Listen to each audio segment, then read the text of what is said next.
Two Journeys. Essay by Philip Levine. From Michigan Quarterly Review.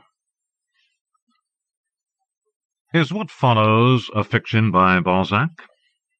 It would seem unlikely, for there is no one standing out in the dark on a rain-swept night as a carriage pulled by 6 grey horses splashes down the Boulevard Raspail on the way to the apartment of that singularly beautiful woman, Madame Lapointe, although it does involve a beautiful and singularly gifted woman. Is it a fiction at all? That is a harder question to deal with. If Norman Mailer had written it, and its central character were a novelist living in Brooklyn, the author of an astonishingly successful first book called The Naked and the Dead, a man deeply immersed in an ongoing depiction of the CIA, he would describe it as a fiction, and he would most likely name the central character Norman Mailer. One of my central characters is named Philip Levine. He is a poet from Detroit. He lives mainly in Fresno, California, where he has an awful job teaching too many courses in freshman comp at the local college. And on this particular summer day he is traveling with 2 fellow poets by train to give a reading almost no one will attend. It is 20 years ago. He is in his 50th year, as I was then, and though I cannot call it a fiction, I will begin now to fictionalize this tale. I will say the local railway has a reputation for first-rate service. They are never more than a few minutes late, even in the worst weather, and on this day the weather is a delight. Blue sky with a few puffy clouds overhead, as the poets head for the provincial town where their reading, though almost entirely unadvertised, will become the event of that summer's cultural history, a history that will never be written except for the present effort, which, since it may be a fiction, may not be a history at all. Shall I say that the events I am about to recount are as true as an old man's memory allows them to be? No, that would not be true, for I am about to give the other 2 poets fictional names and disguise them so as to protect them. Protect them from what? Or from whom? Neither does anything to be ashamed of. Indeed, both behave with marvelous integrity. I will protect them from me, that untrustworthy poet who might alchemize them into former production-line workers or assemblers of universal joints, and thus ennoble them to a degree that would appall both them and you. I will remain Philip Levine, 49 years old, 6 months from my 7th book of poetry, The Names of the Lost, and my first terrible reviews by that great friend to poetry, the New York Times. The other 2 poets I will give fictional names. The man just approaching middle age is slender, taller than I, and though still in his 30s, his hair is beginning to go grey, but he is far more youthful and youthful-looking than I. And unlike me, he dresses with good taste. His name? Gabrielle Sienna. The woman is even younger. She is fair-haired, delicately constructed, and in the soft light falling into our car, very beautiful. I shall call her Elaine Langer. Though she cannot be much over 30, her poems have already begun to attract enormous attention. I am pleased to be here with these 2, who I am beginning to like far more than I expected. Sienna, I had heard, was something of a dandy and a political conservative, but for the past several days I have observed him treating working-class people, waiters, maids, cab drivers, cops, train conductors, with a grace and regard that I immediately recognized was part of his democratic nature. Elaine had been a mystery to me. I had met her only twice before, when we'd read together in New York City and Iowa, and both times she had insisted on referring to me as the star. To me a star was Marlon Brando or Willie Mays, so I had assumed, incorrectly, that she was either ditzy or sucking up to me in the hope I might advance her career. But it was now clear to me that she was not so stupid as to think I was endowed to advance anyone's career, even my own. In the few days we'd been traveling together it had become clear that she was neither ditzy nor a careerist. She was simply a shy woman. That she had not the least interest in me or Sienna as sexual or romantic beings was clear from the moment we'd assembled in the Capitol, for she was mad about a very handsome, stylishly dressed young man who sat sleeping across the aisle from the 3 of us, perhaps exhausted by the previous night. To our mutual delight, Sienna and I had discovered that before this trip we had both been rereading The Prelude by Wordsworth, and finding it both awesome and inspiring. For me, this was largely unexpected, for I had not read the entire poem since my undergraduate days, when my professor had forced a class of 12 students to race through it in less than a week, and to keep our eyes open for the key passages which might indicate its deeper themes. Rereading the poem in my own sweet time, I discovered the majesty of passage after passage, which reaffirmed my belief in this art I seemed to be giving my life to. Elaine broke in at one point to express her astonishment that 2 active poets would spend so much of their summers on so dated a text, and would both feel the experience had fueled their own work. She was not in the least critical. To the contrary, she was utterly charmed, and vowed that when these readings were over and she was home, she would sit down with Wordsworth and Keats, who had been the topic of the previous day's train conversation, and discover for herself these treasures. Here the fiction, or the history, or the poem, for, as Edwin Muir has reminded us, the poet's first allegiance is to imaginative truth, and if he is to serve mankind, that is the only way he can do it, grows crucial. For one of us, Sienna or I, asks where she had received her education in poetry.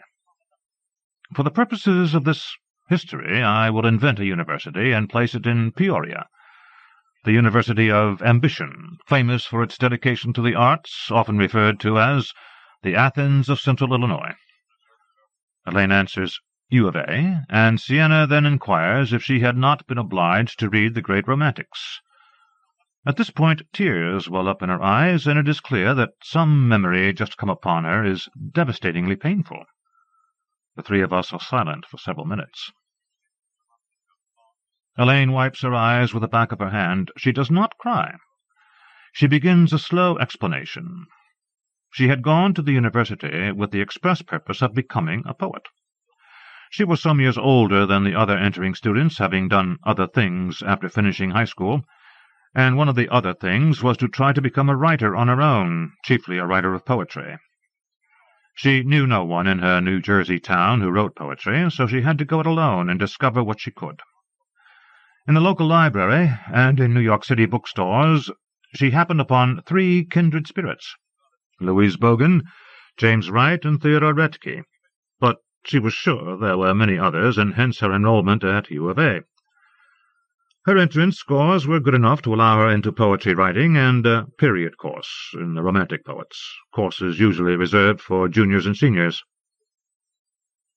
"So you've read Keats and Wordsworth," I say, "and you've been sitting here for 2 days listening to us misdescribe their great poems." Once again I had it wrong. While they were still on Blake and what her teacher termed the pre-Romantic poets, he had asked her to visit his office so that they might discuss her Blake paper. And she laughs, her face full of lively animation as well as sorrow. They never got to her paper. Tweedy Professor X put down his unlighted pipe and launched into a spiel about the evils of nursing an unacted desire, both his and hers, for he was quite sure they felt that way about each other. The lust of the goat, he assured her, is the bounty of God, and one law for the lion and ox is oppression. He didn't say which one he was. He placed a long-fingered, hairless hand on her knee. "Long-fingered and hairless," she repeats. "I will remember that hand for as long as I live." She felt the sweat leap from her pores, and for a moment she thought she would faint. "What did you do?" asked Sienna. "I just got out of there." She dropped the course. Elaine goes on to explain that it was actually more serious than it sounded in the telling, for she began for the first time in her life to doubt the value of poetry, to doubt the whole enterprise. This, of course, was noticed by her poetry-writing instructor, a short, balding man, much impressed with his own wit and vitality. He required the students to turn in poems written according to strict formal demands. He had lavishly praised her first 2 attempts, 10 heroic couplets and a Petrarchan sonnet, which were followed by no villanelle, no pantoum, no narrative in blank verse. Professor Y, or Mac, as he insisted his students call him, asked Elaine to stay after class on their 6th meeting. When the other students departed, he closed the classroom door, turned suddenly toward her, and literally shouted, What the fuck is going on?" He began a long rap on the theme of her special gifts and his generosity in allowing her into the class in the first place. Before she could begin to describe her own problem, he launched into a tirade on the need for these beginners to follow the proper path, the path their elders had followed, the path that had produced such giants as Nemiroff and Justice.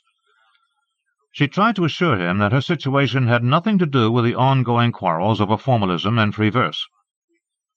"You have the talent to become a published poet within a year, and I have the clout to see you are published. I've done it for others." And then he began to rattle off the poets he'd made, a word he used before each woman's name. His hands were short and plump. They looked as though they'd never picked up anything heavier than a check, and he placed one on her shoulder and began to slide it down toward her left breast when she rose and called him a fat pig. She dropped out of the university that afternoon. "I'd had such hopes for the place," she says, and goes on to describe her bus ride to Chicago, her confusing hours there, wondering if she'd done the right thing, and then the even longer, lonely trip back to New Jersey. She spent the year as an office worker for a textbook publisher in New York City, commuting from her parents' place. "When did you get back to poetry?" Sienna asks. Within a month or so she realized she could not let herself be scarred by those two creeps. Poetry was something she had to write, if only for herself. "It's a long story," she says, "but I had the good fortune to discover through a course at the 92nd Street Y a true mentor, also a man, but one who cared about me as a person as well as my work." Her lover, Daniel, had awakened across the aisle and is stretching himself. The train is drawing through the green suburbs of our destination. We pass tennis courts, most of them in use, a small white church, and then enter a darkened tunnel, only to emerge into the terminal. We rise, and that conversation comes to an end forever as Daniel struggles with the two huge suitcases loaded with the clothes, make-up, and tchotchkes of this small and determined woman. Is the fiction you've just heard true? If Aristotle in the Poetics is right, then it is truer than history, or to quote Edwin Muir again, it is a symbolic stage on which the drama of human life can play itself out. Let me ask a more essential question. Is it of any use? Does it contain any nuggets of wisdom you can take with you on a long voyage toward a life in poetry? Or, if you would prefer, a life without poetry? Poetry itself, we know, is of use. How do we know such a thing? Stated so finally by me as a fact that might sit beside such assertions as all men are mortal, or Michael Jordan wears Nikes. I could answer, as Keats would have, that I have tested it on my pulse and felt that pulse surge. A fact, and I knew that I was alive to a degree rare in my experience. Or, as the contemporary poet Jane Cooper has written, poetry can be useful in providing us with a theatre of total human responses. Cooper was in the process of defining the essential qualities of that very essential poet, Muriel Rukeyser, who herself wrote in her book, The Life of Poetry, "The making of a poem is the type of act which releases aggression. Since it is released appropriately, it is creation. If your nature is totally pragmatic, you might demand to know if Marvel's 'to his coy mistress,' when heard by his beloved, for surely he intoned it to her in his rich baritone, caused her to become so much less coy that she rewarded his advances. A question I, of course, can't answer, but if Rukeyser is right, and I believe she is, it hardly matters, for the poem itself was an act of creation the rest of us have had joy in for centuries. If that other act of creation never transpired, it may have mattered enormously to Andrew Marvell, or perhaps not at all, for the poem may merely have been that symbolic stage Muir referred to. Before I get back to the three poets in their provincial terminal, waiting impatiently on wooden benches for the promised host to collect them, and Daniel the lover as well, and escort them to their hotel, and there complete arrangements for that night's dinner and reading, I have something of a parable to share with you, one that deals with a life with poetry and a life without poetry. At age 18, when I found the poetry and English of the last century and a half, Stephen Crane first, then Eliot, Auden, Spender, Wilfred Owen, Dylan Thomas, Yeats, Hardy, Stevens, Frost, Dickinson, Whitman, and finally Williams, I thought that without these words life would be a pale thing. I took Williams' famous words from Asphodel, that greeny flower, very seriously, and recited them to any innocent victim I could corner. It is difficult to get the news from poems, yet men die miserably every day for lack of what is found there. I took them to be about me and everyone else. To the credit of my patient students, many of whom went on to become poets, while others opted for careers in law, medicine, winemaking, journalism, organic farming, housewifery, and the military, when I stated and restated the absolute need of poetry in every life, no one laughed in my face or contradicted me. Fortunately, not everyone was so docile. At a poetry conference in Bisbee, Arizona, about a dozen years ago, I went into my usual rant about the essential need for poetry in each life. No one in the audience blinked, but on the panel with me was that wonderful and very wise poet Robert Duncan, who, after hearing me out, gently corrected me. He reminded me that we are not all alike. What turns some of us on bores others to death. He asked me if that indeed had not been my experience. Indeed it had been, I agreed, for at one time I had hoped that all productions of Wagner's operas be staged under water, music which Mark Twain had once remarked was not as bad as it sounded. From then on I stopped badgering my students and friends and any other captive audiences.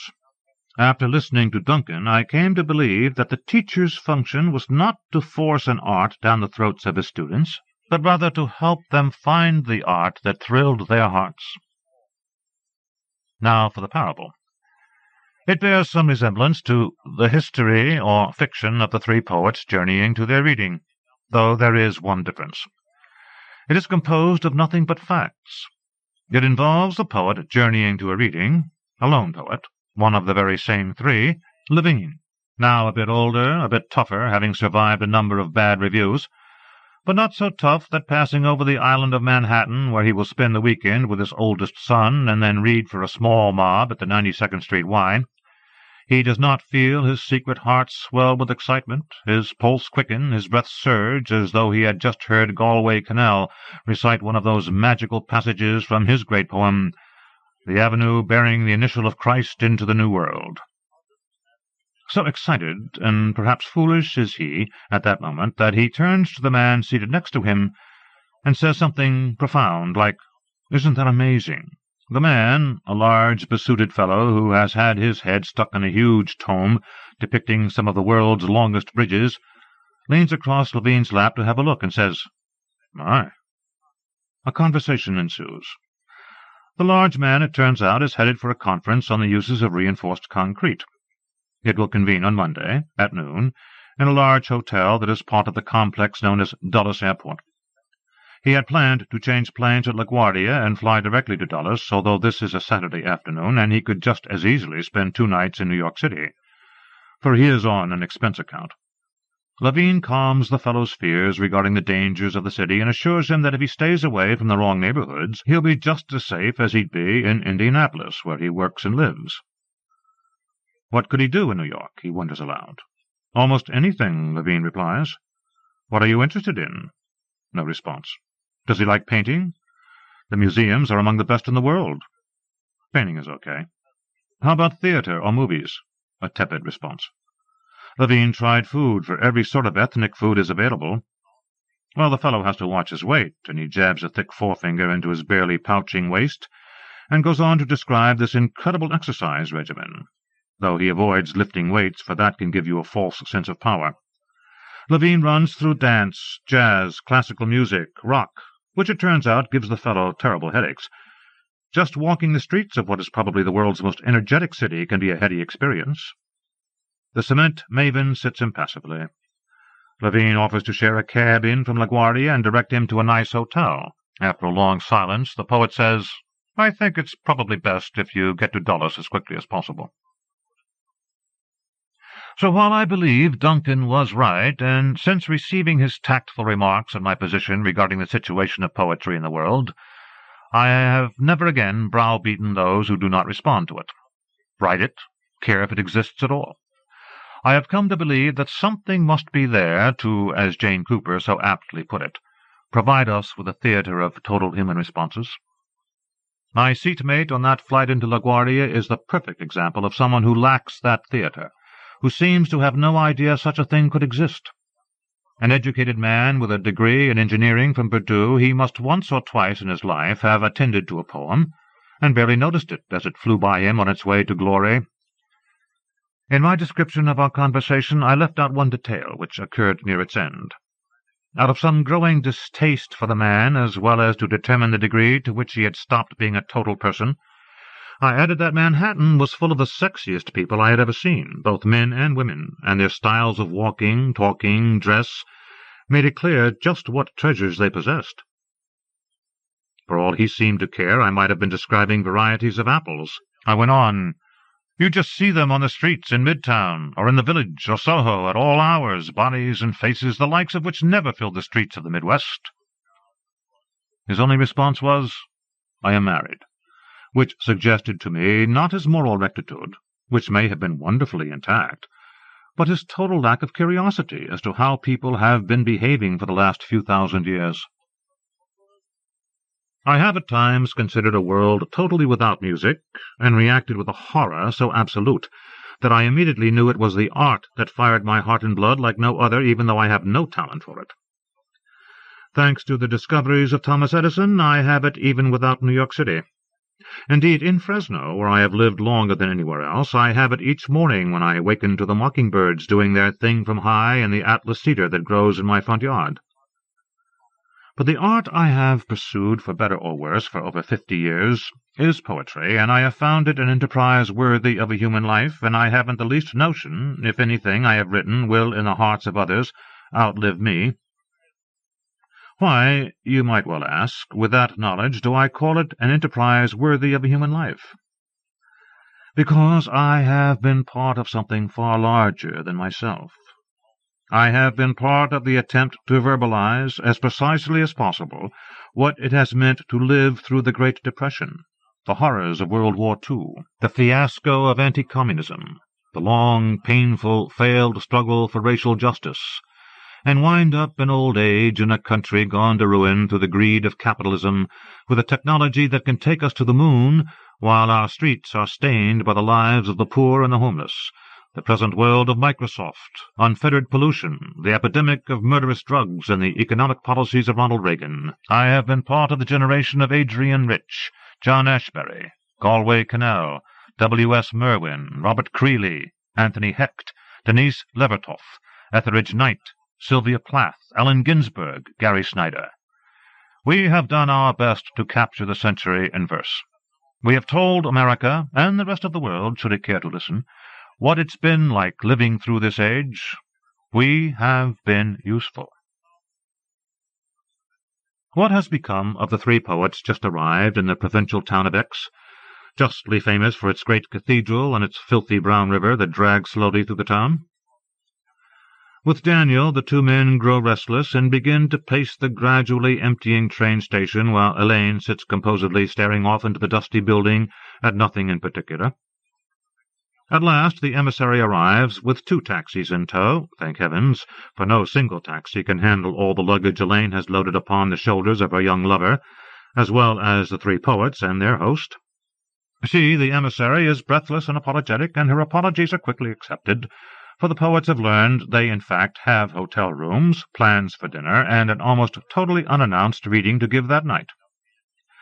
The emissary, Catherine, who prefers to be called Kate, is both a younger and more attractive woman than those usually strapped with these functions. Today she seems flustered and more than a little overwhelmed by her duties. Even before we reach the hotel we are warned that it is not top-notch, as the local Arts Council is strapped for cash, and also that, due to a screw-up by some hireling of the council, the only advertising for the event consists of small posters placed in just the important places that very Saturday morning by Kate herself.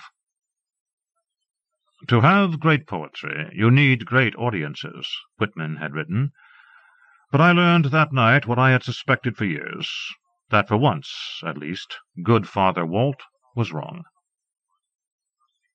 After being deposited in our mediocre digs, one room with 2 single beds for Sienna and me, bath down the hall, we are free for some hours to walk the almost deserted town, inspect the massive local cathedral, and gaze longingly into the sluggish river a dozen local boys find suitable for a dip. We return to our room in time to shower and dress in the expected jackets and ties, and meet with Elaine and Daniel in the tiny, chairless lobby where a waiting Kate leads us a few blocks to a modest restaurant. The meal begins with something I still believe the waitress called sorghum soup, and goes rapidly downhill from there. Kate keeps reminding us not to expect a crowd. No, there will be no books available for signing and sale. No one at the Arts Council knew how to go about obtaining them. When we arrive on foot at the community house at which we will read, there is no audience at all, besides the 3 young men arranging the lights and moving some of the furniture out of the way. For, in fact, we will be reading on the set of a Pinter play that will have its first performance the following week. We wait in silence until 15 minutes past the assigned hour, but no one arrives. I ask the lighting technicians to stay, and along with Kate, to become our audience, and 2 agree to do so. The 3rd has made arrangements for the evening, but promises to return as soon as possible with his girlfriend. I read first, after introducing myself, for Kate has confessed she has no idea who we are, what we have published, if anything, and what our work might be about. I read as well as I have ever read, finding unusual strength in my voice and aiming my words toward my 2 fellow poets, who have heard me for several nights in a row, but never before seemed so alert to what I was reading. Elaine reads next, after a short introduction by me. It is by far the best reading I have ever heard her give. She is usually nervous to the point of almost being inaudible, directing her attention not to her listeners, but rather to an invisible audience riding 10 or 12 feet above the actual one. But this night she looks directly into my eyes. I hear the fullness of her language, the delicacy of her rhythms, and the startling freshness of her tropes, as I've never heard them before. She introduces the poems with only their titles, and launches them into the utter silence of the room in a strong alto voice. Sienna comes next. He begins with no wisecracks or small talk, but instead goes into a long and extraordinarily moving elegy to his father, which he follows with 3 short lyric poems. This is far more daring and powerful work than he is known for. When he finishes, the 6 of us, Elaine, Daniel, Kate, the 2 technicians, and me, rise and applaud this stunning presentation and its creator. Before we can leave for drinks at the local watering hole, on the Arts Council, the 3rd technician returns with his stunningly attractive friend in tow, and they are assured they have missed something astonishing. I suggest that each of us poets read 1 poem for these 2, and to my surprise, my fellow poets are equally enthusiastic. The magic is still there. What startled me most, and what I recall most clearly from that night, was my sudden and overwhelming discovery of Elaine's poetry. For the first time I was truly getting it. Even in the theatre of my mind, alone with a poem on the page, I had not attended to it with the intensity and passion it demanded. I had been reading her work as a series of bright moves, of smart decisions. I had been hearing harmonious phrases and lines moving gracefully from one to another, careful pacing and lovely ploys that brought the poems to a satisfying closure. That night I heard a unique human voice, calling out from the deepest roots of its nature, calling out to be heard by what was deepest and most human in me. I was hearing poetry. We here in America have been practicing this art for hundreds of years, almost without an audience, for the single reason that we must, in exactly the way a born dancer must, respond to the music. That night Elaine had an audience. I know that as well as I know anything. And though it may have been only an audience of 1, the act was complete, for 1 human being had reached across the immense gulf our education has taught us exists between each of us, had reached across that gulf through the magic of her language to remind me I was human. Let me return to a question I asked earlier, as a way of avoiding the question of the truth of this narrative. What use is this story? I think it contains two extraordinary truths about a life in poetry. The first is that we as poets, and no doubt also as people, need each other. As a boy, first composing poetry at age 13, I truly believed that some day I would be addressing the world. I was perfectly able to wait for that day, for the composing itself was such a delicious experience. Even at 18, when I began my second career as a poet, my first was quite short, lasting less than 3 years, and fortunately producing nothing that is extant, I thought that what I wrote in both prose and verse would have an enormous influence on the way my fellow citizens behaved toward themselves and each other.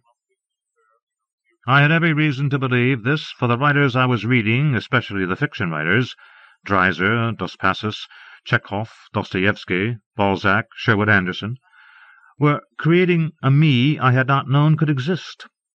Within a year I would read Keats's letters, for me the most extraordinary document on what it means to be a poet, and again become someone else. Through the agency of his letter to his brother George on the world as the veil of soul-making, I felt myself becoming a religious person. In the letter he asks George, and because the letter has been preserved, those of us who will follow, what the use of a world like ours is, and goes on to define that use. There may be intelligences or sparks of divinity in millions, he writes, but they are not souls till they acquire identities, till each one is personally itself.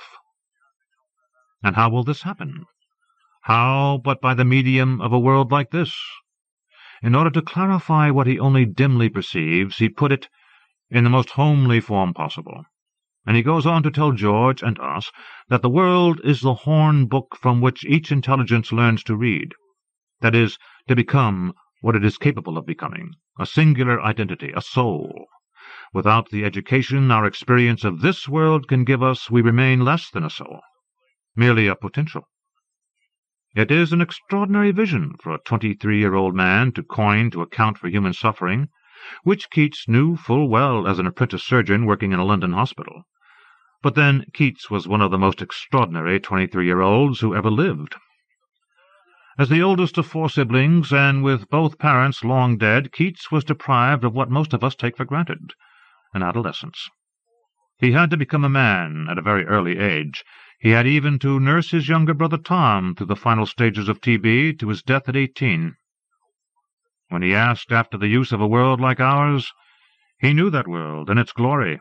His poems attest to that, and in its savagery. If Keats is right, the experience of this world can school each one of us into becoming a soul, and of course literature is part of the experience the world gives us. That night of the reading, with an audience of no more than 8 and no less than 1, Elaine revived a human soul. A genius such as Rimbaud or Dickinson or Blake can go it alone. There are those among us who are so gifted and so furiously and originally motivated that nothing can stop them from becoming poets except themselves.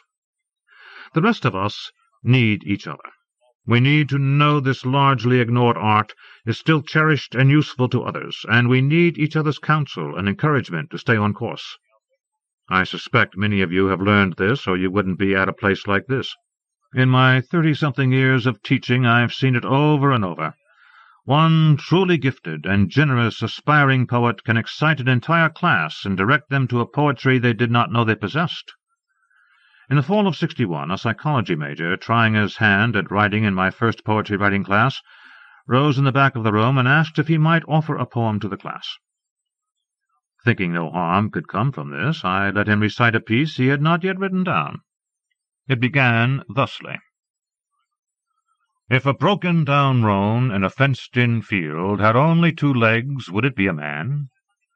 If a spotted dog wearing a napkin had 1 leg, would it be a Republican? If a man had common sense, would the governor make him pick clover for the next 2,000 years? In my last incarnation I looked for the perfect apple, and so walked from Albany to Sacramento, and chain-smoked the entire way. My health is better for it, so don't believe anything you read. His name was Charles Moulton, and he was a genuine Fresno surrealist. To say the class never quite recovered from the experience is an understatement. Moulton had managed in a few minutes to fire the imaginations of 20 young and not-so-young poets who suddenly understood it was open house, and that whatever the brain concocted was material for poetry. A few years later, it was an entering freshman, Larry Levis, who wrote, "He numbed himself to photographs of farmers swatting flames off their faces. He lived at least as well as a cold rat, waiting for his number to come up." Yes, even the draft was material for poetry. Larry's classmates began to write utterly surprising poems that struggled with the agony and humor of coming to age or middle age in their brutal Central Valley towns. 2 years later, it was the lyricism of David St. John, also a freshman, that did the trick. Later, the sardonic anger of Shirley Williams and Gary Soto. It's amazing how far we can go with each other's help. The myth is that we must remain solitary and write out of the sources of our deepest woundings. Keats describes something totally different in another letter. "Whenever I find myself growing vaporish, I arouse myself, wash and put on a clean shirt, brush my hair and clothes, tie my shoestrings neatly, and, in fact, adonize as if I were going out. Then, all clean and comfortable, I sit down to write. This I find the greatest relief." He prepares himself for company, for he loved the fellowship of men and women, and invites his muse in. The truth is, we form a family with all the poets, living or dead, or we go nowhere. The second truth I also learned from Elaine. The impulse, the drive, if you will, to write poetry is incredibly powerful. In spite of the worst efforts of 2 terrible men disguised as teachers, Elaine had only briefly been sidetracked. This young woman, who at less than 100 pounds, and as her early photographs attest, of a delicate beauty, and, as I learned through the contact of some weeks, of a delicate emotional constitution, contained an unkillable need to create true poetry, to build that theatre of total human responses. Each of us, no doubt, takes a differing and private route to this art, or, in some cases, away from it. Those of us who need it, who see it as essential to our spiritual survival, will overcome the discouragements of an indifferent society and a corrupted literary world. We will do this simply because we have to. Why is this true? I believe the need to write poetry, and I assume prose fiction, is exactly the need as Plato defines it to love, that is, to possess the halved soul's complement, to be whole. The sense of completeness that writing at our best gives is comparable to nothing else in my experience, but that is no doubt because I have no gift for music and can draw nothing that resembles anything. I don't see poetry as chief among the arts, nor writing as chief among human vocations. Rather, I see imaginative writing as one among many useful pursuits. Not long ago I heard the great tenor saxophonist Sonny Rollins say of his life in music, "Everybody has something to do in this world. Being able to play the music he loves, he found a blessing. Being able to play it with Gillespie, Hawkins, Max Roach, Clifford Brown, and Coltrane, he found a blessing far beyond his early hopes.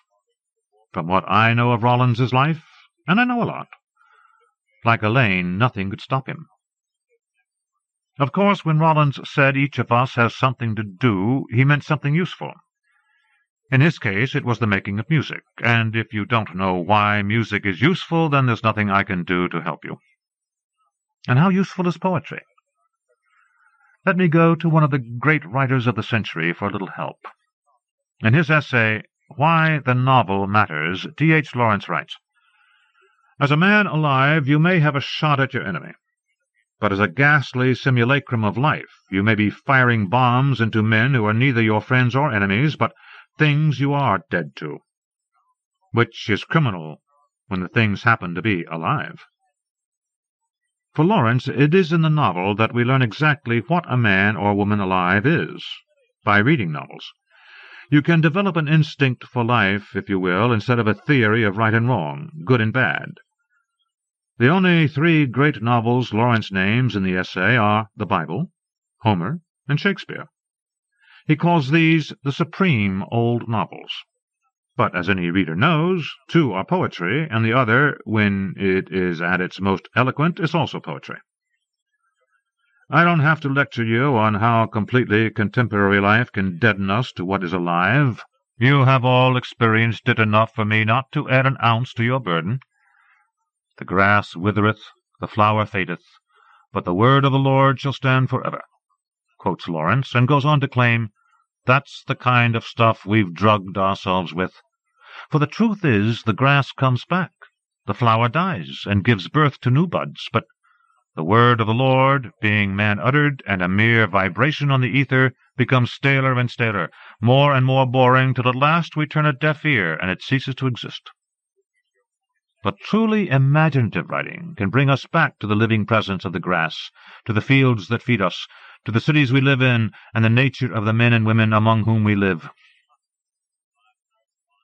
Tenderly will I use you, curling grass. It may be you transpire from the breasts of young men. It may be, if I had known them, I would have loved them. It may be you are from old people, or from offspring taken soon out of their mother's laps. And here you are the mother's laps. This grass is very dark to be from the white heads of old mothers, darker than the colourless beards of old men, dark to come from under the faint red roofs of mouths. In fact, the greatest of our poets can make us come alive to the world in all its richness to a degree we scarcely believe. I confess I not only find poetry useful these days, I find it absolutely necessary. I am presently living in one of the most complex, turbulent, disturbing, unfathomable communities in the world, New York City. Even my 26 years in industrial Detroit failed to prepare me for this.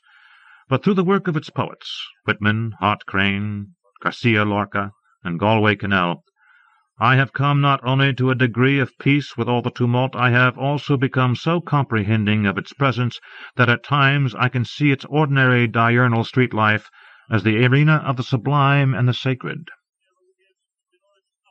It is night and raining. You look down toward Houston in the rain, the living streets, where instants of transcendence drift in oceans of loathing and fear like lantern-fishes, or phosphorus flashings in the sea, or the feverish light skin is said to give off when the swimmer drowns at night.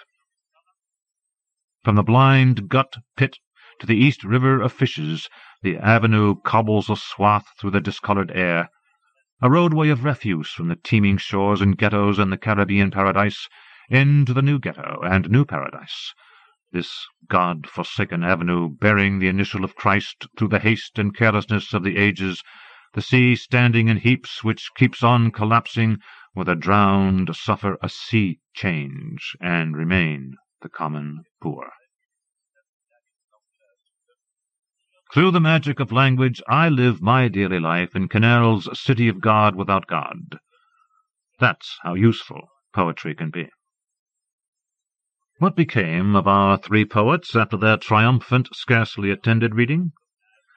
Their host, Kate, walked them to the local pub, and there stood them to a drink on the Arts Council, and then they stood her to one on their meagre stipends. The place was noisy with Saturday night celebrants, and so the poetry party came to a rather abrupt ending. The poets went off on foot to the shabby digs, at least two of them with the intention of sleeping. Elaine and Daniel may have had more serious work to do, for, as Rilke reminds us, those who make love do a very essential work. Exhausted, Sienna seemed to fall off before his head hit the pillow. Levine was too wired from the reading, and for more than an hour he sat on his bed writing in his journal that day's events without knowing that some day, perhaps today, he would find them useful. Finally, he too grew weary and turned out the light and welcomed the darkness. Perhaps he slept. In any case, all three poets rose the next morning from soiled beds to hurry off by cab to the station for still another voyage to still another tiny audience. Let me close with a final cautionary tale. Some years ago, I received a letter from a very dear man who also wrote poetry, had in fact published several books, though none recently, and altogether only a fragment of what he had written. To put it bluntly, he was and is what the world might call a failed poet, though he is a gifted writer. He is both unlucky and without any clout in what I will call the church temporal of poetry, that world of ass-kissing and favor-trading that brings so much useless work to acclaim. He had decided that even without a publisher he would put together his complete poems, and he did so under covers supplied by Kinko's. His letter was a response to this event, a dignified and touching letter, which described his own emotions as he beheld this utterly unique volume. But he used one phrase that by now even he would regard as suspect. He wrote, "Now the granary is full." He sat for some weeks with this volume, finding its presence less and less satisfying, and finally sent it off to a university press. Knowing the speed with which any press deals with poetry, he grew restless and uncharacteristically crabby. He told me later he put his household into a state of anxiety it had not known for over 30 years, since the coming of children. The cure for these ills was his own and obvious. His need to be a useful person could not be quieted. So, complete poems or not, he went back to the day-by-day undramatic work of trying to make poems. This man knew, as all of us who write poetry know, that if the work is worthy, eventually it will find its readers. It may take more years than we have, as it did in the case of Dickinson and Kit Smart. But our job is the work of creation, and as such it never ends. I'm frequently asked, especially by students, how I got into poetry and what kept me going. I always tell the truth. Once, when I was very young, I heard a knock at the door. I was home alone, and so I answered. There was a man in a bowler hat who asked if Philip Levine were home. Yes, I said, I am he. Even then I was a stickler for grammar. My name is Tom Eliot, he said, though you may know me as T.S. Eliot. I've come to tell you that American poetry needs you. What he was doing in a lower middle-class neighborhood in Detroit, a Jewish neighborhood no less, I wasn't sure, but as our only poet nobelist, could I refuse him? You don't believe that, and you shouldn't. No one asked me to try to become a poet. It's what I chose to do, and it's what I choose to continue to do. And if it takes me nowhere, I have no one to thank except myself. Nominated by Michigan Quarterly Review, David Baker, Christopher Buckley, Timothy Geiger, Richard Jackson. Once a Shoot of Heaven, by Beckian Fritz Goldberg, from Field. Even when you see through the lies they fed you as a child, you believe it.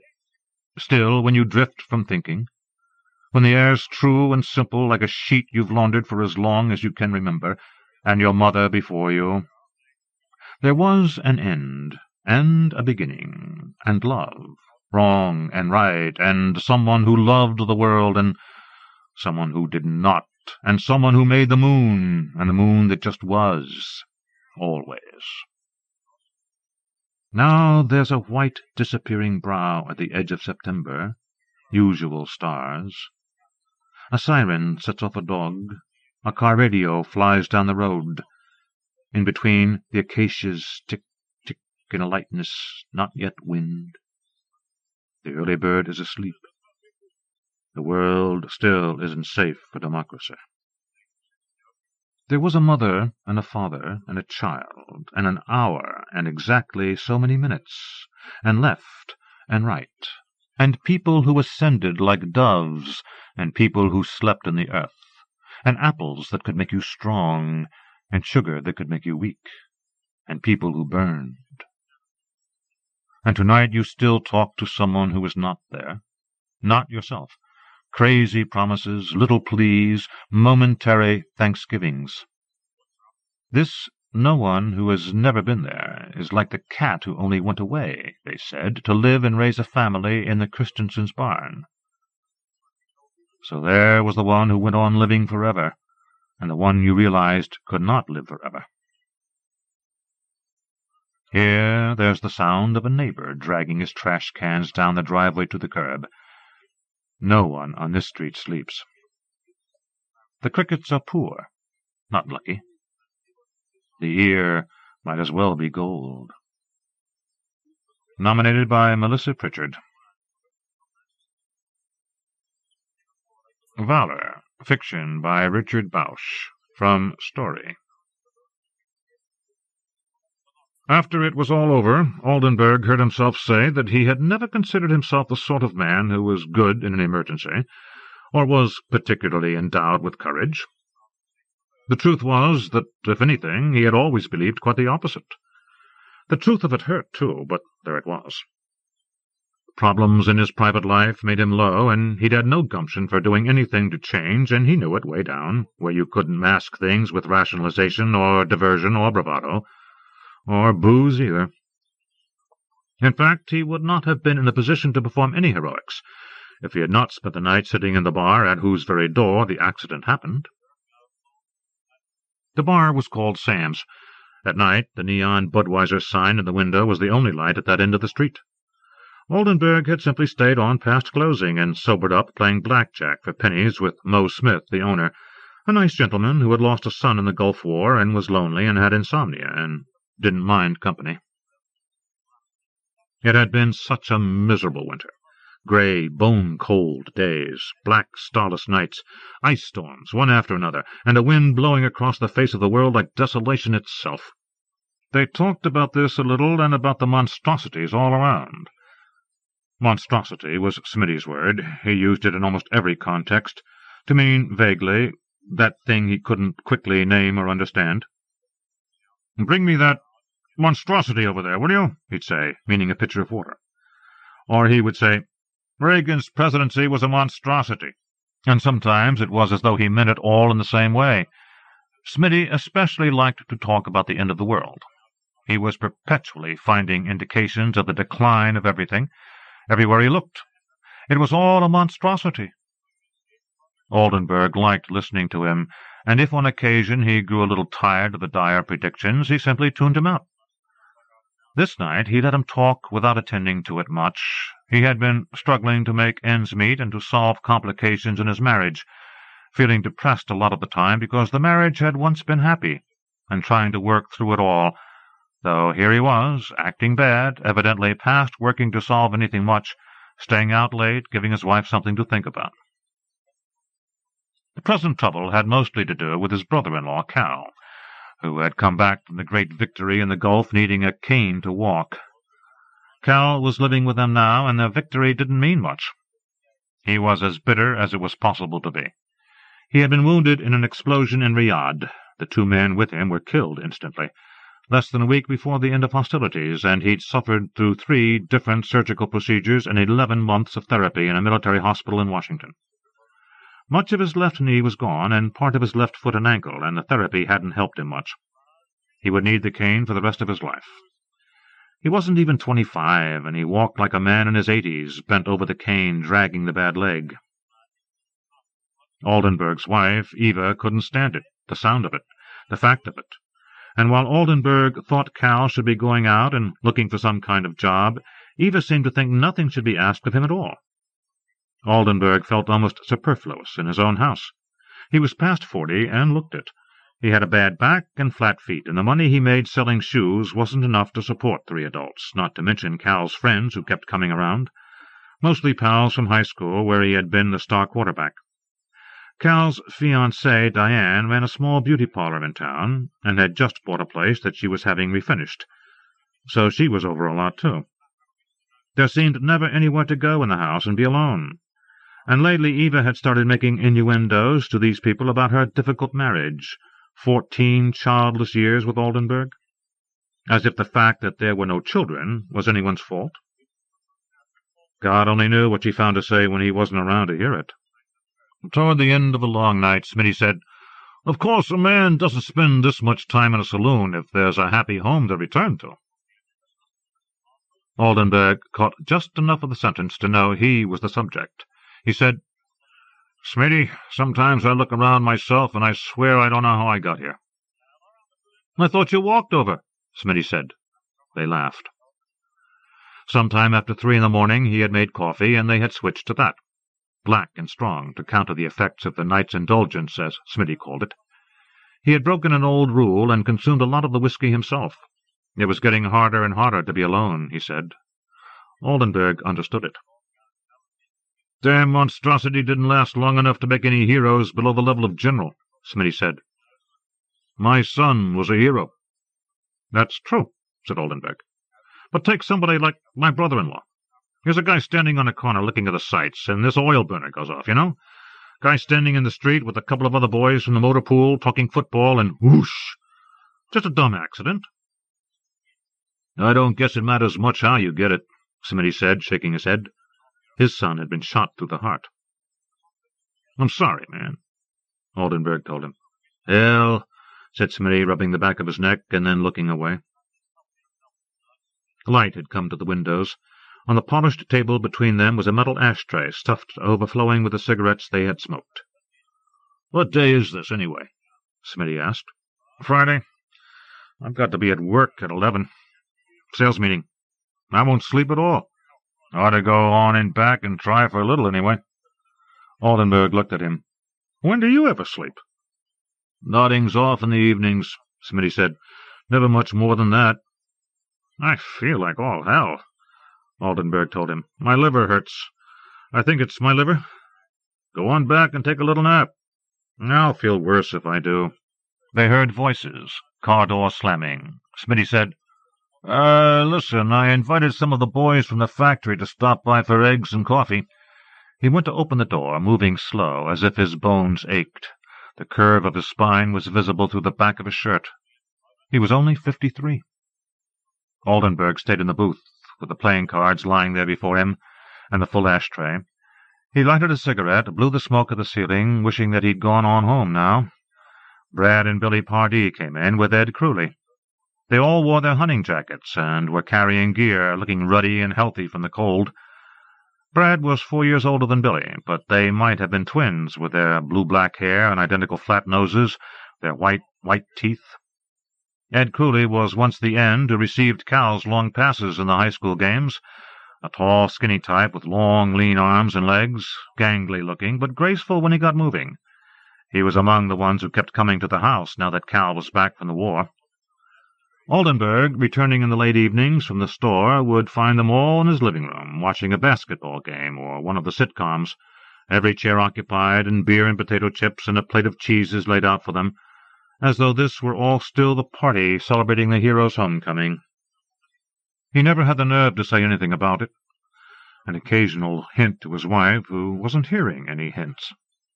Brad was bragging now about how he and Billy and Ed had called in sick for the day. They were planning a drive up into the mountains to shoot at birds. Billy turned to Oldenburg, sitting in the booth. "Hey, Gabriel," he said. "You're early, ain't you?" "Yep." Oldenburg glanced at Smitty, whose face showed no reaction. "Have a seat at the bar, guys," Smitty said. "I'll put the bacon on. Help yourselves to the coffee." "I was over at your place last night," said Crewley. "Didn't see you." "Didn't get in till late there, Ed."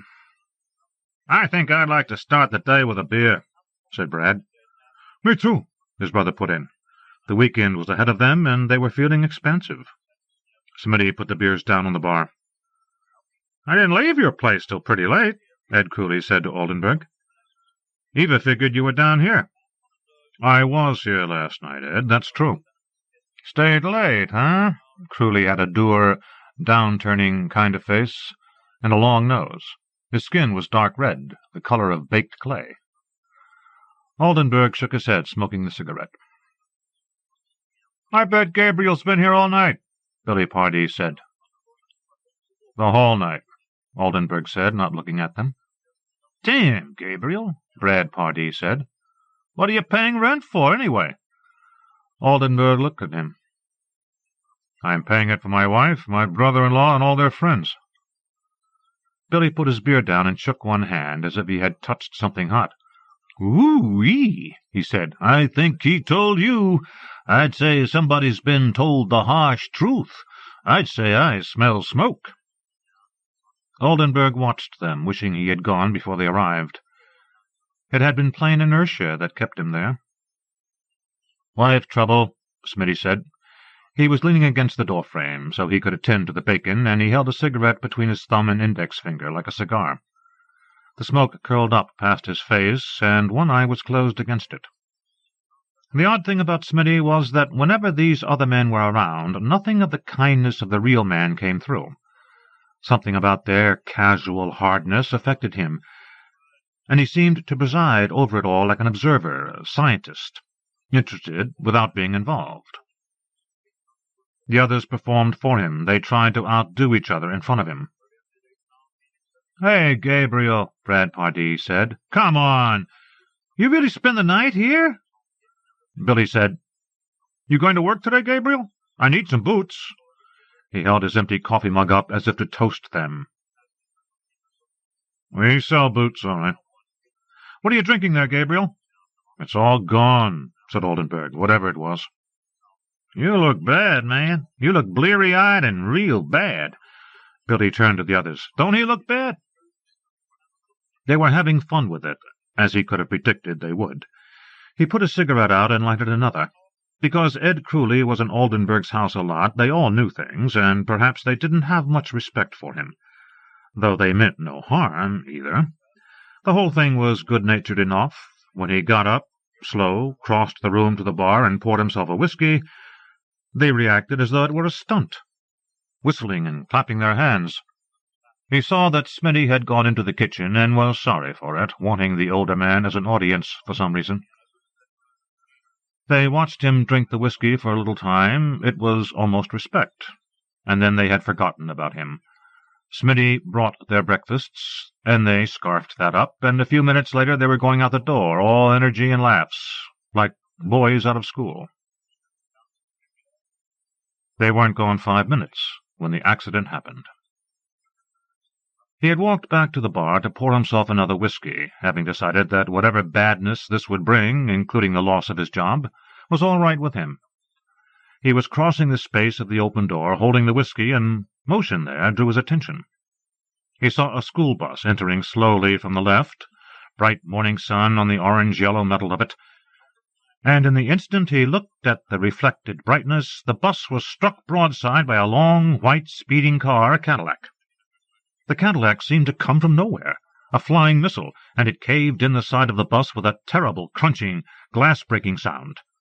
Oldenburg dropped the glass of whiskey and bolted out into the cold, moving through it with the whiskey swimming behind his eyes.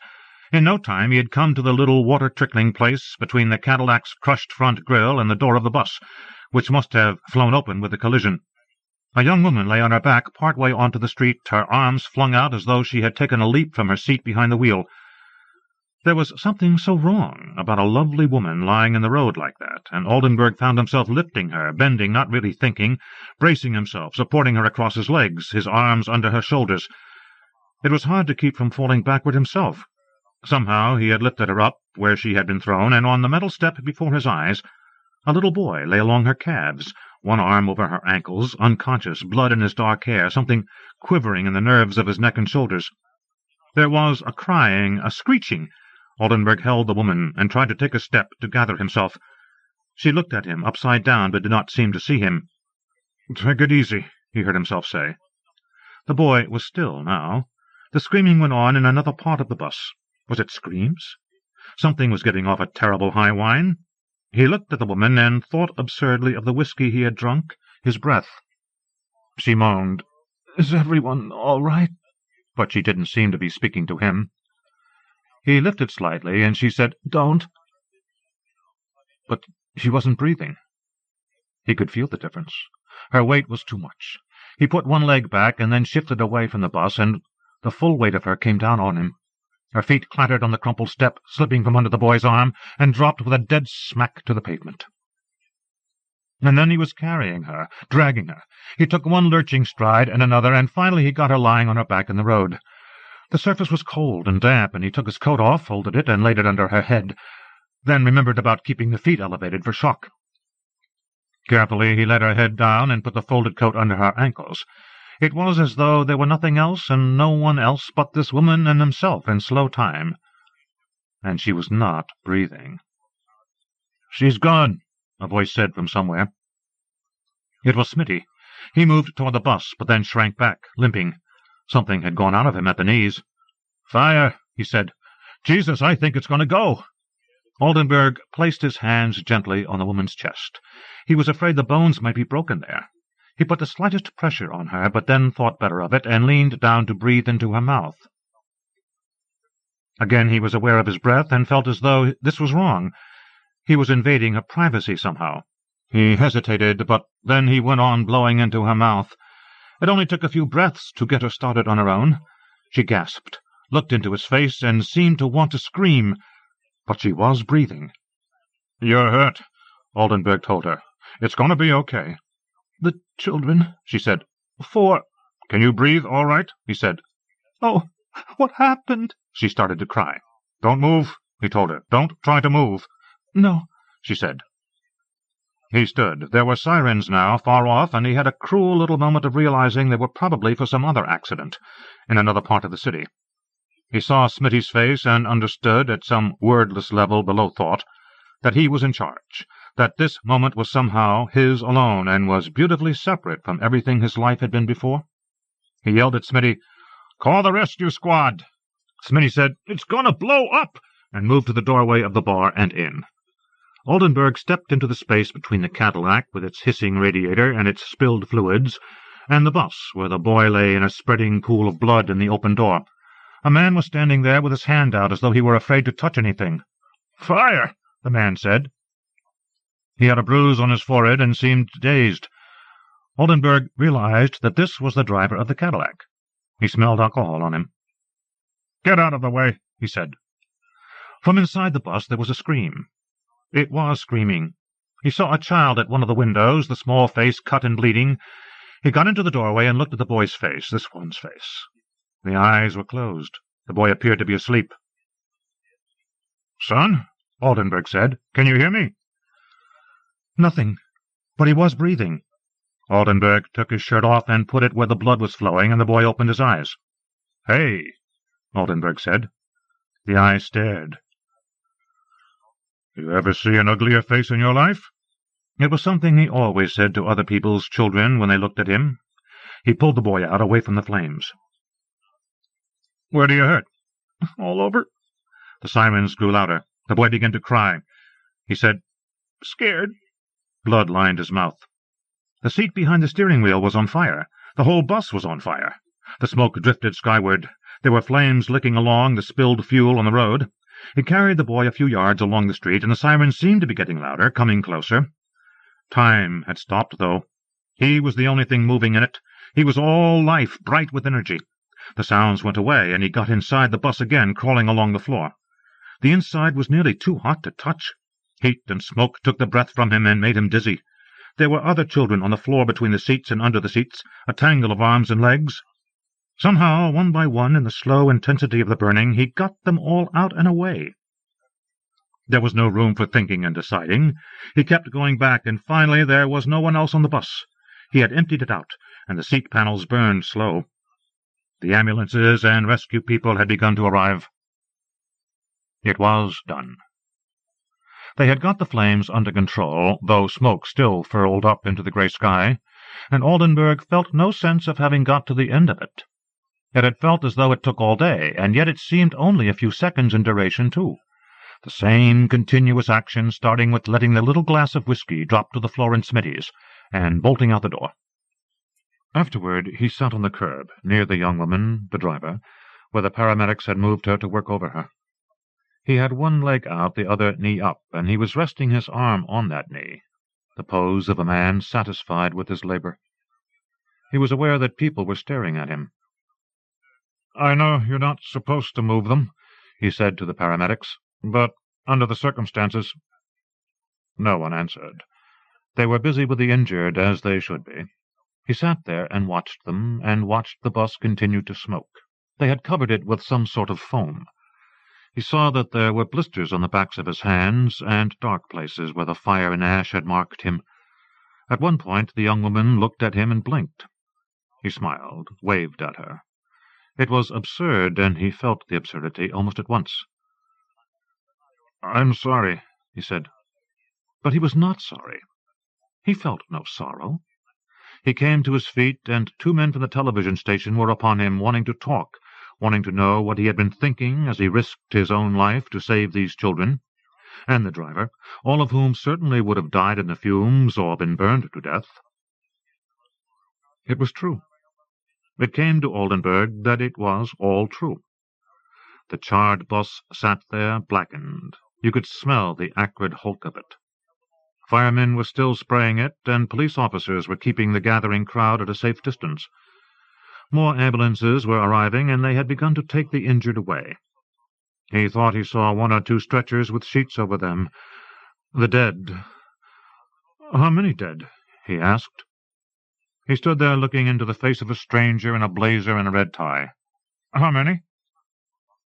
No deaths, the face said. Not yet, anyway. It's going to be touch and go for some of them. The driver? She's in the worst shape. She stopped breathing. I got her breathing again. They've got her on support.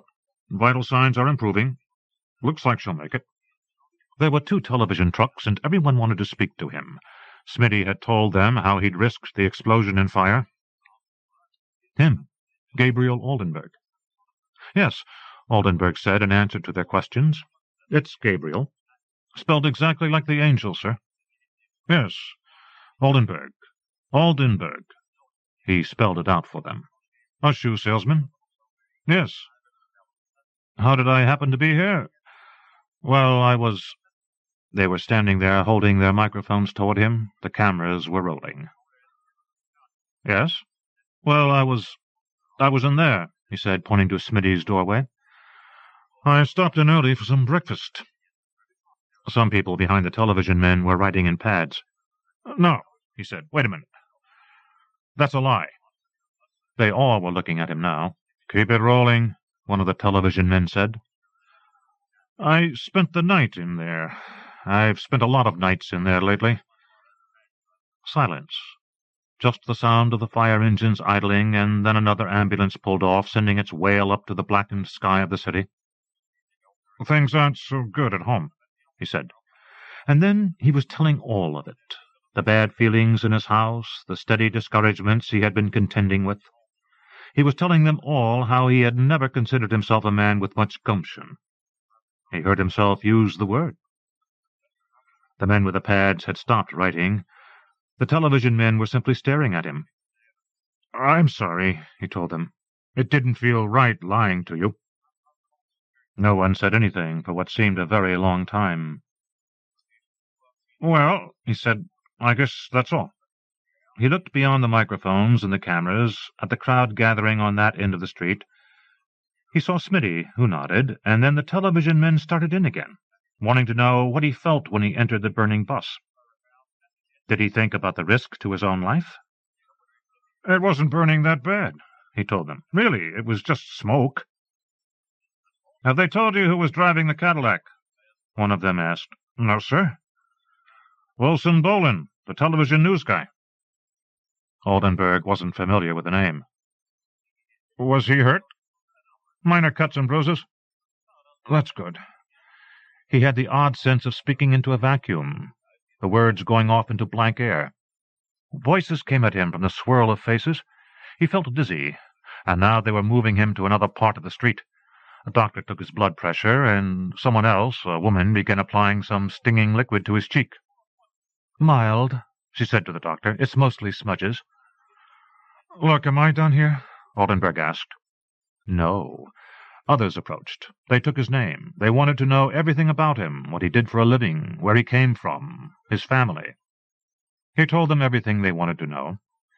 He sat in the back seat of a car and answered questions, telling everything again, and he wondered how things might be for a television newsman who caused a terrible accident while driving drunk at 7 o'clock in the morning. He said he felt some kinship with Mr. Bolin, and he saw that 2 women among those several people listening to him exchanged a look of amusement. Look, it's not like I'm some kid or something, he said sullenly. I'm not here for your enjoyment or for laughs. I did a good thing today, something not everyone would do, not many would do.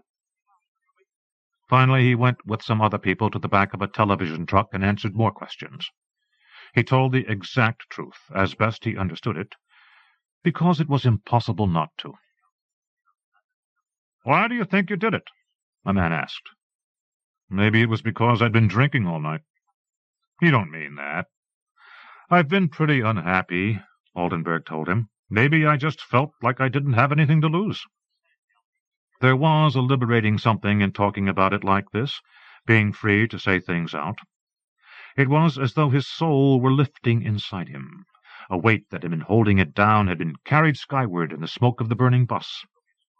He was definite and clear inside. "It was an act of terrific courage, sir." "Maybe. I don't know. If it wasn't me, it might have been somebody else." He touched the man's shoulder, experiencing a wave of generosity and affection toward him. He took off work and went home. The day was going to be sunny and bright. He felt a stir of an old optimism, a sense he had once possessed as a younger man of all the gorgeous possibilities in life, as it was when he and Eva had first been married and he had walked home from his first full-time job at the factory, a married man, pleased with the way life was going, wondering what he and Eva might find to do in the evening, happy in the anticipation of deciding together. He walked quickly, and as he approached the house he looked at its sun-reflecting windows, and was happy. It had been a long time since he had felt so light of heart. His brother-in-law was on the sofa in the living-room, with magazines scattered all around him. Cal liked the pictures in Life and the articles in Sport. He collected them. He had old issues going all the way back to 1950. Since he had come back from the Gulf, Eva had been driving around to the antique stores in the area, and a few of the estate auctions, looking to get more of them for him, but without much luck. "What happened to you?" he said as Oldenburg entered. "Where have you been?" "Where have you been today, old buddy?" Oldenburg asked him. "Been out at all?" "Right, I ran the mile." "What's got into you, anyway? Why are you so cocky of all sudden?" "No job interviews, huh?"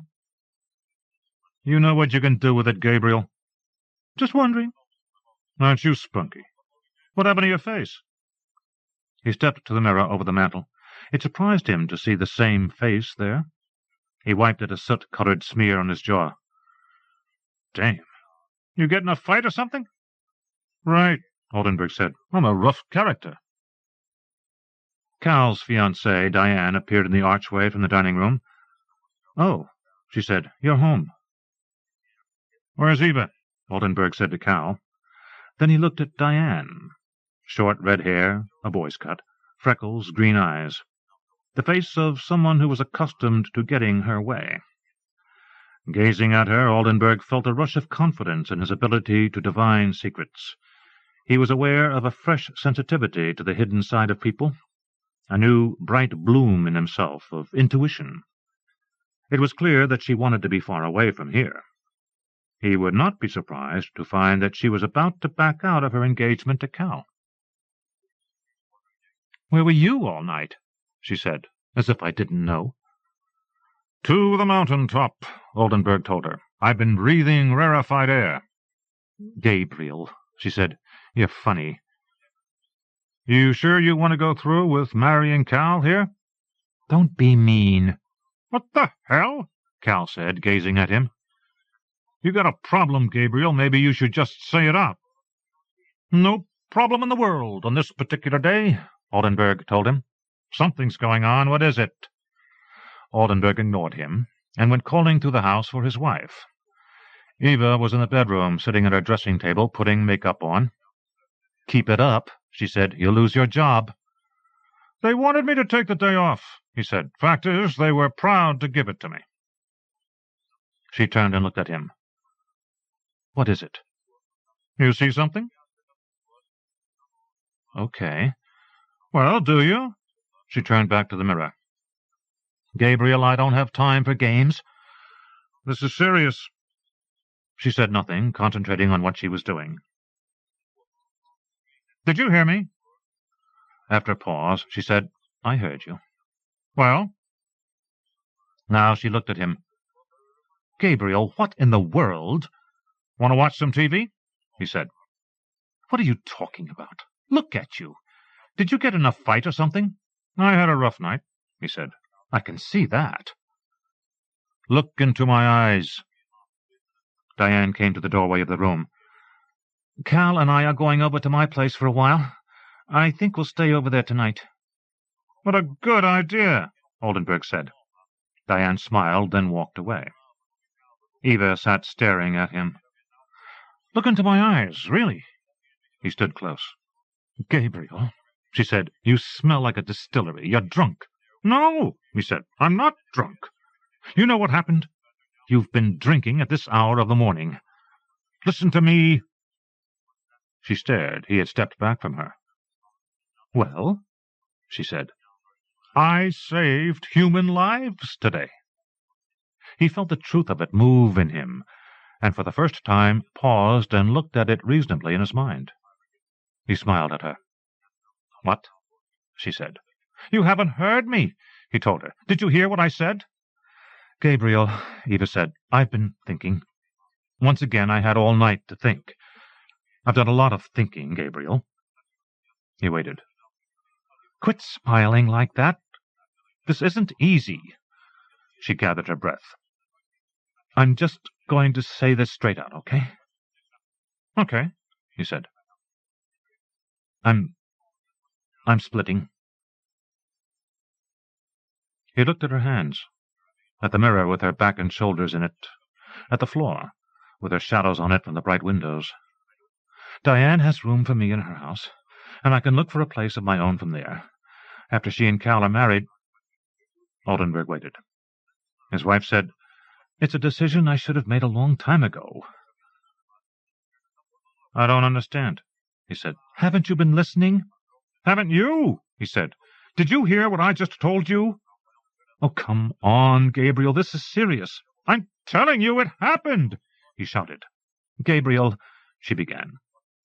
He went back to the living room where Cal and Diane were sitting on his couch. Diane had turned the television on, a game show. They did not look at him when he came in. They knew what had been talked about, and they were feeling the awkwardness of it. He went to the door and looked out at the street.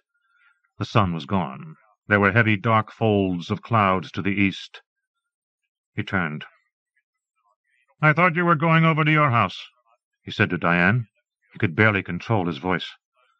We are, as soon as Cal finishes this show. Why don't you go now?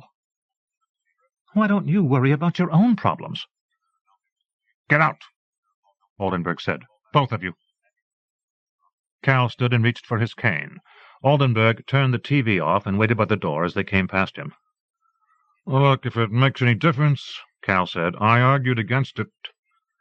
Oldenburg nodded, but said nothing. When they had gone, he returned to the bedroom where Eva had lain down. He sat on his side of the bed. He was abruptly very tired and light-headed. Do you want to tell me about it? She said. He said, Would it matter? Gabriel, what did you think was happening here? He came to his feet, removed his shirt. He felt the scorched places on his arms. Everything ached. He walked into the bathroom and washed his face and hands. Then he brushed his teeth. In the room, Eva lay very still. I'm not asleep, she said. I'm going out in a minute. He had a mental image of himself coming home with the news of what he had done, as if it were some prize. What people would see on TV this evening, if they saw anything, would be Oldenburg telling about how unhappy life was at home. No, they would edit that out. The thought made him laugh. What? She said. I don't see anything funny about this. He shook his head, trying to get his breath. Gabriel? What's funny? Nothing, he managed. Forget it. Really, it's too ridiculous to mention. He lay down. For a time they were quiet. We'll both be better off, she said. You'll see. He closed his eyes and tried to recover the sense of importance he had felt, scrabbling across the floor of the burning school bus. He had been without sleep for so long. His wife's voice seemed to come from a great distance. It's for the best, she said. If you really think about it, you'll see I'm right. Abruptly he felt a tremendous rush of anxiety. a deep fright at her calmness, her obvious determination. He was wide awake. When he got up to turn the little portable television on, she gave forth a small startled cry. He went through the channels. "What are you doing?" she murmured. "Haven't you heard anything?" "Listen," he told her. "Be quiet. I want you to see something." "Gabriel." "Wait!" He heard the tremor in his own voice. "Damn it, Eva, please. Just 1 minute. It'll be on here in a minute. 1 minute, okay? What's 1 goddamn minute?" He kept turning the channels, none of which were news. It was all cartoons and network morning shows. "Where is it?" he said. "Where the hell is it?" "Gabriel, stop this," said his wife. "You're scaring me." "Scaring you?" he said. "Scaring you? Wait a minute. Just look what it shows. I promise you, it'll make you glad." "Look, it can't make any difference." She began to cry. "You wait," he told her. "It made all the difference." "No, look. Stop." He grasped her by the arms above the elbow. It seemed so terribly wrong of her to take this away from him, too. "Look," he said, "I want you to see who you married. I want you to know who provides for you and your goddamn hero brother." When he realized that he was shaking her, holding too tight, he let go, and she sat there crying, her hands clasped oddly at her neck. "I can't," she got out. "Gabriel." "Eva," he said, "I didn't mean... Look, I'm sorry. Hey, I'm the good guy, honey, really. He won't believe it." "Okay," she nodded. He saw fear in her eyes. "I just hoped you'd get to see this one thing," he said, sitting next to her, wanting to fix this somehow, this new trouble. But then he saw how far away from him she had gone. He felt quite wrong, almost ridiculous.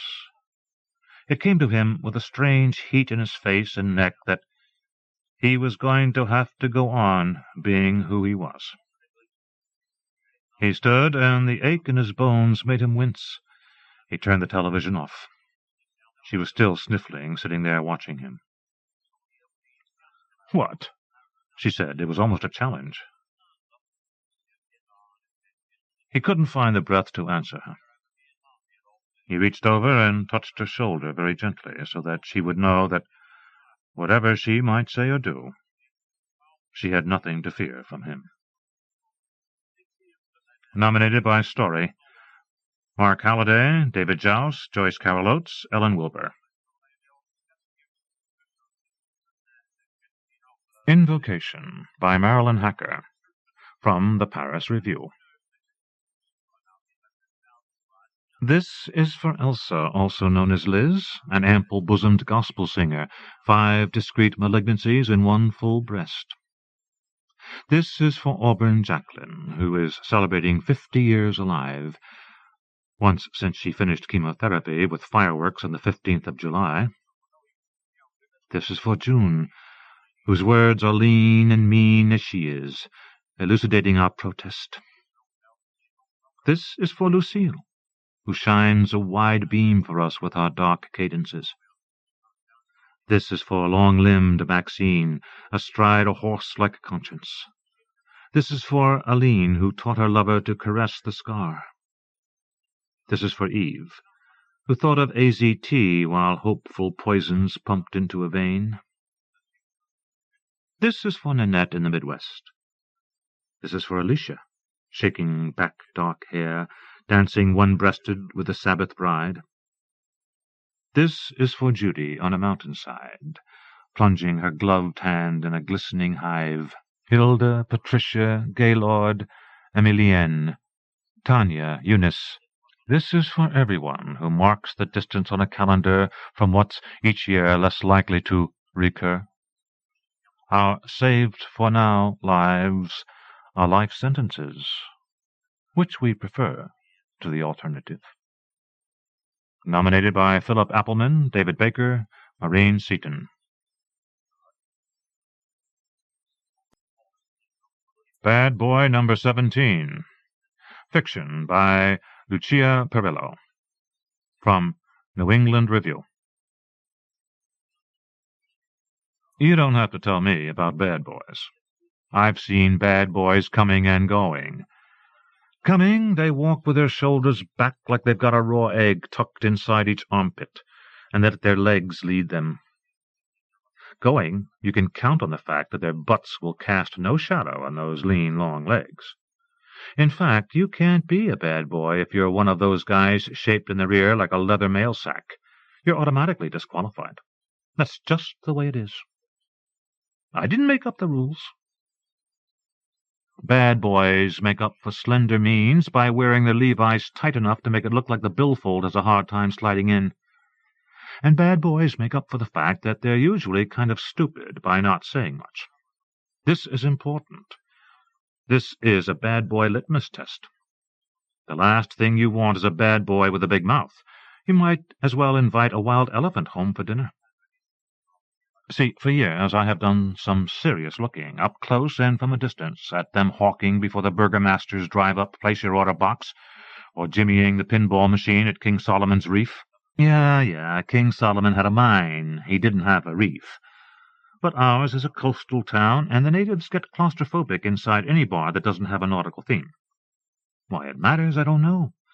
Because inside is always dim, so you can't see that really the only decorating theme is duct tape, which holds together the awful stuffed fish on the walls and the puckered vinyl in the booths, and even some of the more expensive and infrequently sampled bottles of liquor that no one has the heart to throw away because of something picayunish as broken glass. But out of all the low-rent dumps in town, this is probably the best laboratory for the study of bad boys, from the wannabes with their ball caps and Aerosmith T-shirts, to the shy bloodhounds who rest their elbows on the bar and silently massage their dewlaps. Inside every genuine bad boy there's a brooding Schopenhauer, a chronic melancholy that he nurses like a sour ball in his cheek. He can see the whole arc of his life, from the uphill curve that is his freedom to the downhill slope that is his doom. And a bad boy, without this flaring sense of precognition, is just a loser, plain and simple.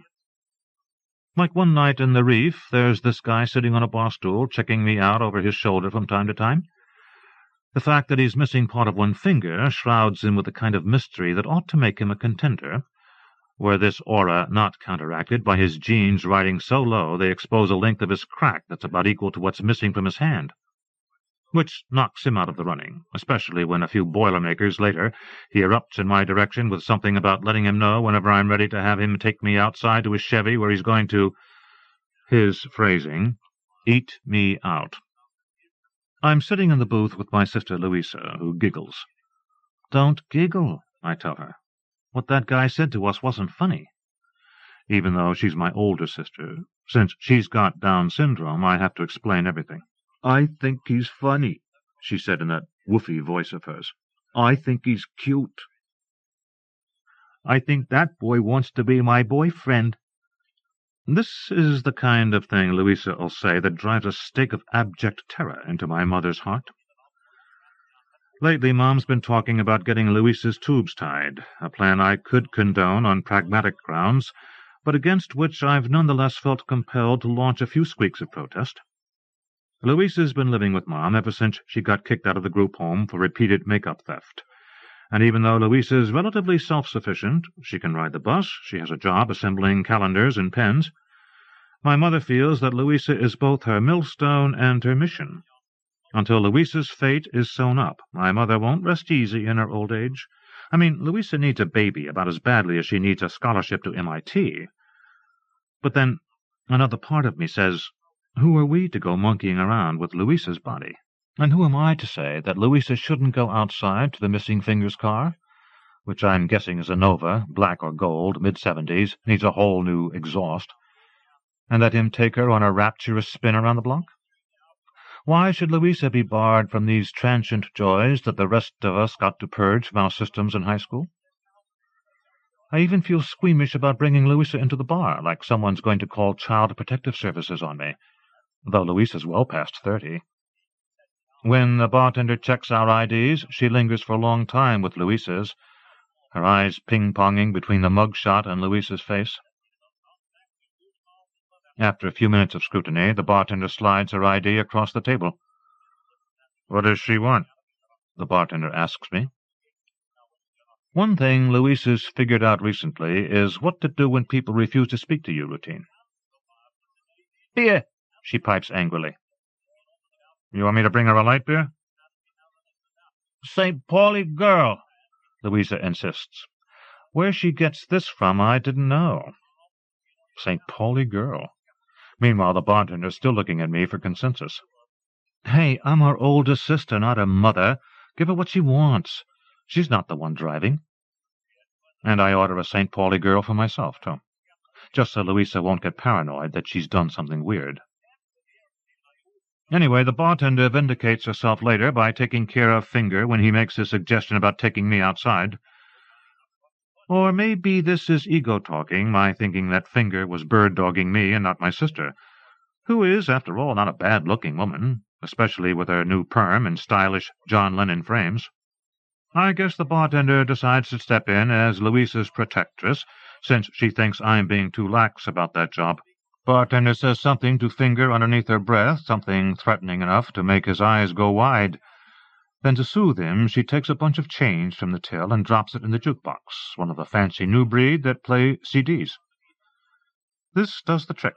The bar falls silent while the lead guitar knifes its way through the intro. Then, with the grace and synchronicity of ballerinas, all the bad boys start playing air guitar by strumming the folds of skin around their navels. Finger tilts woozily over his glass, and not too long after the song ends, he's got his arms folded on the bar with his head nested inside, whistling the strange bird calls of sleep. Look, Louisa says, elbowing me. That funny boy is sleeping. I told you he's not funny, he's a jerk. Yeah, she says, bobbing her head. Often I find myself wishing Louisa did not agree so enthusiastically with everything I say.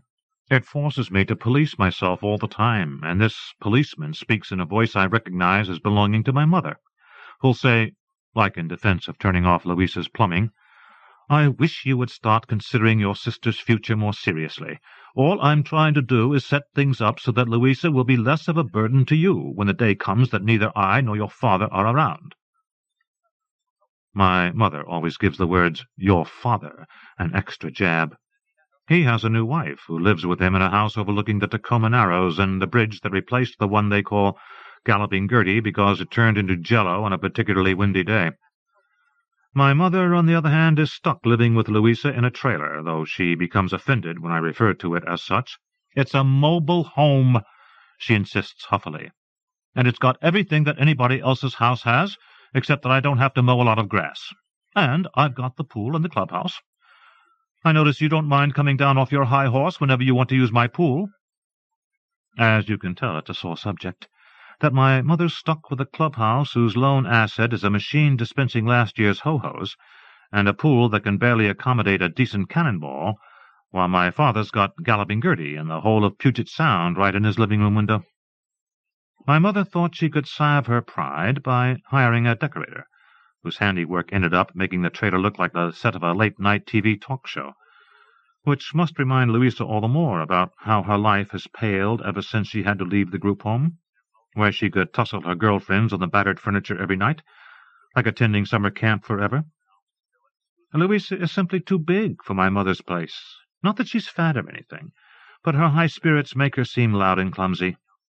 And my mother takes them as evidence of Louisa's naivete and thinks we must band together to instruct her in the ways of evil. Look, Louisa, I say, watching Finger's drool run from his downhill cheek, you've really got to start looking out for yourself. There's a lot of boys out there who are not nice boys. Her face darkens. Like the boys who yell at me at the bus stop. Mommy says they aren't nice. No, they're not nice. You know what I call them? Creeps. And then I ask her, what did Mom tell you to do about them? Louisa answers ambivalently, and I can tell that despite their terrors, the bus-stop boys still glitter. Mommy said just ignore them. She said for me to pretend their voices were like the wind. This she demonstrates by blowing our cocktail napkins off the table. Goodbye, creeps, Louisa whooshes. I've mentioned that I've observed bad boys up close. But now let me confess that I haven't always proved to be the shrewdest judge of human nature. Most of my run-ins with bad boys have turned out, well, bad. In my freshman year of high school, I encountered bad boy number 1, who had me doing his pre-algebra problems half the night while he worked out the science of break and entering. Number 2 was old enough to drive a car, and this romance, with the car more than the boy per se, left me with a green stick fracture of my collarbone. Number 6 was the one who suckered me into co-signing the loan on his brand-new Mustang. How this story ends you don't need me to say. And number 8 was the proud owner of a set-yourself-up-in-the-creative and lucrative world of tattooing with easy monthly payments kit, which he'd ordered from the back of a comic book. Pretty soon I figured out what you have by no doubt concluded. Number 8 had loser written all over him, but this was not before I'd let him go to work on my left arm, inking a rattlesnake whose tail was rooted inside my elbow. It was supposed to be a little snake, but number 8 had not yet mastered his craft, and the tail came out blotched and broken, which compelled number 8 to keep on keeping on, running the snake down the length of my arm, zigzagging its sausagey shape so that he could get the most practice in.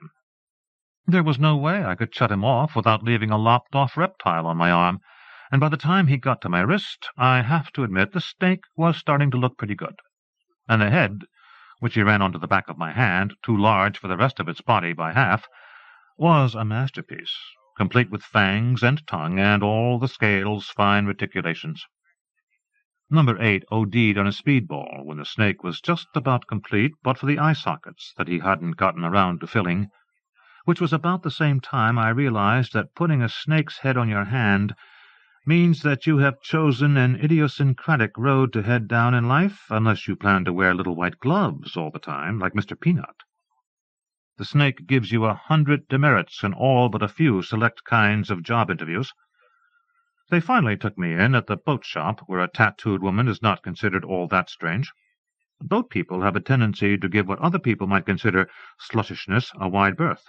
There aren't really any sluts in the boat world, the way there aren't really sluts at the handy rental, or working in accounts payable at Ralph's Custom Car Customizing, maybe because these industries, top-heavy with bad boys, are willing to extend women a quid pro quo of retroactive grace.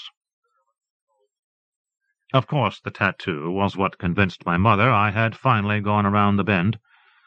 Ever since, she's been afraid I have an unsettling influence on Louisa. Her preference would be for the two of us not to be left alone, but she waffles on this because I am Louisa's most obvious and cheapest chaperone. When my mother wanted to go on a cruise, for instance, she had no choice but to ask me to come live at the trailer for those 2 weeks. As always, Louisa is thrilled at my presence. She knows when I come to stay we will turn the radio up full blast and eat all kinds of disgusting take-out foods and launch ourselves into a cleaning frenzy to get the greasy pizza boxes into a dumpster just minutes before my mother walks back through the door. So I'm staying there on a drizzly Sunday, when what Louisa wants to do is see a movie. We commit the ultimate naughtiness by spreading the newspaper on the white carpet, and after Louisa scrutinizes the movie ads, she lets her fingers stab down on one called Primal Reflex, which stars Hollywood's latest flavor of the month and some pretty steamy scenes. Junctures like these are where my mother's voice cuts in and I point out the comedies instead. Louisa's mind is made up. "I want to see this girl do the hula-hula," she says. In the advertisement, latest flavors got a hibiscus flower pinned behind one ear, her face framed in the crosshairs of some anonymous gun. "It's not a hula movie," I explain. "You're thinking of, like, Annette Funicello." "No, I'm thinking of her."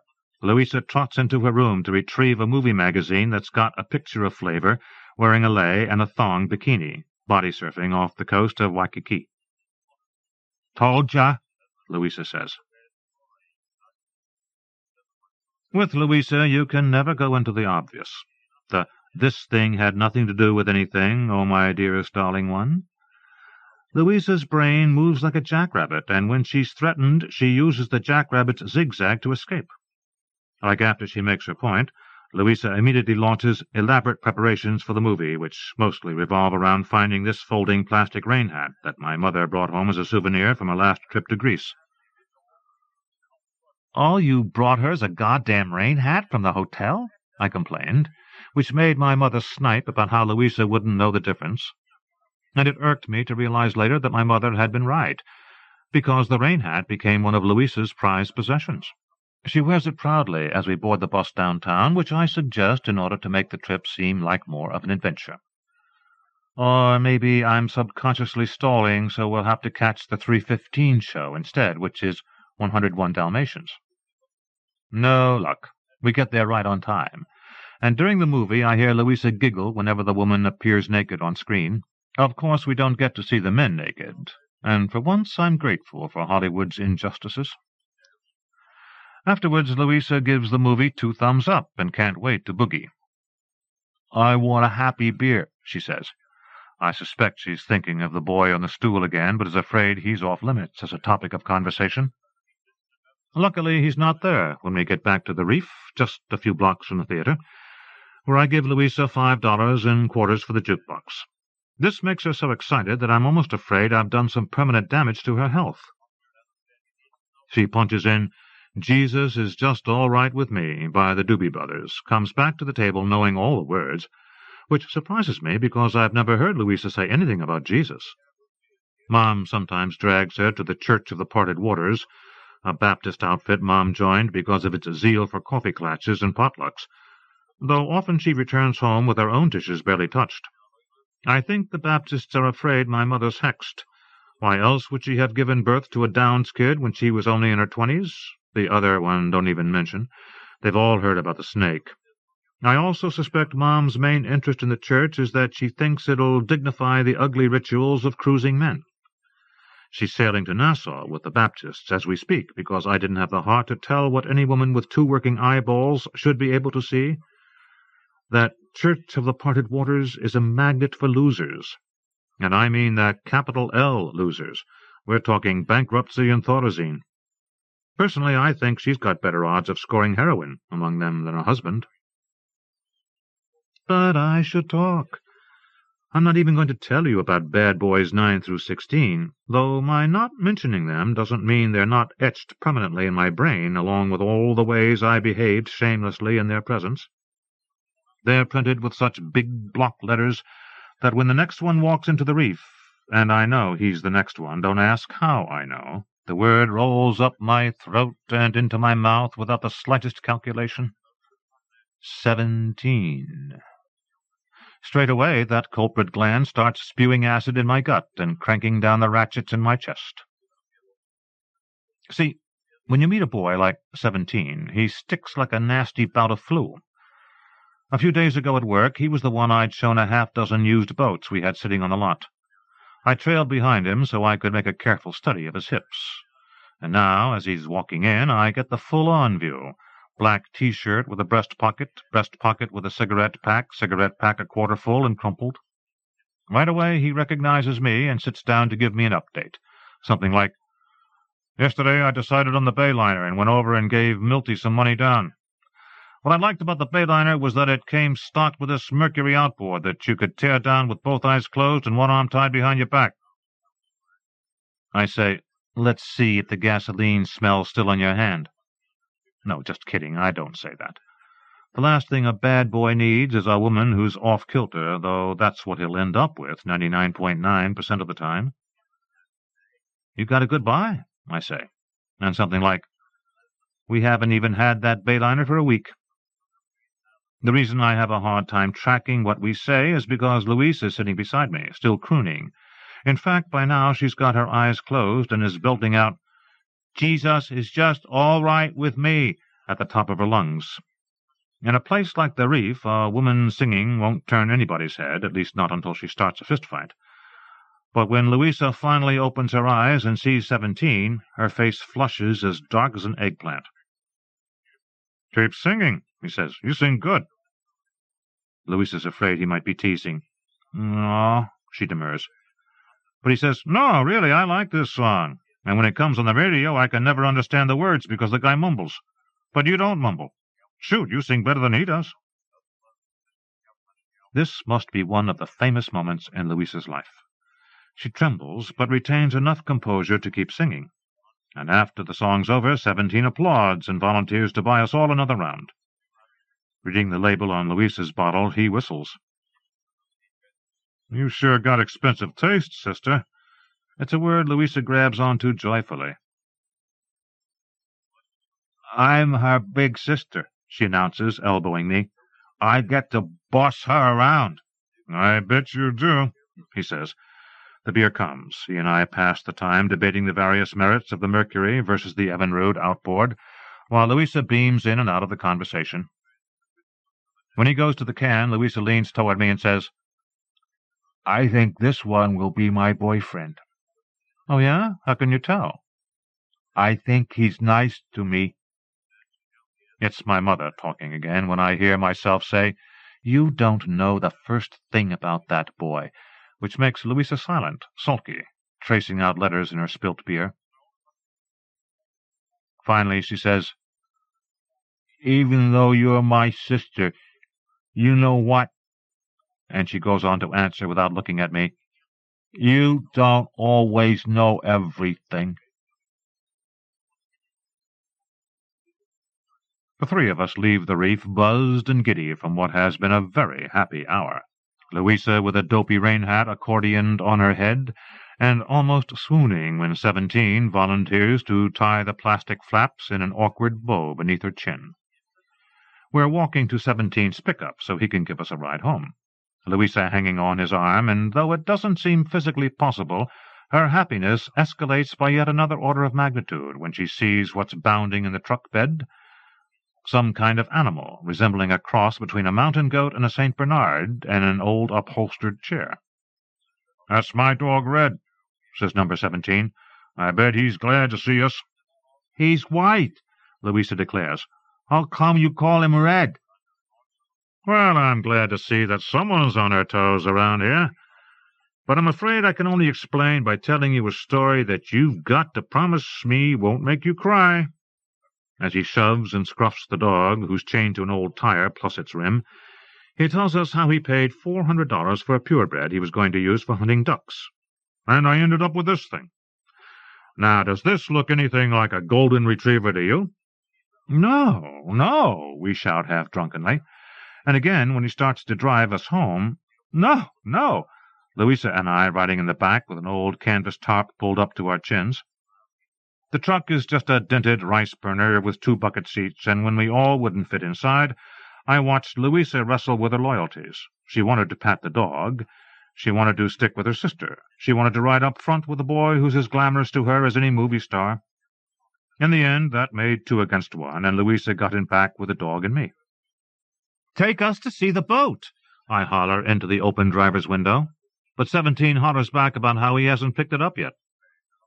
Instead, he takes us to see where he's going to keep it berthed as we drive through the beautiful monotony of northwest summer, the sky a metal color that we can't see through, and the air warm and misting just enough that we can feel it on our faces. We head down the Bayshore Road with the water on our left shoulders and the mountains on our right. And suddenly, through tall firs, the late sun spikes in shafts so deeply yellow they are almost opaque. North Hope Harbor cuts into the point 10 miles from town, where the sound picks up current and breaks into chop, and it's there that 17 pulls up in the gravel parking lot and crunches around the truck bed, shouldering a 6-pack he's pulled from behind the seat. It's shit beer, ladies, he says as he climbs in, but it's all I got. Louisa's getting wasted, way past the 2-beer limit that I usually nail her to. But today I say, oh, what the hell. She is happy. She is happier than I've ever seen her. The boy is lying underneath the tarp between us, and the dog is nosing the folds of her rain hat, until he discovers skin and starts making big slurps up and down her face. Here's the last thing I know about bad boys. Most bad boys are lousy lays. Going into it, you have to understand they're not the kind of guys who'll care whether or not you come. That part of the equation goes right over their head. The whole idea of female orgasm reminding them of high school math class and having to solve for X. What they do best is look out for themselves, which means popping a beer or falling asleep, and perhaps this is the epitome of bad boy post-coital tristesse, turning on the television and, if stars are aligned in their favor, discovering a replay of the Indy 500, the cars going round and round and round. This is how the world is starting to look when we finish the last of 17's beer, dusk settling on the water, which seems to whirl in a slow eddy that spins the boats and ricochets the early stars. After 17 takes us out for cheeseburgers and doesn't even squawk when Louisa uses about 40 of those little packs of ketchup, ripping them open with her teeth and shooting the contents in jags that scribble her with red, the three of us end up, where else, at my mother's trailer, where Louisa, despite her happiness, or maybe sated with it, falls on the sofa and commences snoring like a man. In my mother's bedroom, 17 says, "Now you gotta let me see the rest of that snake," and when I roll up my sleeve, he starts to improvise his murmurs. "Let's see if you got any other secret pictures." And I show him it all, to prove there's no more pictures. Let me say flat out that, despite these promising overtures, 17's love-making is not a memorable event. The beer makes his athleticism sloppy, and when he touches me, he's wide on all his marks. I know I should say our love-making, but with bad boys, the woman is not held accountable once she's tilted off the upright.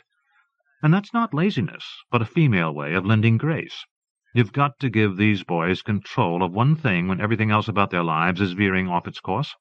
The one thing they think is most important. The one thing they think will turn them into men. What I'm trying to explain is why I'm not crestfallen in the morning when I discover number 17 gone. Only for a moment does his vanishing even come as a surprise, until I remember that sometime during his examination of my marked and unmarked skin, he told me that he'd have to be at a roofing job by 6. In fact, when I first wake up, I think I'm lying in a strange motel, until I realize that it's just my mother's bedroom with its Johnny Carson drapes. And just like in a cheap motel, there's this loud thump crashing coming from the other rooms, where I find Louisa romping with 17's beast, who's still chained to the tire that he's dragging across my mother's formerly white rug. Already they've broken one wing off the wing-back chair, and now he puts his paw right through a sofa cushion as though he were stepping in a bucket. Hanging from his teeth, the dog's got some kind of translucent seaweed, which I finally recognize as Louisa's rain hat. "What's going on here?" I scream.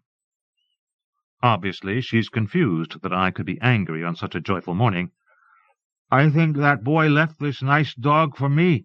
And damned if she's not right.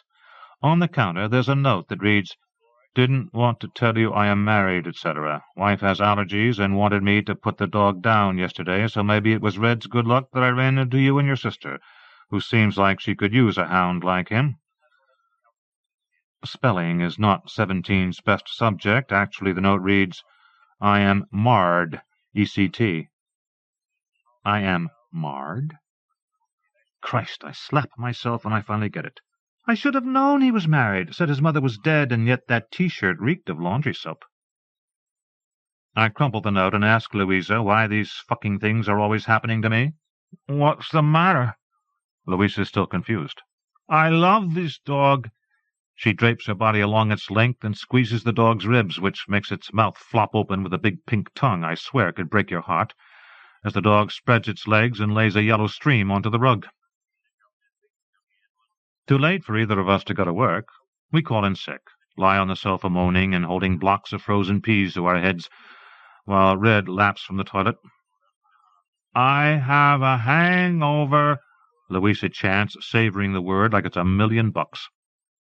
Before noon the toilet's dry, and Red is hankering for out, so we make bologna sandwiches and carry them down the street to the vacant lot. First I have to take a hacksaw to his chain to cut the tire free, and until we get there Louisa uses one of her plastic jump ropes as a leash, on the end of which he strains and wheezes. "Hold on, boy," Louisa bellows. As soon as Red's untied, he's bolting across the meadow like a streak, the late summer flowers still in bloom, but what does the dog care as he tramples them underfoot, every now and then glancing over his shoulder to tease Louisa into hot pursuit. I watch them leaping fair-haired in the weeds, both too big for this world, both too big to be concealed. Nominated by New England Review, Dorothy Barisi, Ron Tanner. Histories of Bodies by Mariko Nagai. From New Letters. For J.R. Be ahead of all partings. Rainer Maria Rilke. 1. That's how we can distinguish a man from a woman, or from ourselves, only in a moment of embrace. Judgment on bodies has already passed. They say we are like any other. Cock is a breast, balls another pair that swings like hands of a clock. Our stories have no listener. Our stories are like any other. We misunderstood each other. Our bodies the only proof of intimacy. A repetition of bodies coming together as we move on top or under each other. We fill each other with ourselves in the moment of embrace, an imago stretching its wings out, two bodies connected by embrace. 2. Hush, you say. I love your body. I get hard only for you. I am yours only. You say that sex is another word for how we leave the body, or how, like the whirling dervishes, we seek the eternal in the embrace, in the moment of unveiling the white so much like a butterfly of ourselves. You hold your cock. Your release comes like a magician releasing the doves. They land on my stomach. They stay there until they dry like scabs over wounds. I love you. Love is another way to say how unoriginal we are. Or, you and I are separated by a word, a mere word. Love is a division. It is a barrier that makes us what we are. Another word for how repetition becomes the way we part from each other over and over again. Love is another way of saying, your face in this light is how I want to remember you. A face only a few steps away from death. This is when I like you best. 3.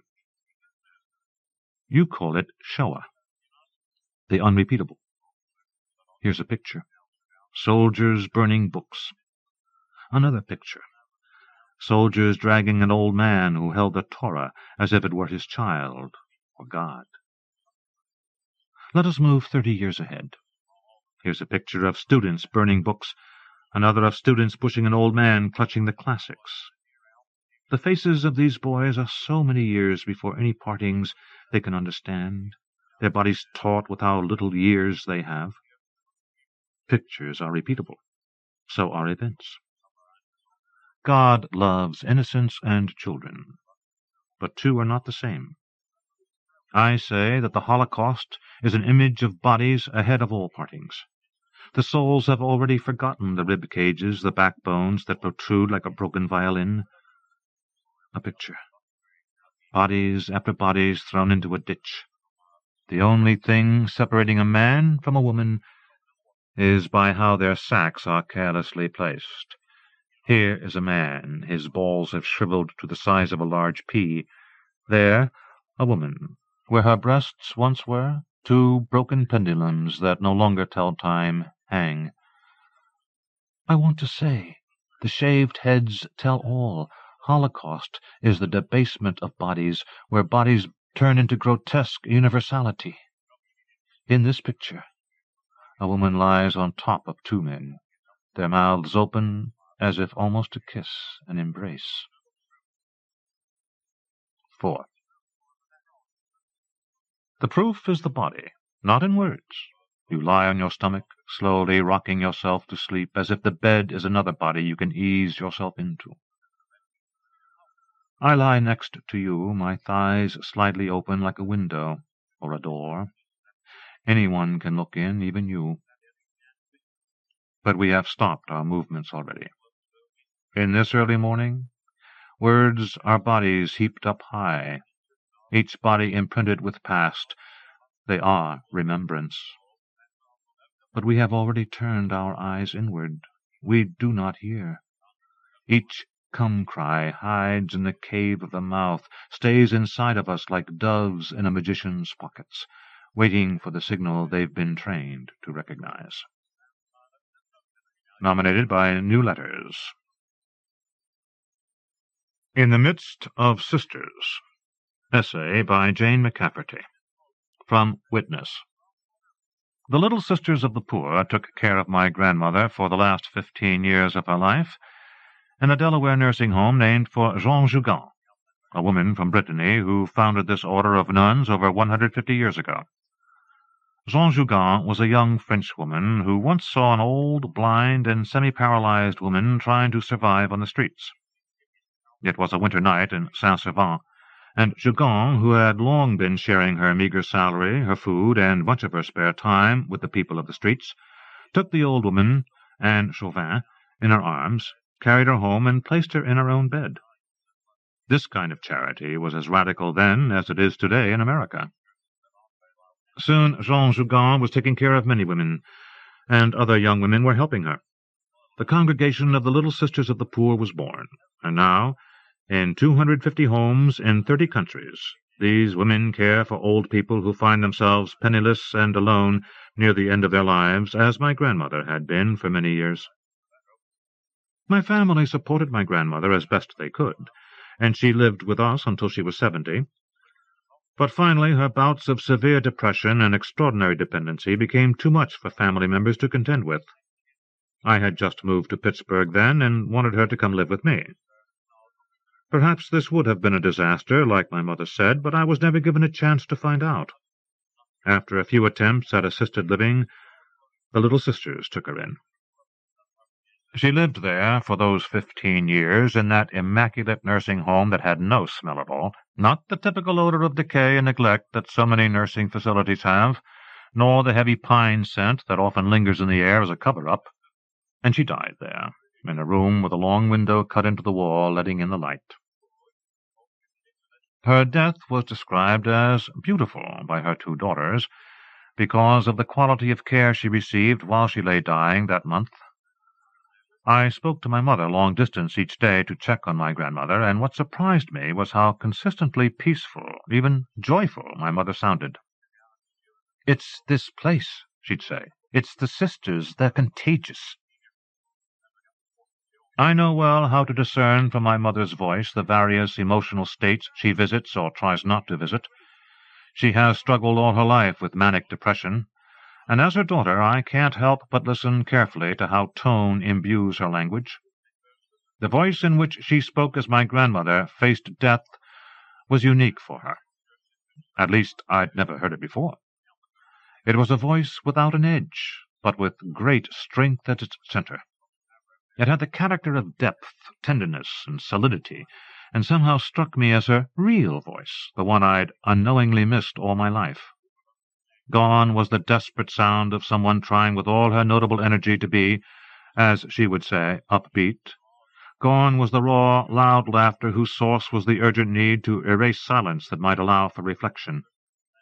In its place, this past summer there in the Jean Jougan home, was laughter from her gut, enriched by a mysterious peace. "You sound good," I kept saying, in wonder, and I'd want to hang on the phone for as long as she'd let me. What I wanted to hear was the simple story of my mother's day, told to me in this new voice. "S and I got here about 8 in the morning, as usual. I brought doughnuts for us and the nuns. These nuns have sweet tooths like you wouldn't believe. And Graham's responsive today. She smiled a few times. You have to talk into her ear. She doesn't open her eyes much, but she knows we're always here. And the nuns, I can't even begin to describe them." But she could. "Sister Bernadette, she used to be a model. She's 6'1", and she's a riot. She goes around singing, not just hymns."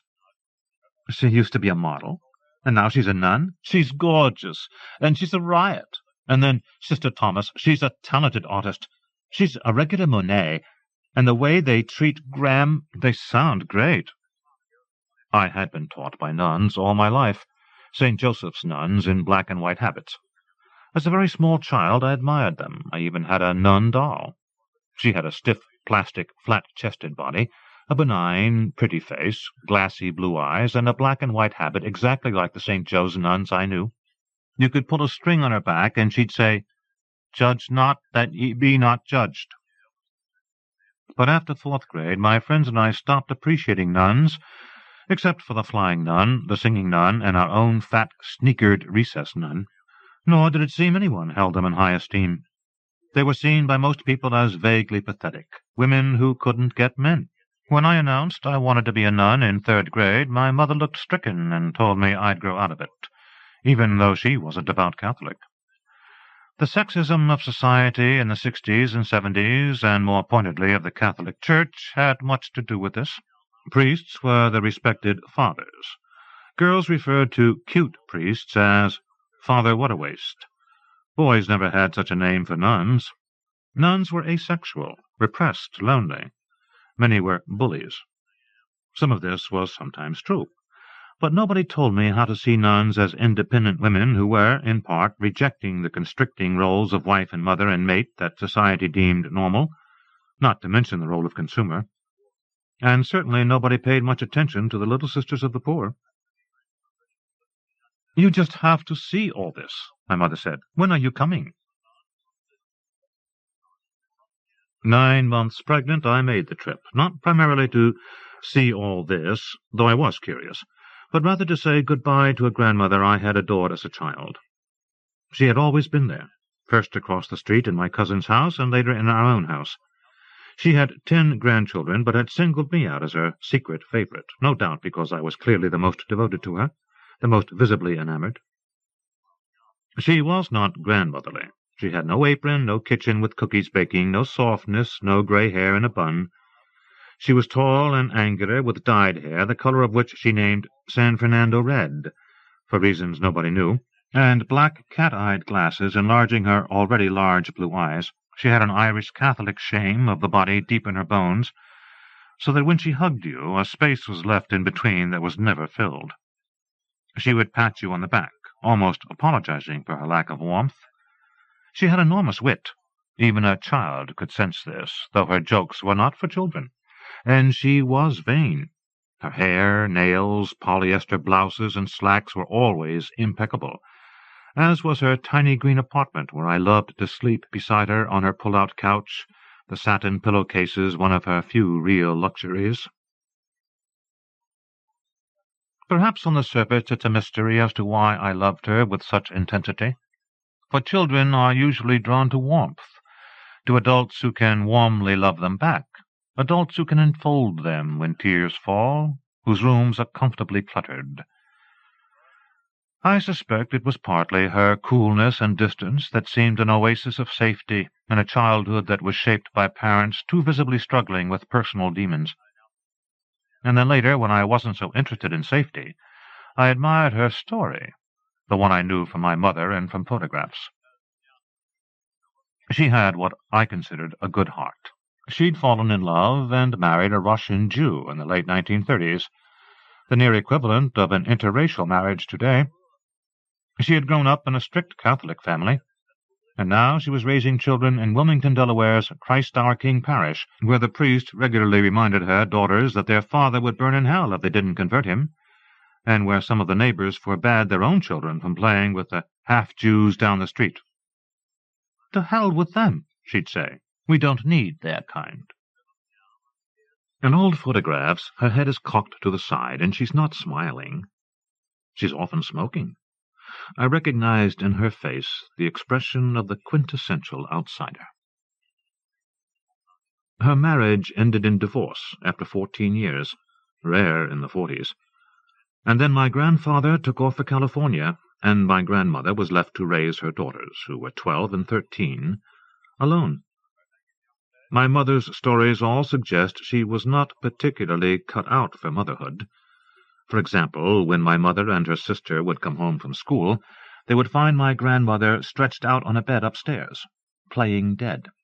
They would shake her and shout to her, and perhaps, out of a truly desperate need for solitude, she'd simply pretend she was dead. I chose to hear the black humor in the story, not the cruel pathology.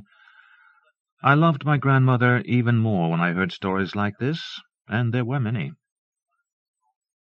Yet what I'm interested in here is not the love I once held for her, but rather what became of the love. Somehow, in my late 20s, I stopped visiting her more than once or twice a year. I had the excuse of living 5 hours away, but that wasn't the real problem. I stopped visiting because she was willfully disengaging herself from life. She didn't talk much when you visited her, and it was a strain to try to fill her in on my life because I couldn't feel her listening. What I could usually count on back then was a smile, some light in her watery blue eyes, some laughter when I made a joke. Eventually, even those signs disappeared, and a kind of bitterness seemed present in her face. And when I looked in her eyes, I thought I saw anger. Or was I imagining it? I never asked her. When I did make those infrequent, obligatory visits in my late 20s, I was always struck as I stood in the doorway by the image of her lying on her bed, hands folded on her stomach, eyes closed to her spotless room that was like a monk's, her few choice possessions on the table by the bed. The sadness I felt was always complicated, and eventually nearly replaced with impatience and disappointment that she was wasting precious life, that she was retreating so entirely from this world. But there are 2 visits I remember well before this impatience, which I recognize now as a hardening of the heart, took hold. One takes place before she lived with the little sisters. I am in my early 20s, and I take a bus up from college to visit her in her apartment, which is located in a kind of communal high-rise for seniors. It's lunchtime, and I find the dining room and walk among the chattering old people, most of them gathered at large round tables, until I spot my grandmother clear across the room at a deuce table by the curtained window where she is seated with a small woman older than herself.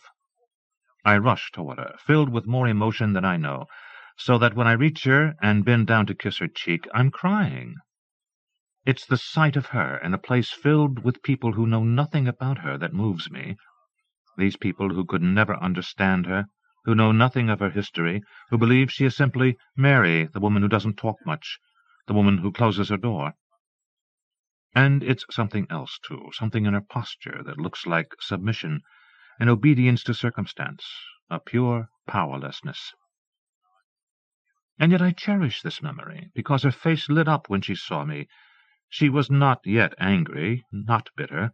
She loved me with what I then imagined was unconditional love, and I loved her back with what I then would have sworn was unconditional love.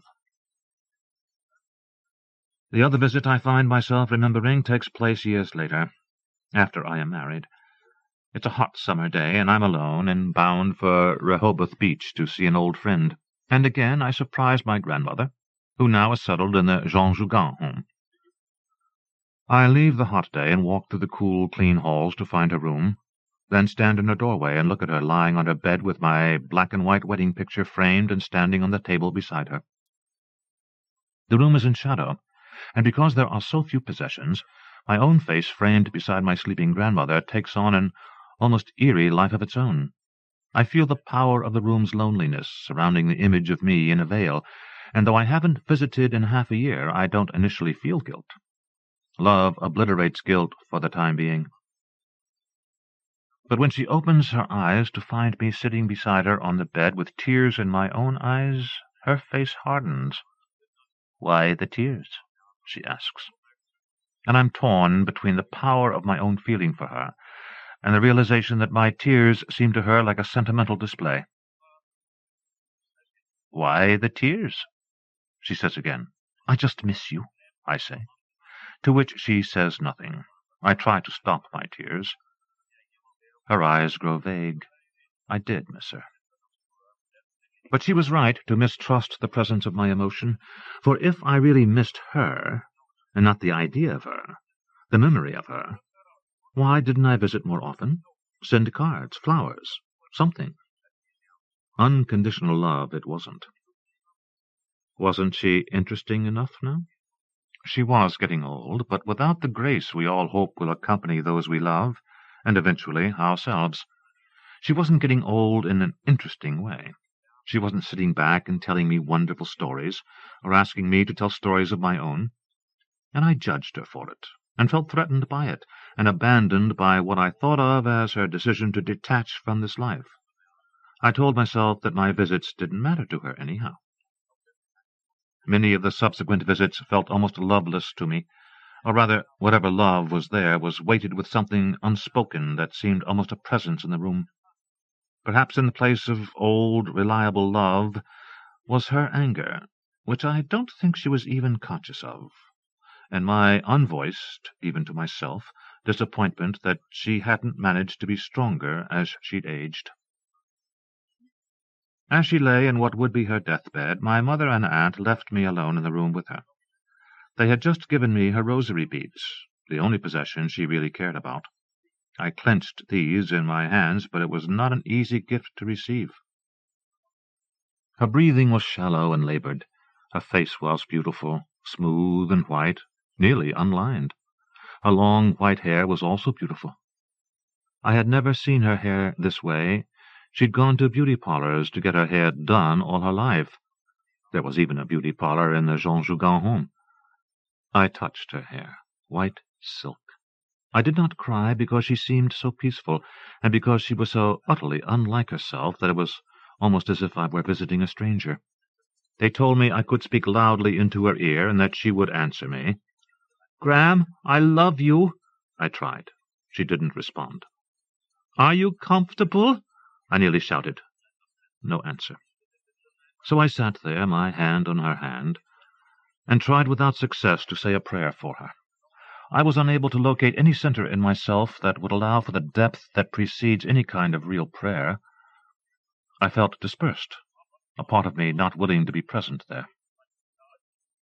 Afterwards, her favorite nun came into the room. She spoke to my grandmother in a normal tone, without putting her mouth anywhere near her ear. "How are you, Mary? Are you comfortable?" The nun was small, with a kind, serious face. "Sister, fine, fine," she managed. The words were strained and unclear, but there they were, a smile on her lips. "How are you, sister?" she managed. I understood then that whatever I had or hadn't done for my grandmother, I wouldn't be forgiven. I stayed and watched the nun brush her hair and turn her over onto her side with the help of another nun. My mother and aunt returned to the room and spoke to me about the wonder of the nuns. How they brush her hair twice a day, they bathe her, they rub her feet, they change her gown, beautiful gowns, every day. They put a little make-up on her cheeks because they know appearance had always been important to her. They turn her in her bed every 2 hours. They give her morphine when she's in pain. Her room is scrubbed and polished every day. It shines. They bring flowers. They hold her hand and talk to her, always using her name. "Mary, how are you, love?" they say. 2 or 3 sit by the bed and pray all night long, keeping watch in case her time should draw near. These were the nuns who had cared for her for 15 years. This was unconditional love. Unsentimental love. The love that stays with you when you change. The love that moved my grandmother to speak as she was dying. I saw the nuns in action, the certainty of their hands and bodies as they went about the task of giving comfort. But what I found most compelling were their vivid faces.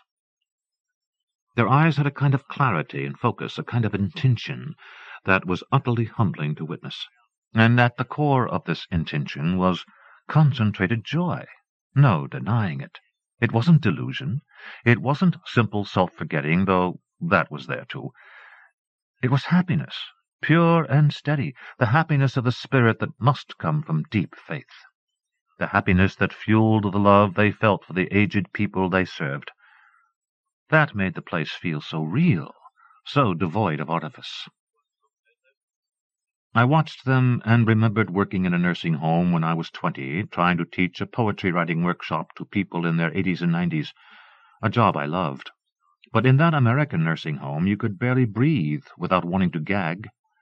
Most of the underpaid nurses and nurses' aides looked haggard, resentful. The residents cried out from their beds and wheelchairs, and because the place was understaffed, nobody came. Nobody came to change their diapers, to hold their hand, to feed them, to assure them they were not alone. They were alone. It was the more typical American nursing home, a kind of nightmare, really. One of the little sisters told me that there are many stories of how people die, but a common thread emerges.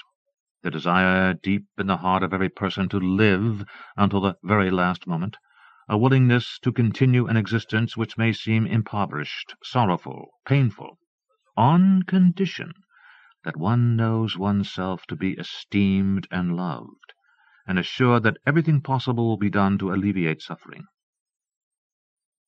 That's what always strikes me, their passion to live if they're loved, she said. I think of my grandmother's last moment. She died with her favorite nun nearby, and her 2 daughters, all of them singing a hymn in her dark room where the moon shone in the window at 4 in the morning. Her face as happy as my mother had ever seen it.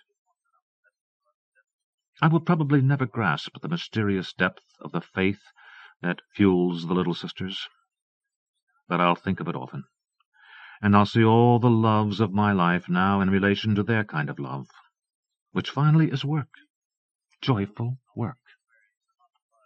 Nominated by witness Jim Daniels. Prayer by Grace Schulman, from Poetry. For Aga Shahid Ali. Yom Kippur. Wearing a bride's dress bought in Jerusalem, I peer through swamp reeds, my thought in Jerusalem. Velvet on grass. Odd, but I learned young to keep this day just as I can, if not as I ought, in Jerusalem. Like sleep or love, prayer may surprise the woman who laughs by a stream, or the child distraught in Jerusalem. My Arab dress has blue, green, yellow threads, the shades of mosaics hand-wrought in Jerusalem. Jews, Muslims, prize like the blue-yellow dome of the rock, like strung beads and cloves said to ward off the drought in Jerusalem. Both savor things that grow wild, coreopsis in April, the rose that buds late like an afterthought in Jerusalem. While car bombs flared, an Arab poet translated Hebrew verses whose flame caught in Jerusalem. And you, Shahid, sail Judah Halevi's sea, as I, on Galib's, course like an Argonaut in Jerusalem. Stone lions pace the Sultan's gate, while almonds bloom into images, Hebrew and Arabic, wrought in Jerusalem. No words, no metaphors, for knives that gore flesh on streets where the people have fought in Jerusalem. As this spider weaves a web in silence, may Hebrew and Arabic be woven taut in Jerusalem. Here at the bay I see my face in the shallows, and plumb for the true self our Abraham sought in Jerusalem. Open the gates to rainbow-colored words of outlanders, their sounds untaught in Jerusalem. My name is Grace, Jannah in Hebrew and in Arabic. May its meaning, God's love, at last be taught in Jerusalem. Nominated by witness Marianne Borick, Carl Dennis, Stuart Dybeck, Marilyn Hacker, Sherrod Santos, Arthur Smith. Cybermorphic, beat-up, get-down, subterranean, homesick reality sandwich blues. Fiction by Lance Olsen. From Anyone is Possible, Red Hen Press. I'm a, poet. Mona Sausalito. I write lyrics for my boyfriend's band, Plato's Death Metal Tumors. Plato's Death Metal Tumors kicks butt. It's one of the best neo-goth bands in Seattle. My boyfriend's name is Moshe. Moshe shaved his head and tattooed it with rad circuitry patterns. He plays wicked cool lead and sings like Steve Tyler on amphetamines. Only that's not his real name. His real name is Marvin Goldstein. But so, like I say, I'm a poet. I write about human sacrifices, cannibalism, vampires and stuff. Moshe loves my work. He says we're all going to be famous someday. Only right now we're not, which bites, 'cause I've been writing for almost 10 months. These things take time, I guess. Except we need some, cash to get by from week to week. Which is why Moshe one day says, take the job at Escort à la Mode. Why not, I say. Which, I guess, kind of brings me to my story. See, I'm cruising Capitol Hill in one of the company's black BMWs when my car phone rings. Escort à la Mode's a real high-class operation. Escortette's services go for $750 an hour. We usually work with foreign business types, Japs and ragheads mostly, politicians too. With 24 hours' notice, we can also supply bogus daughters, brothers and sons, you name it. Except there's absolutely nothing kinky here. We don't even kiss the clients. No way. Handshakes max. Take them out, show them the town, eat at a nice restaurant, listen to them yak, take them to a club, watch them try to dance, take them home. Period. We're tour guides like. Our goal is to make people feel interesting. Therma Payne, she's my boss. Therma says our job is to give good consort. Therma's a scream. But so, like I say, my car phone rings. I answer.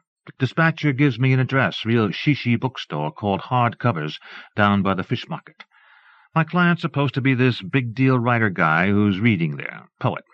Supposed to have been famous back in the, Pleistocene era or something. Worth bazillions. So important I never even heard of him. But hey, it's work. Now, I'm not being, unmodest or anything, okay? But I happen to be frickin' gorgeous. No shit. My skin's real white. I dye my hair, which is short and spiked, shoe polish black, then streak it with these little wisps of pink, which picks up my Lancôme Corvette red lipstick and long Estée Lauder too good to be natural black lashes. When I talk with a client, I'll keep my eyes open real wide so I always look Winona Ryder surprised by what he's saying. I'm 5 feet 2 inches, and when I wear my No. 4 black knit body dress and glossy black mouche army boots, I become every middle-aged man's bad little girl wet dream. So I don't just walk into hardcovers, okay? I sashay. Yeah, that's it, sashay. I've never been there before, and I'm frankly pretty fucking impressed. Place is just humongous. More a warehouse than a bookstore, except that it's all mahogany and bronze and dense carpeting, health food bar, espresso counter, dweeb with batwing ears playing muzak at the Baby Grand, area off on the side with a podium and loads of chairs for the reading, which is already filling, standing room only. People are real excited. And books, God, books, enough books to make you instantly anxious you'll never read them all, no way, no matter how hard you try. So you might as well not. I'm right on time, so I ask the guy at the register for the famous rich poet. He points to the storeroom. Warming up, he says. So I go on back and knock. Only no one answers. I knock again. Nada. My meter's running, and I figure I might as well earn my paycheck, so I try the knob. Door's unlocked. I open it, stick my head in, say hi. It's pretty dark, all shadows and book cartons, and the room stretches on forever, and I'm already getting bored. So I enter and close the door behind me. When my eyes adjust a little, I make out a dim light way off in a distant corner. I start weaving toward it through the rows and rows of cartons. As I get closer, I can hear these voices. They sound kind of funny, worried-like, real fast and low. And then I see them. I see the whole thing. Maybe 5 or 6 guys in gray business suits and ties, real like FBI or something, are huddling over this jumble on the floor. At first I don't understand what I'm looking at. Then I make out the portable gurney, and this torso on it, just this torso, naked and fleshy pink in a Barbie doll sort of way, rib cage big as a cow's, biggest fucking belly you ever saw. Out of it are sticking these skinny white flabby legs. Between them this amazingly small little purple dick and 2 hairy marbles. Only thing is, the chest isn't a real chest. There's a panel in it, and the panel's open, and one of the guys is tinkering with some wiring in there, and another is rummaging through a wooden crate, coming up with an arm, plugging it into the torso, while a third guy, who's been balancing a second arm over his shoulder like a rifle or something, swings it down and locks it into place. I may be a poet, okay, but I'm not a fucking liar or anything. I'm just telling you what I saw, believe it or not. Go ahead. Frankly, I don't give a shit. But I'm telling you, I'm standing there, hypnotized like, not sure whether to run or wet myself, when this 4th guy reaches into the crate and comes up with, I kid you not, a head. I swear. I fucking swear, a head. The thing is so gross, pudgy, bushy, gray-haired. And with these eyes, with these sort of glazed eyes that are looking up into the darkness where the ceiling should have been, I could spew rice just thinking about it. Anyway, after a pretty long time fidgeting with the stuff in the chest, they plop the torso into a sitting position and start attaching the head. It's not an easy job. They fiddle and curse, and once one of them slips with a screwdriver and punctures the thing's left cheek. Only they take some flesh-toned silicon putty junk and fill up the hole, which works just fine. And the third guy reaches into his breast pocket and produces these wire-rimmed glasses, which he slips into place on the thing's face, and then they stand back, arms folded, admiring their work and all. And then the first guy reaches behind the thing's neck and pushes what must have been the on-off button. Those eyes roll down and snap into focus. Head swivels side to side. Mouth opens and closes its fatty lips. Testing. And then, shit, it begins talking. It begins fucking talking. I'm with you in Rockland. I'm with you. But my agent, what sort of agent is that? What could she have been thinking? Have you seen those sales figures? A Stone should have better figures than that. I'm with you in the nightmare of trade paperbacks, sudden flash of bad PR, suffering the outrageousness of weak blurbs and failing shares. Where is the breakthrough book? Where the advance? Share with me the vanity of the unsolicited manuscript. Show me the madman bum of a publicist. Movie rights, warranties, indemnities. I am the 12% royalty. I am the first 5,000 copies. I am the retail and the wholesale, the overhead, and the option clause. Give me the bottom line. Give me the tax break. Give me a reason to collect my rough drafts in the Antony Crown of Commerce. Oh, mental hardcover. Oh, incomplete clause. Oh, hopeless abandon of the unfulfilled contract. I am with you. I am with you in Rockland. I am... Oh, shit, says the first guy. Balls, says the second. The body is a prosthesis for the mind, the famous rich poet says. We should have let him go, says the third guy. When his ticker stopped, says the first. When his liver quit, says the second. One thing, says the fourth, nanotech sure ain't what it's cracked up to be. You got that right, says the third. 30,000 books in 1998 alone, the famous rich poet says. But they couldn't afford it. Tangier, Venice, Amsterdam. What were they thinking? Wall Street is holy.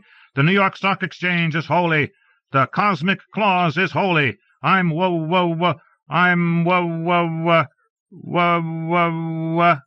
Turn 'em off, says the fifth one. Pale greenish foam begins forming on the famous rich poet's lips, dribbling down his chin, spattering on his hairless chest. Well, says the second.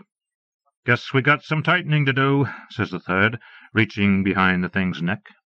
But just as he pressed that button, just for a fraction of an instant, the stare of the famous rich poet fell on me as I tried scrunching out of sight behind a wall of boxes.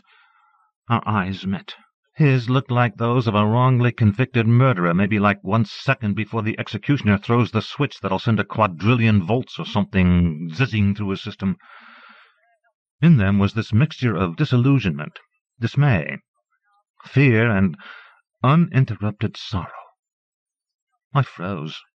He stretched his foam-filled mouth as wide as it would go, ready to bellow, ready to howl. Except the juice failed. His mouth slowly closed again. His eyes rolled back up inside his head. And me? I said, fuck this. Fuck the books. Fuck the suits. Fuck escort a la mode. Fuck the withered old pathetic shit. This whole thing's way too fricking rich for my blood. And so I turned and walked. Nominated by Janice Idis, Ray Fiederman, Thomas E. Kennedy.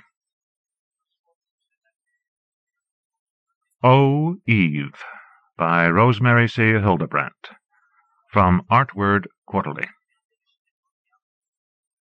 O Eve, that rubric house ball is no apple, plump fist rubbing, a supple impostor of polish and deceit against plush, robustious bosom. Is it so, then?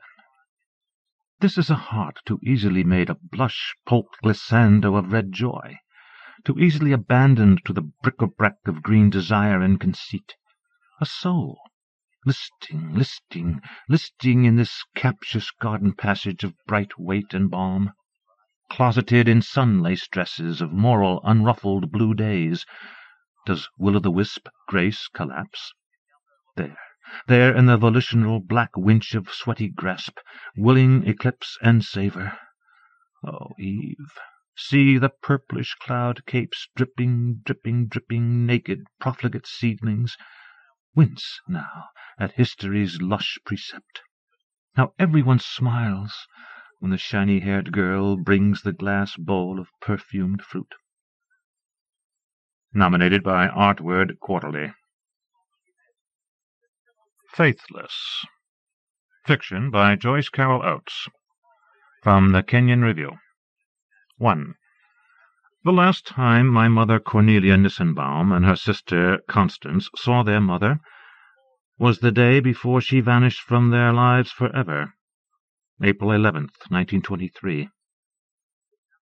It was a rainy, misty morning. They'd been searching for their mother because something was wrong in the household. She hadn't come downstairs to prepare breakfast, so there wasn't anything for them except what their father gave them, glutinous oatmeal from the previous morning, hastily reheated on the stove, sticking to the bottom of the pan and tasting of scorch. Their father had seemed strange to them, smiling but not seeing in that way of his, like Reverend Diekman, too fierce in his pulpit Sunday mornings, intoning the word of God. His eyes were threaded with blood, and his face was still pale from the winter, but flushed, mottled. In those days he was a handsome man, but stern-looking and severe. Grey grizzled side whiskers and a spade-shaped beard, coarse and grizzled too with grey, but thick, springy, sleek black hair brushed back from his forehead in a crest. The sisters were fearful of their father, without their mother to mediate among them. It was as if none of them knew who they were without her. Connie chewed her lip and worked up her nerve to ask where was Mamma. And their father said, hitching up his suspenders on his way outside, "Your mother's where you'll find her." The sisters watched their father cross the mud-puddled yard to where a crew of hired men was waiting in the doorway of the big barn. It was rye planting season, and always in spring in the Chautauqua Valley there was worry about rain. Too much rain, and the seed would be washed away or rot in the soil before it could sprout. My mother, Cornelia, would grow to adulthood thinking how blessings and curses fell from the sky with equal authority, like hard pelting rain. There was God, who set the world in motion, and who intervened sometimes in the affairs of men, for reasons no one could know. If you lived on a farm, there was weather, always weather. Every morning was weather, and every evening at sundown, calculating the next days, the sky's moods meant too much. Always casting your glance upward, outward, your heart set to quicken. That morning. The sisters would never forget that morning. We knew something was wrong. We thought Mamma was sick. The night before, having heard— what exactly? Voices mixed with dreams and the wind. On that farm, at the brink of a 10-mile descent to the Chautauqua River, it was always windy. On the worst days, the wind could literally suck your breath away, like a ghost, a goblin. An invisible being pushing up close beside you, sometimes even inside the house, even in your bed, pushing his mouth or muzzle to yours and sucking out the breath. Connie thought Nelia was silly, a silly baby, to believe such. She was 8 years old and skeptical-minded, yet maybe she believed it too. Liked to scare herself, the way you could almost tickle yourself with such wild thoughts. Connie, who was always famished, and after that morning would be famished for years, sat at the oilcloth-covered table and ate the oatmeal her father had spooned out for her, devoured it, scorch clots and all, her head of fair frizzy braids lowered and her jaws working quickly. Oatmeal sweetened with top milk on the very edge of turning sour, and coarse brown sugar. Nelia, who was fretting, wasn't able to swallow down more than a spoon or two of hers, so Connie devoured that, too. She would remember that part of the oatmeal was hot enough to burn her tongue, and other parts were icebox cold. She would remember that it was all delicious. The girls washed their dishes in the cold-water sink and let the oatmeal pan soak in scummy soapsuds. It was time for Connie to leave for school, but both knew she could not go down today. She could not leave to walk 2 miles to the school without feeling something is wrong, nor could she leave her little sister behind. Though when Nelia snuffled and wiped her nose on both her hands, Connie cuffed her on the shoulder and scolded, "Piggy, piggy!" This, a habit of their mothers when they did something that was only mildly disgusting. Connie led the way upstairs to the big bedroom at the front of the house that was Mama and Papa's room, and that they were forbidden to enter unless specifically invited. For instance, if the door was open and Mama was cleaning inside, changing bedclothes, so she'd call out, "Come in, girls," smiling in her happy mood so it was all right and they would not be scolded.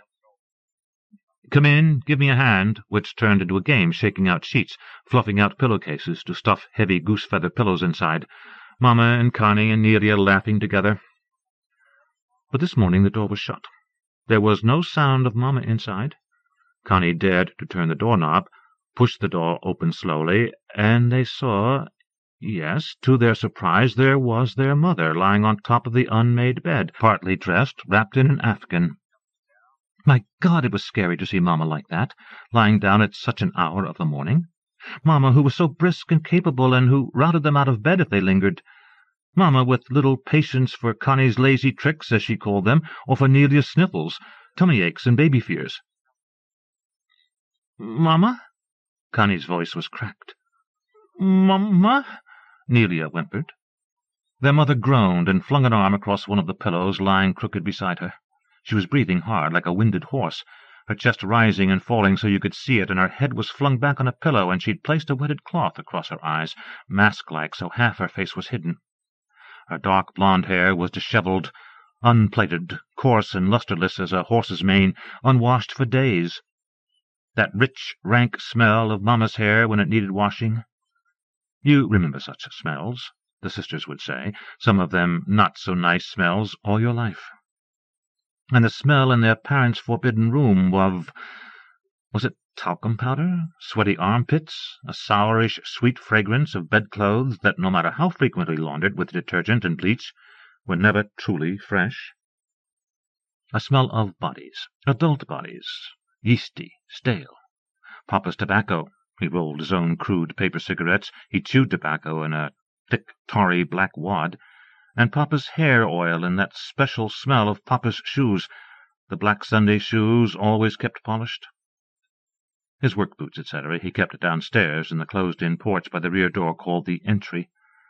In the step-in closet by the bed, behind an unhemmed length of chintz, was a blue-speckled porcelain chamber pot with a detachable lid and a rim that curled neatly under, like a lip. The sisters had their own chamber pot, their potty, as it was called. There was no indoor plumbing in John Nissenbaum's farmhouse, as in any farmhouse in the Chautauqua Valley well into the 1930s, and in poorer homes well into the 1940s, and even beyond. 100 yards behind the house, beyond the silo, was the outhouse, the latrine, the privy. But you would not want to make that trip in cold weather, or in rain, or in the pitch black of night, not if you could help it. Of course, the smell of urine and a fainter smell of excrement must have been everywhere, the sisters conceded years later, as adults, reminiscing. But it was masked by the barnyard smell, probably. Nothing worse than pig manure, after all. At least, we weren't pigs. Anyway, there was Mama on the bed that was so high from the floor you had to raise a knee to slide up on it and grab onto whatever you could, and the horsehair mattress so hard and ungiving. The cloth over Mama's eyes she hadn't removed, and beside Mama in the rumpled bedclothes, her Bible, face down, pages bent. That Bible her mother-in-law, Grandma Nissenbaum, had given her for a wedding present, seeing she hadn't one of her own. It was smaller than the heavy black family Bible, and it was made of limp ivory leather covers and had onion-skin pages the girls were allowed to examine, but not to turn without Mama's supervision. The Bible that would disappear with Gretel Nissenbaum forever. The girls begged, whimpered, "Mama? Mama, are you sick?" At first there was no answer. Just Mama's breath coming quick and hard and uneven, and her olive-pale skin oily with heat like fever. Her legs were tangled in the afghan, her hair was strewn across the pillow. They saw the glint of Mama's gold cross on a thin gold chain around her neck, almost lost in her hair. Not only a cross, but a locket, too. When Mama opened it, there was inside a tiny strand of silver hair once belonging to a woman the sisters had never known. Mama's own grandmother she'd loved so when she was a little girl. And there were Mama's breasts, almost exposed, heavy, lush, beautiful, almost spilling out of a white eyelet slip, rounded like sacks holding warm liquid, and the nipples dark and big as eyes. You weren't supposed to stare at any part of a person's body, but how could you help it? Especially Connie, who was fascinated by such, guessing how one day she'd inhabit a body like Mama's. Years ago she'd peeked at her mother's big, milk-swollen breasts when Nelia was still nursing. Jealous, awed. Nelia was now 5 years old and could not herself recall nursing at all. Would come one day to believe, stubborn and disdainful, that she had never nursed, had only been bottle-fed. At last Mama snatched the cloth off her face. "You! Damn you! What do you want?" She stared at the girls as if, clutching hands and gaping at her, they were strangers. Her right eye was bruised and swollen, and there were raw red marks on her forehead, and first Nelia, then Connie began to cry, and Mama said, "Constance, why aren't you in school? Why can't you let me alone? God help me! Always Mama, Mama, Mama!" Connie whimpered, "Mama, did you hurt yourself?" And Nelia moaned, sucking a corner of the afghan like a deranged baby, and Mama ignored the question, as Mama often ignored questions she thought nosy, none of your business. Her hand lifted as if she meant to slap them, but then fell wearily, as if this had happened many times before, this exchange, this emotion, and it was her fate that it would happen many times again. A close, sweet, stale blood odor lifted from Mama's lower body, out of the folds of the soiled afghan. That odor neither of the little girls could have identified except in retrospect, in adolescence at last detecting it in themselves. Ashamed, discomforted, the secret of their bodies at what was called, invariably in embarrassed undertones, that certain time of the month. So, Gretel Nissenbaum, at the time she disappeared from her husband's house, was having her period. Did that mean something, or nothing? "Nothing," Cornelia would say sharply. "Yes," Constance would insist. "It meant our mother was not pregnant. She wasn't running away with any lover because of that." That morning, what confusion in the Nissenbaum household! However the sisters would later speak of the encounter in the big bedroom, what their mother had said to them, how she'd looked and behaved, it had not been precisely that way, of course. Because how can you speak of confusion? Where are the words for it? How to express in adult language the wild fibrillation of children's minds, two child minds beating against each other like moths? How to know what had truly happened and what was only imagined? Connie would swear that their mother's eye looked like a nasty, dark, rotted egg, so swollen, but she could not say which eye it was, right or left. Nelia, shrinking from looking at her mother's bruised face, wanting only to burrow against her, to hide and be comforted, would come in time to doubt that she'd seen a hurt eye at all, or whether she'd been led to believe she saw it, because Connie, who was so bossy, claimed she had. Connie would remember their mother's words, Mama's rising, desperate voice, "Don't touch me, I'm afraid. I might be going somewhere, but I'm not ready. Oh, God, I'm so afraid." And on, saying she was going away, she was afraid, and Connie trying to ask where was she going, and Mama beating at the bedclothes with her fists. Nelia would remember being hurt at the way Mama yanked the spittle-soaked corner of the afghan out of her mouth so roughly. Not Mama, but bad Mama, witch Mama, who scared her. But then Mama relented, exasperated. "Oh, come on, you damn little babies. Of course Mama loves you." Eager then as starving kittens, the sisters scrambled up onto the high, hard bed, whimpering, snuggling into Mama's arms, her damp, snarled hair, those breasts. Connie and Nelia burrowing, crying themselves to sleep like nursing babies. Mama drew the afghan over the three of them, as if to shield them. That morning of April 11th, 1923. And next morning, early, before dawn, the sisters would be awakened by their father's shouts. "Gretel! Gretel!" 2. Never spoke of her after the first few weeks, after the first shock. We learned to pray for her, and to forgive her, and to forget her. We didn't miss her. So Mother said in her calm, judicious voice, a voice that held no blame. But Aunt Connie would take me aside, the older, wiser sister. "It's true we never spoke of Mama when any grown-ups were near. That was forbidden. But, God, we missed her every hour of every day all the time we lived on that farm." I was Cornelia's daughter, but it was Aunt Connie I trusted.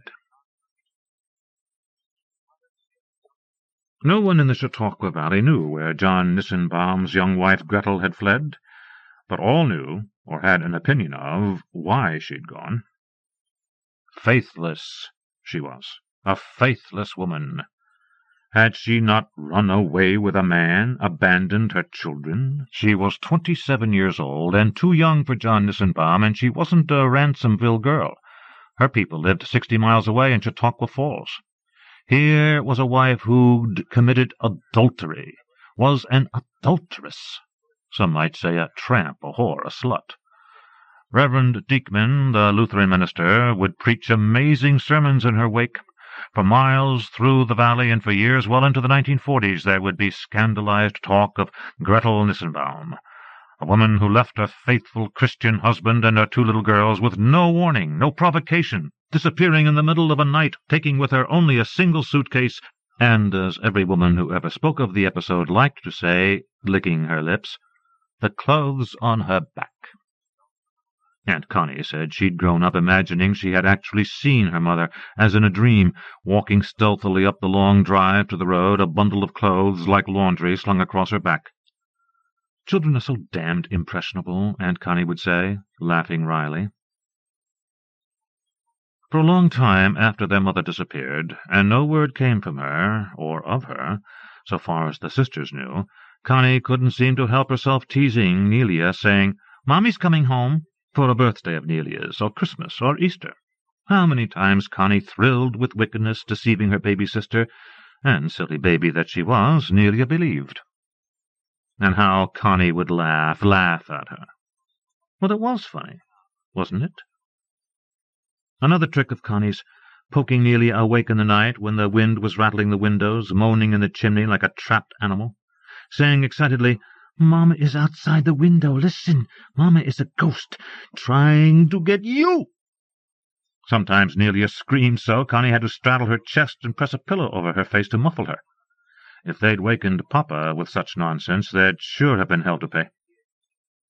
Once, I might have been 12, I asked if my grandfather had spanked or beaten them. Aunt Connie, sitting in our living room on the high-backed mauve brocade chair that was always hers when she came to visit, ignored me. Nor did Mother seem to hear. Aunt Connie lit one of her Chesterfields with a fussy flourish of her pink frosted nails and took a deep, satisfied puff, and said, as if it were a thought only now slipping into her head, and like all such thoughts deserving of utterance, "I was noticing the other day on TV how brattish and idiotic children are, and we're supposed to think they're cute. Papa wasn't the kind to tolerate children carrying on for a single minute." She paused, again inhaling deeply. None of the men were back there. Mother nodded slowly, frowning.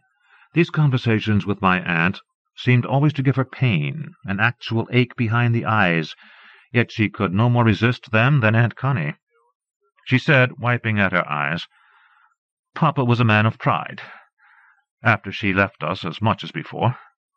Aunt Connie made her high, humming, nasal sound that meant she had something crucial to add, but did not want to appear pushy. "Well, maybe more, Nelia. More pride after." She spoke insinuatingly, with a smile and a glance toward me. Like an actress who has strayed from her lines, Mother quickly amended, "Yes, of course, because a weaker man would have succumbed to shame and despair." Aunt Connie nodded briskly. "Might have cursed God. Turned to drink. So many of 'em did back there. But not Papa. He had the gift of faith." Aunt Connie nodded sagely, yet still with that strange, almost teasing smile. "Oh, indeed, Papa did. That was his gift to us, Nelia, wasn't it? His faith."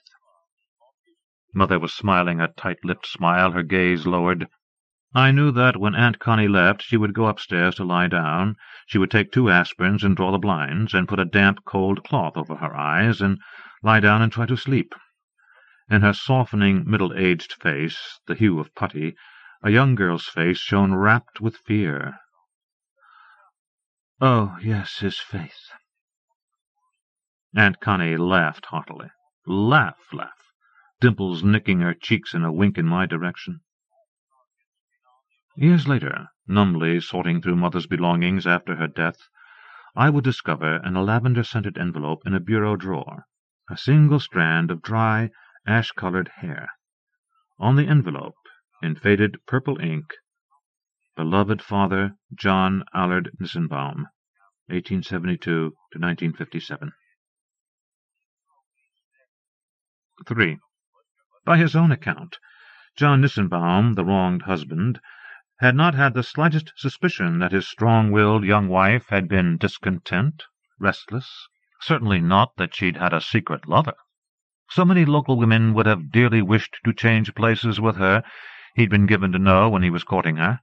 His male vanity and his Nissenbaum vanity, and what you might call common sense, suggested otherwise. For the Nissenbaums were a well-regarded family in the Chautauqua Valley. Among a lot of them, they must have owned thousands of acres of prime farmland. In the weeks, months, and eventually years that followed the scandalous departure, John Nissenbaum, who was by nature, like most of the male Nissenbaums, reticent to the point of arrogance and fiercely private, came to make his story, his side of it, known. As the sisters themselves gathered, for their father never spoke of their mother to them after their first several days following the shock, this was not a single coherent history, but one that had to be pieced together like a giant quilt made of a myriad of fabric scraps. He did allow that Gretel had been missing her family, an older sister with whom she'd been especially close, and cousins and girlfriends she'd gone to high school with in Chautauqua Falls. He understood that the 200-acre farm was a lonely place for her, their next-door neighbors miles away, and the village of Ransomville 7 miles. Trips beyond Ransomville were rare. He knew, or supposed he knew, that his wife had harbored what his mother and sisters called wild imaginings, even after 9 years of marriage, farm life, and children. She had asked several times to be allowed to play the organ at church, but had been refused. She reminisced often wistfully and perhaps reproachfully of long-ago visits to Port Oriskany, Buffalo, and Chicago, before she'd gotten married at the age of 18 to a man 14 years her senior. In Chicago she'd seen stage plays and musicals, the sensational dancers Irene and Vernon Castle and Irving Berlin's Watch Your Step. It wasn't just Gretel wanting to take over the organ at Sunday services, and replacing the elderly male organist whose playing, she said, sounded like a cat in heat. It was her general attitude toward Reverend Diekman and his wife. She resented having to invite them to an elaborate Sunday dinner every few weeks, as the Nissenbaums insisted. She allowed her eyes to roam the congregation during Diekman's sermons, and stifled yawns behind her gloved hand. She woke in the middle of the night, she said, wanting to argue about damnation, hell, the very concept of grace. To the minister's astonished face, she declared herself not able to fully accept the teachings of the Lutheran Church. If there were other, more intimate issues between Gretel and John Nissenbaum, or another factor in Gretel's emotional life, of course no one spoke of it at the time. Though it was hinted, possibly more than hinted, that John Nissenbaum was disappointed with only daughters. Naturally, he wanted sons to help him with the ceaseless work of the farm, sons to whom he could leave the considerable property, just as his married brothers had sons. What was generally known was, John woke in the pitch dark an hour before dawn of that April day to discover that Gretel was gone from their bed. Gone from the house? He searched for her, called her name, with growing alarm, disbelief. "Gretel? Gretel!" He looked in all the upstairs rooms of the house, including the bedroom where his sleep-dazed, frightened daughters were huddled together in their bed. He looked in all the downstairs rooms, even the damp, dirt-floor cellar, into which he descended with a lantern. "Gretel! Where are you?" Dawn came dull, porous, and damp, and with a coat yanked on in haste over his night-clothes and his bare feet jammed into rubber boots, he began a frantic yet methodical search of the farm's outbuildings. The privy, the cow-barn, and the adjoining stable, the hay-barn, and the corn-crib where rats rustled at his approach. In none of these, save perhaps the privy, was it likely that Gretel might be found. Still, John continued his search with growing panic, not knowing what else to do. From the house, his now terrified daughters observed him moving from building to building, a tall, rigid, jerkily moving figure with hands cupped to his mouth, shouting, "Gretel! Gretel!" Do you hear me? Where are you? Gretel! The man's deep, raw voice, pulsing like a metronome, ringing clear, profound, and, to his daughter's ears, as terrible as if the very sky had cracked open and God himself was shouting. What did such little girls, 8 and 5, know of God? In fact, as Aunt Connie would afterward recount, quite a bit. There was Reverend Diekman's baritone impersonation of the God of the Old Testament, the expulsion from the garden, the devastating retort to Job, the spectacular burning bush where fire itself cried, "Here I am." Such had already been imprinted irrevocably upon their imaginations. Only later that morning, but this was a confused, anguished account, did John discover that Gretel's suitcase was missing from the closet, and there were garments conspicuously missing from the clothes-rack, and Gretel's bureau drawers had been hastily ransacked. Underwear, stockings were gone, and her favorite pieces of jewelry, of which she was childishly vain, were gone from her cedarwood box. Gone, too, her heirloom faded cameo hairbrush, comb, and mirror set. And her Bible. What a joke, how people would chuckle over it. Gretel Nissenbaum taking her Bible with her? Wherever in hell the woman went. And there was no farewell note, after 9 years of marriage? John Nissenbaum claimed he'd looked everywhere and found nothing. Not a word of explanation, not a word of regret even to her little girls. For that alone we expelled her from our hearts. During this confused time, while their father was searching and calling their mother's name, the sisters hugged each other in a state of numbness beyond shock, terror. Their father seemed at times to be rushing toward them with the eye-bulging blindness of a runaway horse. They hurried out of his path. He did not see them, except to order them out of his way, not to trouble him now. From the rear entry door they watched as he hitched his team of horses to his buggy and set out shuddering for Ransomville along the winter-rutted post road, leaving the girls behind, erasing them from his mind. As he would tell afterward, in rueful self-disgust, with the air of an enlightened sinner, he'd actually believed he would overtake Gretel on the road, convinced she'd be there, hiking on the grassy shoulder, carrying her suitcase. Gretel was a wiry, nervous woman, stronger than she appeared, with no fear of physical exertion. A woman capable of anything. John Nissenbaum had the idea that Gretel had set out for Ransomville, 7 miles away, there to catch the mid-morning train to Chautauqua Falls, another 60 miles south. It was his confused belief that they must have had a disagreement, else Gretel would not have left. He did not recall any disagreement, in fact, but Gretel was, after all, an emotional woman, a highly strung woman. She'd insisted upon visiting the Hausers, her family, despite his wishes. Was that it? She was lonely for them, or lonely for something. She was angry they hadn't visited Chautauqua Falls for Easter, hadn't seen her family since Christmas. Was that it? We were never enough for her. Why were we never enough for her? But in Ransomville, in the cinder-block Chautauqua and Buffalo depot, there was no sign of Gretel, nor had the lone clerk seen her. "This woman would be about my height," John Nissenbaum said, in his formal, slightly haughty way. "She'd be carrying a suitcase. Her feet would maybe be muddy. Her boots." The clerk shook his head slowly. "No, sir. Nobody looking like that." "A woman by herself. A hesitation, a look of pain. "Good-looking woman, young. A kind of a way about her, a way of—" Another pause. "Making herself known." "Sorry," the clerk said. "The 8:20 just came through, and no woman bought a ticket." It happened then that John Nissenbaum was observed, stark-eyed, stiff, springy black hair in tufts like quills, for the better part of that morning, April 12th, 1923, wandering up one side of Ransomville's single main street and down the other. Hatless, in farm overalls and boots, but wearing a suit coat, somber gunmetal gray, of good wool, buttoned crooked across his narrow muscular torso.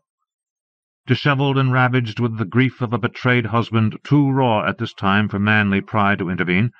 Pathetic, some said, as a kicked dog, yet eager, too, eager as a puppy, he made inquiries at Meldren's Dry Goods, at Elkin & Sons Grocers, at the First Niagara Trust, at the law office of Rowe and Nissenbaum, this Nissenbaum, a young cousin of John's.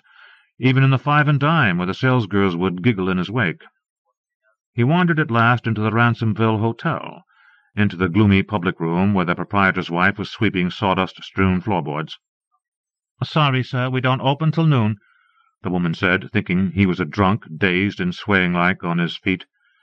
Then she looked more closely at him, not knowing his first name, for John Nissenbaum was not one to patronize local taverns, but recognizing his features.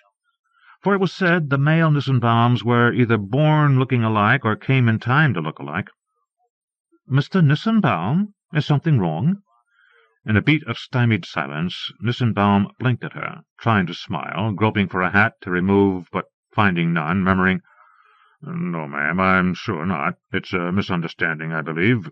I am supposed to meet Mrs. Nissenbaum somewhere here, my wife." Shortly after Gretel Nissenbaum's disappearance there emerged, from numerous sources, from all points of the compass, certain tales of the woman. How rude she'd been more than once to the Deacons, to many in the Lutheran congregation. A bad wife, unnatural mother. It was said she'd left her husband and children in the past, running back to her family in Chautauqua Falls, or was in Port Oriskany, and poor John Nissenbaum having to fetch her home again. This was untrue, though in time, even to Constance and Cornelia, it would come to seem true. As an elderly woman, Cornelia would swear she remembered both times her mother ran off. A shameless hussy, a tramp who had an eye for men, had the hots for men, anything in pants. Or was she stuck-up, snobby, marrying into the Nissenbaum family, a man almost old enough to be her father, no mystery there. Worse yet, she could be sharp-tongued, profane, heard to utter such words as damn, goddamn, hell. Yes, and horseballs, bullshit. Standing with her hands on her hips, fixing her eyes on you, that loud laugh, and showing her teeth that were too big for her mouth. She was too smart for her own good, that's for sure. She was scheming, faithless. Everybody knew she flirted with her husband's hired hands. She did a hell of a lot more than flirt with them, ask around. Sure, she had a boyfriend, a lover. Sure, she was an adulteress. Hadn't she run off with a man? She'd run off, and where was she to go? Where was a woman to go except run off with a man, whoever he was? In fact, he's been sighted. A tower operator for the Chautauqua and Buffalo Railroad, big red-headed guy living in Shaheen, 12 miles away. Or was he a carpet-sweeper salesman, squirrely little guy with a mustache and a smooth way of talking, who passed through the valley every few months, but after April 12th, 1923, was never seen there again? Another more attractive rumor was that Gretel Nissenbaum's lover was a 30-year-old Navy officer stationed at Port Oriskany. He'd been transferred to a base in North Carolina, or was it Pensacola, Florida, and Gretel had no choice but to run away with him. She loved him so. And 3 months pregnant with his child. There could have been no romance in the terrible possibility that Gretel Nissenbaum had fled on foot, alone, not to her family, but simply to escape from her life. In what exigency of need, what despondency of spirit, no name might be given it by any who have not experienced it. But in any case, where had she gone? Where? Disappeared. Over the edge of the world. To Chicago, maybe, or that base in North Carolina or Florida. We forgave, we forgot. We didn't miss her. The things Gretel Nissenbaum left behind in the haste of her departure. Several dresses, hats, a shabby cloth coat, rubberized galoshes and boots, undergarments, mended stockings, knitted gloves. In the parlor of John Nissenbaum's house, in cut-glass vases, bright yellow daffodils she'd made from crepe paper, hand-painted fans, teacups, books she'd brought with her from home, a golden treasury of verse, Mark Twain's Joan of Arc, Fitzgerald's This Side of Paradise, missing its jacket cover, tattered programs for musical shows, stacks of popular piano music from the days Gretel had played in her childhood home. There was no piano in Nissenbaum's house. Nissenbaum had no interest in music. These meagre items, and some others, Nissenbaum unceremoniously dumped into cardboard boxes 15 days after Gretel disappeared, taking them to the Lutheran Church for the Needy Fund, without inquiring if the Hausers might have wanted anything, or whether his daughters might have wished to be given some mementos of their mother. Spite? Not John Nissenbaum. He was a proud man, even in his public humiliation. It was the Lord's work he was thinking of, not mere human vanity at all. That spring and summer, Reverend Diekman gave a series of grim, threatening, passionate sermons from the pulpit of the First Lutheran Church of Ransomville. It was obvious why, what the subject of the sermons was. The congregation was thrilled. Reverend Diekman, whom Connie and Nelia feared as much for his fierce smiles as his stern, glowering expression, was a short, bulky man with a dull, gleaming dome of a head, eyes like ice water. Years later, when they saw a photograph of him, inches shorter than his wife, they laughed in nervous astonishment. Was that the man who'd intimidated them so? Before whom even John Nissenbaum stood grave and down-gazing? Yet that ringing, vibrating voice of the God of Moses, the God of the Old Testament, you could not shut out of consciousness even hours, days later, years later, pressing your hands against your ears and shutting your eyes tight, tight. "Unto the woman," he said, "I will greatly multiply thy sorrow and thy conception. In sorrow shalt thou bring forth children, and thy desire shall be to thy husband, and he shall rule over thee. And unto Adam he said, Because thou hast hearkened unto the voice of thy wife, and hast eaten of the tree of which I commanded thee, saying, Thou shalt not eat of it. Cursed is the ground for thy sake.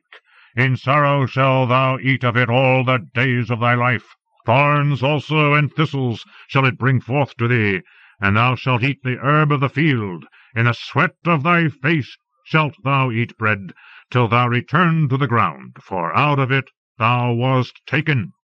For dust thou art, and unto dust shalt thou return." Reverend Diekman paused to catch breath like a man running uphill. Greasy patches gleamed on his solid face like coins. Slowly his ice eyes searched the rows of worshippers until, as if by chance, they came to rest on the upturned yet cowering faces of John Nissenbaum's daughters, who sat in the family pew, directly in front of the pulpit in the fifth row, between their rigid-backed father in his clothes sombre as mourning, and their grandmother Nissenbaum, also in clothes sombre as mourning, though badly round-shouldered, with a perceptible hump, this cheerless, dutiful grandmother who had come to live with them now that their mother was gone.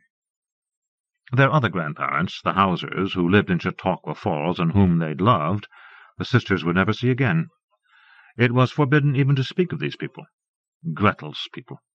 The Hausers were to blame somehow for Gretel's desertion, though they would always claim, they knew nothing of what she'd done, and in fact feared something had happened to her. But the Hausers were a forbidden subject. Only after Constance and Cornelia were grown, no longer living in their father's house, did they see their Hauser cousins. But still, as Cornelia confessed, she felt guilty about it. Father would have been so hurt and furious if he'd known.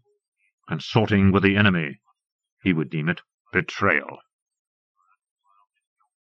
In Sunday school, Mrs. Diekman took special pains with little Constance and little Cornelia. They were regarded with misty-eyed pity, like child lepers. Fattish little Constance, prone to fits of giggling, and hollow-eyed little Cornelia, prone to sniffles, melancholy. Both girls had chafed, reddened faces and hands because their grandmother Nissenbaum scrubbed them so with strong grey soap, never less than twice a day. Cornelia's dun-coloured hair was strangely thin. When the other children trooped out of the Sunday school room, Mrs. Diekman kept the sisters behind to pray with them. She was very concerned about them, she said. She and Reverend Diekman prayed for them constantly. Had their mother contacted them since leaving? Had there been any hint of what their mother was planning to do? Any strangers visiting the farm? Any unusual incidents? The sisters stared blankly at Mrs. Diekman. She frowned at their ignorance, or its semblance, dabbed at her watery eyes, and sighed as if the world's weight had settled on her shoulders. She said, half chiding, You should know, children, it's for a reason that your mother left you. It's God's will, God's plan. He is testing you, children. You are special in His eyes. Many of us have been special in His eyes and have emerged stronger for it and not weaker." There was a breathy pause. The sisters were invited to contemplate how Mrs. Diekman, with her soft wattled face, her stout corseted body and fattish legs encased in opaque support hose, was a stronger and not a weaker person by God's special plan. "You will learn to be stronger than girls with mothers, Constance and Cornelia." These words, "girls with mothers," enunciated oddly, contemptuously. "You are already learning. Feel God's strength coursing through you." Mrs. Diekman seized the girl's hands, squeezing so quick and hard that Connie burst into frightened giggles, and Nelia shrieked as if she'd been burnt and almost wet her panties. Nelia acquired pride, then. Instead of being ashamed, publicly humiliated, at the one-room country schoolhouse, for instance, where certain of the other children were ruthless, she could be proud like her father. "God had a special feeling for me. God cared about me. Jesus Christ, His only Son, was cruelly tested too, and exalted. You can bear any hurt and degradation, thistles and thorns, the flaming sword, the cherubims guarding the garden." Mere girls with mothers. How could they know? 4. Of course, Connie and Nelia had heard their parents quarreling, in the weeks, months before their mother disappeared, in fact, all their lives. Had they been queried, had they had the language, they might have said, "This is what is done, a man, a woman, isn't it?" Connie, who was 3 years older than Nelia, knew much that Nelia would not ever know. Not words exactly, these quarrels, and of a tone different from their father shouting out instructions to his farmhands. Not words, but an eruption of voices, ringing through the floorboards if the quarrel came from downstairs, reverberating in the window-panes where wind thinly whistled.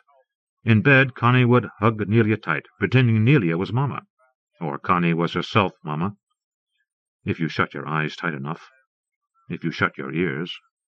Always after the voices there came silence, if you wait. Once, crouched at the foot of the stairs, it was Connie or Nelia, gazing upward astonished, as Mamma descended the stairs swaying like a drunk woman, her left hand groping against the railing, face dead white, and a bright crimson rosebud in the corner of her mouth glistening as she wiped furiously at it.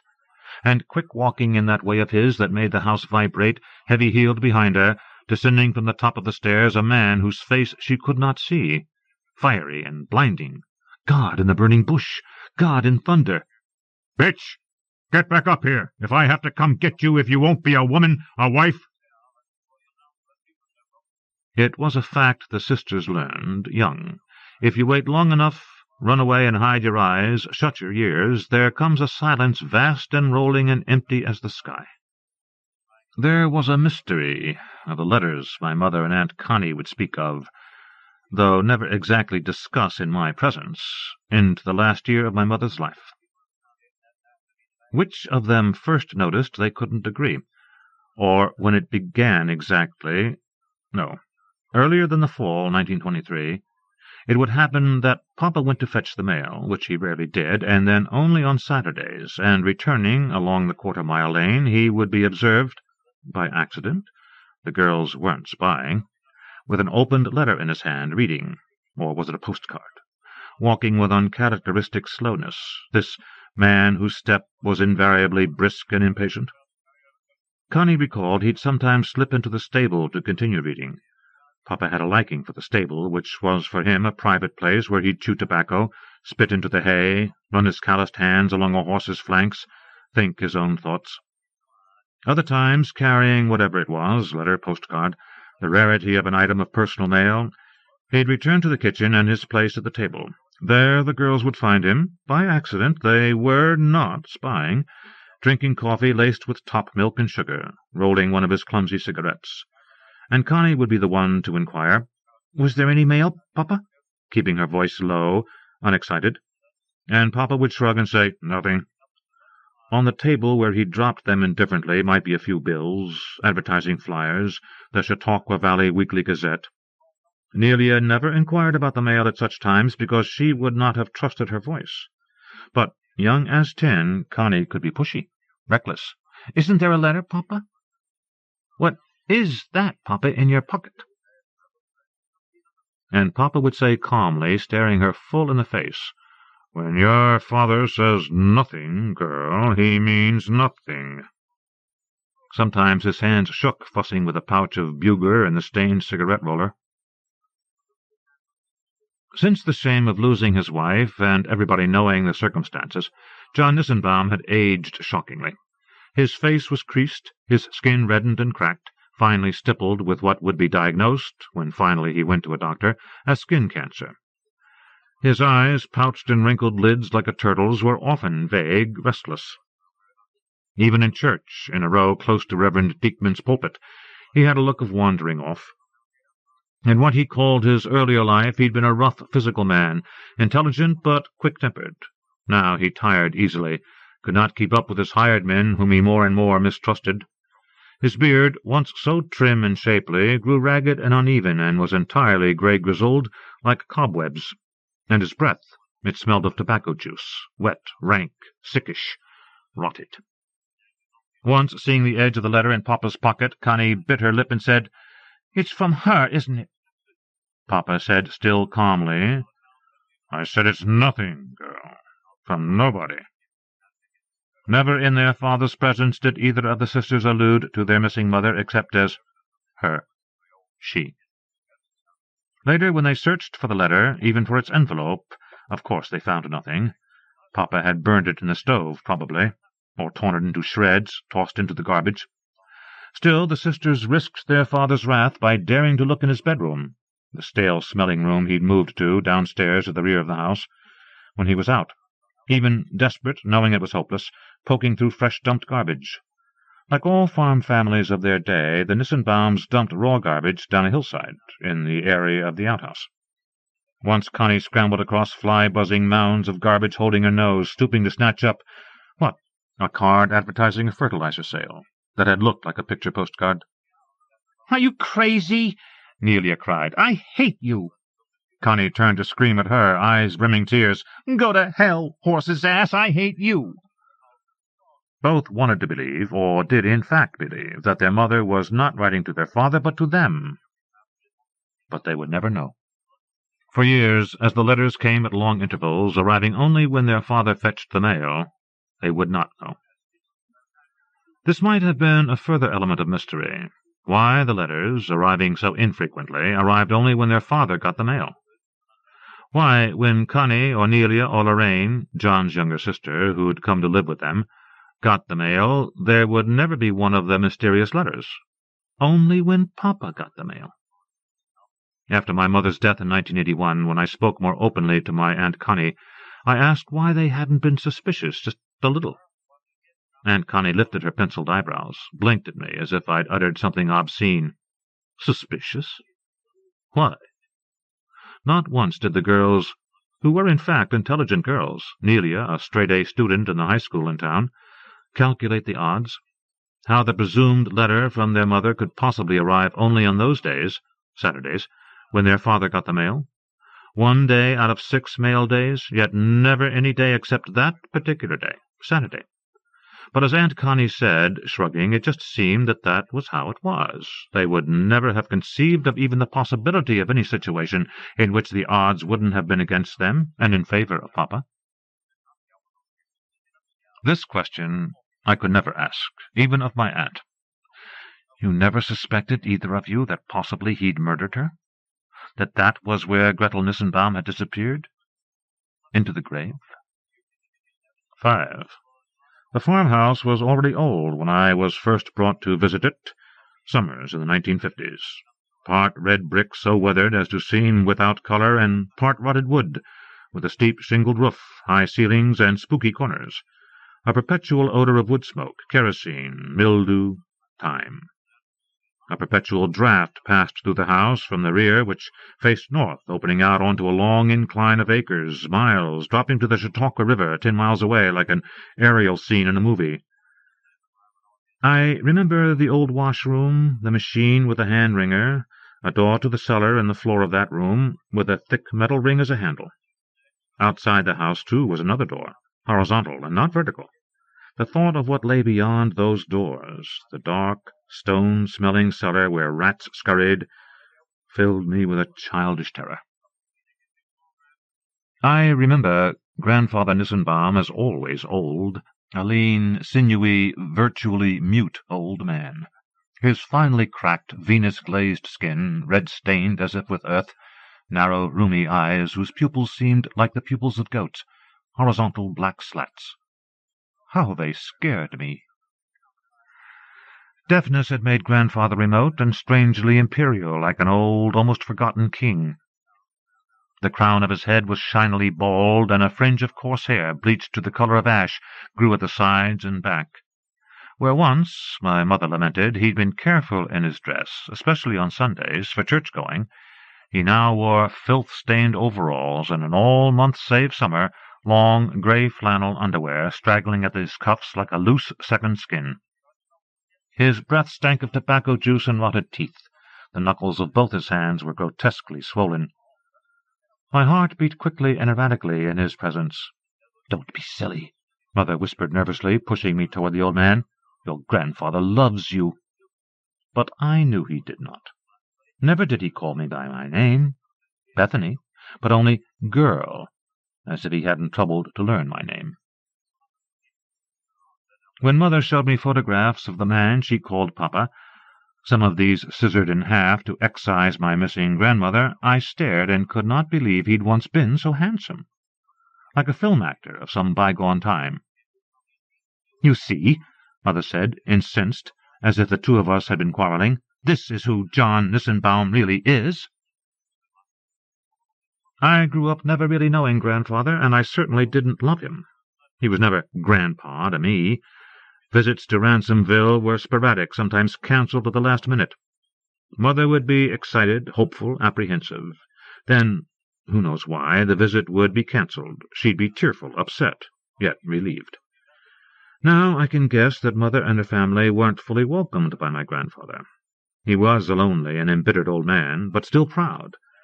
He'd never forgiven her for leaving home after high school, just like her sister Connie, going to teacher's college at Elmira instead of marrying a local man worthy of working and eventually inheriting the Nissenbaum farm. By the time I was born in 1951, the acreage was being sold off. By the time Grandfather Nissenbaum died in 1972, in a nursing home in Uville, the 200 acres had been reduced to a humiliating 7 acres, now the property of strangers. In the hilly cemetery behind the First Lutheran Church of Ransomville, New York, there is a still-shiny black granite marker at the edge of rows of Nissenbaum markers, John Allard Nissenbaum, 1872 to 1957. Chiseled into the stone is, "How long shall I be with you? How long shall I suffer you?" Such angry words of Jesus Christ's. I wondered who had chosen them. Not Constance or Cornelia, surely. It must have been John Nissenbaum himself. Already as a girl of 11, 12, I was pushy and curious, asking my mother about my missing grandmother. "Look, Mother, for God's sake, where did she go? Didn't anybody try to find her?" Mother's replies were vague, evasive, as if rehearsed. That sweet, resolute, stoic smile, cheerful resignation, Christian forgiveness. For 35 years she taught high school English in the Rochester public schools, and especially after my father left us and she became a single, divorced woman, the manner came easily to her of brisk classroom authority. That pretense of the skilled teacher of weighing others' opinions thoughtfully before reiterating one's own. My father, an education administrator, left us when I was 14 to remarry. I was furious, heartbroken, dazed. Why? How could he betray us? But Mother maintained her Christian fortitude, her air of subtly wounded pride. "This is what people will do, Bethany. Turn against you, turn faithless. You might as well learn young." Yet I pushed, up to the very end of her life when Mother was so ill. You'd judge me harsh, heartless. People did. But for God's sake, I wanted to know. What happened to my grandmother Nissenbaum? Why did nobody seem to care she'd gone away? Were the letters my mother and Connie swore their father received authentic, or had he been playing a trick of some kind? And if it had been a trick, what was its purpose? Just tell me the truth for once, Mother, the truth about anything. I'm 44 years old. I still want to know. But Mother, the intrepid schoolteacher, the good Christian, was impenetrable, inscrutable as her papa, capable of summing up her entire childhood back there. This was how she and Aunt Connie spoke of Ransomville, their past, back there, by claiming that such hurts are God's will, God's plan for each of us, a test of our faith, a test of our inner strength. I said, disgusted, "What if you don't believe in God? What are you left with then?" And Mother said matter-of-factly, "You're left with yourself, of course, your inner strength. Isn't that enough?" That final time we spoke of this, I lost patience. I must have pushed Mother too far. In a sharp, stinging voice, a voice I'd never heard from her before, she said, "Bethany, what do you want me to tell you? About my mother, my father? Do you imagine I ever knew them? Either of them? My mother left Connie and me when we were little girls, left us with him. Wasn't that her choice, her selfishness? Why should anyone have gone looking for her? She was trash. She was faithless. We learned to forgive and to forget. Your aunt tells you a different story, I know, but it's a lie. I was the one who was hurt. I was the youngest. Your heart can be broken only once. You'll learn. Our lives were busy like the lives of grown women today, women who have to work, women who don't have time to moan and groan over their hurt feelings. You can't know how Connie and I worked on that farm, in that house, like grown women when we were girls. Father tried to stop both of us going to school beyond 8th grade. Imagine! We had to walk 2 miles to get a ride with a neighbor, to get to the high school in Ransomville. There weren't school buses in those days. Everything you've had you've taken for granted and wanted more, but we weren't like that. We hadn't money for the right school clothes. All our textbooks were used, but we went to high school. I was the only farm girl. That's exactly what I was known as, even by my teachers, in my class to take math, biology, physics, Latin. I was memorizing Latin declensions, milking cows at 5 in the morning, winter mornings. I was laughed at. Nelia Nissenbaum was laughable, but I accepted it. All that mattered was that I win a scholarship to a teacher's college so I could escape the country, and I did win a scholarship, and I never returned to Ransomville to live. Yes, I loved Papa. I still love him. I loved the farm, too. You can't not love any place that's taken so much from you. But I had my own life. I had my teaching jobs. I had my faith, my belief in God. I had my destiny. I even got married. That was extra, unexpected. I've worked for everything I ever got, and I never had time to look back to feel sorry for myself. Why, then, should I think about her? Why do you torment me about her? A woman who abandoned me when I was 5 years old? In 1923. I made my peace with the past, just like Connie in her different way. We're happy women. We've been spared a lifetime of bitterness. That was God's gift to us. Mother paused, breathing quickly. There was in her face the elation of one who has said too much that can never be retracted. I was stunned into silence. She plunged on, now contemptuously. "What are you always wanting me to admit, Bethany? That you know something I don't know? What is your generation always pushing for from ours? Isn't it enough we gave birth to you, indulged you? Must we be sacrificed to you, too? What do you want us to tell you? That life is cruel and purposeless? That there is no loving God and never was, only accident? Is that what you want to hear? From your mother? That I married your father because he was a weak man, a man I couldn't feel much for, who wouldn't, when it came time, hurt me?" And then there was silence. We stared at each other. Mother in her glisten of fury, daughter Bethany so shocked she could not speak. Never again would I think of my mother in the old way. What Mother never knew. In April 1983, 2 years after her death, a creek that runs through the old Nissenbaum property flooded its banks, and several 100 feet of red clayey soil collapsed overnight into the creek bed, as in an earthquake. And in the raw, exposed earth there was discovered a human skeleton, decades old, but virtually intact. It had been apparently buried less than a mile behind the Nissenbaum farmhouse. There had never been anything so newsworthy, so sensational, in the history of Chautauqua County. State forensic investigators determined that the skeleton had belonged to a woman, apparently killed by numerous blows to the head, a hammer or a blunt edge of an axe, that shattered her skull like a melon. Dumped into the grave with her was what appeared to have been a suitcase, now rotted, its contents, clothes, shoes, underwear, gloves, scarcely recognizable from the earth surrounding it. There were a few pieces of jewelry, and still entwined around the skeleton's neck, a tarnished gold cross on a chain. Most of the woman's clothing had long ago rotted away, and almost unrecognizable, too, was a book, a leather-bound Bible, close beside her. About the partly detached, fragile wrist and ankle bones were loops of rusted baling wire that had fallen loose, coiled in the moist red clay like miniature sleeping snakes. Nominated by Richard Bergen, Jane Hirschfield, Jewel Mogan, Robert Phillips. Before the beginning, maybe God and a silk flower concubine, perhaps. By Pattiann Rogers, from the Hudson Review.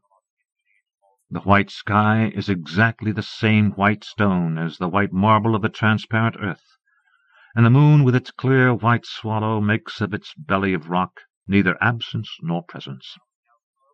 The stars are not syllables, yet enunciated by his potential white tongue, its vestigial lick a line that might break eventually, a horizon curving enough to pronounce at last, my love. The locked and frigid porcelain barrens and hollows of the descending black plain are a pattern of gardens only to any single blind eye blinking, just as a possible stroke of worm, deaf with whiteness, might hear a lace bud of silk meridians spinning and unravelling simultaneously on the vacuous beds of the placeless firmament.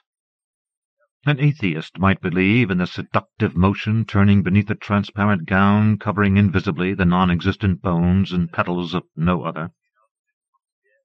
Thus the holy blossom, spread like the snow impression of a missing angel, doubts the deep-looped vacancy of her own being into which God in creation must assuredly come. Is it possible there might be silver seeds placed deep between those legs opening like a parting of fog to reveal the plunging salt of a frothy sea? But God digresses, dreaming himself a ghost, with neither clamour nor ecstasy, into inertia, his name being farther than ever from time. Static on the unendurably boring white sheet of his own plane, he must think hard toward that focus of conception when he can rise, shuddering, descending and erupting into the beauty and fragrance of their own making together. Those flowering orange-scarlet layers and sun-shocking blue heavens of, suddenly, one another. Nominated by Rick Bass, Walter Pavlich, Jane Hirschfield. Direct Mail. Fiction by Risa Mickenberg. From The Baffler. A private message to a special friend. Dear Annie Byrne, this is a private invitation sent to you alone. I hope you'll accept my proposal, but even if you decide not to, I want to send you a gift. Absolutely free. Yes, a 4 1/4 inch by 4 3/4 inch tabletop calculator, battery included, with a wide display screen and large keys, will be delivered right to your door. You can't buy this fabulous calculator at any store in New York, but it can be yours without any obligation, simply by saying you'd like to have it. Why I'm writing to you.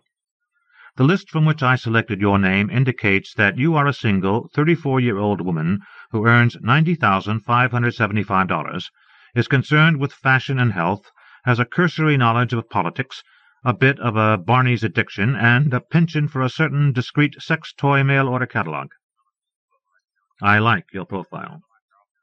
I want you to marry me, and as a free gift to you, Annie, you will receive the marvelous tabletop calculator.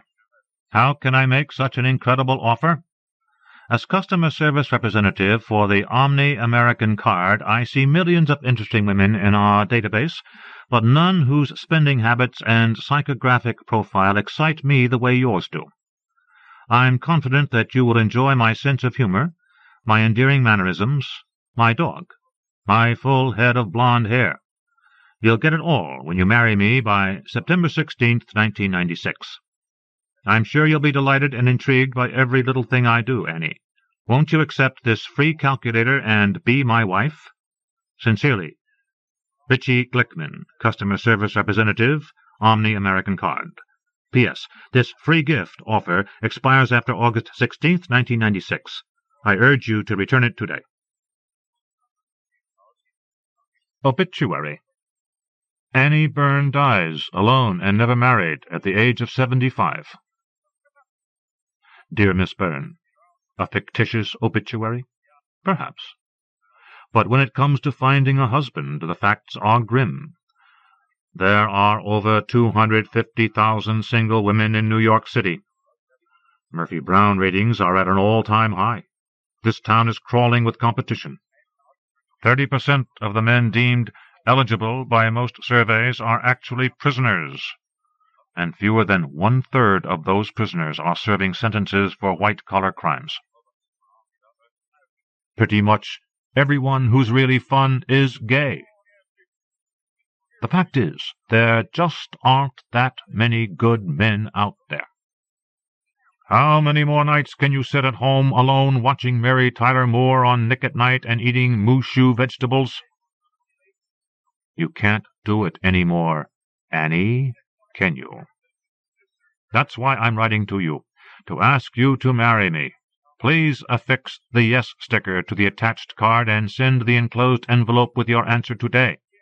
A legal marriage with me will protect you from the stigma of being a lonely old maid 24 hours a day, 7 days a week, anywhere in the world. What is peace of mind like that worth these days? Please marry me, Annie, before another gray hair appears on your head.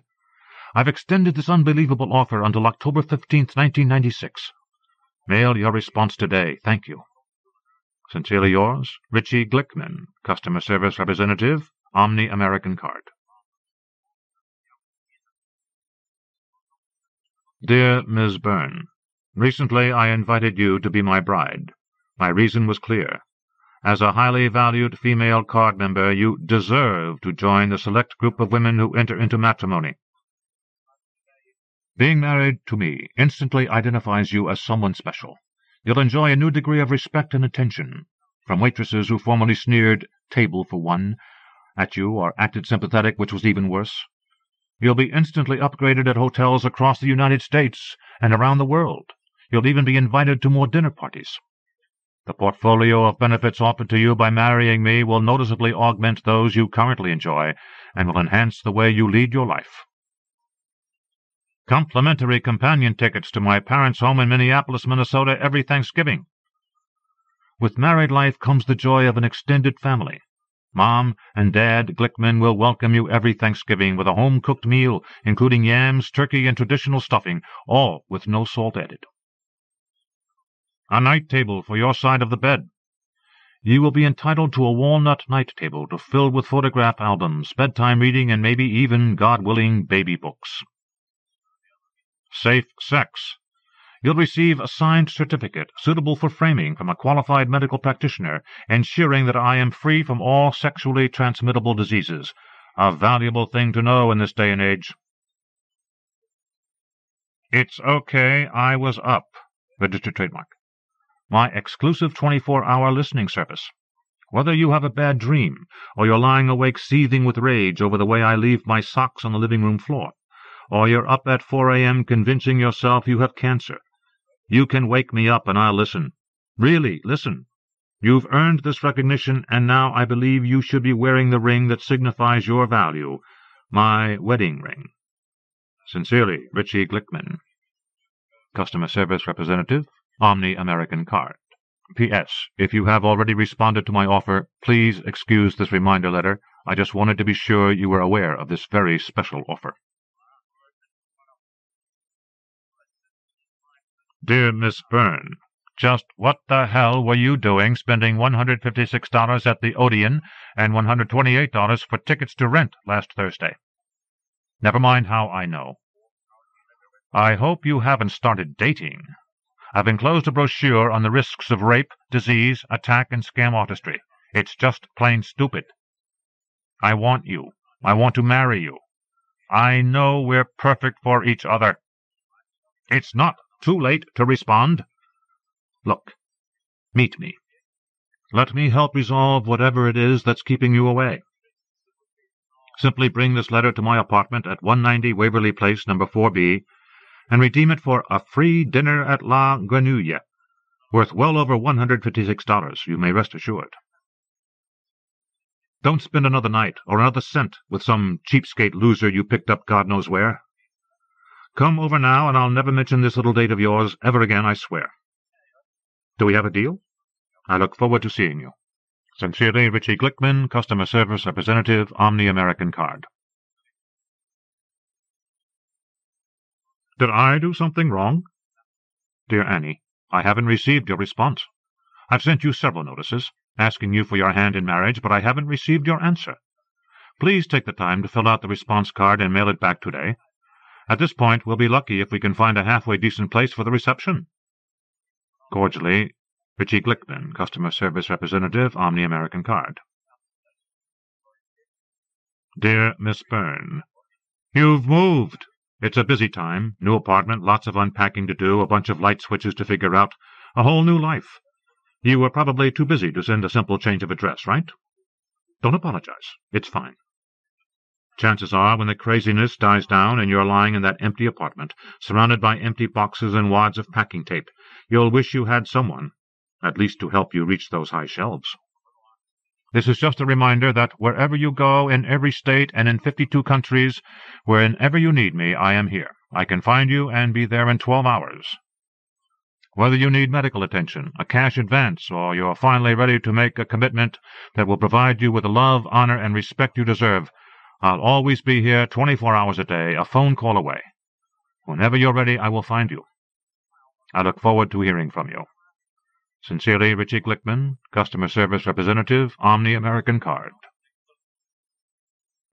Nominated by the Baffler.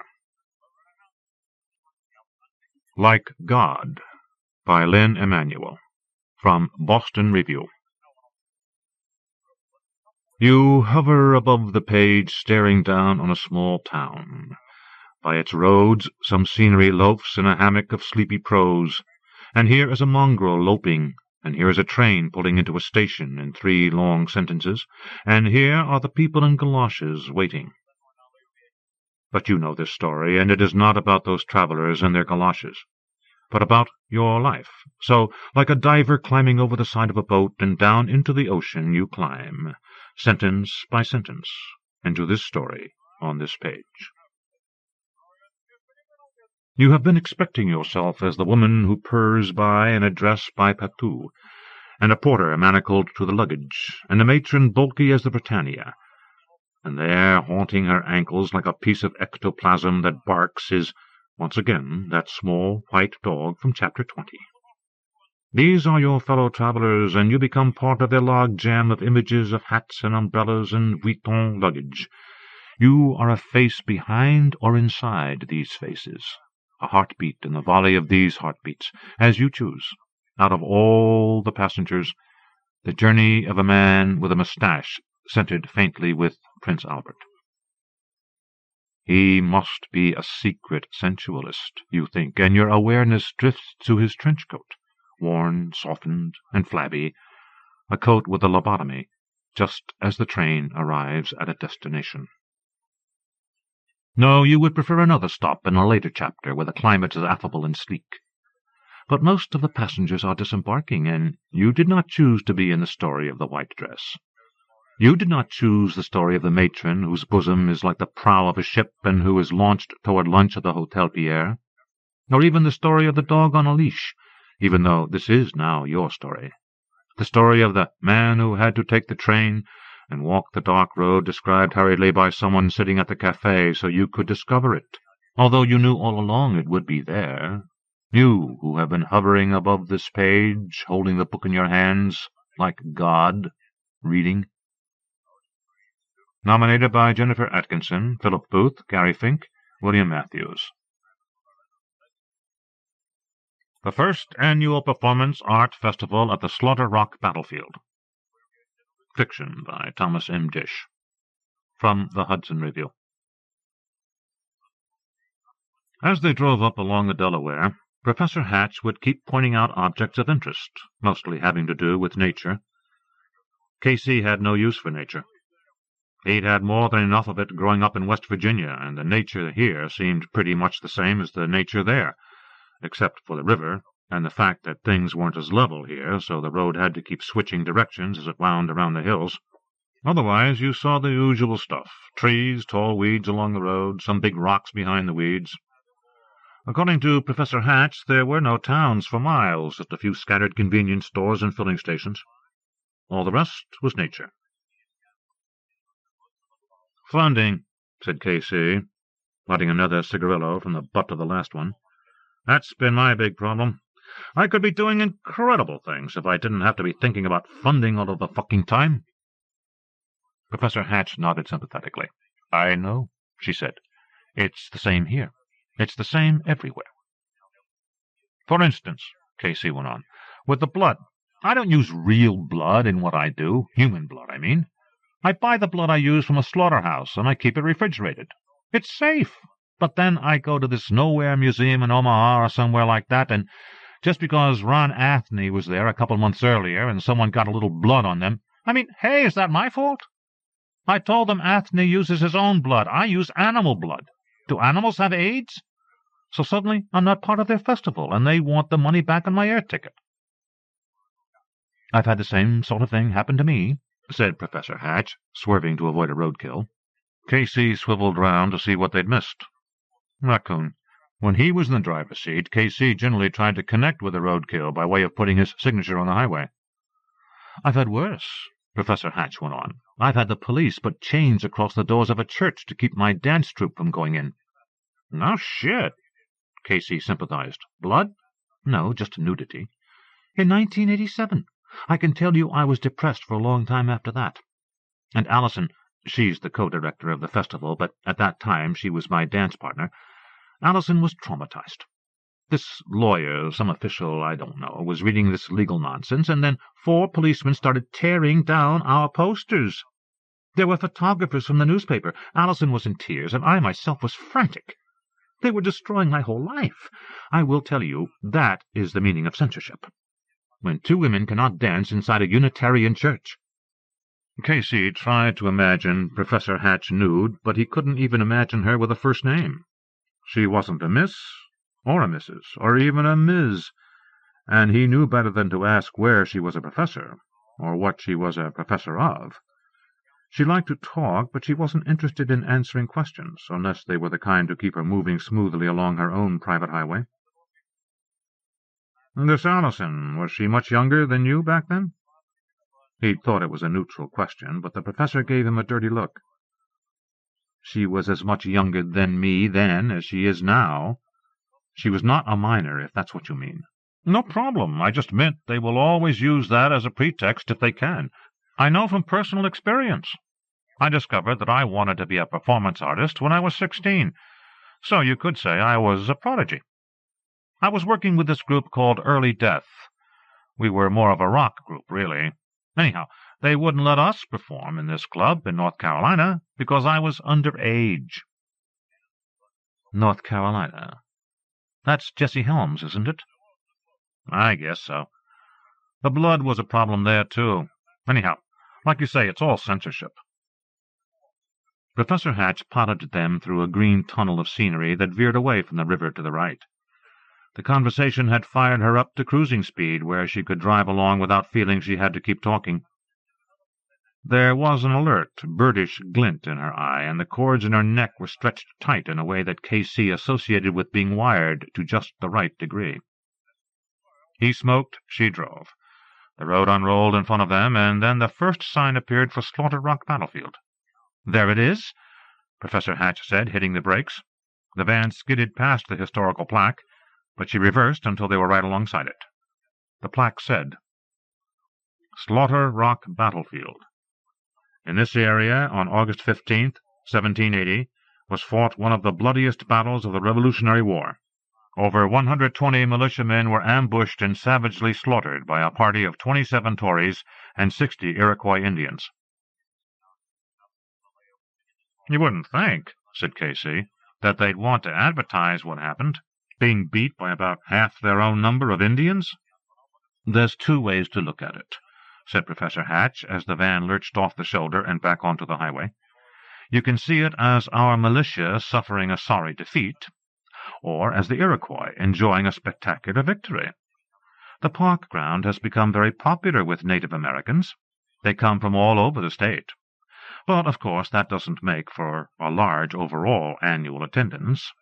I've picnicked there on summer weekends when no one visited the park all afternoon, as though it weren't there. When I made out the applications grant for the festival, I pointed out that here was one of the finest recreational resources of Sullivan County, going completely unused.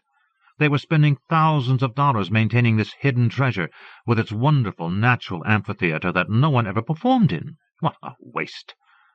But also how typical, for there is practically no art in Sullivan County. Of course, for me and a few friends, that's been a kind of blessing in disguise. You see, New York State's grants programs for the arts are organized county by county, so if you live in Manhattan, forget it. You could be Judy Chicago herself, and you wouldn't get a nickel. Judy Chicago? Casey asked. Professor Hatch smiled a Buddha-like smile. Judy Chicago is the Pablo Picasso of the 20th century. Casey knew he was being condescended to, but he didn't mind. The Slaughter Rock Performance Arts Festival was offering him an honorarium of $250 for his gig, plus bus fare. Plus, most importantly, a chance to be able to show what he could do as a solo artist, instead of as part of Early Death. There were critics coming all the way from New York City to see the show. 2 busloads of them, according to Professor Hatch, who was the driving force behind the festival. The woman definitely knew her way around the performance art world, so it made sense to suck up to her and listen to what she had to say like she was some kind of guru. Sorry, he said. I didn't mean to interrupt. You were saying about how New York works things county by county. Yes. So it stands to reason, doesn't it, that the counties with the fewest artists will offer the best opportunities? Over the years I've received grants as a choreographer in Allegheny County, and for my poetry in Oswego County. But it was opening the Slaughter Rock Gallery that's been the real godsend, since when you're an institution, you can keep reapplying every year. Of course, I still have to do the outreach work, bringing the art to the local communities. There's no escaping that. And it makes sense. It's the people who are paying for our grants with their tax dollars, so it's only fair that there should be something we give back to the communities. Casey couldn't resist. But I thought you said, when we were driving away from the bus station, that we were leaving civilization and that there weren't any real towns up this way. There are no towns, but there are communities. What do you think Sullivan County's biggest industry is? I don't know. Timber? It used to be tourism, but that was 40 years ago. No, corrections is the big employer here.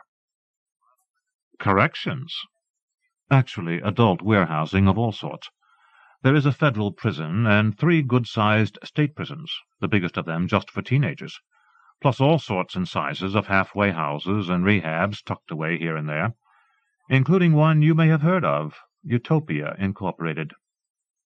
No shit, that's here? One of the guys in Early Death got sent there. The last I heard, he was still locked up.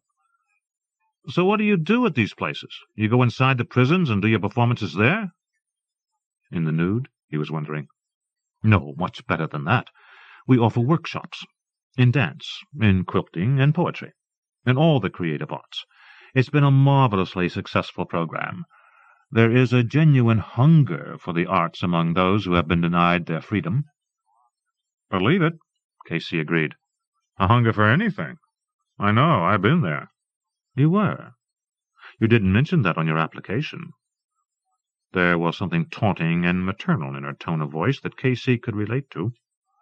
I served time in a state home, he said. around when other kids would be serving their time in 6th or 7th grade. So those records are sealed under court orders. But you want to know what I did, right? The basic charge was arson and destruction of property.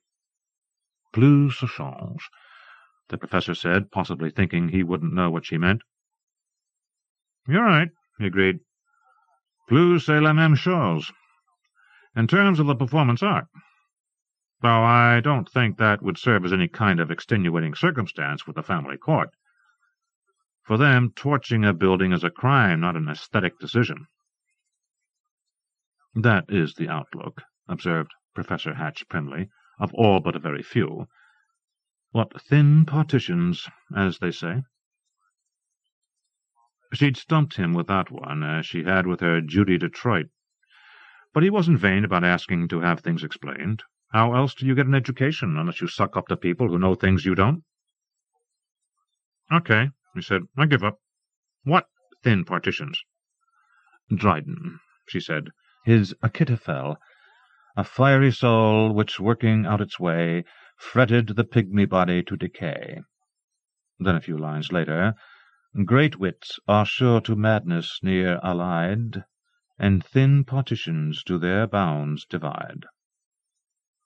Casey's first reaction was to copper resentment. He was sensitive to remarks about his height relative to anyone else's, and pygmy body had to be figured as a slap in the face. But this was not the moment to score one for the home team, so filing away the slight for future reference, Casey concentrated on his party manners. I guess that's like saying genius is right next door to madness. And then, by way of putting a polish on the apple, thin partitions. I'll remember that. Half a cigarillo later, and up a long series of switchbacks, they came to the gate of the Slaughter Rock Battlefield Memorial Park, a pair of 4-foot-high pillars of unmortared fieldstone, each bearing an heraldic shield of painted plywood. On the right-hand shield, a tomahawk. On the left, a musket. Professor Hatch drummed her fingers on the steering wheel, while an attendant, uniformed in ermine camo, lowered the chain that barred access to the inner drive. As they passed through the gate, the guard saluted Professor Hatch, a real spit-and-polish heel-clicking salute, which she accepted as carelessly as any 5-star general. After a further steep climb, the road split in two. To the left was parking, to the right picnic grounds. They hung right, passing through another pair of dwarf fieldstone pillars to draw up beside a large Winnebago, parked in front of a row of portable toilets. The side of the Winnebago was lettered, Slaughter Rock Gallery, preserving Sullivan County's artistic heritage. Beyond the toilets, scattered among high, thick, bold pines, were some dozen heavy-duty picnic tables and brick barbecues. At one of the farther tables, a small tribe of Mohawks was enjoying a lunch of Kentucky Fried Chicken and keg beer. The Indians waved at Professor Hatch, and she waved back. "They're not the genuine article, of course," she said. "They're our reenactors." "I figured," said Casey. "There was never any problem getting the young people to volunteer for the festival, once they heard that we'd be recreating the events of Slaughter Rock. Of course, everyone wanted to be on Thayendanegea side, and not a militiaman." "No surprise there. Who wouldn't rather dress up like it's Halloween, feathers and war paint and all that? And then, like you said, the Indians were the winners. That bunch over there sure started early." "We should get started ourselves," said Professor Hatch, unlatching her seat-belt and stepping out of the van. "Or at least I should. I'm going to have to leave you here with Allison while I deal with some of the others. Meanwhile, if we could get your equipment unloaded—" Professor Hatch opened the rear of the van with a remote, and then, stepping away from the van, out of Casey's hearing, started talking into a cellular phone. Casey's first concern was for the trunk that Liberty and Justice had been traveling in the whole long way from Camden, New Jersey. They'd never traveled such a distance confined in such a small space, and Casey had been worried that they might get baked or would suffocate from being stowed at the back end of the luggage compartment on the underside of the bus. He'd wanted to open the trunk back in New York City, when he was changing from Greyhound to Trailways, but there hadn't been time, and when he got out at the crossroad where Professor Hatch was waiting, there wasn't time again. She seemed the kind of person who's always in a hurry, plus she probably was a herpetophobe. Lots of times people will tell you how they think snakes are so cool, the ideal pets and all that, but then you introduce them to liberty and justice, and they'll go into shock. They were both dead. He could tell without touching them. Any other time they'd spend some hours in the trunk being bumped around, they would be hyperactive as soon as the top came off their case. Like as not, one of them would be curled up in position to attack, or might even take a lunge at him, forgetting about the steel mesh or just not giving a fuck. Not this time. They were dead. Casey did not believe in stuffing his feelings. When he felt something, he expressed it. Any very intense or sudden pain took the form of a scream that started as a low growling, then took a yodel-like 2-octave leap into a "fuck this shit" of high-octane primal rage. Even in grade school his tantrums had been legendary, but 2 years of professional experience with early death had perfected his native ability, and Casey's scream of grief for his 2 dead rattlesnakes transfixed everyone in hearing distance. Professor Hatch froze. A fat woman, who turned out to be the professor's dancing partner, Allison, bounded out the door of the Winnebago. The imitation Indians sprinted across the picnic area, zigzagging between the tables, alarmed and excited. With an instinct for the grand manner, Casey took up liberty in one hand and justice in the other, and lifted them over his head and screamed a second, even more artful howl, not as loud, but shriller and wonderfully drawn out, with a quaver in it that would stop anyone who heard it in his or her tracks, like a baby's utmost scream. People are hardwired to respond to that particular sound the way sprinkler systems respond to a fire. It was Allison who took charge. She was a large, bottom-heavy woman, each thigh the size of an average torso, and she used her weight as a badge of authority. She marched forward, thigh by thigh, and took hold of the limp bodies of the snakes. "No more of this nonsense," Allison told Casey. "Let go." He let her take the snakes from him, and then, grateful as a musician might be for a good segue, went limp himself. Down on his knees with a silent wince of pain as the gravel ground at his kneecaps, then a fetal curl forward so that he could hide his face in his cupped hands and wait for the tears, if any, to begin. He thought of his own naked corpse, with all his friends and family gathered round, a trick he'd learned taking acting lessons at the community college in South Jersey, feeling guilty and regretful. Sure enough, the thought of his own tragic waste, so young and so talented and so thin, released the tears. Not a flood exactly, but enough so that when he lifted his head they were there to be seen by the ring of spectators, all wearing mohawks and war paint and looking amazed. "Hey, Casey," said the most elaborately authentic of the Indians. "Get a grip, man." "Jethro? Death Row Jethro?" Jethro opened his arms invitingly, and after Casey had got back on his feet they performed a solemn male embrace, jeans apart, arms wrapped tight around each other's shoulders. "It's been a while," Jethro said, disengaging and taking a step backward, "since anybody called me that. Here, I'm just John." But he grinned in a way that assured Casey that that was just a lie he had to tell for the sake of Professor Hatch and all the other Indians. This was the familiar wolfish grin of the lyricist and lead singer of Early Death's only song to hit the charts, Homicidal Maniac. Casey wiped away his genuine tears with the cuff of his shirt. "You look a whole lot healthier, man, compared to 2 years ago." "It's holistic," explained Jethro. "You can't deal with just the symptoms alone like in Western medicine. You have to treat the whole man. Plus, I've been eating a lot of food." Jethro stroked the area of his thin, jutting chin where his goat used to be. Without the beard, and with his irregularly shaped cranium exposed by the mohawk, Jethro's face seemed even more like a skull than when he'd been Early Death's lead guitar. The weight he'd put on hadn't altered his basic persona. He was still a living reminder that all men are mortal, some more than others. "I'm sorry about the snakes," Jethro commiserated, laying thin, fluent fingers on Casey's shoulder. "But that doesn't mean you'll be left out of the show. Where there's a problem, there's also a solution. Remember when we were in Winston-Salem and the amps got busted up by those rednecks? What'd we do? We used those car alarms for backup, and we had a big success, right? Am I right?" "Yeah," Casey conceded sullenly. He didn't like surrendering the drama inherent in his grief for liberty and justice, which he probably could have milked for more sympathy, particularly from Professor Hatch and her buddy Allison, who were the impresarios. On the other hand, maybe it wouldn't be such a good idea to come across as too unstrung. Jethro's instincts were right, even if he did sound like he was whistling some limp dick tune by Oscar and Hammerstein. When you walk through deep shit, keep your bootstraps dry, and don't be afraid of the dorks. In any case, Casey had a short emotional attention span, and after a primal scream had given his insides a good reaming out, he was usually ready to move on to new feelings. Liberty and justice were gone now, no changing that, and he'd expressed his grief in a suitable way. Walk on, like the song says. The whole idea of performance art, as Casey had come to understand it as a mature artist, was to deliver a gut punch, then step back, go somewhere else where, for a while, you might seem to be boring, and then, when they weren't expecting it, wham, a kick to the groin. Shock treatment. That was how a good horror movie worked, or a stand-up comic. Make 'em laugh, make 'em barf, keep 'em guessing. So, after being formally introduced to Allison, who was the strict sort of feminist who didn't shake hands with men but just looked at the hand being offered and nodded her head, and to the other Iroquois from Utopia Incorporated, Kino, Duster, Winthrop, Lou, and Marlene, Casey settled down with his old pal for a session of lateral thinking.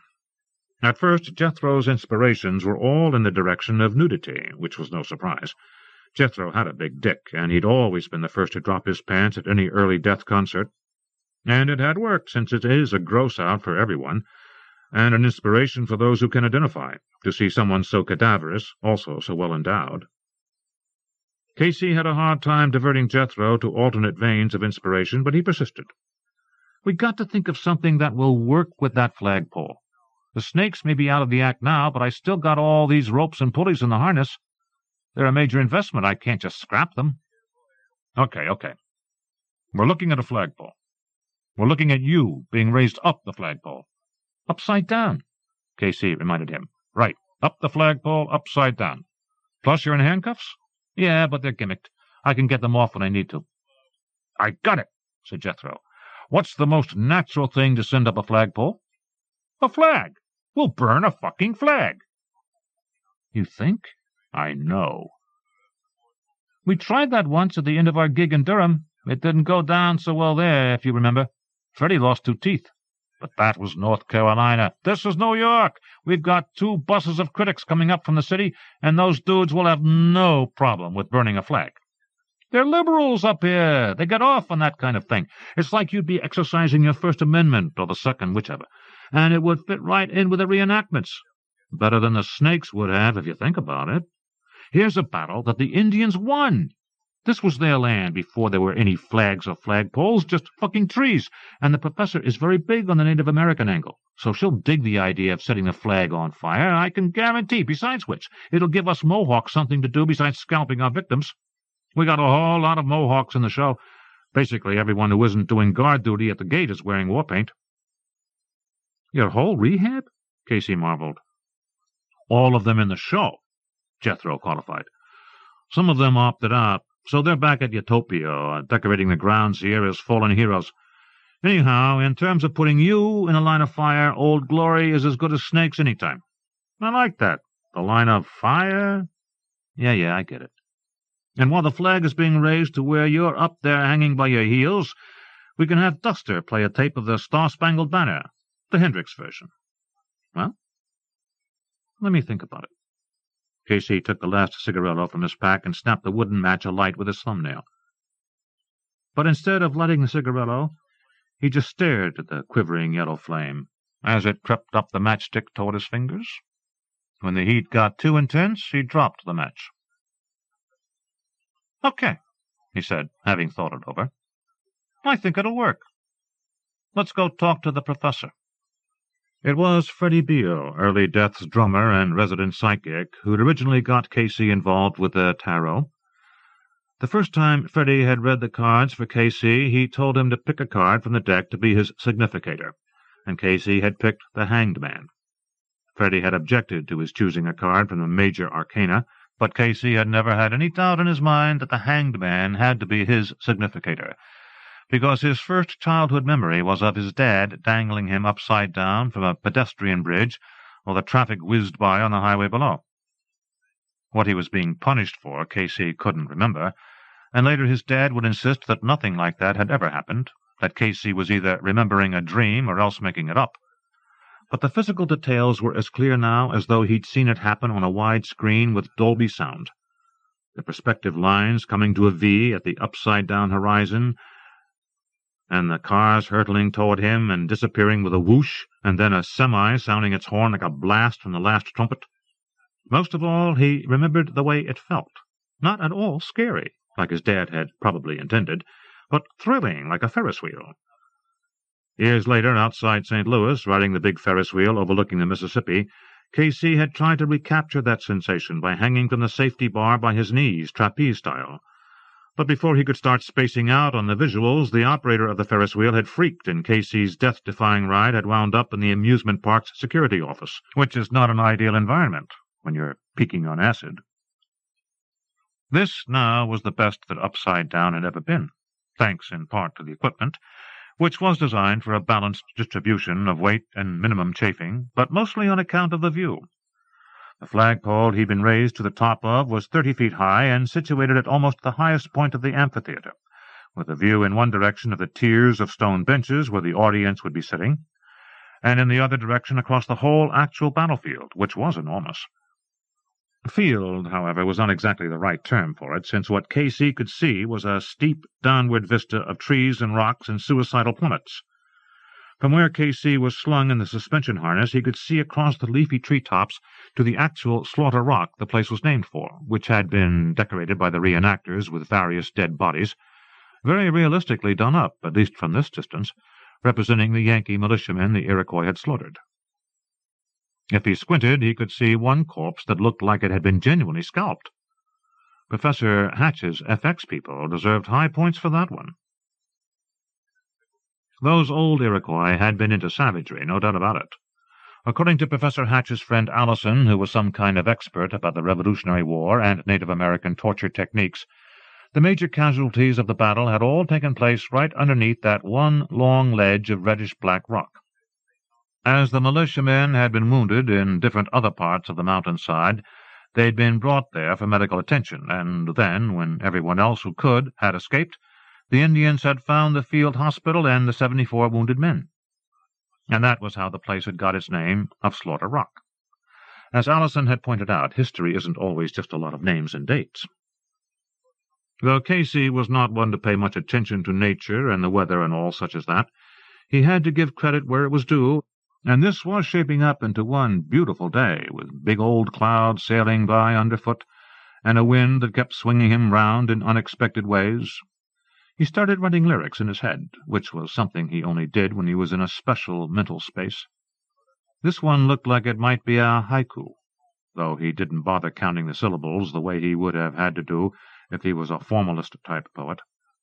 "Real is the crowd in the bleachers," his haiku began. Then, after one or two false steps, it continued, "No less real the cloud sailing by my combat boots." Strictly speaking, the first line wasn't true. There was no crowd in the bleachers at this point, just Jethro and a few other fake Iroquois who were doing Tai Chi exercises on the topmost stone ledges of the amphitheater, so that their half-naked bodies were silhouetted against the blue sky and billowing clouds. Freddie had tried to get Casey interested in Tai Chi, but for some reason it hadn't clicked. Where was Freddie now, he wondered. The last he'd heard, Freddie had been in a shelter for battered women in Biloxi, having finally got himself transsexualized and then married to exactly the wrong guy.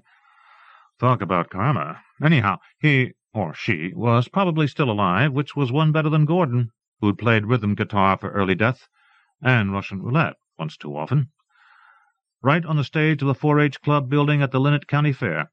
Those fans had sure got more than they'd bargained for. And now all those screams and excitement were just so much nostalgia, like the snows of yesteryear.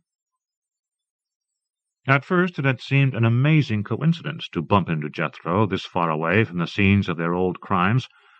But there are no coincidences in real life. There's only networking.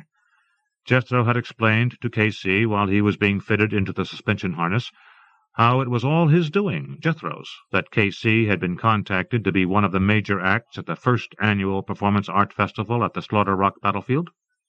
How Professor Hatch had been skeptical at first, but finally caved in when Jethro had explained about Casey's act with Liberty and Justice. Never mind that the act had never in fact been performed before a paying audience. It was a great idea, even on paper, and Jethro had even been able to dig up a copy of the application to the National Endowment for the Arts that he'd helped Casey write up just before he, Jethro, had been shipped off to Utopia, Incorporated. Professor Hatch had expressed a respectful admiration, but it was her friend Allison, according to Jethro, who had gone bananas.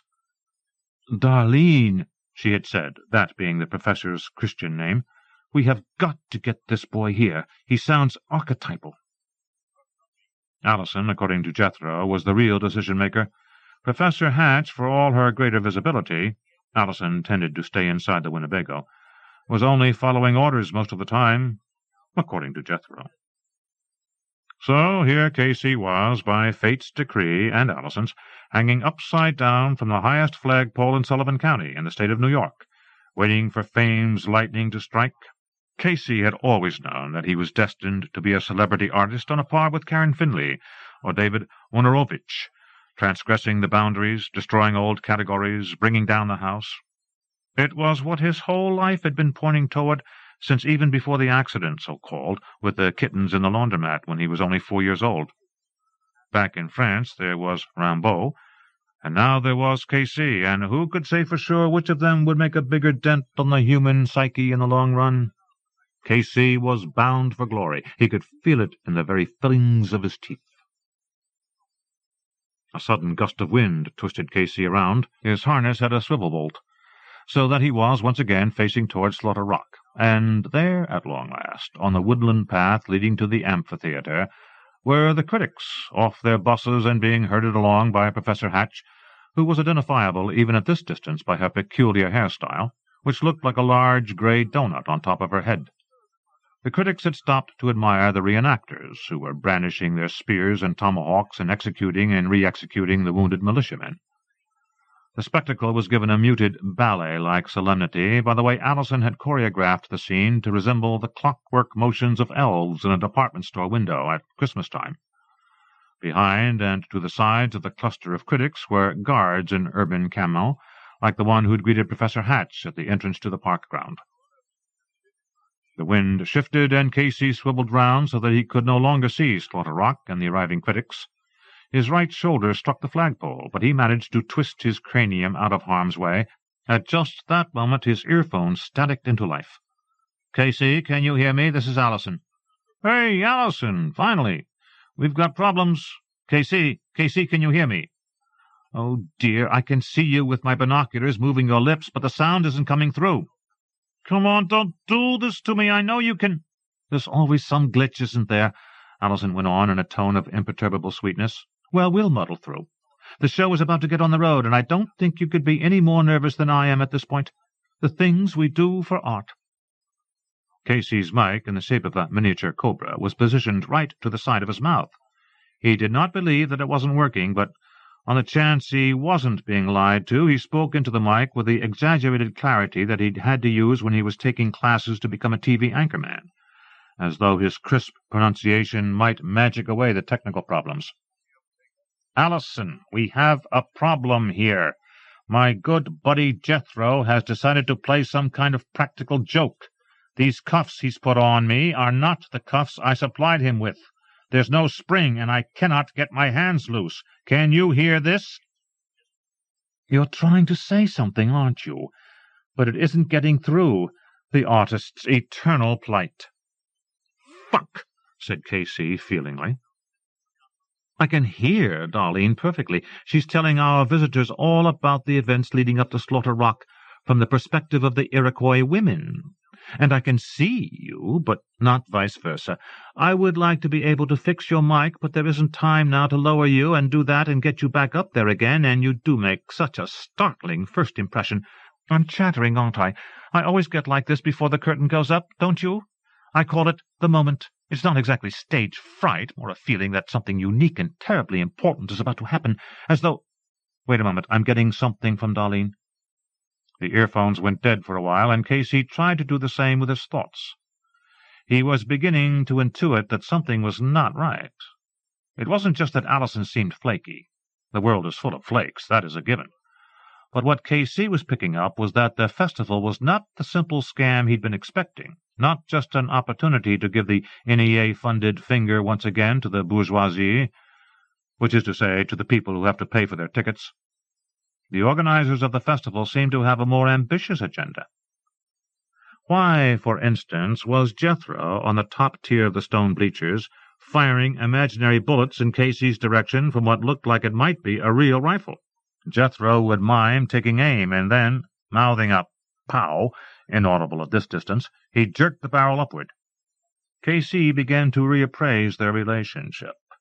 Jethro was a fellow artist, true, and in an ideal world there should be honor among thieves, but Jethro might well be harboring a grudge toward Casey with respect to how he'd been admitted into Utopia Incorporated under a court-mandated order that allowed him to be detoxed in lieu of serving hard time.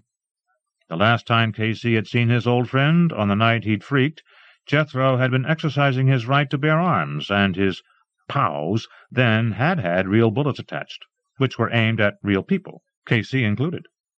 Sometimes cops are the only solution, but even otherwise rational felons tend to hold a grudge against those who pursue that solution. A while back, Jethro, as part of his ongoing recovery, had emailed a note to Casey, apologizing for the bullet holes and offering amends, but what if that letter, so sincere and full of honest feeling, did not represent Jethro's final thinking on the matter? What if he was looking for a payback? And what if these new friends of his had agreed, for their own flaky reasons, to help him get even? Allison came back online. "It's me again," she said brightly, "and everything is all right, no need to worry. One of our guests was making problems. He wanted to go back to the bus, which is not exactly possible at this point. But Darlene has things under control. It was the critic from The Voice, and we can't very well let him miss the show, can we? Good Lord, especially since the Times never showed. Wouldn't you know? After all the promises. Critics. Do you know what our major expense had been for this whole event? Catering. I'm not kidding. Each of the buses had to have 2 cases of champagne, etc. But if we hadn't laid out the money and chartered the buses and groveled, there wouldn't be anyone here but us chickens. For a New York critic, even Brooklyn is terra incognita, and that has been the story of my life. But not any longer. Somebody has got to draw the line. This far, no farther. Stop. Life isn't long enough, literally. Allison stopped talking, but Casey could still hear her wheezing breath over his earphones. She sounded like a car that had flooded its engine and couldn't get started. While Allison was still stomping on the gas pedal, so to speak, the critics began to file into the amphitheater. One of the critics began to make a stink when the guards, who were now serving as ushers, insisted that she had to sit in the area reserved for the press, in the middle of the second and third tiers. She wanted to know why she couldn't sit up in the top tier, since there was no one else in the amphitheater, unless you counted Jethro, who had finished with his imaginary target practice and settled down into lotus posture, eyes closed, chanting his mantra, which was Hare Kali, Kali Hare. The sound of the argument was drowned out by the opening squawk of the amps, and then Hendrix's Star-Spangled Banner. A procession of local grade schoolers appeared from out of nowhere, dressed up as little pilgrim fathers and mothers in cocked hats and bonnets, and trying to sing along with the national anthem. Hendrix was fated to allow Allison's much amplified, whispery soprano to announce, "From the Benjamin Tustin Elementary School in Fort Tustin, New York, won't you please welcome the 13 colonies?" The critics dutifully applauded as the 13 children came to attention in front of them. There's nothing like having kids on stage for making an audience settle down and behave, unless it's dogs or horses. The critic who'd wanted to sit higher up had plunked down where she belonged and was paying a bemused, condescending attention to the 13 colonies, who had marched up single file into the bleachers to surround the critics in a loose oval. Allison began a dramatic reading of Robert Frost's Mending Wall. "Something there is that doesn't love a wall," etc., As the poem was read, the guards erected, with astonishing rapidity, a real wall of spiraling razor wire between the children and the critics. As the progress of the wall's construction passed one of the children, he or she would hold aloft a miniature version of Old Glory, and announce which of the original 13 colonies he or she represented. Only little Delaware muffed her line. "Well, there they are, Darlene," said Allison, unamplified over the earphones. "Our captive audience. Didn't I tell you?" "You're right. They just sat there for it," said Professor Hatch. "Amazing." "It's what they're trained to do, isn't it? No critic will admit to being fazed or shocked or disconcerted by anything they might be made to witness. Besides, with that ring of darling children around them, waving flags, and Robert Frost to boot, which I must say you read very well, my dear." "Thank you. It's a poem I've always loved." "I do wish those children could have stayed on for the finale, though." "Now, we've discussed all that before. Some entertainments really are not suitable for the young. In any case, our 13 darling little colonies are back on their school bus, which must be somewhere along Route 97 by now. And believe me, cara mia, they will never forget this night. It will live with them forever." "Forever is such a lovely word," Allison whispered. "Forever and a day." This was followed by a sound that K.C., if he'd heard it over the radio, would have interpreted as a kiss. Did they know he was listening? Would it have mattered? "K.C., are you still there?" Allison asked, reading his mind. "Oh, I know. What choice do you have? But you mustn't think I mean to tease you. I actually have a great deal of respect for your physical courage. That's something I lack entirely. Your friend Jethro says that you are like the boy in the fairy tale who simply could not feel fear or even embarrassment. I'm just the opposite. Sometimes I simply can't bear to be looked at, even by Darlene. So you can imagine what a breakthrough it was for me, with 2 left feet and 10 thumbs, to become a dancer. Every performance I felt I was about to commit suicide. Well, and here we are now, doing just that, so to speak. Have you ever had a major medical problem, K.C.? Are you, for instance, HIV positive?" K.C. shook his head. No. "No?" She must have been watching from inside the Winnebago, which stood like a dam across the path leading from the parking lot to the amphitheater. "Jethro didn't think you would be. He said you'd get a lobotomy sooner than have sex. The reason I ask is not that I have any anxiety against dealing with persons with AIDS. It's because it's so hard to explain what I've been through to someone who's never been there. Have you ever heard of Crohn's disease? Not C-R-O-N-E, but C-R-O-H-N. It's what I've got.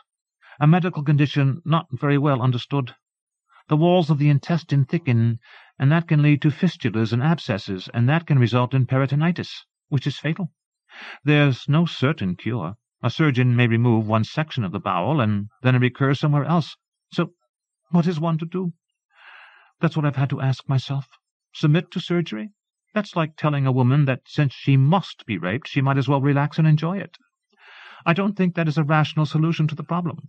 In fact, I don't think rationality itself is a solution. Western medicine treats symptoms, so the essential problem, which is spiritual, remains unsolved. So what is the solution? Art. Think about it, K.C. Art. There was some actual art happening, meanwhile, in the amphitheater, in the form of an old-fashioned square dance, the kind when the men wore little white wigs and the women had big dresses. Apparently the festival's budget didn't have room for anything but the most notional wigs and ball gowns, but imagination made up for the lack of funding. The dancers, 2 men and 2 women, were strapped into wheelchairs, and they were being do-si-doed and alamanded at high speed by 8 of the Iroquois, while in combination with some jingly, super-loud harpsichord music, Professor Hatch spelled out the significance of the event. "Before the Europeans came to these shores," she boomed out over the amplified harpsichord, "there were no walls, no amber fields of chemically fertilized grain. The dances of the Native Americans were shamanic rituals that united the dancer and her goddess, not geometric diagrams designed to subdue and deform the bodies of women. For the Europeans who came here in their Ninas and Pintas and Mayflowers, this entire continent was one vast woman, whom they would bind with treaties and title deeds and claims of ownership, and then rape."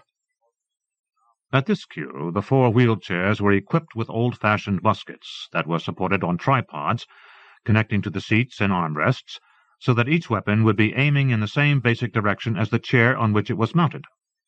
The music changed from a square dance to a fife-and-drum version of Yankee Doodle, and Professor Hatch read the verses of that song at a death-march tempo in her throatiest, most menacing tone of voice, deconstructively repeating some of the phrases such as "keep it up" and "went to town." To this accompaniment, the 4 miniature armored vehicles converged on the front row of the amphitheater, then tilted back so that the muskets were aimed directly at the critics enclosed within the circle of razor wire. K.C. had once attended a performance in Louisville of the Cencis, a tragedy by the great French schizophrenic Antonin Artaud. At the very beginning of the play, 2 actors dressed up as soldiers had emptied their bladders into a plastic bucket at the side of the stage. For the remaining 4 hours of the drama, that bucket just sat there, but everyone knew what was going to happen with what was in that bucket before the play was over, just the way you know when you see a gun in Act 1 that it will be fired before the last curtain. The difference between the bucket back in Louisville and the muskets here and now was that there was no 4-hour wait, not even 4 minutes. Yankee Doodle came to an end. Professor Hatch was screaming, "And with the girls be handy! And with the girls be handy!" And without anyone having to pull a trigger, they must have been detonated by remote control, the muskets discharged, and the critics went into a state of panic. The muskets had sprayed them with pellets of colored chalk, which, exploding on impact, had turned them into instant living bunting. This was how Indians of India celebrated the holiday of Diwali, as Professor Hatch was trying to explain, but K.C. seemed to be the only one there paying any attention to her text. One of the women in the critics' enclosure, her clothes and hair red from the chalk, tried to tunnel under the ring of spiraling razor wire. The wire could not get a purchase on the motorcycle jacket she was wearing, but it did snag into her hair and her blue jeans, despite which she kept crawling forward with her face pressed against the ground until she'd managed to break free of the wire. Then she headed in the direction of the Winnebago, and presumably the exit. No one set out in pursuit. The Iroquois stood beside the wheelchairs they'd been pushing, and the uniformed guards posted along the upper tier of seats remained where they were, as did the critics, who didn't have that much choice in the matter after all.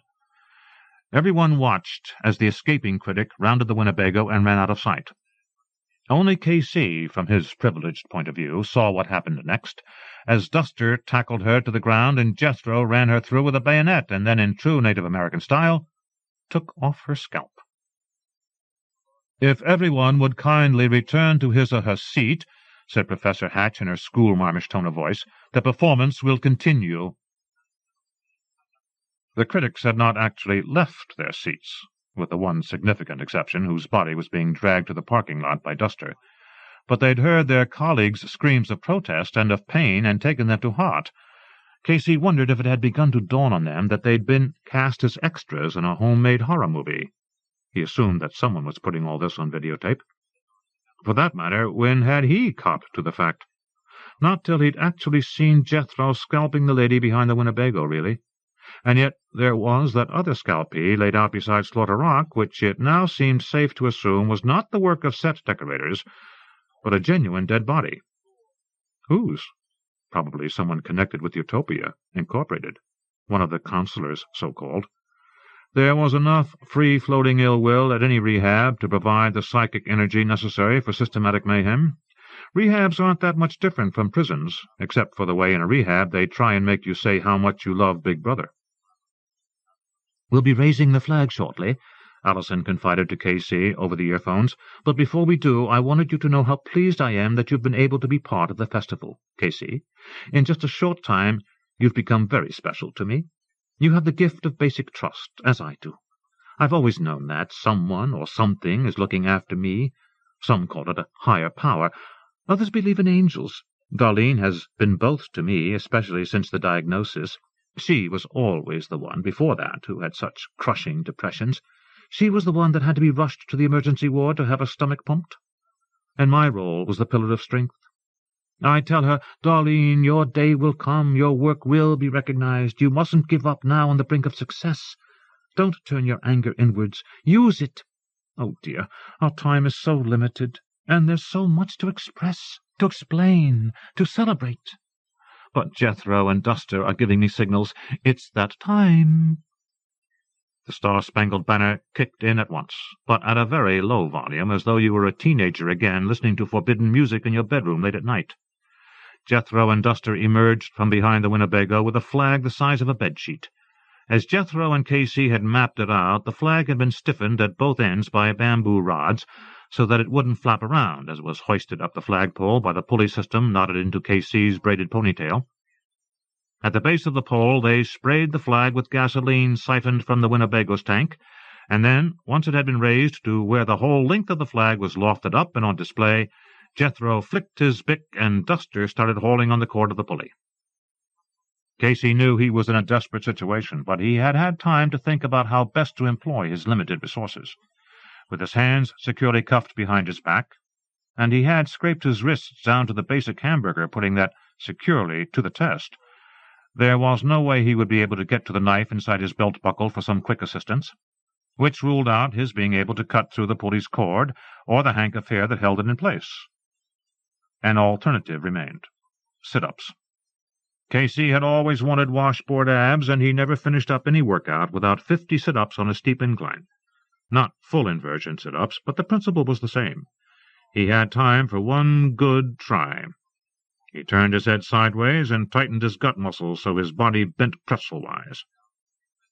God helped. The double cord of the pulley was hanging down across the front of his ear.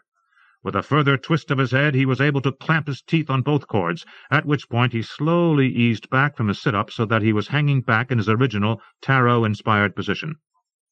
Directly underneath him, Duster was tugging at the cord of the pulley, each tug a little more vigorous and threatening to the integrity of Casey's molars. The burning flag had reached its full First Amendment glory, and Casey could feel the heat and smell the reek of gasoline. Duster, who was obviously the kind of person with a low threshold of frustration, gave one final, furious jerk to the cord, cracking one of Casey's molars, but at the same time bringing the burning flag down on himself in a billowing blight extravaganza that could not have been more dramatically satisfying if it had been planned, though Casey doubted that any of the assembled critics were making such reckonings at this point, for they were being squirted with some flammable fluid by the uniformed guards who had gathered round the critics at full battalion strength. Casey, that was sensational. We haven't that much time left to talk, but if you do survive, Darlene and I have made tapes that explain everything. The rejections we've encountered as artists over the years, the critical sneers, the assessments of peer panels who never came to a single performance. Basically, it's so simple. I don't understand why no one has thought to do it before. If one is ready to take a big enough risk and to make real sacrifices, finally, the establishment can't stop an artist from achieving immortality. Jethro understood that from the first, and so did Darlene in her way. Well, I'm getting signals again. It's closing time. The charges buried beneath the benches of the critics' enclosure were detonated first, and the critics, guards, the wheelchair square-dancing team, and all superfluous Mohawks were united in a single kerosene-laced sphere of flame that dissolved all differences between actors and audience, text and context. The Winnebago went next, in a blast that would not have looked meager even in a die-hard sequel. So was Casey alone left to tell the tale? In which case, what was he looking at in terms of fees from the tabloids, appearances on talk shows, book royalties, and, why not, a TV docudrama? Maybe he might even get to play himself. But no, he had to be realistic. He was too short for a leading role. His best hope was to share credit on the script. Even so, the whole basket of unhatched eggs had to amount to more than $1 million. Perhaps it was unseemly to be focused on his performing career at such a moment, with the other victims of the tragedy dismembered by the explosion and still in flames all about the amphitheater, but Casey had never had strong feelings about other people than himself. In that, according to many of the authorities on the subject, he was not unlike other major artists, past and present, from Andy Warhol to William Burroughs. His basket of eggs was not yet out of jeopardy, however, not while Jethro was still alive and potentially kicking. The electric motor that powered the winch that had lifted Casey to the top of the flagpole began to whir, and Casey found himself descending a little too quickly for comfort toward ground level. But a concussion was not what Jethro had in mind, for he braked Casey's descent some 3 feet above the flagstones. Casey found himself staring into Jethro's beaded loincloth and thinking he was about to be the victim of the most elaborate rape in human history.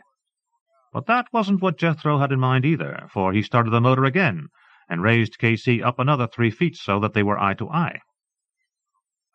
When someone is crazy, or very spaced, the best way to deal with him, according to all the police shows that Casey had seen on TV, is to pretend he is rational. So that's what he tried to do.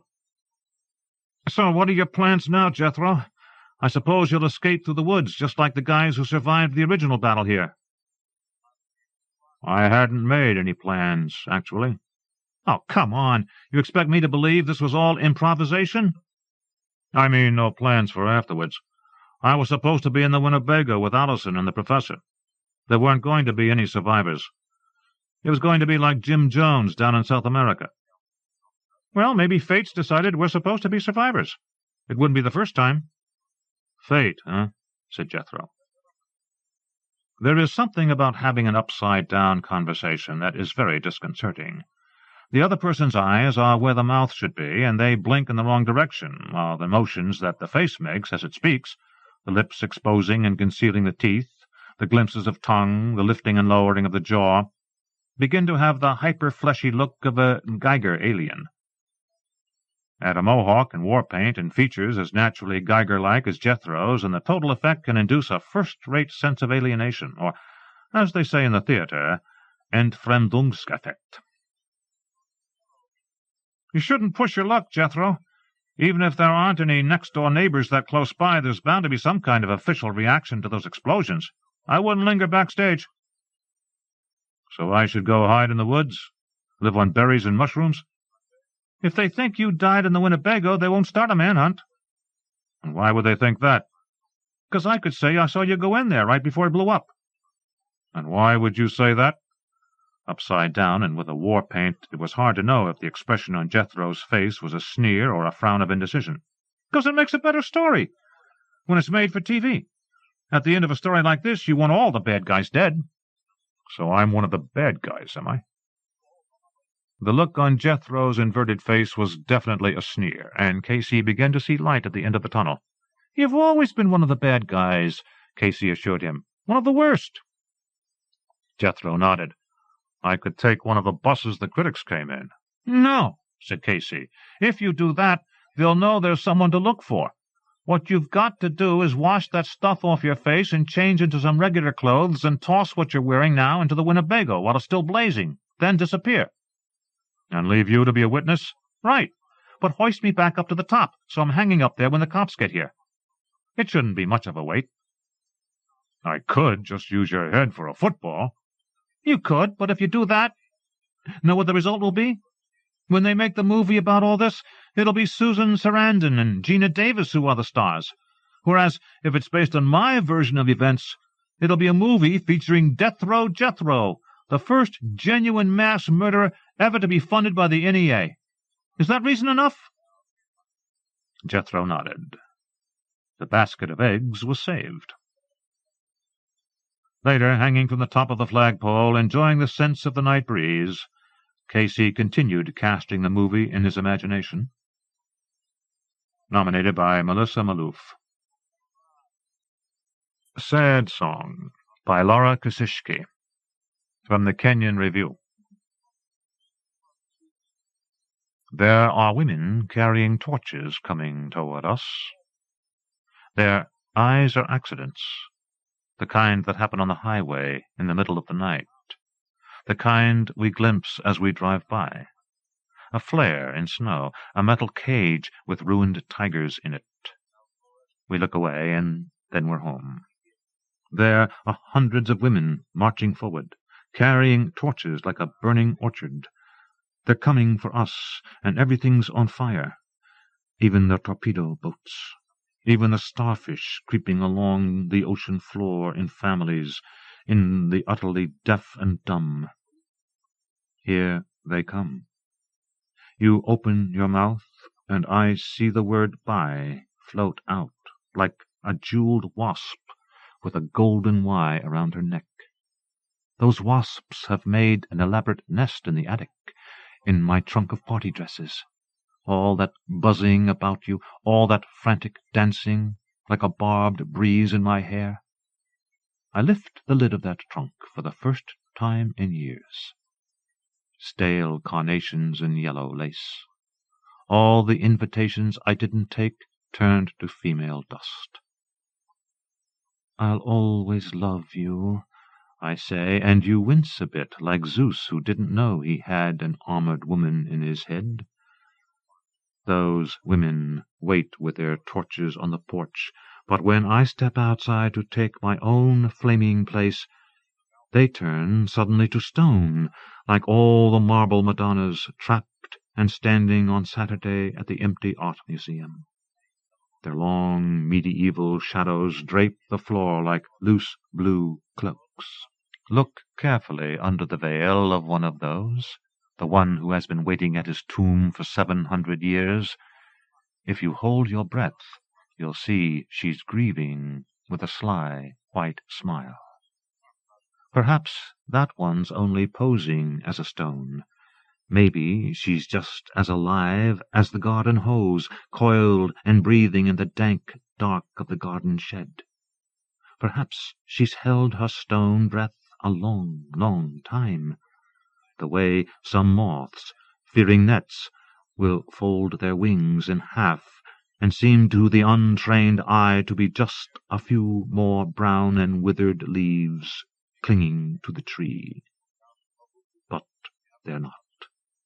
If you sing a sad song loud enough, the boys on those torpedo boats can hear you under the sea. Nominated by Pinkney Benedict, James Harms, Tony Hoagland. The Seven Sisters. Essay by Aurelie Sheehan. From the American Voice. The Pleiades is a relatively young cluster of stars enshrouded in gas and dust. To the unaided eye, the Pleiades consists of 6 faint stars. Binoculars reveal many more, and a telescope shows that there are hundreds of stars in the cluster. Of these, 9 are named, the 7 sisters and their 2 parents. These were called the sailing stars, for early Greek seamen would set sail only when they were visible. At other times, storms were too likely. Audubon Society Field Guide to the Night Sky.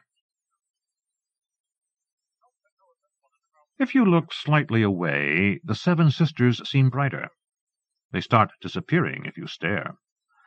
The murmur of women in my life is like that, veiled but returning like tricky stars. It started with a pale girl who furtively picked her nose behind her Reading for Understanding flashcard, and lately included my vet and a married woman in love with a ski racer. When I point toward these lights, what am I pointing toward? Alcyone was 12 years old, and her parents were old and Italian. It was a strange house because the grandmother lived there, and she wore black and had gray hair swirled in a bun and was always lurking and murmuring with a thick accent. She knit my doll Maggie a poncho with white, red, and black stripes. This was nothing my mother would do. Mom wasn't into church, sewing, baking, or mink coats. In fact, my mom was a feminist. Once I wore her pendant to school, a raised fist in the middle of the circle and cross, which depicts the female, as opposed, and I mean fucking opposed, to the circle and arrow headed off to the nearest bar. I had my own poncho, too. It was Afghan, or made out of llama fur.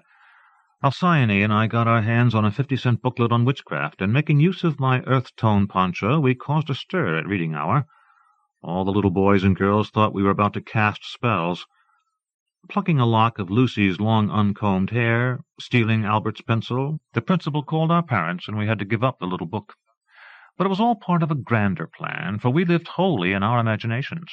Our giant, bespectacled math teacher, Mr. O'Mara, would appear, looming over us in the library, where we hunched behind the last bookshelf, cross-legged, giggling and gulping, and picking our noses over some story about princesses and knights, the props for which were the felt shapes we cut out for our semi-legitimate art project. We were freaks.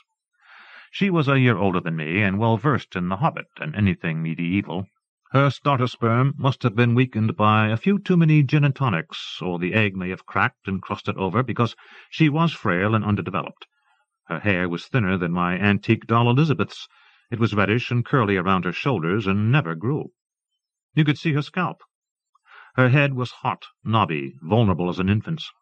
She wore tight-fitting, pilled bodysuits, those shirts that snap at the crotch.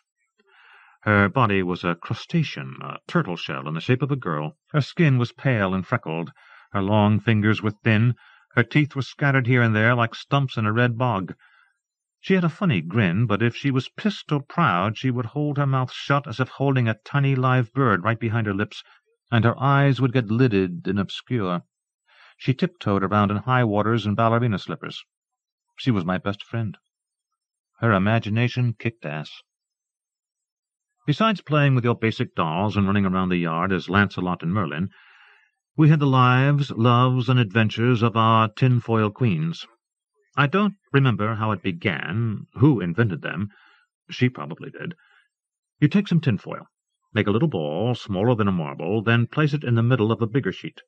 Wrap it around, twist a neck, rip the top edge into 2 long arms, squeeze a waist, shape the bottom gently into a full swirly skirt, rub this in circles on a tabletop until the queen is flat-bottomed and will stand on her own.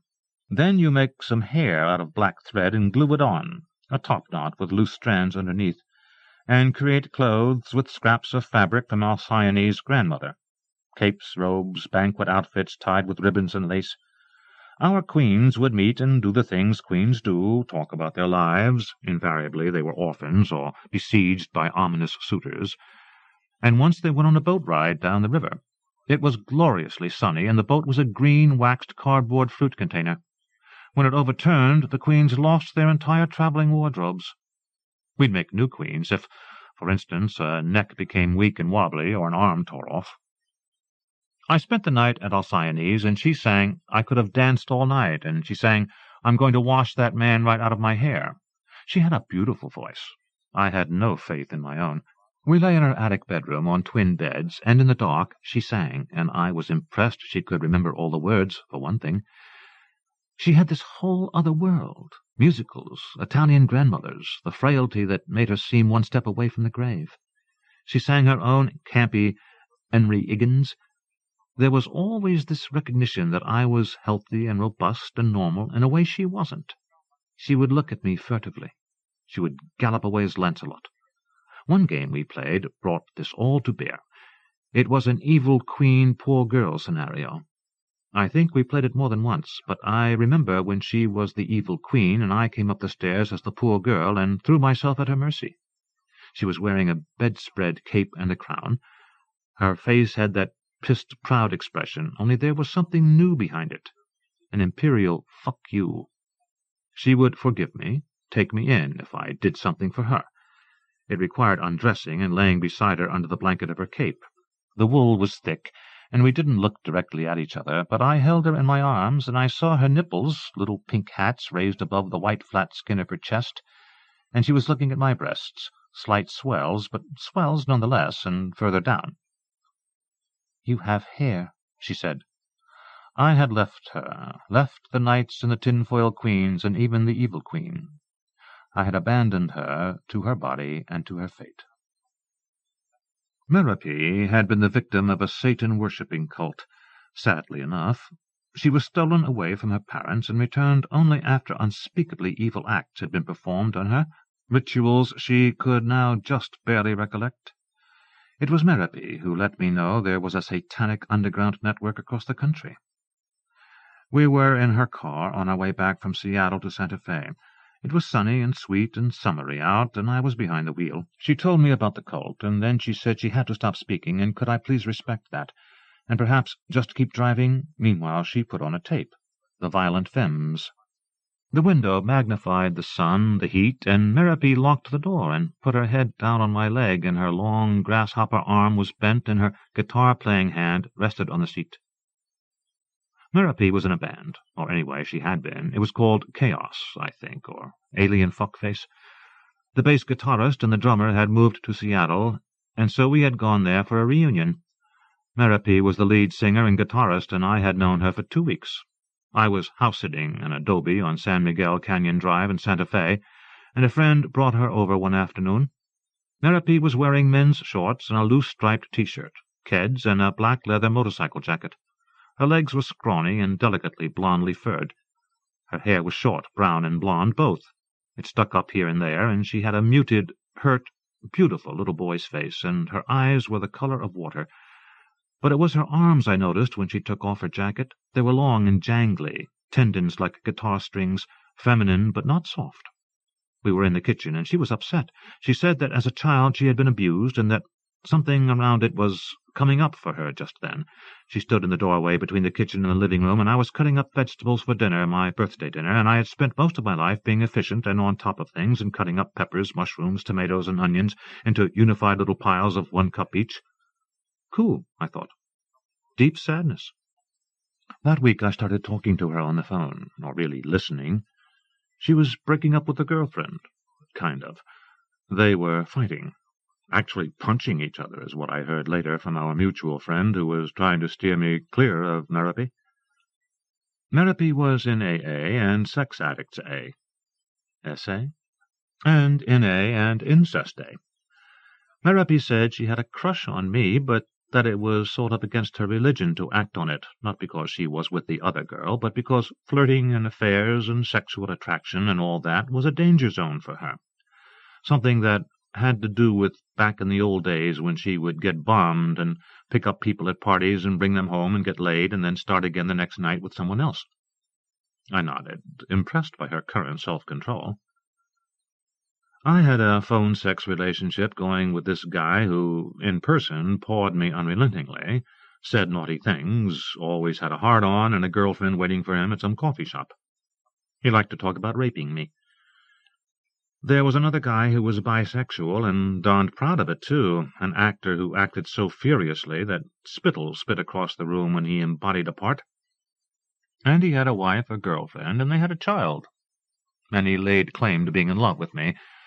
For what reason, I don't fucking know. But anyhow, I wanted Merope. When we were in the car and she brushed her hand against my leg, I became rigid and giddy. It was hard to desire a woman because I didn't know how to picture it. I didn't have a good fantasy going, except for kissing and unzipping jeans. But then what? Wouldn't it be boring for everyone if I rubbed her breasts? I mean, it would be boring to rub my own breasts. I wanted to be shown. But not the way she did show me. First of all, we hadn't kissed or touched in a dead-on romantic way all the way to Seattle. There was just this flirting going on.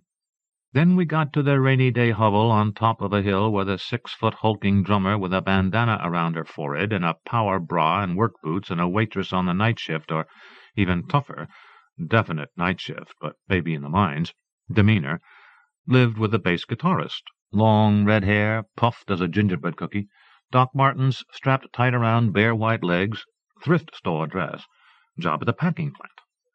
Almost immediately we went for a drive with the redhead cookie, and that's when Merope put her hand on my leg proprietorially. I felt warm and cuddly inside, and also fucking used. Use me, fuck me, make me write bad checks. That's what my friend Leo used to say. I became an insta-lesbian. I became Merope's. I was hers all week. I lost my lipstick. No one else around there used lipstick. It was Chanel. I was a tropical bird on display. Merope and I slept on a mattress in the living room, and the drummer and bassist went into their bedroom and closed the door. "Well, Merope," I said as we lay in the pale stripes of the streetlight. I was wearing a nightgown. She wore a T-shirt and boxers. Her eyes twinkled, her face like a pear or a beautiful triangle, or a flower of plains and shadows, and her lips were closed and darkly fragile and shadowed, a half-pillow away from my mouth. Our knees were so close. She said, "Kiss me like we are falling asleep." So I leaned over and put my mouth to hers, and our tongues touched and mingled, and I set up a little more, and I felt driven, motivated. And then she pulled her face away and chastised me. She said, "That's kissing to stay awake." I fell asleep with this conundrum in my head, and I dreamed that my grandmother died. The next day I was nauseous and filled with anxiety. In the grocery store, the yahoos stared at Merope, and I wanted to protect her, and I suddenly became political. "You're staring at her, motherfucker? Who do you think you are, you bastion of bullshit, you fucking stupid Dorito-stuffed fleck of small-minded America?" In the basement studio, listening to the punk music, I heard, most of all, the lilt of her voice, the questions and answers there, the magical childhood walk she took with each note. She went high and low, and there she was, armed like a grasshopper. In the car on the way home, while she slept, Merope's hand lay on the seat, half curled, half open. I placed mine around it tentatively, afraid that to touch her was to hurt her. It was Thanksgiving weekend, and I took the bus from New York City to Vermont to visit Celino and her husband and her child. I knew she was having an affair with a neighbor, but I didn't know he'd join us at the dinner table. And I didn't know Celino's brother would leave me a note on my bed the first night I was there that said, "Come on in and get it." Before the wedding 2 years earlier, the husband had told me that he wanted to make Celino happy. His goal was to protect and support her. When Celino and I were 14 and 13, I had bought a pair of sapphire earrings, and with a needle and a cork and some ice, pierced a second hole in my right ear. She was supposed to pierce hers too, and wear one of the studs, but she never did, so when she got married, I gave her the second blue earring. Something old, something blue, and in a sense something borrowed and something new, too. It was 16 years after I had pierced the third hole, and Celino and I sat on the bed after her husband had gone to sleep, after we had peered at her baby boy sleeping in the crib, and after I had tucked away the invitation from her brother. We sat in our night clothes, leaning on the wall, facing each other. Her eyes were blazing, and she said, "I've never felt this way before. What should I do?" I had liked Celino from the day she showed up in my backyard. Tall, high-rise ponytail, braces. She gave me a critical assessment and a knock-down smile. I had just moved to town. I wore a back brace and had gone to a Montessori school where we had gardens and caterpillars, learned Latin, Greek, algebra, and how to wipe down a table. Celino and I both had dapple-gray horses, and we began riding together, racing our ponies full tilt down dirt roads, laughing as the animals nipped at each other and sparks flew off their horseshoes. When 8th grade started, I knew nothing of how to get by in a clique. The girls surrounded me in the hall and asked me if I thought I was pretty. "Yes," I said. Wrong answer. I wore a floppy red reversible hat and yellow clogs, far from the prevailing coat of brown or blue corduroys and pastel sweaters and turtlenecks. Celino lost friends because of our alliance, and we spent afternoons crying over hot dogs with cheddar cheese and ketchup and bowls of fudge ripple ice cream about how hateful everyone was, including our parents. We sat on her bed, the same one her father chased her under with a belt. We looked out the window, the same one she let her little cat Winna out of to play on the roof before her parents made her get rid of it. We began to find ourselves extremely amusing. When she got pleurisy, we said, "I had a pleurisy attack last night," in a funny voice, and then shrieked. We acted out the groaning parts of Donna Summer's "Love to love you, baby," as if we had been punched in the stomach. I'd lurch around like a tin man in my brace, and we'd stare bug-eyed at each other until we burst out laughing. She loved her Pekingese, Tammy, and we constructed a language stemming from the way she talked to that dog. It became sophisticated enough so that we could have entire conversations, and anyone listening would have no idea what we were talking about. Our word for love was Sib, as in Sib Sue, I love you. We thought this language would be useful if we were ever picked up by the police, which we were once for trespassing. They found us hiding behind the shower curtain in an abandoned mansion. We said we had followed a lost kitten through a broken window. The cops gave us sodas down at the station. One day we skipped study hall. It was a wet spring afternoon, and we cut across the wide, mushy fields of Nimrod Farm, later turned into a housing complex. The plums and 7-Up we bought at the town center tasted great, and the whole day was sublime, one of our favorite new words. The next day the assistant principal took us out of class separately for questioning, and we tricked him with the same unrehearsed story. I spent many nights at Celino's house, in her bed, even before we came to use the laxity of her parents to suit ourselves, smoking pot, drinking, staying out late. Her bedroom changed 3 times because her parents initiated that many moves in 5 years, for no particular reason, before her father snorted away everything they owned, and they sold the his and her Porsches, and she stopped getting stuffed animals with $100 bills in their ears and Gucci purses for Christmas. We lay together in the dark and talked. The outlines of everything in the room got more defined. We understood each other, and it was safe there, and fun, and eventually the silences would get long between sentences, and then we'd be asleep and separate again. We never touched. I remember her eyes staring at me before we turned off the light, visionary, vulnerable. The poetry Selina wrote was scary and sharp, and she stopped writing at some point, just stopped. But in those days we were writing poems and showing them to each other, reading each other's journals and cutting each other's hair. The guys we had crushes on were the grist for conversation, the purported subject. Is there a line that makes sex more intimate than secrets? The boys pulling on Marlboros, slouching around the periphery in jeans made velvety by gasoline spills, were the ones we kissed.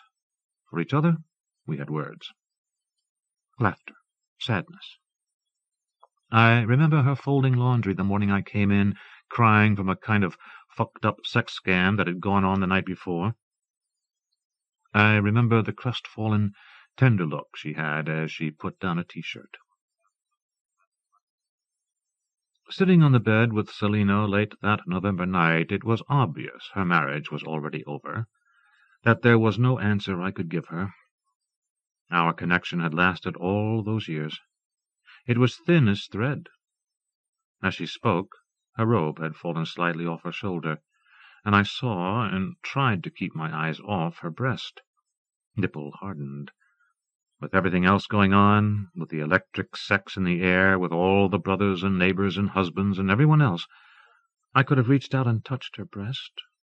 I knew its shape well, as if I had already cupped it in my hand. This was the girl who had hid under the bed to get away from a belt, who had whooped with laughter at her own illness. She'd sit between her neighbor and her husband at the cruel Thanksgiving dinner table.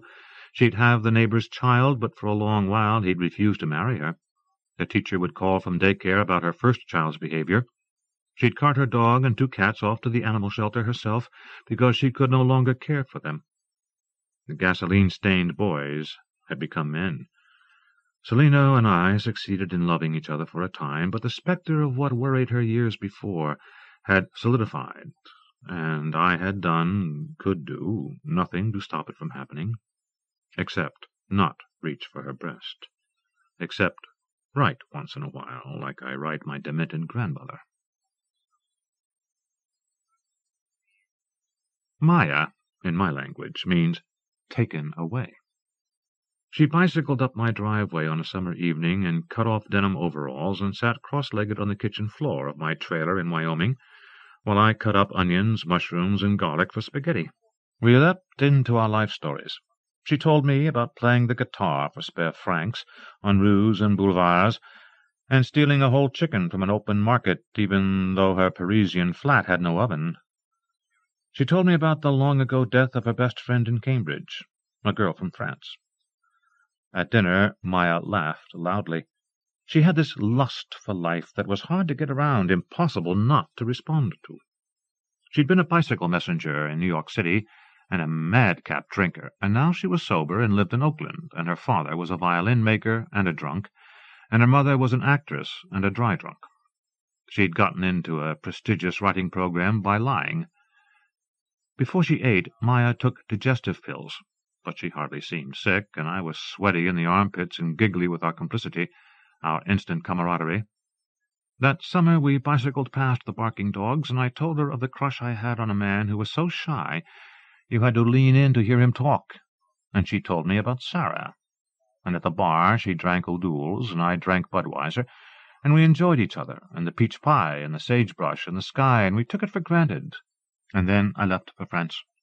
She wrote me the funniest letter in history, which I read on the Mediterranean shore, hooting between throngs of gold-decked, bare-breasted beauty slaves. And a few months later she returned to Wyoming, this time as a writer-in-residence at the colony where I worked.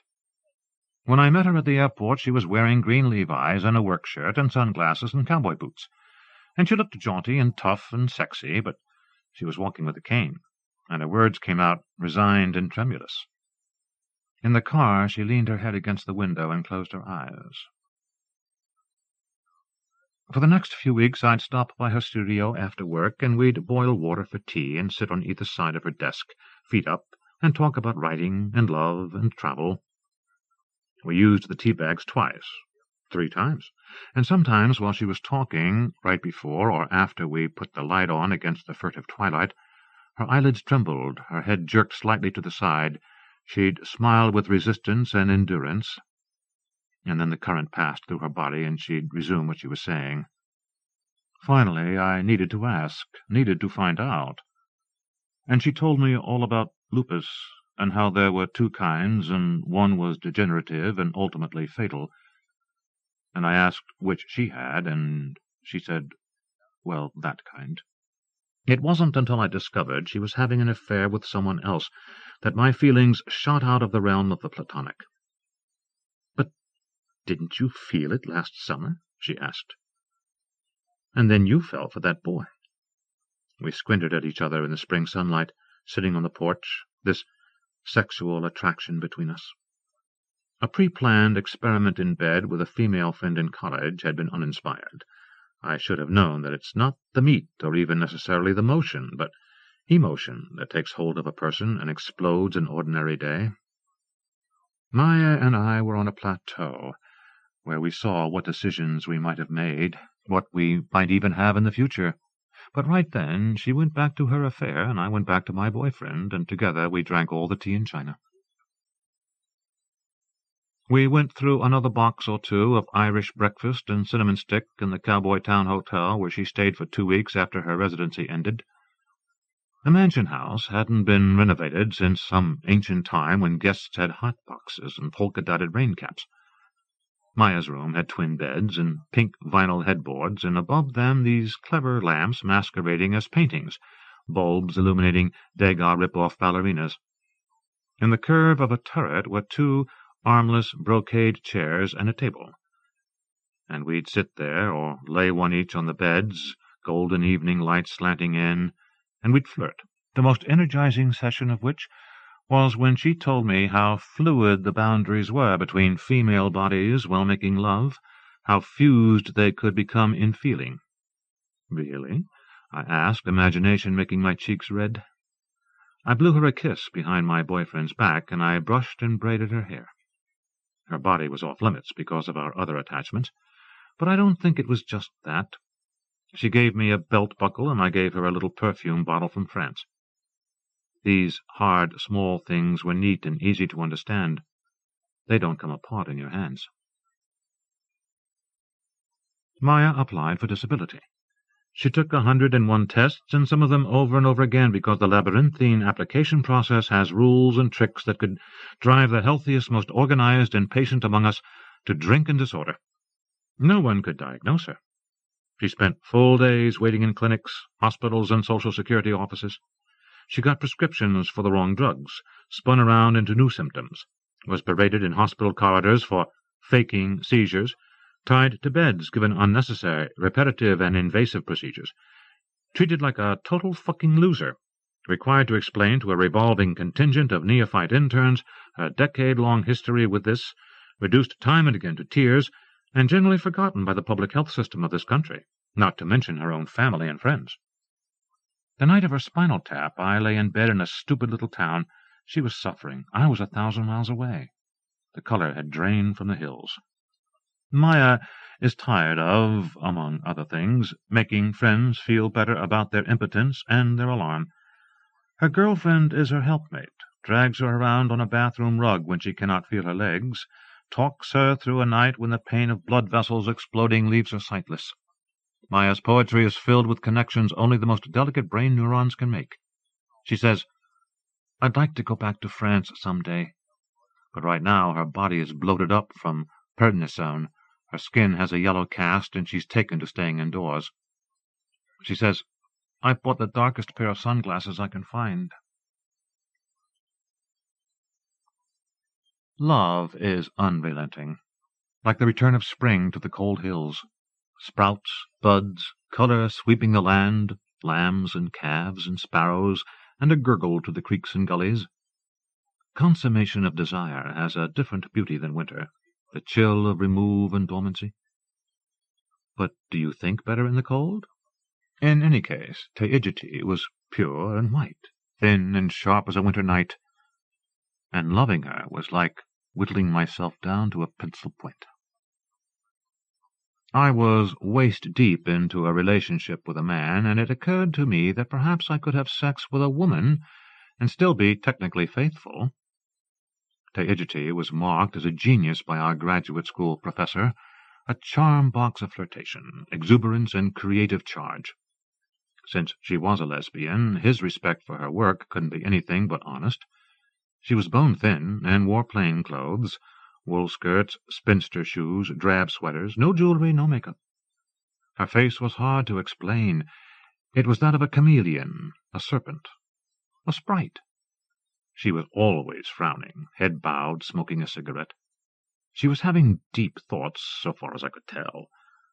I was new to New York City and felt more like a bus passenger than an intellectual.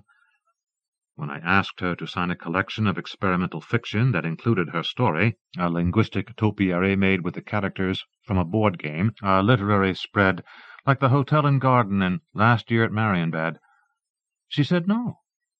I read her careful, unprecedented stories 5 times to overcome my bafflement. I fumbled in conversation, stammered compliments. One day I got a message from her on my machine speaking about a story of mine, about liking it. We began having dinner and coffee dates, and at times I was comfortable, but just as often I felt like myself at a cumbersome 12, pirouetting across a room of younger, smaller, lithe ballerinas. I also felt lucky, like I was learning something. She sat across from me in a café one winter afternoon, an elbow on the marble tabletop, cigarette in hand, head cocked, and spoke of Henry James. She had just finished The Beast in the Jungle. The story hid its answer from the reader in plain view, she said, just as the beast was always in plain view, too plain for Marcher to see. The tragedy of it, as described by Teigiti, struck deep in the cool din of the restaurant, seemed inevitable, rhapsodic, and beautiful. Her understanding was personal, private, and when I bought my copy of the book, I plunged past the cheapness of the paper and the dumb cover, and read the story meticulously, to see what she had seen. Teigiti's childhood had a bit of madness in it. This was part of her darkness, her ongoing grief. When she wrote, she smoked, and when she was done, she hated what she had written, again and again. One night when I called, she had just seen a TV documentary in which a man in a car in a field was burned almost entirely and put in the hospital, where his burns were scraped down to the bloody core every day. As soon as scabs formed, they were peeled away. The fire had blinded him, and he spoke to the camera from his hospital bed. His story affected Teigiti more than she could explain. I remained at a resolute distance and comforted her pathetically, unusefully. I wanted to stand by her hospital bed and feed her poppy-seed cake and chocolate cake and lemon cake, forkful upon forkful, and open the blinds and let sun in and bring tulips and make her happy.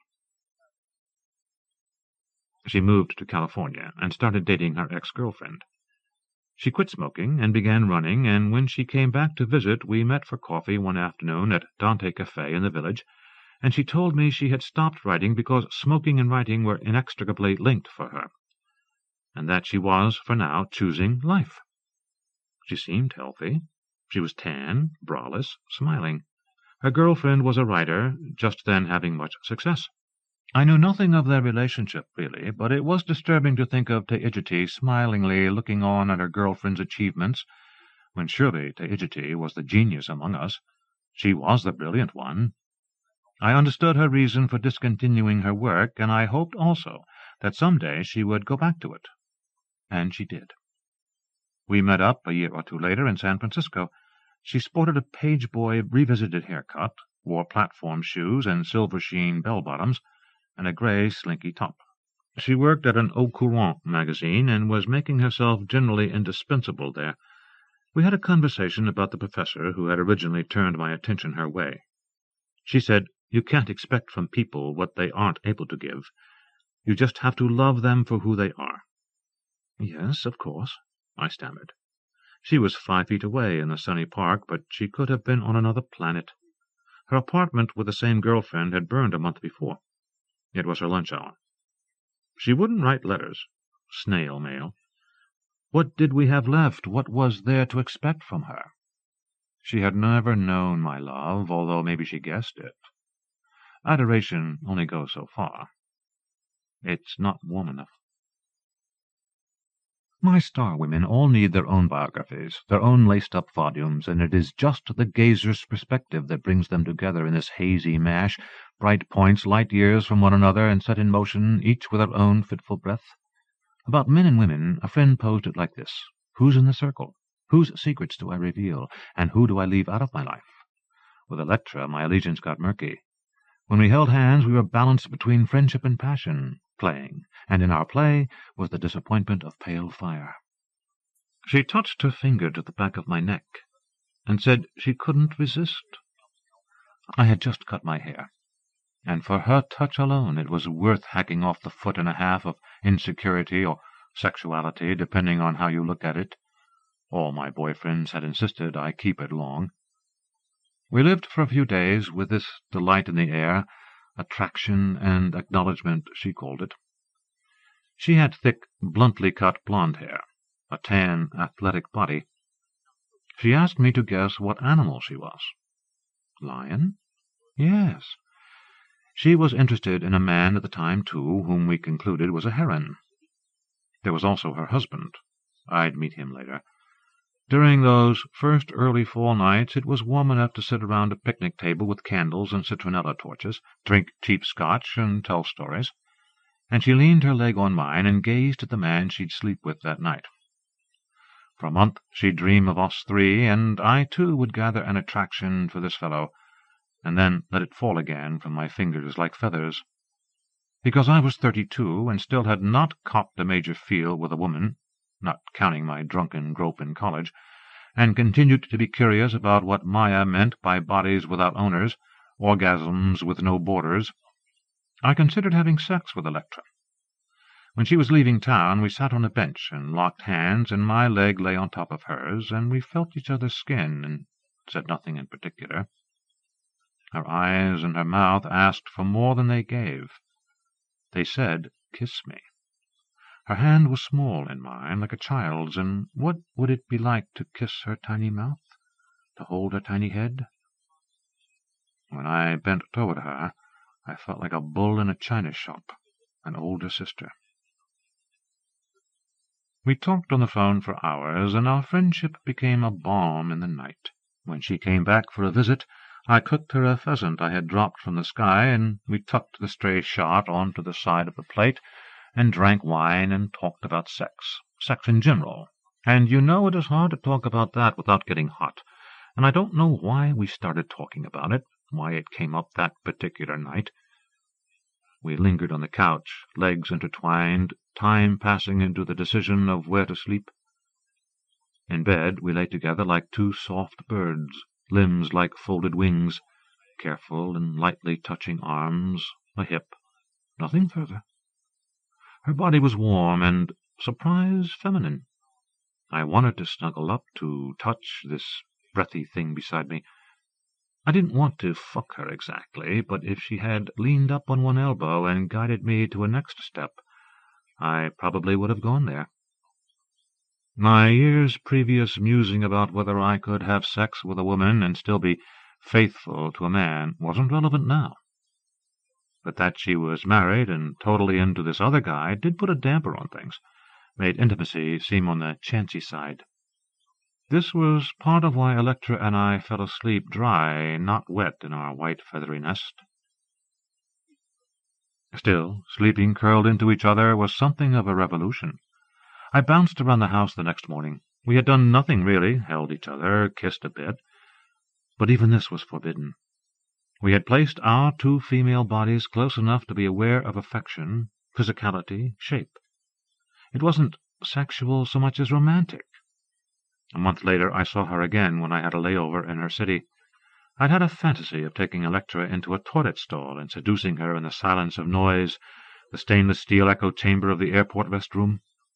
I thought it was clever and interesting that we'd be able to go innocently into the ladies' room together. When I got off the plane, she greeted me with the intoxication of love, but it wasn't for me. She was thinking about a man she had met recently, whom she was even more in love with than the other guy, and whose plane was also getting in that hour. She paged him, and as we ate a baguette and jam in the fake French airport café, we waited for him to show up. Her mind was on him, and my little plot fell asunder. The seven sisters are radiant in their gauzy outfits, flirting and teasing in the night. Asterope, the earthy one, was my vet. I brought my cat to her when he had been sitting under my desk, dull-eyed and lethargic, his long grey fur flattened against his back. She ran a few tests, and later in the afternoon we talked in the echoing white room, my fingers between the bars of the cat's second-tier cage. She explained it all to me. Kidneys, medicine, cause, chance of survival. In New York my vet had been perfunctory at best, and I had always left his office with little money and less confidence. Asterope had a no-frills approach, and she didn't make light of my feelings for the cat. He got well. A couple of months later I stopped by the animal hospital and asked if I could come in once a week to see what was going on there and help out where I could. She said sure. I went mostly on Saturday mornings. We got our bearings over hot chocolate and coffee and Coke and sometimes pastries. Asterope and her assistant joked easily, and I chimed in here and there. Pretty soon we go back to the attached barn and take care of a horse with a barbed wire gash, a bull with a penis rubbed raw from sagebrush and too inflamed to retract. Asterope mixed molasses with a white powdered antibiotic, then forced a syringe filled with the gooey substance into the horse's mouth. The animal opened his jaws like a pair of legs stuck in a tight skirt, licking and swallowing and nodding his head up and down. We chased the bull into the chute, a clanging, banging cage that held him by the neck and squeezed his body upright. And Asterope washed his infection with sudsy water. She took another syringe and squirted the cleansing solution up into his sheath, wiping away yeasty chunks of stuff. You've got to realize I'm from Connecticut. I'm from New York. I hail cabs, file my nails, and can't change a tire. I stood in the cold room and watched Asterope in total unprecedented awe. Another time she stuck a huge vibrating dildo into a bull's rectum and turned it on, stimulating him until his corkscrew-shaped penis emerged and shot sperm into a little cup. She needed a sperm count. I held up a drugged horse's head as she sewed together a 10-inch wound on his chest. She sat on a bucket and made 2 rows of small, even stitches, hooking and looping together the wet, membranous inner layer first, then the shaven skin. I lay my hand on the velvety shoulder of a tiny parvo puppy while she injected water under his skin, vainly attempting to rehydrate the squeaking, doomed animal. A man dropped off a thin orange cat, giving Asterope instructions to kill it. Asterope gave the cat a shot, and after it died, she took a pair of shears, cut open its belly, and took out a lump of cancer cauliflowered to the size of a child's fist. Then she put the whole mess in a plastic garbage bag to be brought to the dump. She was in her worst mood one morning when for 3 days she'd been caring for a friend's horse and it wasn't getting any better. Sometimes she'd kind of flirt with me, but she flirted that way with everyone. She was my age, and she'd grown up in this town. If she were a lesbian, a question I felt prurient even considering, it was probably necessary she keep that under wraps in this town of 3,500 Republican ranchers, where she was building a vet practice. She told me she loved and never would leave her hometown. She had short hair, a stocky, capable body, and green eyes. Her face was etched with no easy answers and no absolutes, and only herself to blame in life-and-death situations. She said when she got home at the end of the day she didn't want to read about more pain and misery. On the page I was always fanning emotions into Frankenstein life, and for me bisexuality was a diversion. By noon on Saturdays she had spayed, x-rayed, inoculated, sewn up, or diagnosed a dozen cats, dogs, cows, bulls, and horses, and I had wiped down the examination table once or twice, sprayed water under the chute to clean up the cow shit and blood and pus, but more often I just followed her around, ready to be helpful, but not really doing much, except staying out of the way and falling in love. I screwed up the courage to invite her skiing, and she led me on a marathon cross-country trek in which I tried to maintain a casual, sportif image while nearly dying of exhaustion. We went to a bar, and she drank 2 beers for each one of mine, and she showed me how to hit the pool ball low, high, or center for various effects, more or less beyond me. We agreed on mothers, but disagreed on wolves. She always drove. I was constantly in the position of knowing nothing, learning, inquiring.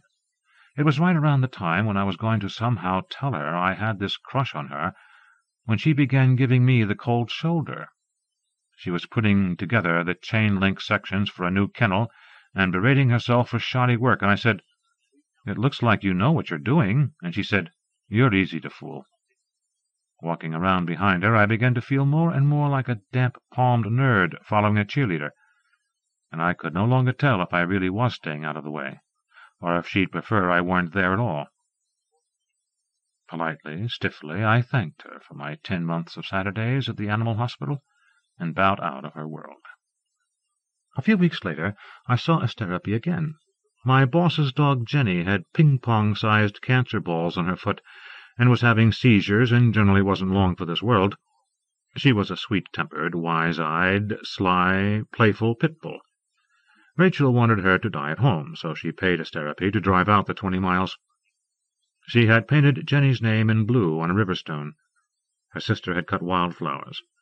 Asterope arrived at the appointed hour with a little blue nylon bag. A neighbor was on the far end of the lawn, digging the hole for the grave with a skid-loader. You could hear the groan and whir of the machine in the summer air. We all started walking toward that noise at the edge of the creek. Rachel and her sister walked on ahead, and so did I, and then there was Jenny limping along behind us. I think Rachel was too grief-stricken to look back. Jenny was meandering on the grass, sniffing here and there, barely filled with the momentum to go forward. Out of impatience or empathy, Asterope picked up the dog and carried her the rest of the distance. In the shadow of the machine, near the rich brown hole and the little clutch of flowers and the pretty headstone, Asterope unzipped her bag and took out the cyanide, and the dog lay in front of her, panting, slack-skinned. Asterope gave the injection in the leg. She waited. We all waited, and then Jenny lay her head down. Under the roar of the skid-loader, Asterope listened for Jenny's heart. Nominated by Barbara Selfridge, Marie S. Williams. The Cup, by Katrina Roberts.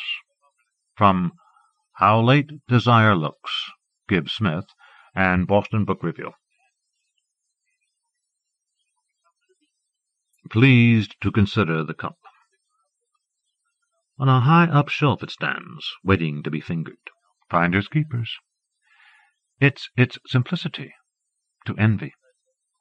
This configuration of complicity with air and arms enact handles to tilt it. Roundelay for a sip and care beneath it, cantankerous baby. Upholds the light in holes, holding in liquid minutiae as though a sister, or twinned slippers hushing carpet stairs, 4 hands with glasses, crown glass with milk and a nipple knob in it. Cucurbit for the spilly pieces, pleased to consider the cup, precisely why it matters most emphatically. Usufruct of quantities of unknown property. By which method of doing? If saucers, a dado below indifference, or blue, for example, teethed with crenels like castle turrets, yes. What I want is to hand around it, in sideways often. It hurts less to know its absence is natural. Pleased to consider. The cup lobs lookingly like honey. So abandon hope. Of course it's most natural to want it intact. The crack from lip to base faces south and south. Smooth the lazy Susan whirls and twirls so. But if it basks in perfection, call it cul-de-sac, call it caved-in cup, spinning, unpleased to consider the consequences of indabbing fingers which lose their gloves, minus the digit mask, like some anemone from the sea. Enemy is the pace, in which manner of thinking, space to curl into it, so pleased. Drink up.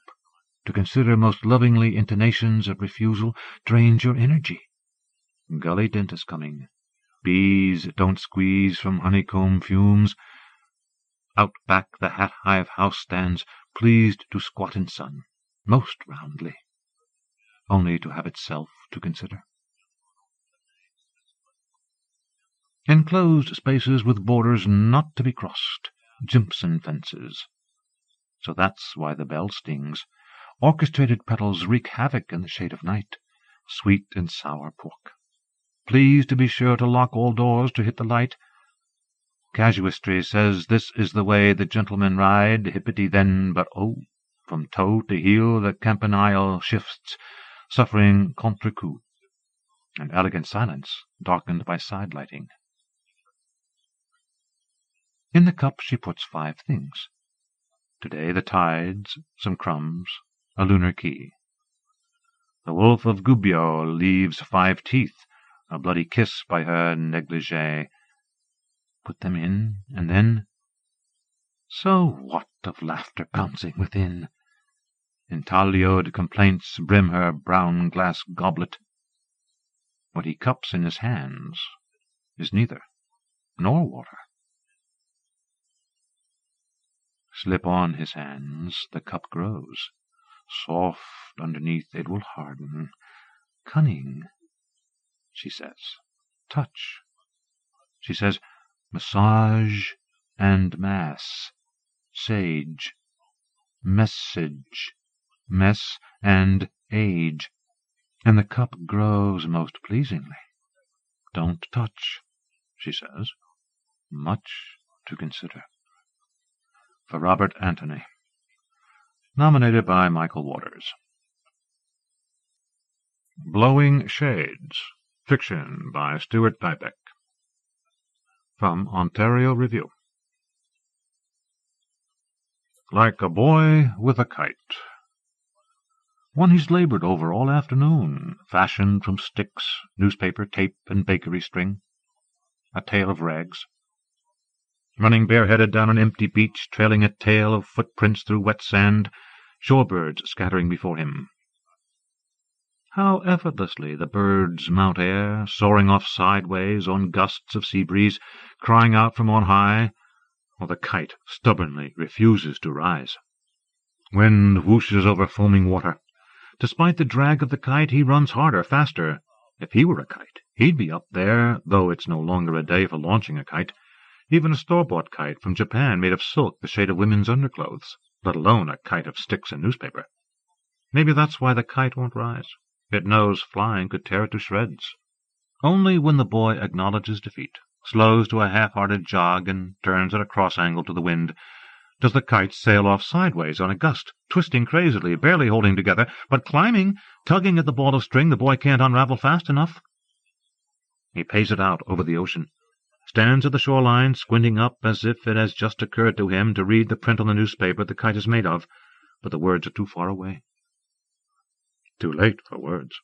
The kite is barely recognizable, a speck above the horizon, and is it merely to see what will happen next, or to set it free, that without warning he lets go? Or a bird, wing beats flailing for a hold on air. Futility strips it of grace. When it falls clumsily to earth, the boy gently gathers it up again. "Try, please," he whispers, and tosses it back into the air. Again the bird flaps and falls, weaker for its failed attempt, and the boy gathers it up, gently folds in its wings, and more violently this time tosses it up. The bird crashes helplessly, as if it has forgotten that it ever defied gravity. "I'm sorry, I didn't mean to hurt you," the boy insists. How beautiful the bird appears, iridescent like a woman's slip in the gleam of an afternoon in which sun beats drawn shades to bronze. He traces the curve of its nape. He's never seen a bird like this before, never before been allowed to stroke his fingertips along such smoothness, to touch a life so different from his own, to hold an inhabitant of air, that mysterious sphere about which the boy can only dream. He feels its rapid heartbeat. Its body heat intensifies in his hands, and suddenly he's afraid the heat is blood. But his hands are dry. He doesn't know exactly where he's inflicted the wound. He's never shot anything with a pellet gun but empty cans and factory windows. True, he's shot at birds, sparrows on wires, starlings in the trees, pigeons on the girders under railroad bridges, but never hit them. He's either a naturally bad shot or his nerve fails at the last instant, so that the pellet whizzes harmlessly into the sky or ricochets with a ringing spark off the girders, while a flock of pigeons beats from an underpass and swoops away. He's always missed before, perhaps because that's what his heart demands. Now he could argue that, though he pulled the trigger, hitting this bird was the merest chance, an accident. He could argue that. But to who? Who's here besides the two of them? Look what he's done. What difference does the truth make now?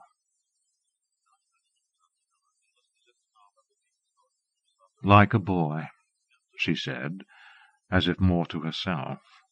Then she leaned from the bed and released the shade. Perhaps the pull cord accidentally slipped from her fingers. The shade, gleaming like a sheet of bronze, shot up, and blinding daylight blazed across the bare mattress, slicing the bed in two.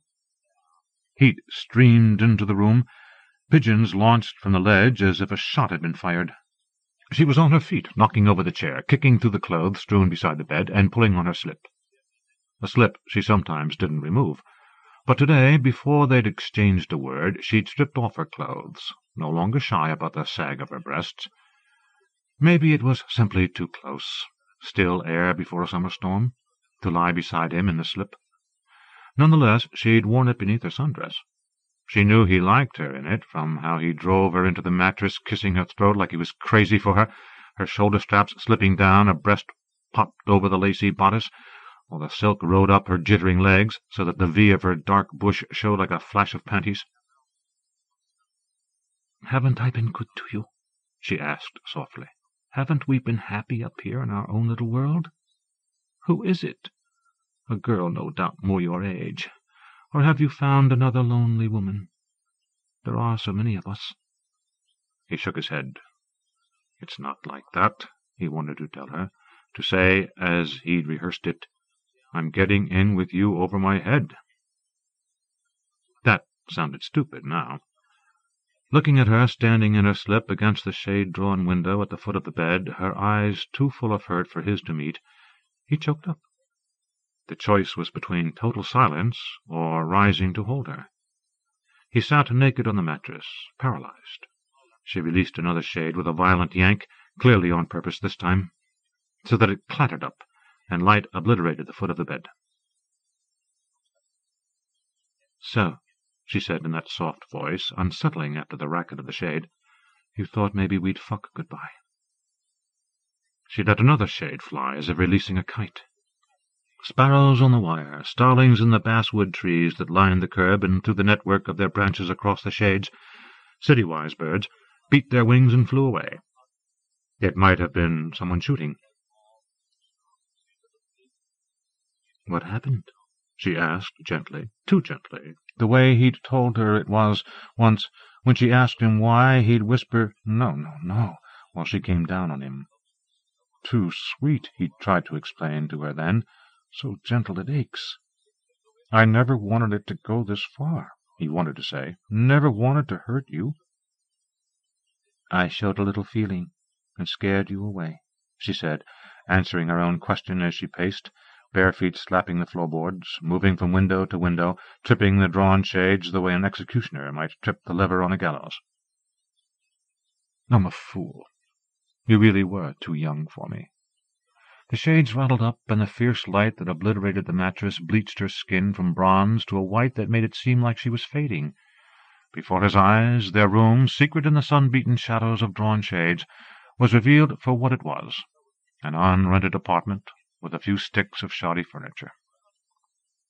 And when she had reduced it to that, she stood dressing before him one last time against an open window that looked out on a blur. "You opened me up, and then just let go. Like a boy, confused, callow, and cruel." Blocks away, the spooked birds resettled on other sills and wires, and the crab-apple trees in a little park. "My pretty boy," she said, and stepped out, quietly shutting the door. After a while he rose, pulled the shades on the windows down, lay back on the bed, closed his eyes, spit into his hand. But it was impossible to touch himself with her sweetness.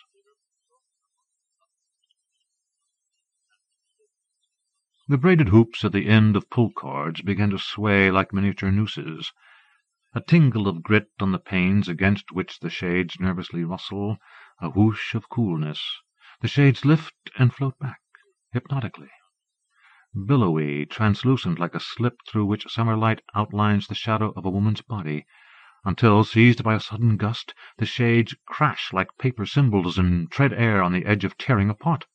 They want to fly in this room that once seemed perfectly ordered in its bareness, bed, mirror, chair on which to drape discarded clothes, mirror in which to watch his hands cupping her breasts. While on the other side of the door, the girl who spied all summer, drawn by the forbidden sounds of her mother's love-making, strained to listen. Now that she no longer has to hate and envy her mother, she's free. Free to concentrate on her own crush on the guy from Frost's service station. That's what's stenciled on the back of his coveralls, the tan pair he wears partially unbuttoned over a smooth bare chest. Carlo, stitched in green over the pocket. Baby's what her mother called him, behind the closed door, sometimes sighing it over and over. She's never heard her mother say the real name of the nameless young man with the dark, dreamy kind of eyes she's seen on holy cards of saints. St. Francis eyes, or St. Sebastian, nailed down by arrows, but gazing up at heaven. Her saint's alone in there. Why won't he come out, she wonders. This time she won't run and hide. Is he weeping, perhaps like her mother, or has he merely fallen asleep? She holds her breath to listen harder, but all she can hear is the thrash of shades blowing in an echoey room. Nominated by Ontario Review. Earthly Light by Marcia Southwick. From Denver Quarterly. Miracle seekers bring offerings of money, candy, and teddy bears to the glass-topped coffin bearing the body of Miguel Angel, a 1-year-old who died 30 years ago of meningitis, and is dressed in the tiny soccer uniform of Argentina's champion team, the Boca Juniors. If we need to believe in something, why not believe in heaven, where the Soffrey boys band in fluorescent clothes play reggae, as saints with portable vacuums strapped to their waists suck up dust from the purple silk curtains, and on scaffolds drag 6-foot-long feather dusters across the plaster cornices, all in preparation for tourists to help pay for the gazillion-dollar restoration project. Heaven's a tear-down. Frankly, I prefer Earthly Light, bands of moss and water-washed stones. I like the way this lace leaf pours over the retaining wall, echoing the pond's waterfall. The good news is that peregrine falcons, wearing tiny satellite transmitters, can be tracked all the way from Alaska to Argentina. The bad news is we'll soon be watching Disney's version of David shooting Goliath with a slingshot, and the Japanese have beaten us to the microcar, as tiny as a grain of rice, complete with 25 parts, including headlights and hubcaps. It can travel up and down a matchstick. Every 12 weeks, a new aquatic microbe swims into San Francisco Bay. Now there are sponges, sea squirts, and microscopic protozoa from Japan. The Chinese mitten crab walks its hairy claws right into houses in Germany. The good news is I grew up between a hardware store and a lumber yard.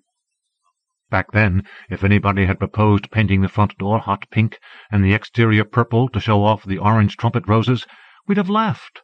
If anybody had proposed buying Gucci loafers with a signature horsebit, we'd have laughed. We wouldn't have laughed at the bronze statue of B.B. King, holding Lucille, his guitar. But we definitely would have laughed if anybody had said, "Did you know that from our country estate windows you can see the Pyrenees?" Nominated by David Lehman, Sandra McPherson, David Lehman, James Rice, Arthur Z. Mr. Agreeable. Fiction by Kirk Nesset. From Fiction. When your wife says she's leaving you, do not object. You don't even let her know you're insulted. You've already foreseen the foreseeable, quaint as it sounds, and the business no longer shocks you. Politely, agreeably, you tell her to do as she pleases, watching the suitcases open and fill. You tell her to call when she can. Does she need any money? She says you shouldn't be so agreeable. You nod. You tend to agree. In a world so rife with contention, why disagree? Some people you know, neighbors, in-laws, people you work with, home in on discord like heat-seeking missiles. They blast great holes in their lives, thriving on willful, blood-boiling chaos. This is not you. Agreeable, peaceable you. Ready-made, hardened opinion, you feel, goes quite against nature. It defies this earth we breathe and traverse on, which is fluid, they say, and constantly shifting, alive at the core. Last year, before this business began, you saw your daughter committed. Foreseeable, foreseen. Your daughter, who wasn't ever quite there in the first place, thinks she's a cipher, that she is turning into the wind. Better that, of course, than a cave girl out of Ms. What's-her-name's novels. Those books your daughter drank in to enter prehistory. When you visit, you don't debate her absent identity. You agree to the terms. You offer your fatherly best, as it were, fresh-shaved, patient, mildly heroic, compact and trim, if a bit frayed at the edges. No need to let her know you're depressed. You bring her the weight of your affable nature, your humor, your unswerving desire to accept and agree, along with a snack of some kind, some candy, a bag of almonds, or unsalted peanuts. The visits increase once her mother is gone, 3, say, or 4 times a week. The house has grown strange, to be truthful, and you like to get out. Your once agreeable furnishings, the sofas and tables you decided to keep, have taken on auras, gray, hazy outlines which tend to unsettle.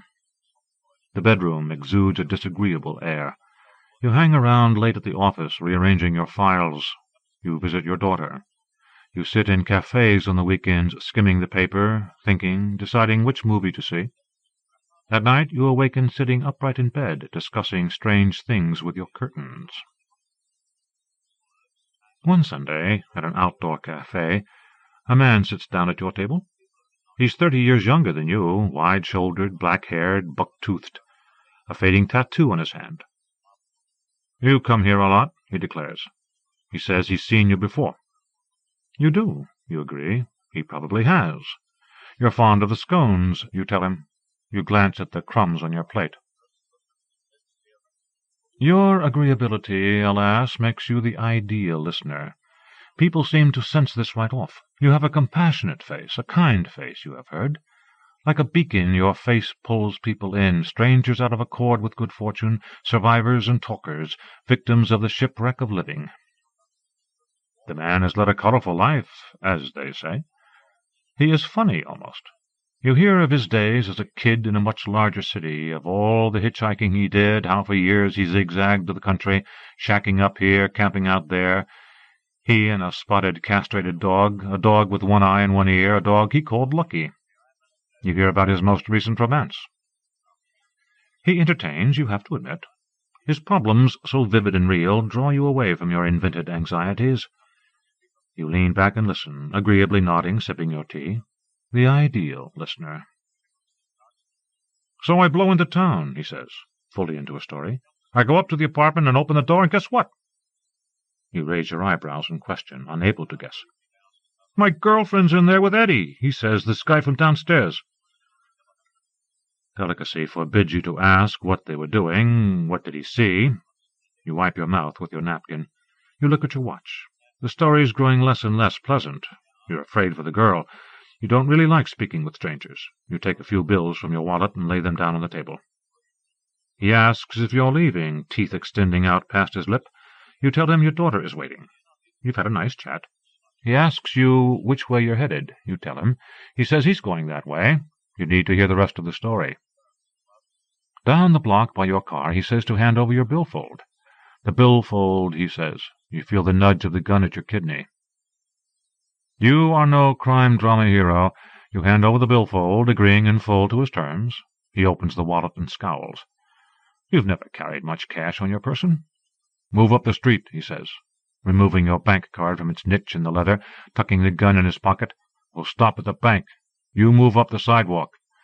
Nervous, giddy, you ask what became of his girlfriend. I forgave her, he says, hands in his pockets. Then she skipped out. He slides your card in the slot at the bank. You stand side by side. He asks for your PIN, which you promptly reveal. He taps in the code. Silence. The street seems strangely deserted. You ask if he's found a new girlfriend. Shut up, he says. He stuffs the cash in his pocket. Story's over. Half joking, you ask if he'd mind if you kept the receipt. Shut up, I said, he exclaims. You begin to say that you're sorry. You don't quite shut up in time, and then the hand is out of the pocket, there's a blur of tattoo, and you're down on your knees in the flower bed, there among nasturtiums and lupin and poppies, reeling from the shock of the blow. Don't be so shit-eating nice, he says, his shadow looming over like Neanderthal man's. He says you remind him of Eddie, that two-faced adulterous creep. Lay flat on the ground now, he tells you. Don't move for 5 minutes. Down if you ever want to get up. You lie in the dirt on your belly, no hero, purely compliant. In a while you touch your scalp where he hit you, fearing there's blood. There isn't. You're lucky. The soil, barky and damp, clings to your fingers and hair. Your eyelashes brush against flowers. Poppies, you think, petals as vibrant as holiday pumpkins. How long is 5 minutes? People step up to get money. You hear them push in their cards and tap on the keyboard. You feel the individual discomfort, the dismay they endure to see such a sight. Outlandish, right here, out in the open, a man flung down on the ground in broad daylight, mashing the orange and blue flowers. It seems you've been here forever. You've been here in dreams, you believe, in piecemeal visions. Even this was foreseen in a way, if not quite clearly foreseeable.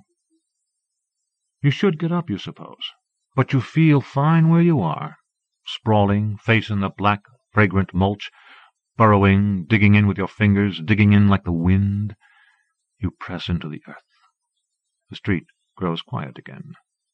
Ear to the ground, you hear plates trembling beneath you, weighty, incomprehensibly huge, aching with age and repeated collision, compelled by what is to agree and agree and agree.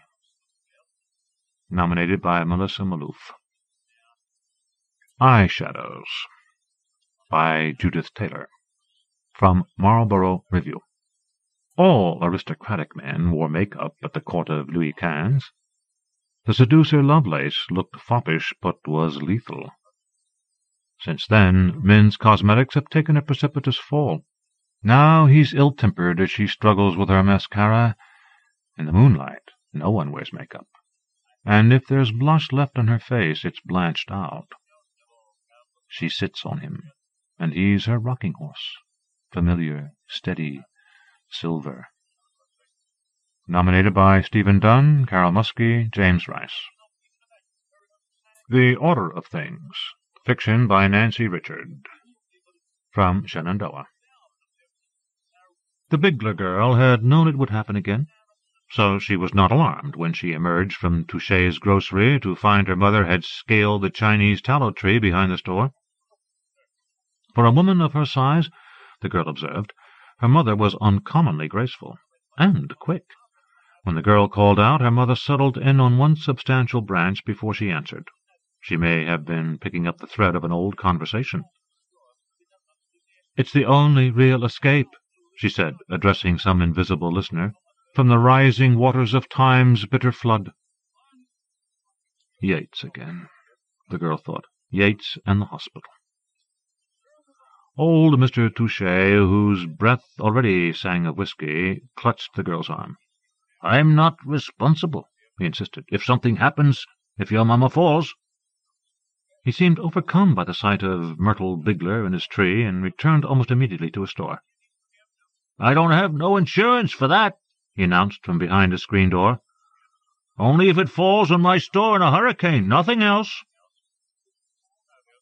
If a small crowd had formed behind her, the girl scarcely heard their voices, or the gravel beneath their feet as they gathered, milled about, and left.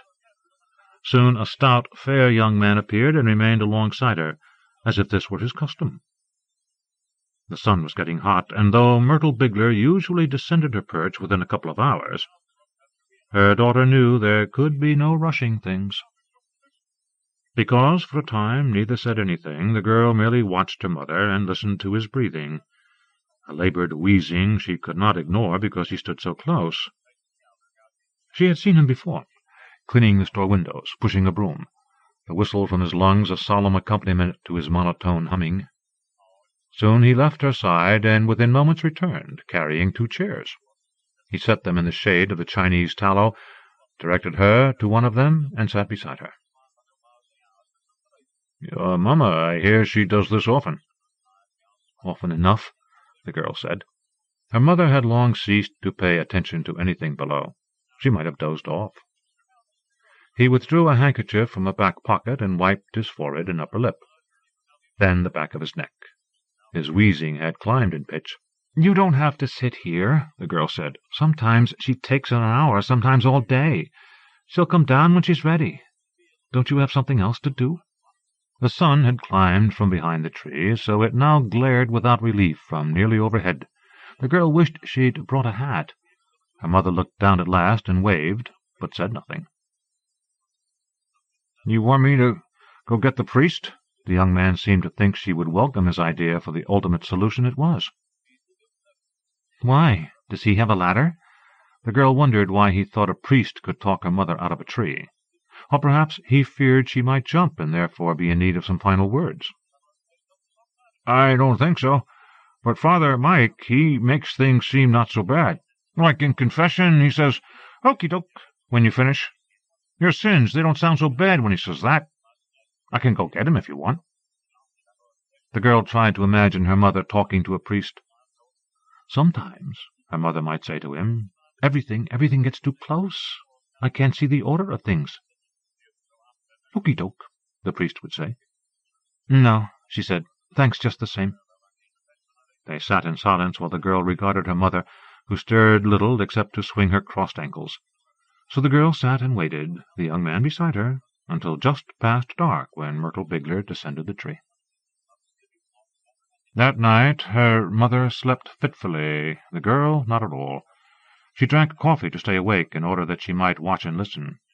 She was watching when the sun crept into their dark kitchen, when her mother's breathing slowed to the comforting rhythm of sleep. Early on Monday morning the girl walked into Catalpa, and from the telephone at Touché's grocery called the State Mental Hospital again. Then she bought their bus tickets. 2 days later the girl woke before dawn to find her mother had already packed her bag. "How many times is this?" She stood in the kitchen, facing the window where the sun announced itself every morning. "I'm not sure," the girl said. 6 or 7, maybe." Her mother's gaze had not left the east horizon. "Oh, it must be more than that," she murmured. "I could remember that many." She ran water into the sink, let it run over her finger, turned it off. "We don't have to leave before sunrise, do we?" "No," the girl said. "We have plenty of time." Her mother turned finally to look at her. "Good," she said. "I want to watch the sun come up. I don't want it to happen behind my back, not today." In Touché's grocery, from behind the array of daily special signs, they watched for the bus.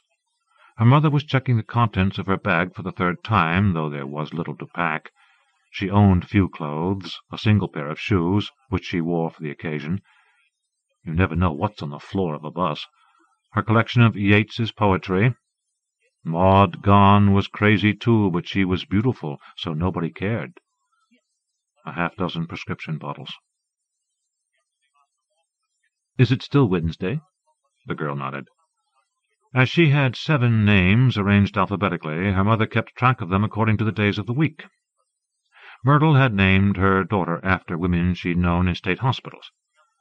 "The drugs steal away parts of your memory," she explained to her daughter. "The names hold them fast." "There's something important I meant to say, Hattie," her mother went on, "and I'm telling you this so you'll know."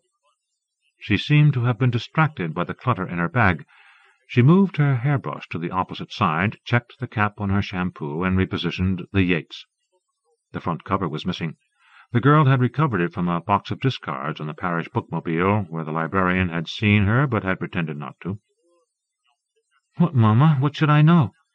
She secured the latches on her mother's bag and checked the pocket of her dress for her own return ticket. "Every time it starts," her mother said, without moving, "I think this time I won't let it. This time I'll hold on and I won't worry you. It is as if someone had rearranged the furniture in a familiar room and then turned the lights off. It is all disarray." The girl saw the bus approach, took her mother's arm, and led her toward the groceries exit. "I know, Mama," she said. "Let's go. We'll miss the bus." For the next several weeks, or maybe it would be months, the girl would live alone, but she didn't mind. She had a fireplace, a cistern, a big wash-tub on her back porch. A couple of days a week she sold her produce from a roadside stand along the parish highway. On Friday nights she wrote a letter to her mother. On Saturdays she walked to Catalpa. One Saturday morning in midsummer, instead of Mr. Touchet, the young man met her at the back door of the grocery. His gaze was clear and direct as a child's. His name was Claude Joseph Doiron, he said. She could call him T-Boy. He stood in the doorway and stared at her. "My vegetables," the girl said. "I bring them every Saturday for the rent. When it's paid, I get cash." "I knew that," he said. "I'm the Saturday manager now. I knew that." She crossed the store and made her way toward the annex where the Touchets ran the town's post office. He followed and stepped behind the counter. The girl was suddenly conscious of her mass of tangled hair, her bare feet the size of her hands. "Any Bigler mail? And a stamp, please?" He shuffled through the stack of general delivery. "Your name is Grace?"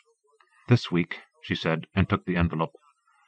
Her mother had run through her names alphabetically, week by week. With her last letter she'd begun again with Alma. "What you mean this week? Your name, it's going to be something else next week?" "I have 7, she said. 7 names. "Like the days of the week," he said.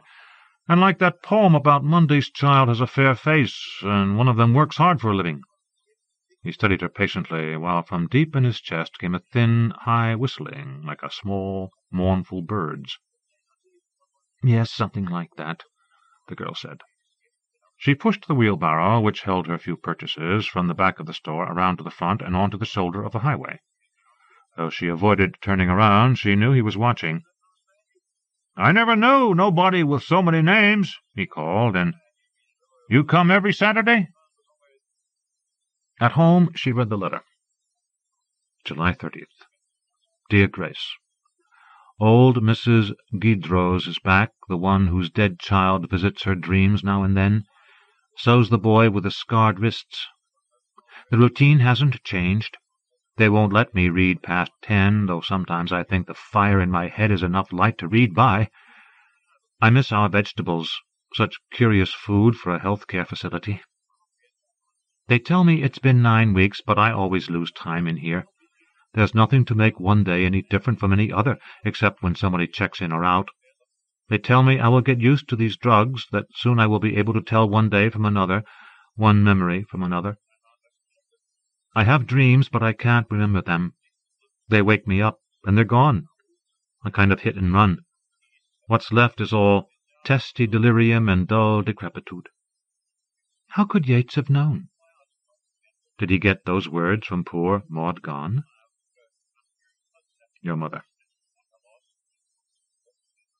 The following week the young man appeared at a roadside stand. One morning he bought tomatoes and peppers. The next, all her eggplants. How did she manage to carry all this, he wanted to know. Could he give her a ride home, he asked. The Bigler girl said, I have a wheelbarrow. and no thanks.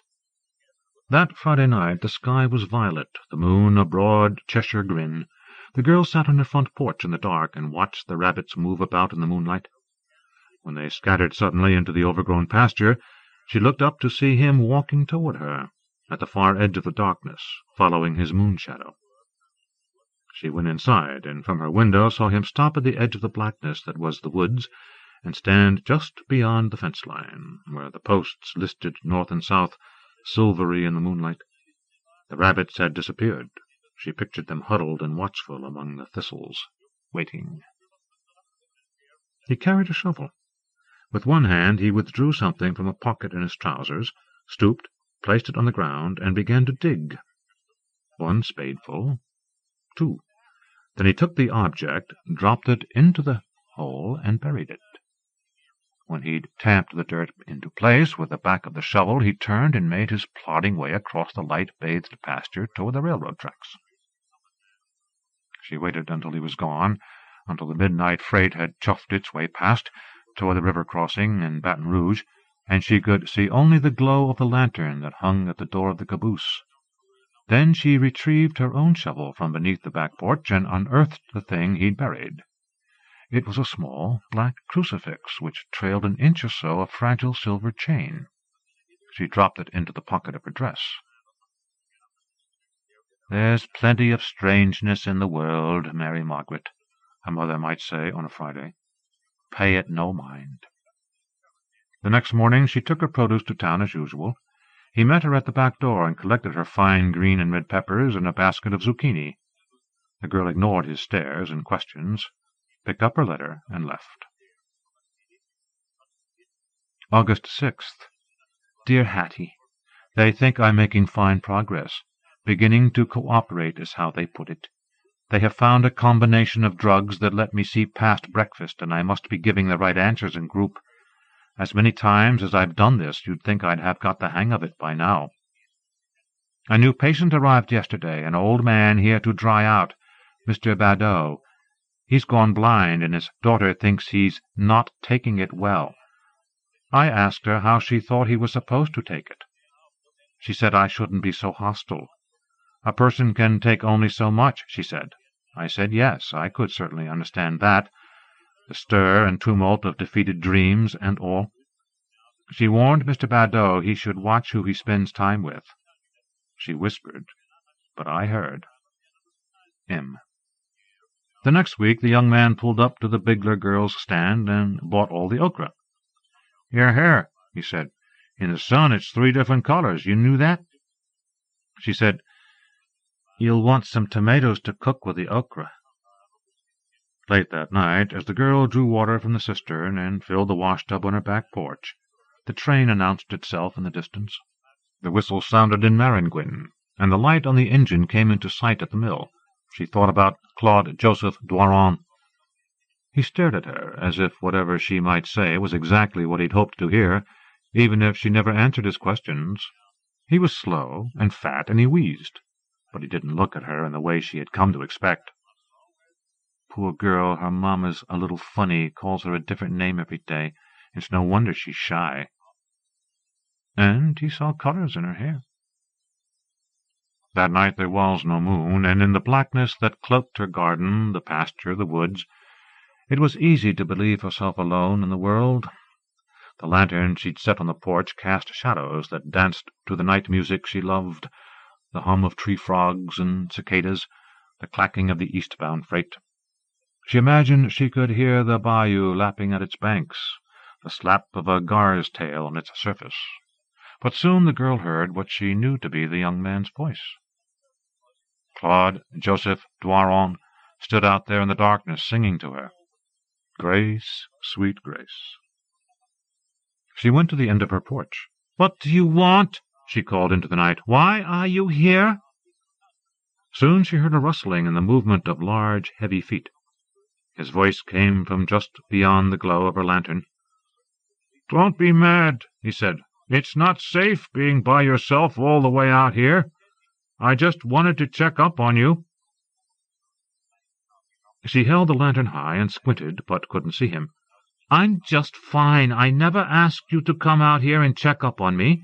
Please go away, she said. I'm fine. You sure are pretty, he said. She was already awake when the sun's first light found her kitchen. She went out into the garden and picked fat, red creoles, rinsed and dried each one, and set the baskets into the wheelbarrow. Pushing past the house, she spotted a small mound of dirt directly before her front porch. This time her shovel found a small, creased card bearing the image of a saint, St. Jude. The printing on the back said, Patron Saint of Lost Causes. She walked alongside the highway. The sun on the back of her head was already hot, the nape of her neck damp beneath her hair. When she accompanied her mother to town on Saturdays, they talked. Sometimes it was about important things, like why the eggplants were stunted this year. Sometimes it was about other things, like why Mrs. Touchet had a mustache, why Mr. Touchet smelled like whiskey at 7 in the morning. She wished for her mother, wondered when she might be well enough to read this in a letter. "What does it mean, Mamma? What?" "It's just more strangeness," her mother might say. Or, "Hospitals don't have room for all the strangeness there is, Alma. Pay it no mind. On a Monday or any other day." When Touchet's grocery appeared, the girl turned her wheelbarrow and headed back home. It didn't have to be Saturday, she thought. She could take her produce any day, on Friday morning or Tuesday. He couldn't work all the time. She would find out when he was off, and she would never have to see him again. The next morning, when she went out onto her front porch with a cup of coffee, she found a letter from her mother stuck into the frame of the screen door. August 13th. Dear Catherine, I'm making you a present in art therapy. I have painted some dreadful pictures, but my pottery isn't too bad. Comes from working in the mud, I guess. I've already messed up 2 of them, but this one looks like the potter was both awake and sober, which Mr. Badeau is now, though he says being blind hasn't much to recommend it, being sober less. Says he liked it better when the edges of things felt the way they were beginning to look. That's white flies on the eggplant. Tell Mr. Touchet you need the thiadan. Regards from Mr. B. and me. Your loving Mama. On Monday the girl walked toward town and got close enough to Touchet's to see his truck in the parking lot. On Tuesday his truck was not there, so she delivered her produce and hurried home, where she filled her wheelbarrow again and set up her roadside stand. She was prepared to ignore him when he came by, but he did not. On Friday night she sat and watched for him from her front porch. She fell asleep there and woke with the sun. Later, between her garden and back porch, she unearthed from a long, narrow trench a palm leaf.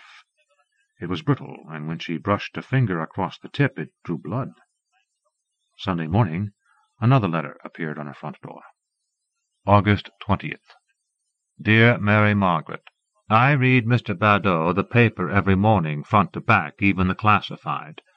What people buy and sell, what they find and lose, what they're willing to give to get it back. Evenings I read him Yeats. Why shouldn't an old man be mad? He said over his eggs this morning. Why not, when the end never lives up to the beginning? You got no quarrel from me, I said. Are you talking about that retarded boy?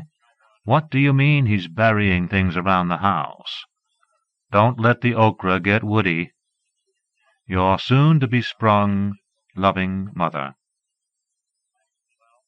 The rain began on Sunday night, loud and violent at first, and then by Monday afternoon slow and steady. Except for odd lapses at dawn and dusk each day, the rain continued all week. The girl lifted tomatoes from the sodden ground, straightened bean poles, rebanked 2 rows that had begun to wash away. A leak in the kitchen got worse, and she set her wash-tub beneath it. At night she lay awake and imagined her little house an ark. The bayou would flood, she would wake and find herself floating over the railroad tracks, down the highway all the way to the basin, and out to sea. Every pot in her kitchen was full of vegetables. The refrigerator and its tiny freezer were both full of vegetables, and she knew how to fish. No one would visit. No one to bury strange things in her yard. No one to look at her with pure delight, whether she answered his questions or not.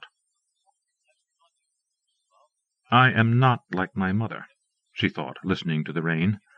My mother would like this. Before she was fully awake on Sunday morning, she heard his truck, then his step on her porch. When she'd dressed and reached her front door, a letter waited. August 23rd. Dear Sophie, Mr. Badeau died yesterday. I was reading to him from the merchandise for sale, appliances, and before I could get to excellent condition, make offer, he took one deep breath, I thought it was a sigh, laid his hand on my arm, and didn't breathe again. I picked up a poem he liked and kept on reading just in case he was still listening. Then an aide showed up and asked, couldn't I tell he was dead? I said I thought some of us took our leave slower than others, and I wanted him to have some company. I wouldn't be surprised if this didn't set me back some. Be careful with that man. There's patients here who talk like that. Colors in your hair. Really. Yours in experience, Mama.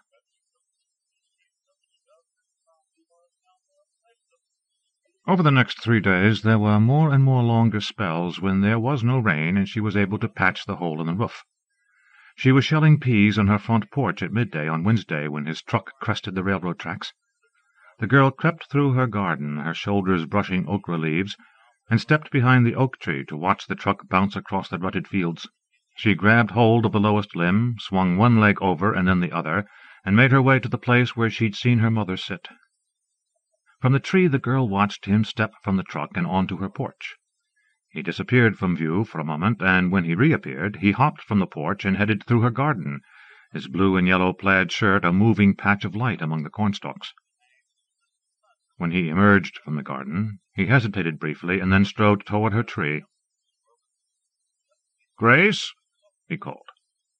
She imagined herself part of the tree, quiet and still enough for a bird to trust. Presently he began to wave. I should have known, she thought. I am too large to hide anywhere. Now he will go away, he will think I am like my mother, and he will leave me alone. He moved a step closer, and she could now discern his face. It was a face, the girl realized, that never anticipated disappointment. No doubt he had been the brunt of rejection, but he seemed not to expect it. "It's because of my mother, isn't it? You think I'm just like her, and so of course I would be sitting in a tree." "There's a saint used to climb trees." "I don't think my mother's a saint." "You never know," he said. "Who was she, the one who climbed trees?" "Christina," he said. "Saint Christina the Astonishing. She climbed mountains and cathedrals, too." The girl imagined her mother perched atop St. Basil's, another bus ride to the hospital. Why did she do it, the saint? She could smell people's sins, so she climbed things, to get away from the smell of sin. "Not much to recommend it," she said, "being a saint." "That depends," he said, "on who you get close to." He stepped forward a little and moved from the sunlight into the shade. "A letter from your mama came this morning. Maybe it's important." He drew the envelope from his shirt pocket and held it up. "You didn't have to do that," she said, taking the letter. "I can get my own mail. Is that all you came for?" She opened the envelope and read. August 30th. Dear Teresa, come on the 6th. I'm going to be sprung, as they think I've learned some coping skills. They still talk like that. Ma. "I don't mean to criticize," he said, "but sometimes you can be a little rude." "How's your mama?" "Just because you ask a question doesn't mean I have to answer it. If it was any of your business how my mama was, I'd tell you." "For her letter to come in the middle of the week, I figure either she's better or she's worse. Tell her hey for me." "If you feel like it." "She gets out on Saturday," the girl said. "She's fine." "Your figs," he remarked. "They ripe. You don't pick them, the birds will." "Where does your mother think you are when you're here? Late at night hanging around in Mr. Touché's pasture?" "I'm 30 years old," he said. "I told my mama, I said, 'I'm 30, Mama, and I got my driver's license, and I have me a friend, and I'm going to go visit when I want.'" "What did she say?" Mon Dieu, she said. It must be a girl. You be careful, Claude Joseph. Don't matter how old you are, you can't be too careful about things like that. He turned and gazed briefly in the direction of her house. What you did with everything? With what? The things I buried. They're blessed articles. You can't throw them away. You have to burn them or bury them. I put them here so your mama she'd get better, and to keep you safe. They're in the house, she said.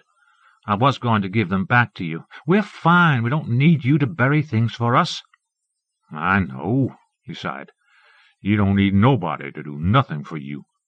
I know why you don't come on Saturday no more. I told my mama you were mad at me. She says I've been too pushy. Women don't like that, she said. So I won't come back. I won't bother you no more. From her spot in the tree, the girl saw him now as part of the landscape she knew. The tiny shotgun house, the garden, the pasture where the rabbits lived. The day had brightened with his arrival, but now he turned to go, and she became aware he carried the brightness with him.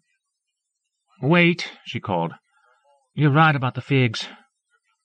"I brought some buckets," he offered. "They in my truck." Later she watched the truck top the railroad crossing and disappear over the other side. She went round to each window in her house and tried to examine her reflection, but there was too much light. That evening she filled her wash-tub early and stared into the surface of the water. She saw a round, dark face, framed by too much hair that gave off no color at all. "I don't know what he wants," she thought. "What does he want?" On the following Saturday the girl woke to humming and dressed quickly. It was not yet dawn, but T-Boy Doiron was already there, sitting on her porch.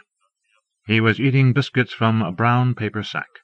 He wiped his hands on his trouser legs and removed a letter from his shirt pocket. "It's a letter from your mama. It came yesterday." There were crumbs around his mouth and down the front of his shirt. "How come you look like that when you just woke up?"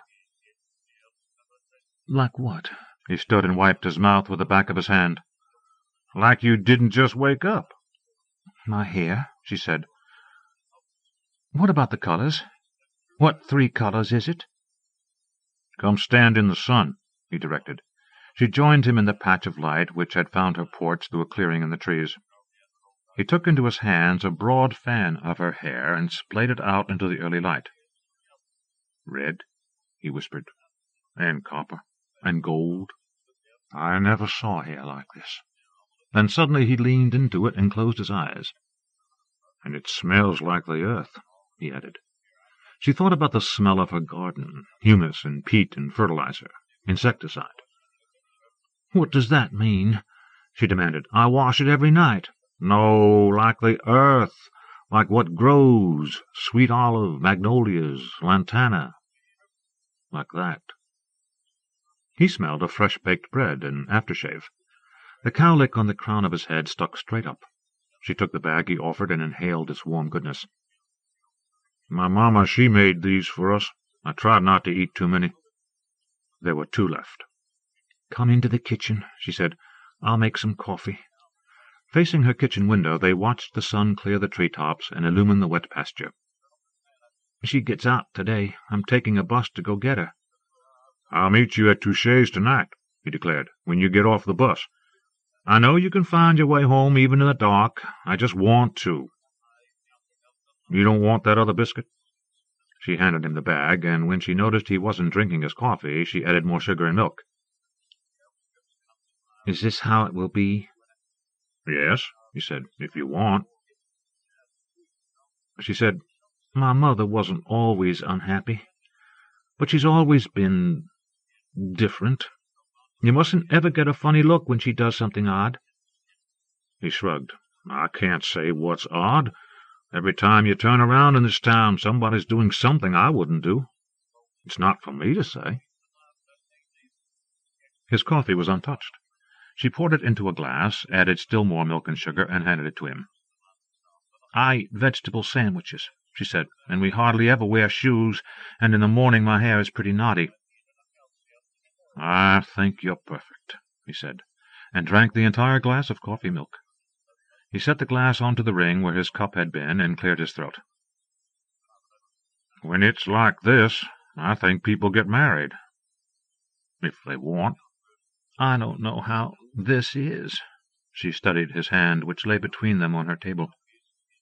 She thought about touching him, but didn't. I don't know how it is to be married. Neither me, he said. But if we get married, you have to be Catholic. Are you Catholic? She cleared the table and took their things to the sink. I don't know. I don't know what I am. If you were Catholic, he said, you would know. Maybe I was and I forgot. She ran water into his glass and watched it fill, murky as summer fog. No, he said, that's not something you forget. If you're Catholic, you know it. All the time. She rinsed the glass twice more until the water ran clear, picked up her bag and moved to the door. We'll see, she said. About getting married? The bird in his chest was singing. She thought about her mother, who was no help sometimes when her daughter's pain got absorbed into her own. But there were more times when her mother could gaze down over the surface of things and see the pattern and make sense of it. It's what comes of sitting in trees, she'd said. T-Boy Doiron cleared his throat again. About being Catholic? She pulled the front door shut behind them. About anything, she said. About everything. We'll see. He said, I'll talk to Father Mike. She said, Okie-doke. At Touché's he refused to leave until her bus had arrived, and she had boarded, and the bus had made its way toward the river. She found a window seat and opened her mother's letter. September 3rd. Dear Alma, I packed this morning and intend to live out of my suitcase till you arrive. Last night they admitted a girl they put in the bed next to mine. When the night nurse found her under the bed for the third time, she tied her in and sedated her. How do you hold on, daughter, looking after me and my own great gloom? The goddess had her ugly blacksmith. Choose who you will, and I will keep my mouth shut. I will try to hold tight and work our garden. I do not think I can stay out of trees. Do you mean marriage? Take a fast, boss. The food here is beginning to look okay. Good dreams, which I am now having. Mama. The girl gazed through her own reflection in the bus window, down at the Mississippi. As a teenager who had come here from other cities and from across other rivers, she thought it wide as the earth itself, broad and strong and brown, something which would separate the two of them from the very world. Now she was crossing a river that seemed not so wide. To get her mother and bring her home. To fill grocery sacks with sad paintings and misshapen pottery. There is a man, she'd written her mother. He is slow and he wheezes, but he thinks I'm beautiful. He sees no strangeness he cannot love. He thinks he wants to tell his mother, though I am sure she knows, just as you would know. And when you are home you will hear him come at midnight on Fridays and stand in the moonlight when there is a moon, and in the utter darkness when there is not, and sing to me, Grace, sweet Grace. Like that was my real name. Nominated by Shenandoah, Carolyn Kaiser. Meditation on an aphorism by Wallace Stevens. A poem is a pheasant. Essay by Jeffrey Harrison. From the Gettysburg Review. This enigmatic statement stands all by itself, without explanation, in Wallace Stevens's collection of aphorisms titled Adagia. 4 pages later, the metaphor resurfaces in expanded form, becoming Poetry is a pheasant disappearing in the brush, which, by being more specific, dispels some of the mystery of the earlier aphorism. But before poetry, or a poem, is a pheasant disappearing in the brush, it is a pheasant, period. Not a phoenix rising out of its own ashes, not the fire-fangled golden bird of mere being, not even a peacock, which is too fancy, too merely decorative. The peacock, in fact, is a member of the same biological family as the pheasant. So is the smaller, plainer quail, which whistles spontaneously at the end of Sunday morning. But a poem is not a quail or a peacock. It is something in between, in terms of size and adornment, A pheasant. A pheasant is a quail raised to an exquisite plane, or a peacock brought into agreement with reality. Not long ago I found one dead in the road, not a poem, but a pheasant, blood and guts spilling from the pressure of reality, but the rest of it still beautiful. The red wattled face, the shiny green head and white neck-ring, the long barred tail feathers that looked as if they would make good quill pens, the soft, russet, imbricated feathers of its breast, exquisitely patterned and tinged with a violent iridescence. All species of pheasant are native to Asia. The one that we know on this continent, the ring-necked pheasant, is derived from the English pheasant, itself imported from the Black Sea area, and several Chinese and Japanese varieties. This exotic hybrid from several far-off lands is like a creature from the worlds of mythology, folklore, and dreams, essentially a product of the imagination, the faculty by which we import the unreal into what is real. But the pheasant is real, one of the particulars of reality, that for Stevens a poem must be composed of. Its habitat is farmlands, meadows, pastures, even the outskirts of cities, which is to say, not far from our own lives. It feeds on berries, seeds, buds, and leaves, spending its days pecking around in the real. The imagination, said Stevens, loses vitality as it ceases to adhere to what is real. As it happens, the pheasant is a bird that spends most of its time on the ground, flying only rarely.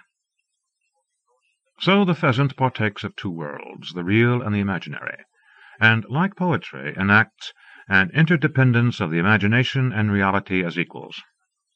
Stevens describes two linguistic poles, an asceticism tending to kill language by stripping words of all association, and a hedonism tending to kill language by dissipating their sense in a multiplicity of associations. The first is a pheasant with all its feathers plucked out, while the second is a pheasant with the plumage of peacocks, birds of paradise, quetzals, parrots, and macaws stuck into its body feather by feather. Fancy, yes, but also bleeding to death.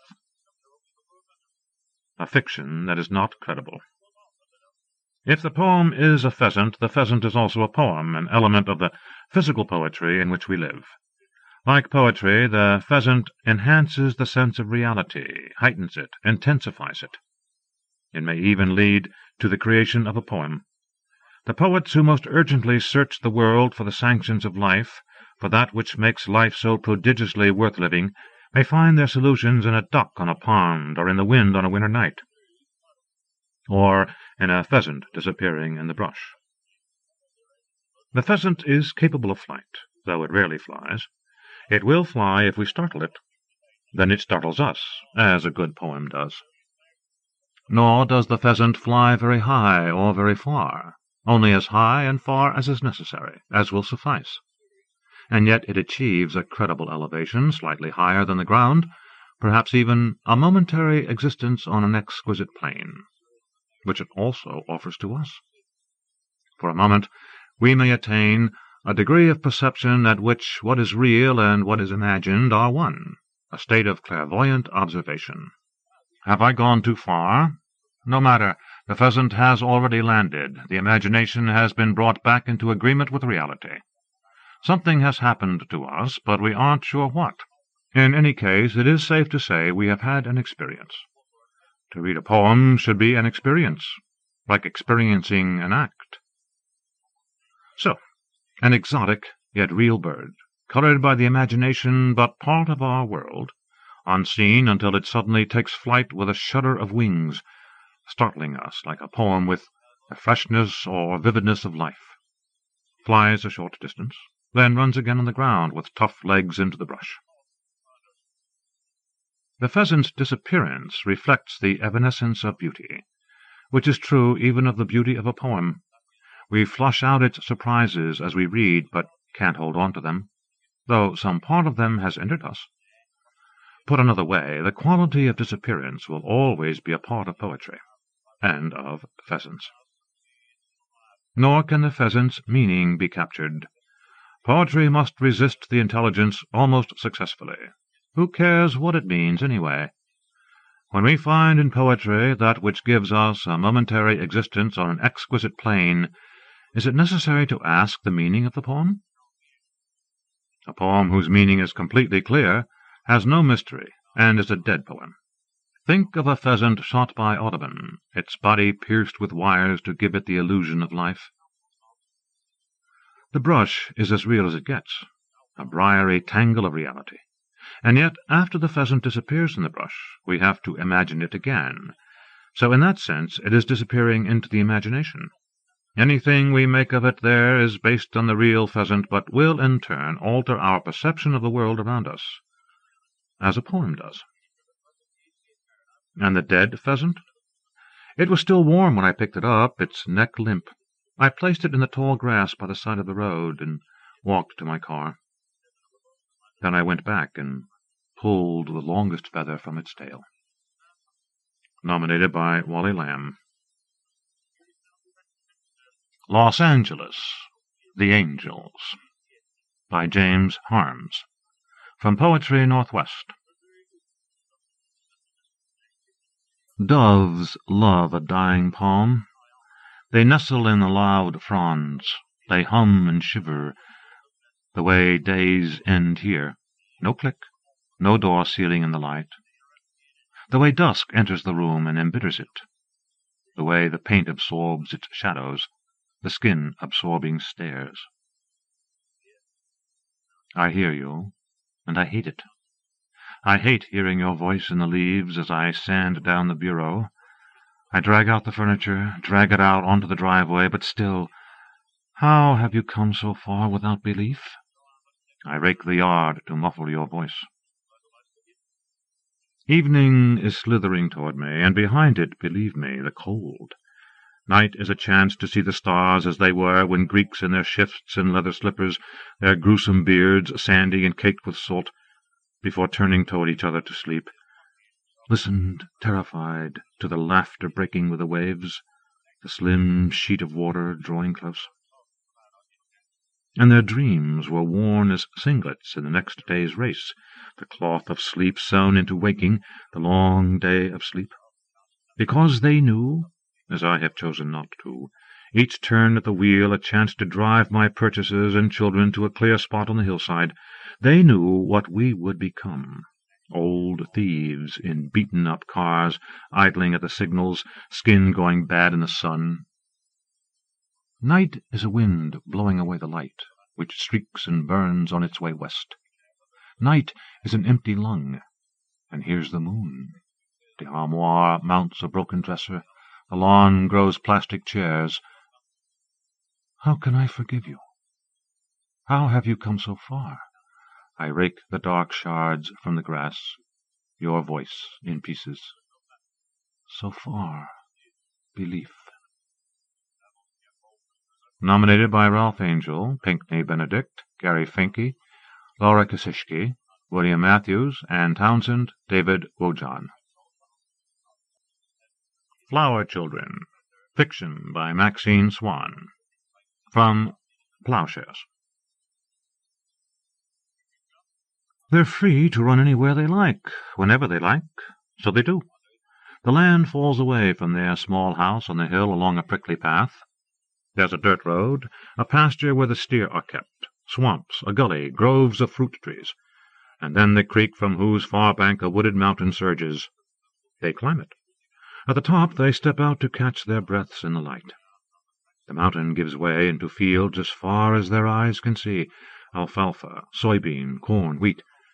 They aren't sure where their own land stops and someone else's begins, but it doesn't matter, they're told. It doesn't matter. Go where you please. They spend their whole lives in trees, young apple trees and old tired ones, red oaks, walnuts, the dogwood when it flowers in May. They hold leaves up to the light and peer through them. They close their eyes and press their faces into showers of leaves and wait for that feeling of darkness to come and make their whole bodies stir. They discover locust shells, tree frogs, a gypsy moth's cocoon. Now they know what that sound is in the night when the tree frogs sing out at the tops of their lungs. In the fields they collect groundhog bones. They make desert piles and bless them with flowers and leaves.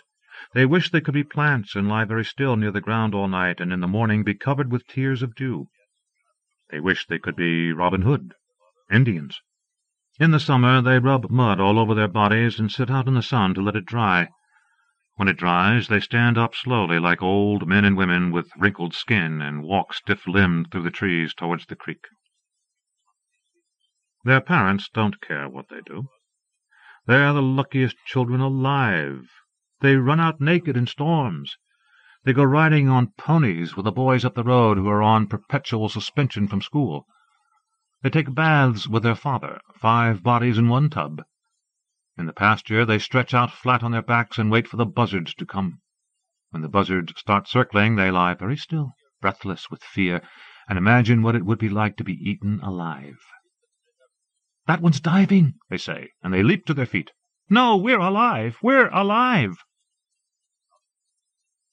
The children all sleep in one room. Their parents built the house themselves, 4 rooms and 4 stories high, one small room on top of the next. With their first child, a girl, they lived out in a tent in the yard beneath the apple trees. In the children's room there are 3 beds. The girls sleep together, and the youngest boy in a wooden crib which their mother made. A toilet stands out in the open near the stairwell. Their parents sleep on the highest floor, underneath the eaves, in a room with skylights and silver-papered walls. In the living room a swing hangs in the center from the ceiling. There's a wood stove to one side with a bathtub beside it. Both the bathtub and the stove stand on lions' feet. There are bookshelves all along the walls, and an atlas, too, which the children pore through, and a set of encyclopedias from which they copy fish. The kitchen, the lowest room, is built into a hill. The floor is made of dirt and gravel, and the stone walls are damp. Blacksnakes come in sometimes to shed their skins. When the children aren't outside, they spend most of their time here. They play with the stones on the floor, making pyramids or round piles, and then knocking them down. There's a shower-house outside, down a steep, narrow path, and a round stone well in the woods behind. There's nowhere to hide in the house, no cellars or closets, so the children go outside to do that, too. They spend hours standing waist-high in the creek. They watch the crayfish have battles and tear off each other's claws. They catch the weak ones later, off guard and from behind, as they crouch in the dark under shelves of stone. And they catch minnows, too, and salamanders with the soft skin of frogs, and they try to catch snakes, although they're never quite sure that they really want to. It maddens them how the water changes things before their eyes, turning the minnows into darting chips of green light and making the dirty stones on the bottom shine. Once they found a snapping turtle frozen in the ice, and their father cut it out with an axe to make soup. The children dunk their heads under and breathe out bubbles. They keep their heads down as long as they can. They like how their hair looks underneath the water, the way it spreads out around their faces in wavering fans. And their voices sound different, too, like the voices of strange people from a foreign place. They put their heads down and carry on conversations. They scream and laugh, testing out these strange voices that bloom from their mouths, and then swell outwards endlessly like no other sound they have ever heard. The children get stung by nettles, ants, poison ivy, poison oak, and bees. They go out into the swamp and come back, their whole heads crawling with ticks and burrs. They pick each other's scalps outside the house, then lay the ticks on a ledge and grind their bodies to dust with a pointed stone. They watch the pigs get butchered and the chickens killed. They learn that people have teeth inside their heads. One evening their father takes his shirt off and lies out on the kitchen table to show them where their organs are. He moves his hand over the freckled skin, cupping different places: heart, stomach, lung, kidneys, gallbladder, liver here. And suddenly they want to know what's inside everything, so they tear apart everything they find: flowers, pods, bugs, shells, seeds. They shred up the whole yard in search of something, and they want to know about everything they see or can't see: frost and earthworms, and who will decide when it rains, and are there ghosts, and are there fairies, and how many drops and how many stars. And although they kill things themselves, they want to know why anything dies, and where the dead go, and where they were waiting before they were born. In the hazelnut grove? Behind the goat-house? And how did they know when it was time to come? Their parents are delighted by the snow lady they build with huge breasts and a penis and rock-necklace hair. Their parents are delighted by these children in every way, these children who will be like no children ever were. In this house with their children they'll create a new world that has no relation to the world they have known, in which nothing is lied about, whispered about, and nothing is ever concealed. There will be no petty lessons for these children about how a fork is held, or a hand shaken, or what is best to be said and what shouldn't be spoken of or seen. Nor will these children's minds be restricted to sets and subsets of rules, rules for children about when to be quiet or go to bed, the causes and effects of various punishments which increase in gravity on a graduated scale. No, not these children. These children will be different. They'll learn only the large things. Here, in this house, the world will be revealed in a fresh new light, and this light will fall over everything. Even those shady, forbidden zones through which they themselves wandered as children, panicked and alone, these, too, will be illuminated. Their children will walk through with torches held high. Yes, everything should be spoken of in this house, everything, and everything seen. Their father holds them on his lap when he's going to the bathroom. He lights his farts with matches on the stairs. He likes to talk about shit and examine each shit he takes, its texture and smell, and the children's shits, too. He has theories about shit that unwind for hours. He has theories about everything. He has a study in the tool shed near the house where he sits for hours and is visited regularly by ideas, which he comes in to explain to their mother and the children.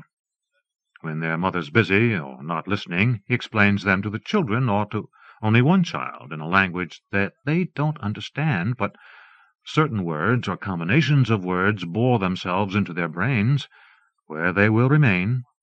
But the children don't know this yet, ringing in their ears for the rest of their lives. Repression, Nixon, wind power, nuclear power, Vietnam, fecal patterns, sea thermal energy, civil rights. And one day these words will bear all sorts of meaning, but now they mean nothing to the children. They live the lives of ghosts, outlines with no form, wandering inside their minds. The children listen attentively. They nod, nod, nod. Their parents grow pot in the garden, which they keep under the kitchen sink in a large tin. When the babysitter comes, their mother shows her where it is. The babysitter plays with the children, a game where you turn the music up very loud, Waylon Jennings, the Outlaws, and run around the living room, leaping from the couch to the chairs to the swing, trying never to touch the floor. She shows them the tattoo between her legs, a bright rose with thorns, and then she calls up all her friends. When the children come down later to get juice in the kitchen, they see 10 naked bodies through a cloud of smoke sitting around the table playing cards. The children are invited, but they'd rather not play. Their parents take them to protests in different cities and to concerts sometimes. The children wear T-shirts and hold posters, and then the whole crowd lets off balloons. Their parents have peach parties and invite all their friends. There's music, dancing, skinny dipping in the creek. Everyone takes off their clothes and rubs peach flesh all over each other's skin. The children are free to join in, but they don't feel like it. They sit in a row on the hill in all their clothes. But they memorize the sizes of the breasts and the shapes of the penises of all their parents' friends, and discuss this later amongst themselves. One day, at the end of winter, a woman begins to come to their house. She has gray eyes and a huge mound of wheat-colored hair. She laughs quickly, showing small white teeth. From certain angles she looks ugly, but from others she seems very nice. She comes in the mornings and picks things in the garden. She's there again at dinner, at birthdays. She brings presents. She arrives dressed as a rabbit for Easter in a bright yellow pajama suit. She's very kind to their mother and chatters to her for hours in the kitchen as they cook. Their father goes away on weekends with her. He spends the night at her house. Sometimes he takes the children with him to see her. She lives in a gray house by the river that's much larger than the children's house. She has 6 Siamese cats. She has a piano and many records and piles of soft clay for the children to play with, but they don't want to. They go outside and stand by the concrete frog pond near the road. Algae covers it like a hairy green blanket. They stare down, trying to spot frogs. They chuck rocks in, candy, pennies, or whatever else they can find. In the gray spring mornings, there's a man either coming or going from their mother's room. He leaves the door open. Did you hear them? I heard them. Did you see them? Yes. But they don't talk about it. They no longer talk about things amongst themselves. But they answer their father's questions when he asks. And here again they nod. When their father has gone away for good, and then comes back to visit, or takes them out on trips in his car and tells them about the women he's been with, how they make love, what he prefers or doesn't like, gestures or movements of the arms, neck, or legs described in the most detailed terms. And what do they think? And what would they suggest? When a woman stands with a cigarette between her breasts at the end of the bed, and you suddenly lose all hope. And he talks about their mother, too, the way she makes love. He'd much rather talk to them than to anyone else. These children, they're amazing. They rise to all occasions, stoop carefully to any sorrow. And their minds are wide open and flow with no stops like damless streams. And the children nod also when one of their mother's boyfriends comes by to see her. She's not there. They're often heartbroken, occasionally drunk. They want to talk about her. The children stand with them underneath the trees. They can't see for the sun in their eyes, but they look up anyway and nod, smile politely, nod. The children play with their mother's boyfriends out in the snow. They go to school. They're sure they'll never learn to read. They stare at the letters. They lose all hope. They worry that they don't know the Lord's Prayer. They realize that they don't know God or anything about Him, so they ask the other children shy questions in the schoolyard and receive answers that baffle them. And then God fills their minds, like a guest who's moved in, but keeps his distance, and worries them to distraction at night when they're alone. They imagine they hear his movements through the house, his footsteps and the rustling of his clothes. They grow frightened for their parents, who seem to have learned nothing about God's laws. They feel that they should warn them, but they don't know how. They become convinced one night that their mother is a robber. They hear her creeping through the house alone, lifting and rattling things. At school they learn to read and spell. They learn penmanship and multiplication. They're surprised at first by all the rules, but then they learn them too quickly and observe them all carefully. They learn not to swear. They get prizes for obedience, for following the rules down to the last detail. They're delighted by these rules, these arbitrary lines that regulate behavior and mark off forbidden things, and they examine them closely and exhaust their teachers with questions about the mechanical functioning and the hidden intricacies of these beings, the rules. If at nap time you're very quiet with your eyes shut tight and your arms and legs so still you barely breathe, but really you're not sleeping, underneath your arms and beneath your eyelids you're wide awake and thinking very hard about how to be still, but you get the prize anyway for sleeping because you were the stillest child in the room. But actually that's wrong. You shouldn't get the prize, or should you? Because the prize is really for sleeping and not being still, or is it also for being still? When the other children in the schoolyard are whispering themselves into wild confusion about their bodies and sex and babies being born, these children stay quiet and stand to one side. They're mortified by what they know and have seen. They're sure that if they mention one word, the other children will go home and tell their parents, who will tell their teachers, who will be horrified and disgusted and push them away. But they also think they should be punished. They should be shaken, beaten for what they've seen. These children don't touch themselves. They grow hesitant with worry. At home they wander out into the yard alone and stand there at a terrible loss. One day, when the teacher calls on them, they're no longer able to speak. But then they speak again a few days later, although now and then they'll have periods in their lives when their voices disappear utterly, or else become very thin and quavering like ghosts or old people lost in their throats. But the children love to read. They suddenly discover the use of all these books in the house and turn the living room into a lending library. Each book has a card and a due date and is stamped when it's borrowed or returned. They play card games and backgammon. They go over to friends' houses and learn about junk food and how to watch TV. but mostly they read.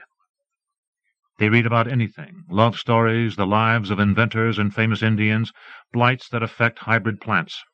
They try to read books they can't read at all, and skip words and whole paragraphs, and sit like this for hours, lost in a stunning blur. They take violin lessons at school and piano lessons, and then stop one day when their hands begin to shake so badly they can no longer hold to the keys. What is wrong? Nothing. They get dressed up in costumes and put on plays. They're kings and queens. They're witches. They put on a whole production of The Wizard of Oz. They play detectives with identity cards and go searching for the kittens who have just been born in some dark, hidden place on their land. They store away money to give to their father when he comes. They spend whole afternoons at the edge of the yard waiting for him to come.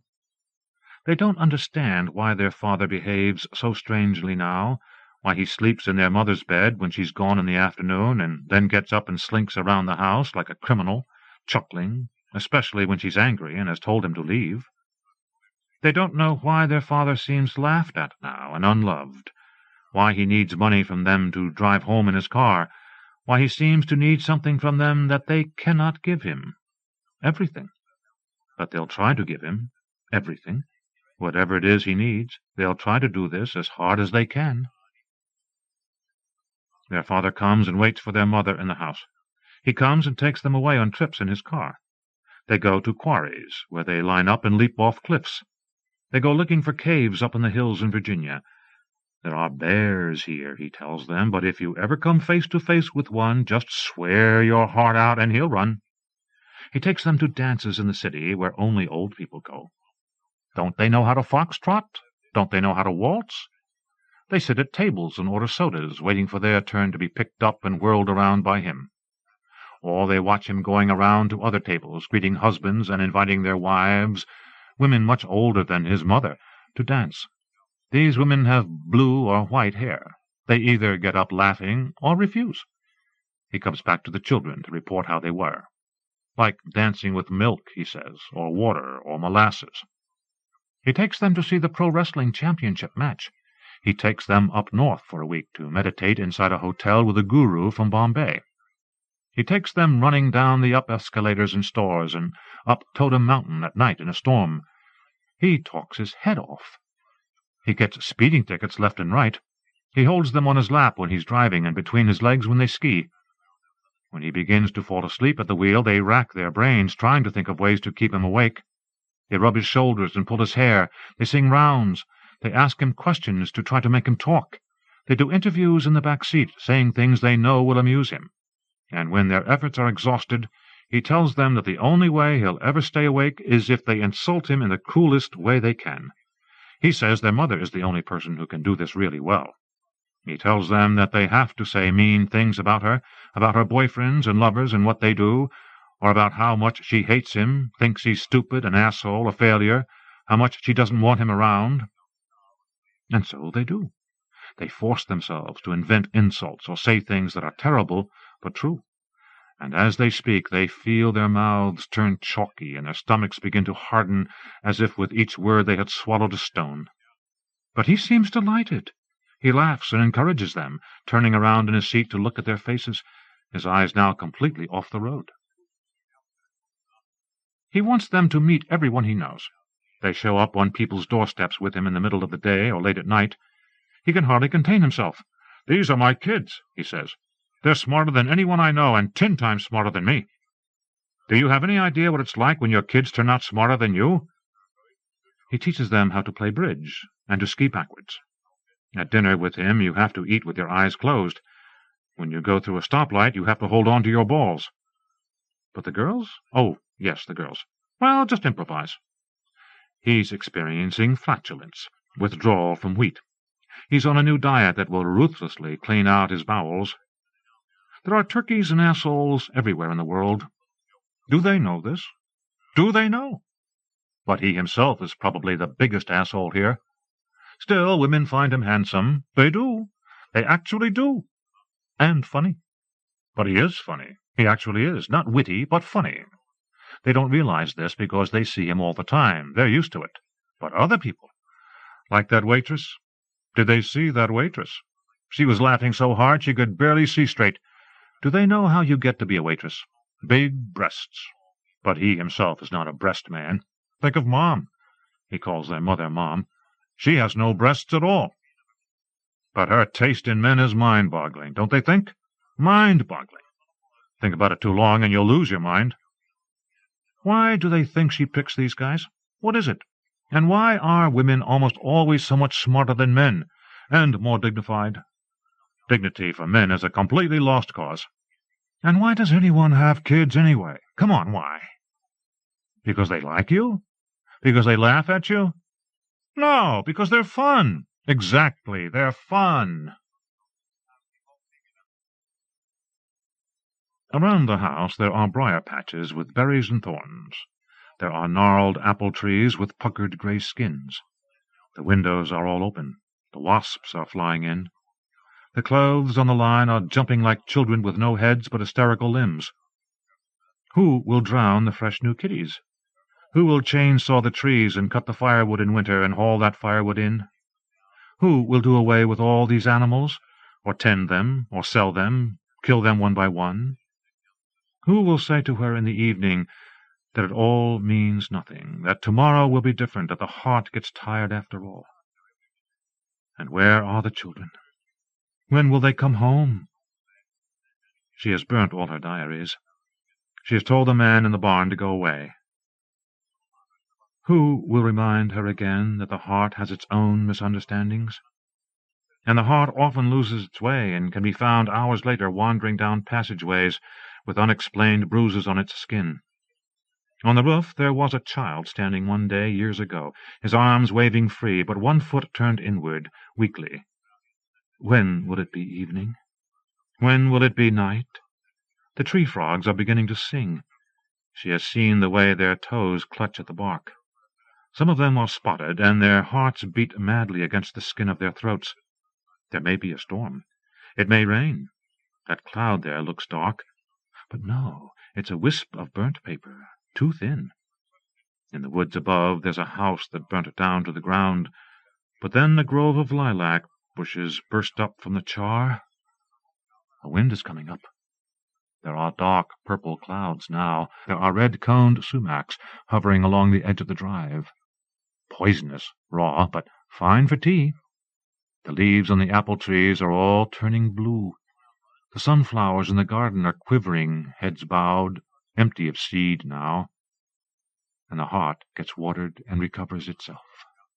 There is hope. Everywhere there's hope. Light approaches from the back. Between the dry, gnarled branches, it's impossible to see. There are the first few drops. There are the oak trees shuddering. There's a flicker of bright gray, the underside of one leaf. There was once a child standing at the edge of the yard at a terrible loss. Did she know this? Yes. The children. They have her arms, his ears, his voice, his smell, her soft features, her movements of the hand and head, her stiffness, his confusion, his humor, her ambition, his daring, his eyelids, their failure, their hope, their freckled skin. Nominated by Maxine Cumin, Caroline Langston, Jewel Mogan, Joyce Carol Oates, Robert Tremor, Eugene Stein. Sewing Without Mother, Azui Hitsu, by Kimiko Han, from Tri-Quarterly. As with tending a newborn, the days pass slowly, the months quickly.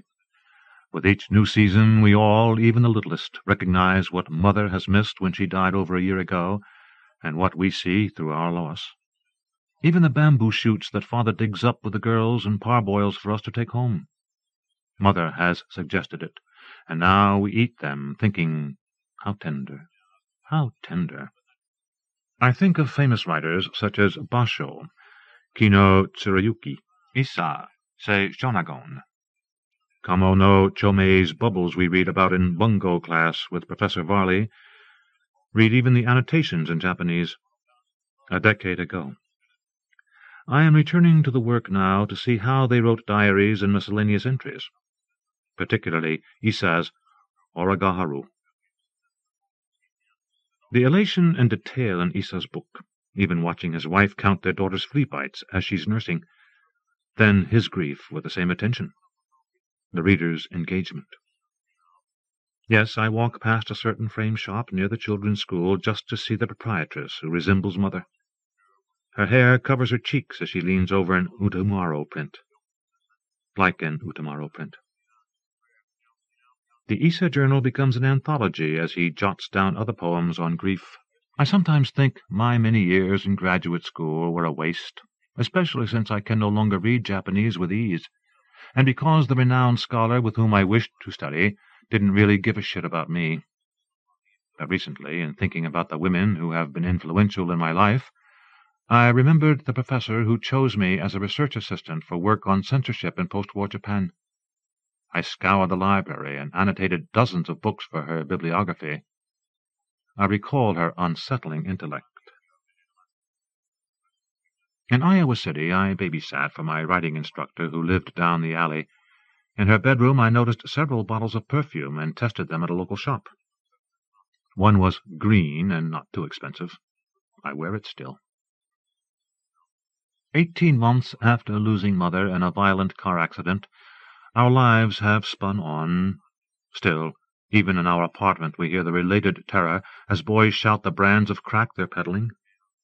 Over a year now, and I can travel and unpack my nightshirt, toothbrush, and manuscript. I can stand at a hotel window and watch pedestrians flee a thundershower they thought would not cross their commute. Waves of rain flood the street. Traffic lights change for no one. Music videos block the hum of the building and the fact of strangers in the next room. In July, we have the dog put down. 4 months later, our first parakeet dies within a day. Miyako tells me grandmother's death is her fault. I do not understand what she does not understand. Reiko asks Ted if the universe goes on forever. He says it does. She comments that it must be very big, and now it's bigger because Grandma is there. Miyako acts badly at Dad's house. I realize she cannot bear the absence of Mother sewing potholders, piecing together a puzzle, rolling out biscuit dough. In a remote Southeast Asian society, people view sudden death as an honor, that the goddess who gave them life, needing their assistance, summoned their presence. The deceased enjoy a modest sainthood for a period of 7 weeks, a number closely associated with harvesting. I make up these rituals. The entries in a typical Japanese journal are nature-oriented, a convention. The frost, maple, cherries, all exhibit what lies at a tangent to language. I think of the sound of straw under Basho's head as he turned in his sleep. The change of season brought fresh grief, it's true, but in the second year I think, a year ago it was only a few months, or a year ago we were buying this birthday cake without her. There are still several of her suits in Father's hall closet. I keep promising to go through them, but no, I won't any time soon. I imagine leaving our 2-bedroom, rent-stabilized apartment that transported me through a first marriage, divorce, romances, a second marriage, 2 pregnancies, and births. Mother's death. Waking for the phone at 2 a.m. for this news that would change our lives forever. Erlene says the roots of one's behavior will not change, but one's relationship to it can be modified, even radically. But what happens when a party to that behavior is missing?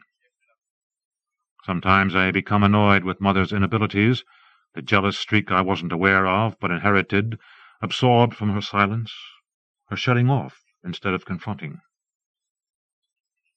A student said that if Genji is symbolically searching for his dead mother, he must have felt abandoned as a child, that the parent's departure indicates this to the child. I watch the aerobic instructor talk with her mother. Both wear unitards. After a vigorous workout, I lock the lavatory door and weep as if from physical fatigue. If only I could read the text again, but even my dictionary usage is rusty. Wish I could navigate the reference books. Wish I could read the annotations with ease. Wish I could read the kanji without counting the number of strokes in the radical. As father describes her jealousy, he describes a powerful emotion I never witnessed in her, but wish I had. Any strong emotion. Reclamation for the married ones may mean the spouse will become more mother. For my father, that he will seek relationships with women. But for the children, who will provide them with the many missing pieces? Will they live with more loss than the adults? Will they grieve forever? The taste of daikon. I see a book on Tibetan thought regarding reincarnation. I am tempted to purchase it. Perhaps there are a certain number of souls that circulate. Perhaps she is an infant, now learning to speak, to touch a mirror, a child with her own mother. What did she think of herself? I make up myths to comfort myself, give myself rights I do not possess. I want father to continue grieving as an expression of my own pain, and to pay for his arrogance toward mother, interrupting her, telling her she was wrong, correcting her, dismissing her opinion, poking fun at her, silencing her. All this unresolved for the daughter. But he knows all this. Sipping a beer, he keeps me company while I cook, corrects me with kitchen tips. Are our lives spiraling around if we retrieve our annoyances with one another? If we can take the risk? We still haven't decided where to place her ashes. Cannot think of a single place she might have liked. Maui still comes to mind, or some body of water. Did Ted and I begin the process of resolution when we viewed her body, said goodbye to the body no longer hers, to believe she was dead? How did we explain her death to ourselves? On one level, an accident. But a part of me believes the Japanese superstition that she was a substitute death for a loved one. She subverted fate. A friend with 2 little boys tells us the older one wants to kiss her romantically. I tell her my daughter also wants to kiss me romantically. Are the boys in Lee's kindergarten class so raucous because they perceive her as other, as the one whom they are not like? Mariko is especially tired this evening. She cries hysterically as Ted walks out of the room. After 20 minutes I go in and ask, "What's wrong?" "Daddy took me into the kitchen, but there is a red bucket. Then he carried me into my room, but there are red letters on the circus poster, and the book he chose has a girl with a red dress. And my elephant was red, and I'll never see it again." When she falls asleep, where does she go?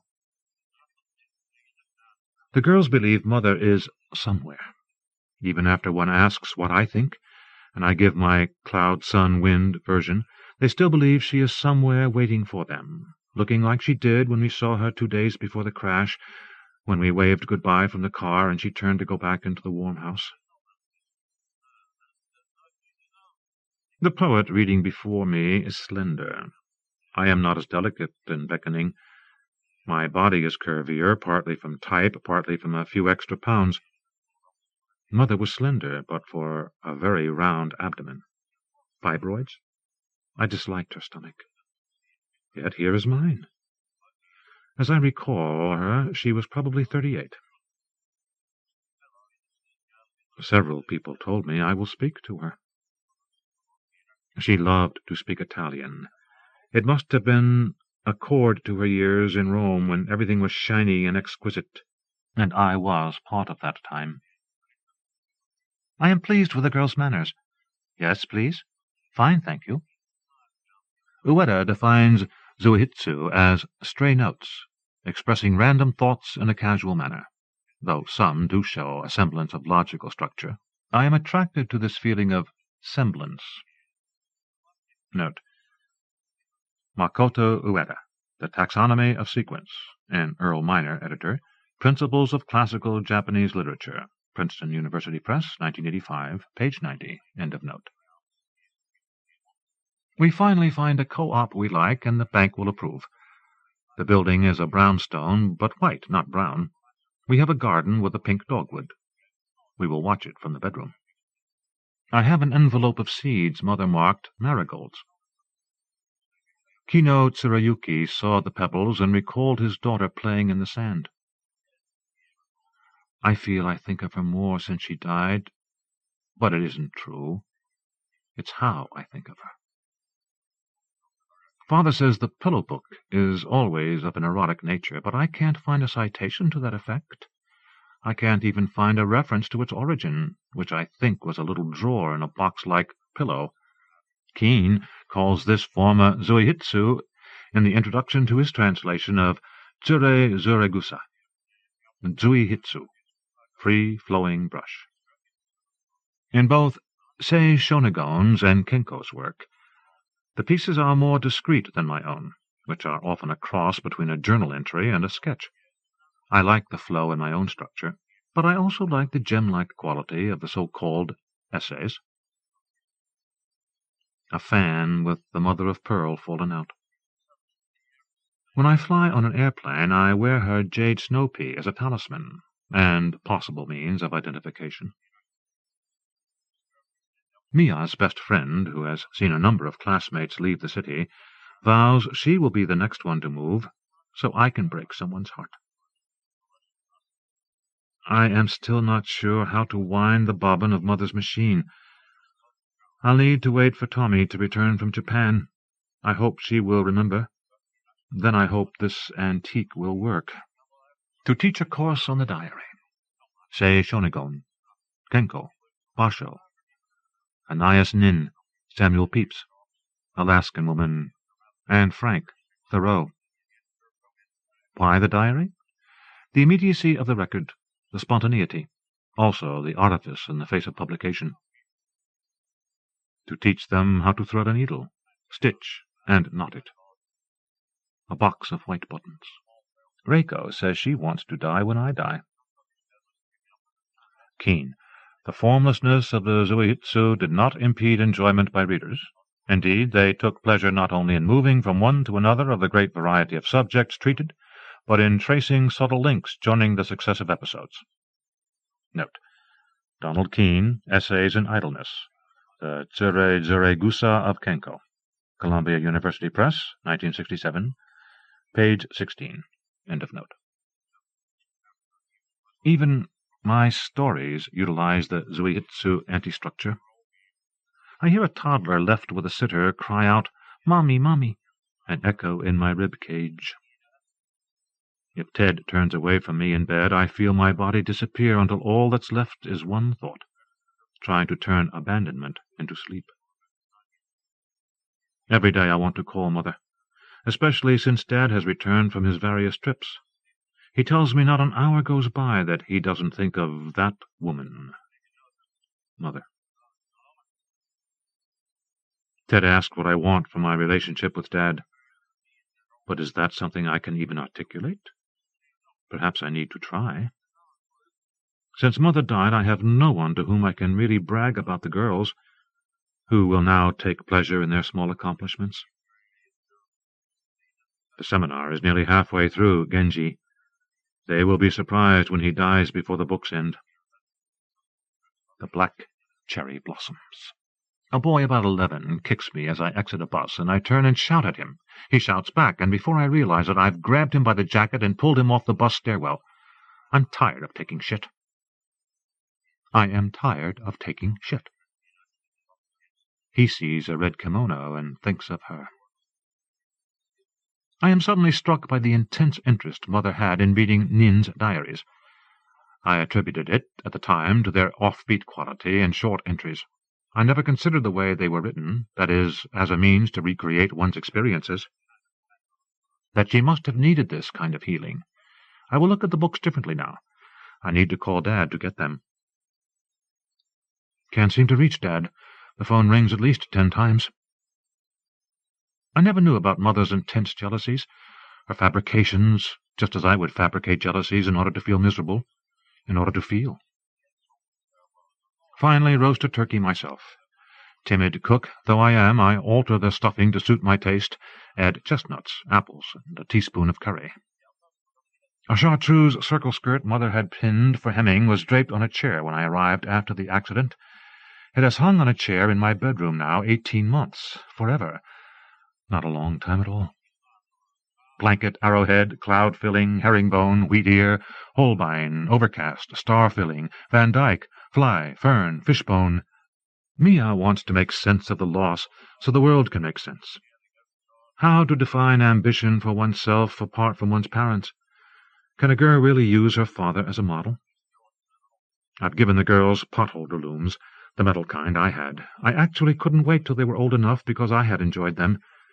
As usual, Reiko needs more attention. For Miyako, it is a solitary activity. Mother, Ray's feet are narrow and long like Ted's. Nominated by Reginald Gibbons, Hajin. The Old Morgue. Essay by Francine Prose. From the Threepenny Review. My father was a pathologist. For most of his professional career, that is, for all of my early life, he worked in the autopsy rooms and laboratories of the Bellevue Hospital mortuary. The Old Morgue, people call it now. And whenever the Old Morgue is mentioned, a passionate nostalgia shines, a little crazily, in the eyes of those who still remember the beautiful, gloomy brick building, built near the turn of the century by McKim, Mead & White, that's been replaced by the new Bellevue's glass and steel. The old morgue had stone staircases, wrought iron railings, tiled floors, dark halls, and the atmosphere of an antiquarian medical establishment. Part torture chamber, part charnel house, part research laboratory, so brilliantly captured in David Lynch's film version of The Elephant Man. In my memory, the old morgue evokes those shadowy group portraits of distinguished scientists performing anatomical dissections, arranged with formal ceremony around a flayed cadaver painted with the aesthetic high gloss of Dutch master Nature Morte. The autopsy room was enormous, cavernous, people say, with 20-foot ceilings, windows reaching from roof to floor, and high above a skylight that cast sheets of dusty light onto the doctors, the assistants, the students gathered round the gleaming chrome tables. For all the disturbing tools of the trade, the hoses, scalpels, saws, the scales for weighing organs, the room had the classical elegance of an old-fashioned hotel lobby in which the dead might rest for a while until their rooms were ready. The morgue was my father's office, where he went every day to work. It was where my mother took me after ballet lessons so he could drive us home to Brooklyn. On school holidays I dressed up so he could show me off to his colleagues, and then find me a quiet corner of his lab where I could read until lunch. I liked going with him to his job. I never thought much about the beauty of the old morgue, or its strangeness, or the strangeness of growing up in a household in which dinner-table conversation concerned the most fascinating cases that had come down for autopsy that day. Most everyone's childhood seems normal to them, and everyone's childhood marks them. Like army brats, like diplomats' kids, like the offspring of Holocaust survivors, and, so I'm told, suicides, the children of pathologists recognize each other. Two of my friends are pathologists' daughters. We speak a common language. Last week, confessing to one that I'd binged on some fast-food fried chicken, I complained, disgustedly, unthinkingly, that the layer of fat beneath the skin was just like every goddamn autopsy you've ever seen. She laughed and then said, "I hope you know not to say things like that to most people." This fall, at a dinner party in Manhattan, I met a writer, a woman whose mother worked with my father. Both were pathologists at Bellevue. As the other guests put down their forks and looked on, faintly appalled, we reminisced nostalgically about growing up in the old morgue. We discussed our shared fascination with the morgue employees known as Dieners. German for servants, the word has always made us think of Dr. Frankenstein's trusty helper, Igor. Though they were usually busy with the physical work of the autopsy room, sawing through the breastbone and skull, sometimes making the Y-shaped incision, the Dieners knew the best stories, accounts of the more peculiar cases that had come into their providence, and took time to tell them, like fairy tales, to the two little girls waiting for their parents to finish work and take them home. We talked about how you always knew you were getting close to the morgue when you heard the keening, asthmatic whine of the Diener's electric saws. And for just a moment that high-pitched buzz seemed more immediate and more real than the genteel clink of silver as the other guests bravely returned to their meals. Forensic and clinical pathologists are said to be different breeds. Articulate and extroverted, the forensic scientist, who deals with suspicious, violent, or accidental death, is drawn to popping flashbulbs and adversarial courtroom situations, while the stereotypical pathologist, whose patients are more likely to have died of organic disease, is an eccentric loner without the minimal social skills to interact with the living. But until 1961, when the New York City Medical Examiner's Office traded the Victorian gloom of Bellevue for its own faux Bauhaus quarters on 30th Street and First Avenue, the forensic pathologist shared the old morgue with clinical pathologists like my father.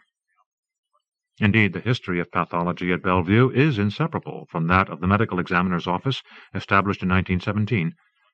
Previously, the city coroner was rarely a physician, which is still not a job requirement in many areas of the country, where the county coroner may be a mortician or a moonlighting tow truck driver.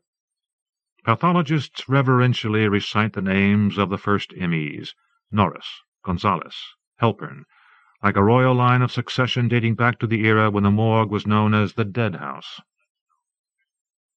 The old morgue had no air conditioning. From the safe distance of decades, my father's former colleagues take pride in having braved working conditions that no one would stand for today.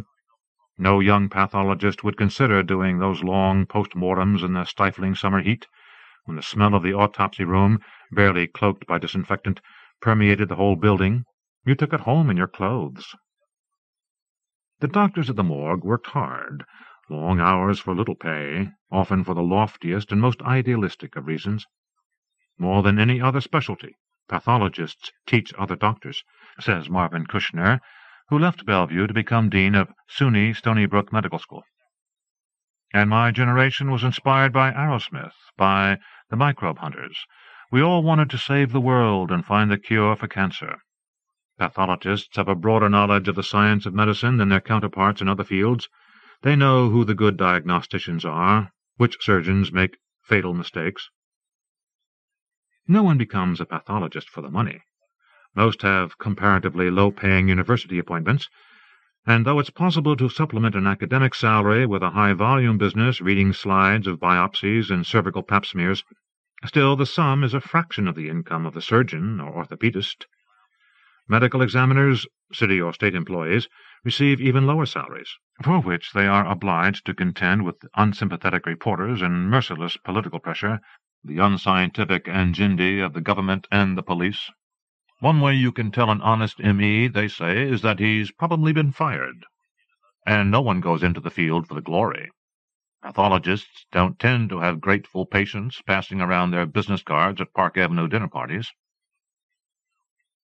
Pathologists speak unashamedly of their work as a vocation, a calling, and, with tender care and respect, of their patients, the dead. We have to learn to talk to our patients as much as an internist must talk to living patients, says Michael Bodden, the outspoken former New York City medical examiner, now serving as director of the forensic unit of the New York State Police. A dead person can't tell us where it hurts, but we can figure it out.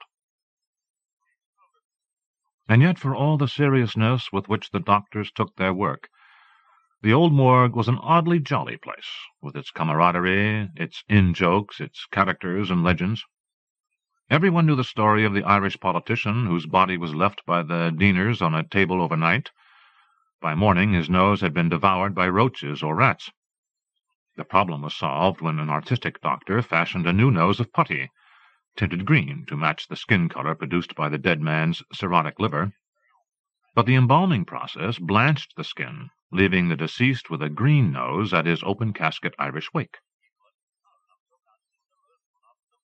I remember hearing about the dapper pathologist who did autopsies in an elegant suit with a cornflower in his lapel, and who scrawled obscenities on the walls and blackboards.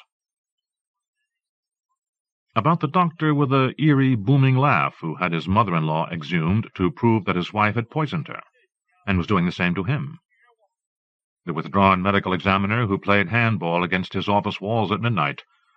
The pathologist who taught his students these precious home truths. Burial is just long-term storage, and maggots are your friends. In fact, human DNA and evidence of drug use can be obtained from maggots who have skeletonized a corpse. The doctor who procured human brains for medical students and committed suicide when this service he provided gratis was exposed by the press. After autopsy, the organs of the deceased are put in a bag and sewn up inside the corpse. Still, one hears rumors about souvenir-taking. Officially, JFK's brain is missing, though Baden, who examined the Kennedy autopsy findings for the Congressional Select Committee on Assassinations, has an elaborate theory positing that Robert Kennedy safeguarded the tissue removed from his brother's body and restored it to the coffin just before burial. Trotsky's brain has never been found, while Einstein's surfaced in Illinois in the possession of a former Princeton neuropathologist planning to write a paper on the physiology of genius. One Bellevue veteran recounts meeting on the street a colleague who opened a package wrapped in newspaper and showed him a human heart. My friend's pathologist father brought home a heart in a Kentucky Fried Chicken bucket and dumped it into the bathroom sink for an impromptu anatomy lesson. Another friend was nearly dismissed from her Upper East Side private girls' school when her fellow students found in her locker a fetus that her mother had given her to bring to biology class. My father never brought keepsakes from the morgue home to us, and yet he readily, eagerly, took me along to the morgue. When I was 14, during the summer between my freshman and sophomore years of high school, he got me a summer job as an assistant in a chemistry lab next door to the autopsy room. Only lately, as the mother of teenagers near the age that I was then, have I begun to wonder. What in the world was he thinking? Most likely it seemed perfectly normal to employ his daughter in the family business. Recently, his best friend told me that he'd got his son a summer job driving the truck that picked up bodies for the Long Island Medical Examiner. The old morgue was definitely hardball. It had a heavily macho ambience, a gum-chewing, cigar-smoking rough-and-tumble. There were certain ragged edges to the performance, admits one veteran. Bellevue fostered a great brotherhood, says Renate Dische, a pediatric pathologist. People who work there have a mutual bond. It was a tough environment. The first week I got there, it was summer, hot as blazes, and there was terrific excitement. They'd found a body in a steamer trunk. It was like the good old days in the 1920s. Everyone was running around, taking pictures of the trunk open, the trunk closed. Inside was this plug-ugly guy curled up in a fetal position. Some loan shark who had lent money to a poor artist. I don't imagine that my father worried much about exposing me to the teeming activity of a workplace in which 20 autopsies might be going at once, far more in cases of disaster. I remember him working through the night after 2 planes collided over downtown Brooklyn. Nor do I think he was greatly concerned about any psychic damage that might result from my intimate acquaintance with mortuary life. But what about the real dangers? I always felt there was TB on the staircases at Bellevue, says Renate Dische, and the staff was careless about tuberculosis. So quite a few doctors came down with TB and had to go to sanitariums.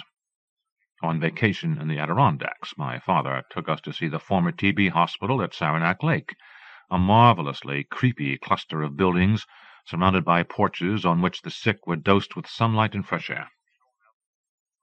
Hepatitis was also a problem, as were the flies which swarmed in whenever the tall windows were opened to relieve the stifling heat.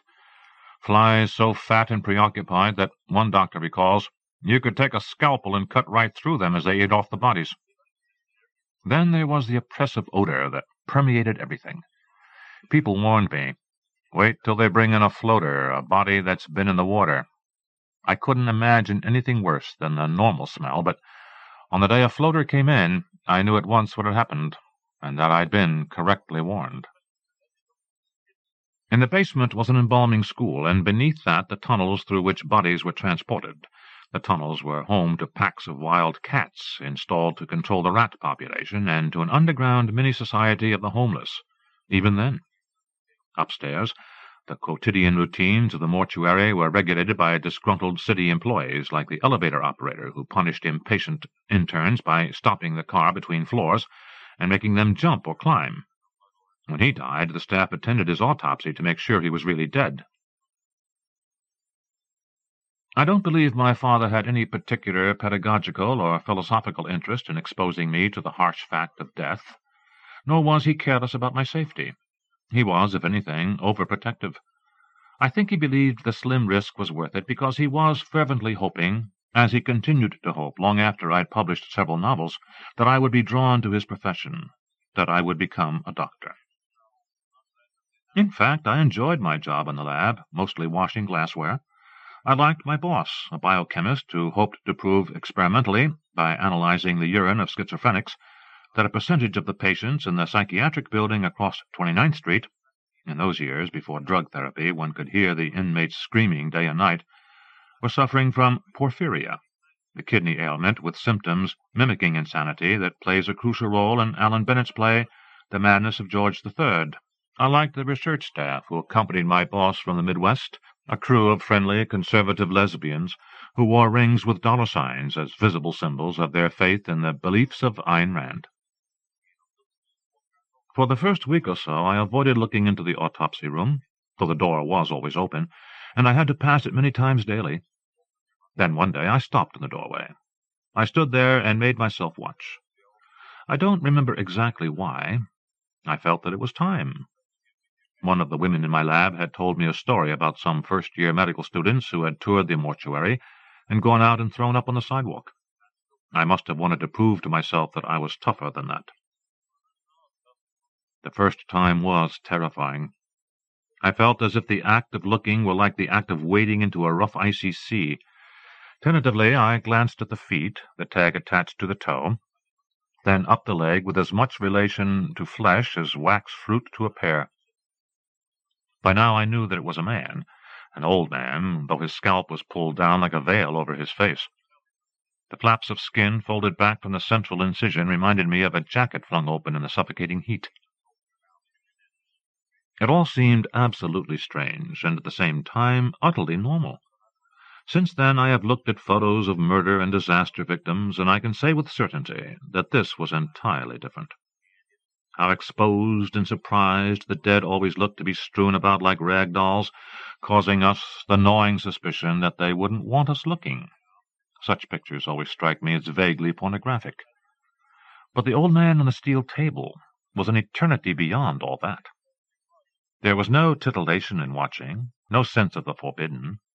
In the harsh, artificial light that supplemented what leaked in through the dusty windows, it looked so calm and otherworldly that what I felt was like an enchantment. No doubt the spell would have been broken. I might have been really scared if someone had chased me away. But that summer no one paid any attention to the young girl who stopped from time to time to watch from the doorway. I don't remember ever seeing my father do a post-mortem, though I always sought out his familiar, comforting face. It was as if I'd taken on the doctor's competent matter-of-factness. Unlike them, though, I hadn't forgotten how this might appear to the outside world, and I took every chance to boast to my friends about the gruesome tableaus I was seeing.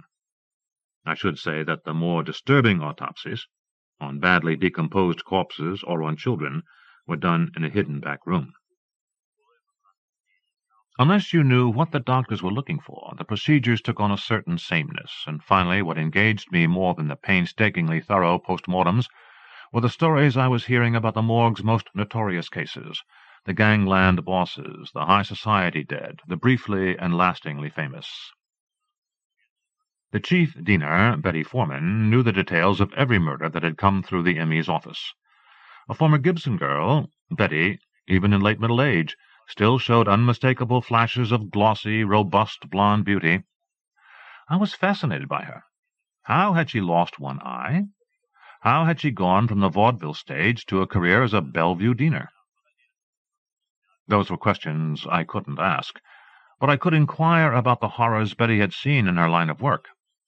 Doctors have told me that Betty taught them lots they hadn't known, For example, the fact that female suicides were nearly always menstruating. One pathologist recalls how Betty tried to help him with his apartment hunting. She'd call him and say, "Quick, there's a place in the village. The tenant's just come in. There'll be a bullet hole in the couch, but that won't matter much." I remember Betty mentioning a scandalous case in which a political boss was found to have killed his ingenue mistress and stuffed her body into the trunk of his car. I tried to fake comprehension, but it soon became clear I'd never heard of the scandal from decades before I was born. I can still see Betty looking at me with polite, incredulous wonder, as if I'd just confessed to never having heard of Abraham Lincoln. I remember my father telling us, this was in 1981, that Bellevue was beginning to see some very peculiar cases, men whose immune systems appeared to have shut down. Even more strangely, a number of these patients were Orthodox Jews who had never told their families that they were gay, and certainly not about the impressive numbers of sexual partners they'd had in the previous decade. Once more, my father began staying late at the hospital or going into work on weekends when he got a call saying that one of these patients had come down for a post-mortem. Later, when the riddle was solved, some of the younger pathologists became reluctant to do autopsies on people who died of AIDS. I can still see the expression on my father's face, at once bellicose, lofty, and righteous, a look one might find on the faces of bronze generals and military monuments, as he rehearsed the speech he intended to give those little shits. They were doctors, trained physicians. They had taken an oath to treat the sick, to help the living and the dead without discrimination. "We did those early AIDS cases before we knew what we were doing," recalls Marvin Kushner. "Guys were coming in with Kaposi's and pneumocystis pneumonia. I was always contemptuous of people who were afraid to do autopsies. I was brought up to believe you just did them. There were times when I was up to my elbows in tuberculosis pus. But there was, and there is now, a certain reluctance to do AIDS cases. And it's a pity, because those postmortems are a gold mine for pathologists. Those patients have so many things wrong with them." In fact, says Bodden, no forensic pathologist has ever gotten AIDS in the normal course of work. It is a potential problem for pathologists, who, statistically, cut themselves once in every 6 autopsies. Fortunately, you need to come in contact with a lot of the AIDS virus to get infected. Just a little bit of hepatitis virus will make you sick, but it takes a lot of HIV. Only a year or so after my father shamed his staff into treating the AIDS dead with the respect that is still so often denied the living, he experienced severe chest pains and checked himself into the hospital, where he was found to have suffered a coronary, a minor problem, as it turned out, compared to the malignant lung tumor discovered unexpectedly on a routine chest X-ray. 20 years had passed since my father gave up cigarettes, but he'd replaced them with a pipe, on which he constantly inhaled. I've always thought that, in his final illness, my father got less than optimum medical care. Physicians, and I am not speaking of pathologists so much as the profession as a whole, do in fact have a complex relation to death. His colleagues and friends, now his doctors, could barely handle the fact that one of their own was at risk. It brought the idea of death too close to home, and their pain and misery were palpable. After it had become obvious that his tumor had metastasized, one of his doctors, a friend, suggested that his problem might be an exotic parasite. Had he recently traveled to an underdeveloped country? My father had to handle it for them, and really for us all. As a pathologist, he knew what sort of tumor he had, how serious it was, but he died with courage and grace, a fact that, I think, had less to do with his autopsy experience than with who he was. He was most concerned, as always, with sparing his family pain. One of the last times he left the apartment in which he died was to buy me a new computer, because he worried that my vintage CP/M drive would soon become outmoded. In the last weeks of his life he became intermittently disoriented. The most obsessive of these delusions was that he was late for work, that at any minute he would go downstairs and get a cab and travel across town to Bellevue, to his old office, his lab. Nominated by Threepenny Review, Rachel Hoddes, Josip Novakovich, C.E. Poverman, Sigrid Nunez. Miss Sayings. Fiction by Mary Perillo. From the Greensboro Review. Chip says, "Ballet is how you say it." "Say it," he says. "Belly," I say. He says, "That's your stomach." "Belly?" I say. "Ballet," he says. How I say what I say in his language I will get right sometime. There are no words with r to stutter my tongue like in Russian. They called it a defect, that I could not get the r to roll out my tongue. I and others like me. Leave Russia to come up with a sound many Jews can't make. Dancer is what I wrote in the classified ad. Did I say what kind of dancer? It wouldn't matter. Chip says, "Ballet is how you dance there." That I dance caught his taste for thumb-tip nipples, no boob, all the fat a toe dancer can spare. "I can get to that live thing inside a woman," Chip says, "when her boobs are small." The big size of my boobs, you noticed them first, before my face. In my picture they were there. I am the third girl Chip has sent for after meeting through a picture. Of the girls before, Chip says, "You can't get it right from a picture." Possible getting it right is not all we are after. The classified ad Chip wrote said conveyor, import-export, foreign goods. I am his import. But it's the Russia in me. This is what is foreign. Chip takes out Chinese when I line my cook pots on his stove. Not a pot in the kitchen when I arrived, mine under my arm, many pots of many shapes in a box that had pressed into my side since I took the plane out of Russia. I brought these pots believing that enough pots in a kitchen can make a home, but Chip's never tasted my cooking. The doorbell rings, and Chip goes fast to the door, faster than I can. Hey, man," he says, opening the door only enough to get only himself out to the corridor. When Chip comes back in, he is counting money, but he has no cartons of food. The first few times I asked where was the take-out Chinese. "I'll show you," Chip said. Show is how Chip tells.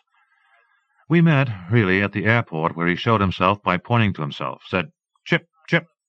Then he took my hand in his very big hand and made a fist, to say we are together now. Straight to the grocery aisles after that. Tap, tap on the butcher's glass, Chip nodding his head with long hair at the layers of local meat, nodding until I did too. Bananas he balanced on his palm, while the other hand ran over rounder fruits. Did I see what all there was? His apartment, my new home, got a quick show. I stayed on in the bathroom, for the size of it, even after he shut off the light. The size of rooms swells in dark mirrors. Chip had more to show. A show was on TV of two men and a woman, the man on the rear spanking her. I sat down and watched skin on the woman's thigh ripple with each slap, and I was happy. Chip thought to show me all the things I could now have in America. But of all the things I had gone without, sex was not one of them. I laughed at this, making Chip smile. Then I got the shirt over my head and saw his face fall at the size of them. I took his head to them anyway. His hand came up and covered my mouth. He said, "You okay?" Under Chip's hand I was still laughing, thinking of all he could show me. "It's Chip," he said, "not cheap." "I know," I said, but what I wanted to say was two languages stumbled through my head, both fools. Chip worked on how I said things. "TV is a tool," he said. We watched in bed, Chinese cartons tossed in the sheets. In such remains we did sex, him coming in from behind. "Man, you learned to fuck in the old country," Chip said. "What of the girls before me?" I said. "I want arms," he said, "arms that hold." "Didn't the girls' arms hold?" I said. "They weren't long enough," Chip said, opening my arm up. "They weren't ballet dancers' arms." Chip's arms are long enough. They hold me longer, and they hold more of me than other arms ever have. Hours, days in Chip's hold let me go to black waters that rise beneath my feet, shoelessly hanging off railings. Mother lays a cloth by the sea, and we eat hard-boiled eggs with salt until the waters build up and blacken. Then I run, her hand up my arm, back to where it's safe on the railings, where Mother promises black waters don't dare touch your soles. Watch the course of the baby's carriage, cutting ridges in melted snow, and my brother in it, so small. The carriage goes nicely on skis. One push too hard, and down he'd go. No! This is milk Mother carries for her own mother. Milk whitening a glass cupped against the pull and go of the street rail. Milk one day she will allow me to carry. Until then, I watch to see if it spills on Mother's skirt. They watch, too, the other men riders. Mother is so pretty, and this is why they watch. But she says they watch the gypsies like that, too. I am carried over to these rememberings by Chip, my conveyor. I laugh, nervous again of this place, Chip's place, where all is new, his country so new even the trees are older than anyone's memory of them, and nervous of this language, too, where there is no r to stutter my tongue, and if there were, would anyone listen for it? What Chip needed, and what I needed, we got in bed. We did not get out unless doorbells called. I have waited for a time when Chip goes away for longer than the short time he takes out in the corridor, and longer than it takes to take out Chinese. The things to pack can't be hurried. I had less in Russia than now, and it took me years to get out. It is true I could stay in Chip's hold and only see what he wants to show. What he doesn't want to show, he keeps behind the door, in the corridor. It would not be so hard not to see. It is not so hard for Chip. When he hears I danced, he sees only the ballet, a handkerchief-lace body propped up and spun again and again. But it is because I danced that I smell past closed doors into corridors where Chip stands in corners with this or that guy, who stinks like he will come open if he doesn't get some of what Chip sells in his vein, in his nose, in his gut. It is because I danced a kind of dance I can never show to Chip that I do know. I know that I did not come this long way from a Russia where business is done mostly in the dark, to an America where dark business has just moved out to the corridor. Start with my pots. They stack back into their box, and I think, maybe if I had cooked for Chip. I think maybe I must think about me, about how I will need money. A city like this, some streets cost just to walk down. I think now I am not so different than the girls before me. So what if he says I have arms that hold? I'm just another that Chip imported but did not marry. So maybe I will have to do my dance again. The doorbell rings. My suitcase is filled but still open. Ring, ring. Wait, I call, guessing that on the other side of the door is just one who buys from Chip in the corridor. I open the door, wider than Chip does. Why hide dark business in the corridor any more? It was me Chip was hiding it from. A man is there, a boy man, who has braided his beard and likes eating too much. He sees them first, my boobs, of course, then my face. Chip's not here, I say. He says, That true? Do you see him? I say, and I let him look right in. He doesn't look. He comes in close to me and pulls a scissors out of his pants. Such scissors children use to carve pictures. He tilts them up at me. I step back into the apartment. Come in, I say, but put those away. He follows me into the apartment that does have souvenirs from other countries, but what you notice is the X of the Southern flag Chip says covers cracks left by earthquakes. I see that the scissors are put away before I tell call him a boy, to please sit down. I start loading my last bag with shoes. He sits on the couch, placing jumpy hands first on his knees, then on the table. Going on a trip? He asks. I say, I am coming from one. He says, I hate coming home. It's only home if that's what you left, I say. Zip up the bag, then snap close the suitcase. You're packing, he says. Chip doesn't know, does he? What does Chip know? I say. He laughs, looks around. His leg is jumping now, so he slaps a thigh. It's Chip, he says. But maybe it's better how you say it. I laugh. Thank you, I say. Where's the can? He says. I look around, think, What can? This he has no patience for. Through the bedroom he goes on legs jiggling loose in loose trousers. He's into the bathroom. Bottles and pills make sounds of hitting the sink, then floor, the mirrored door hitting shut. Pills fill the boy's hands when he comes back. He sits down on the couch, and pills drop into the rug. Down I go on my knees, picking red and yellow out from between threads, dropping the pills back into his palm. His eyes are on them again. I look down and understand. From where he sits, my boobs are something. "They for real?" he asks. "What is for real?" I say. His face asks, "Is she simple?" "They a part of you," he says, "or the doctor rigged them up?" "Cheap says, no matter how warm it gets, women's nipples stay cool." I say, "Maybe only the nipples are for real." How Chip says things doesn't always sound right, but this is what I like. From the first time we held each other, he said our bodies fit together like bark fits to a tree. "Who is the tree?" I said. "And who is the bark?"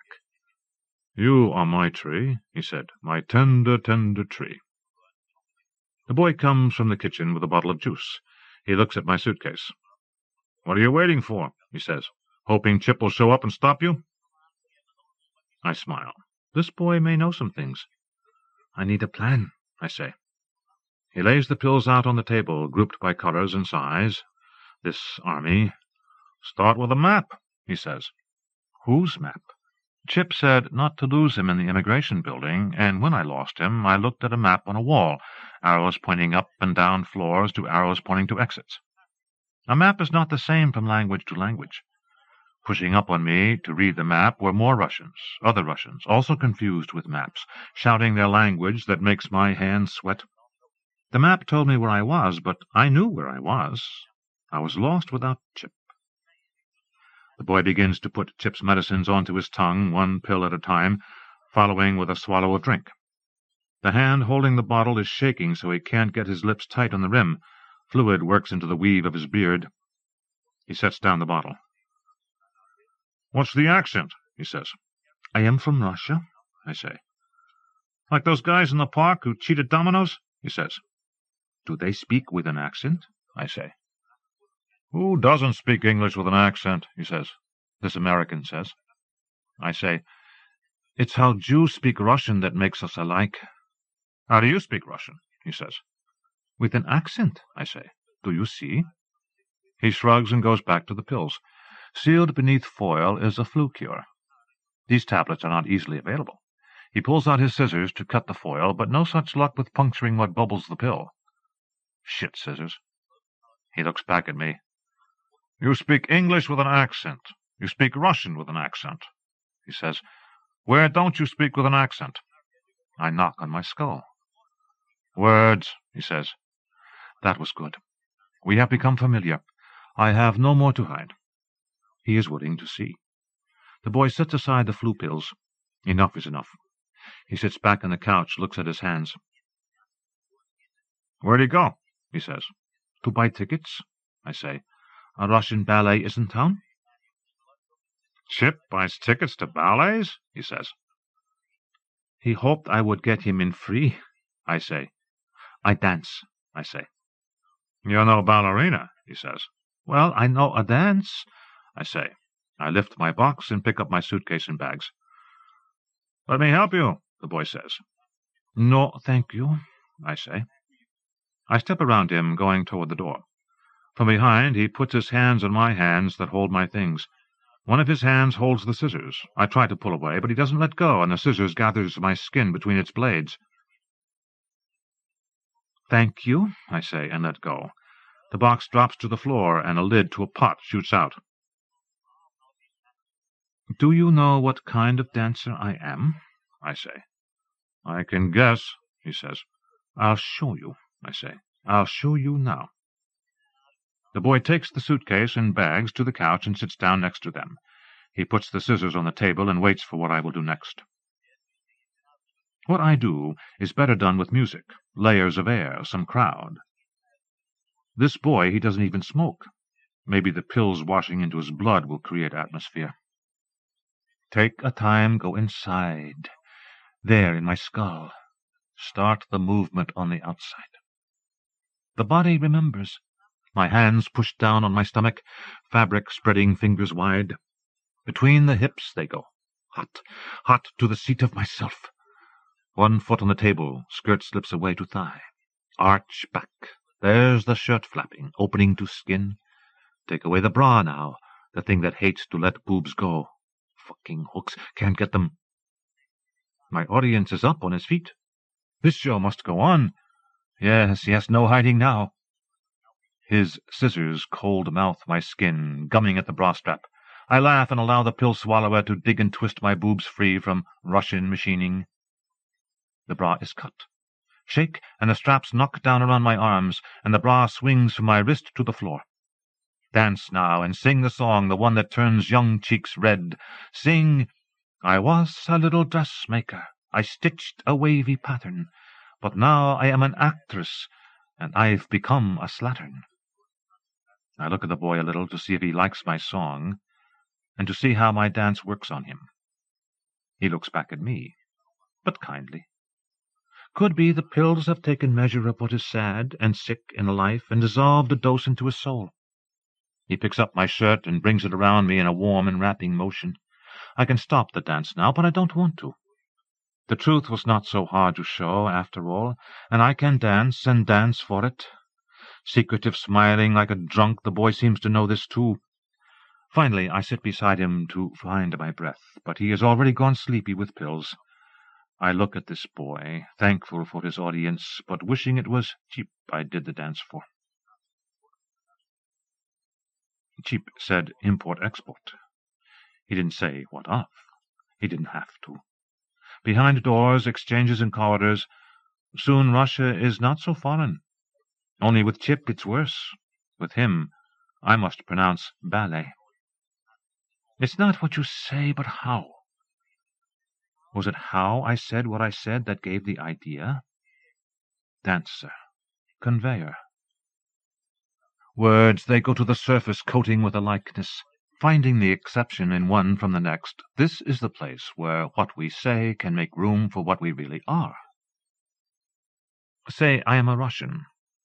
What kind? With an accent? What kind? Sure, a Russian accent when I talk to America, but how is it called an accent in Russia? Or I never spoken any other tongue. Is it how I say it, or how it sounds, this accent, this scent of outsider that leaves its scent on every language that I speak? Every language except what would be my own, mother's tongue, blood tongue, a language that I will never know, and so can never speak. Could I make for Chip a place to say what he really is? Say a man. What kind of man? Good, bad, new, old.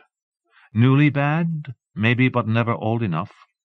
Hearing accents is an art very much older than the first memory an American has of trees.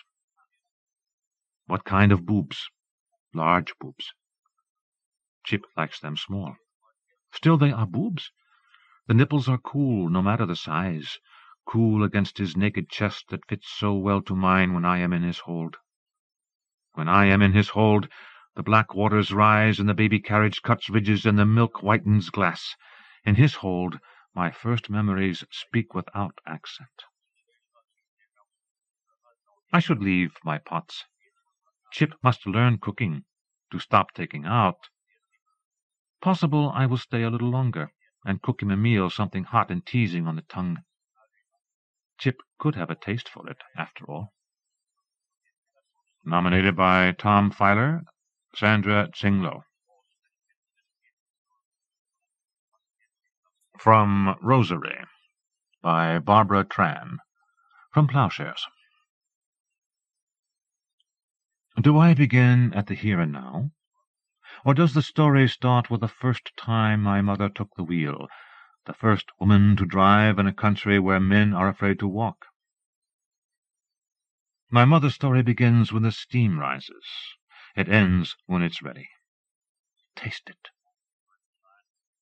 Does it need more salt? Heat. Today, at 67, she stands at the stove at work, The heat overcomes her. She thinks she is standing at the shore.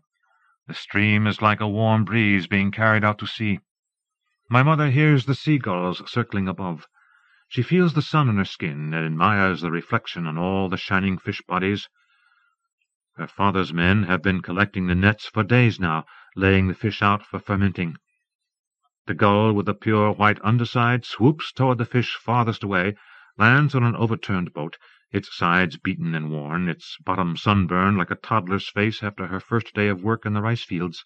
Beside the boat, a palm hut, where the fishermen hang their shirts, and where their wives change when it's time for a break from the scooping and jarring, when their black pants become hot as the sand itself.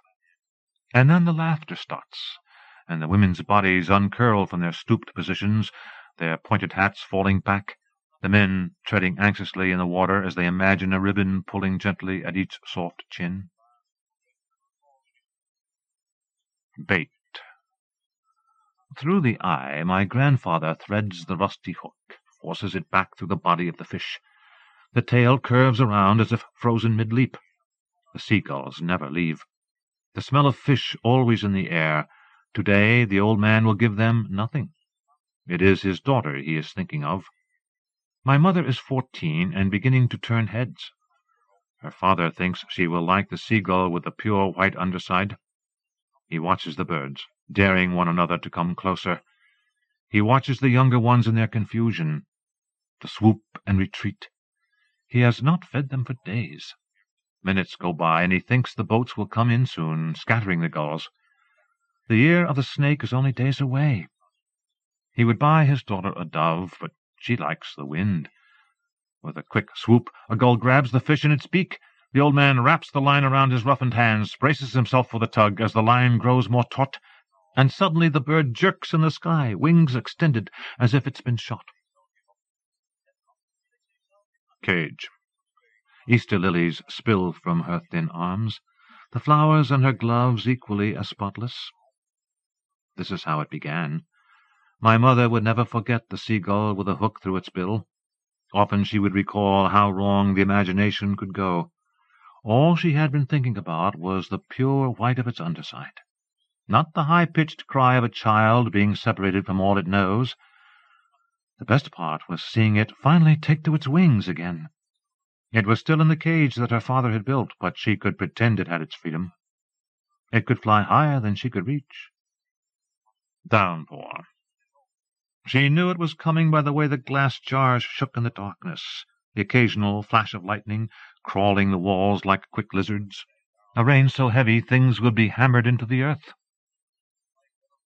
She thought of all the glass jars resting on their shelves, all the hours the men spent blowing these cylinders for the nuoc mam they made from the anchovies they caught, and then the few drinking glasses they made for themselves on the side when her father wasn't watching.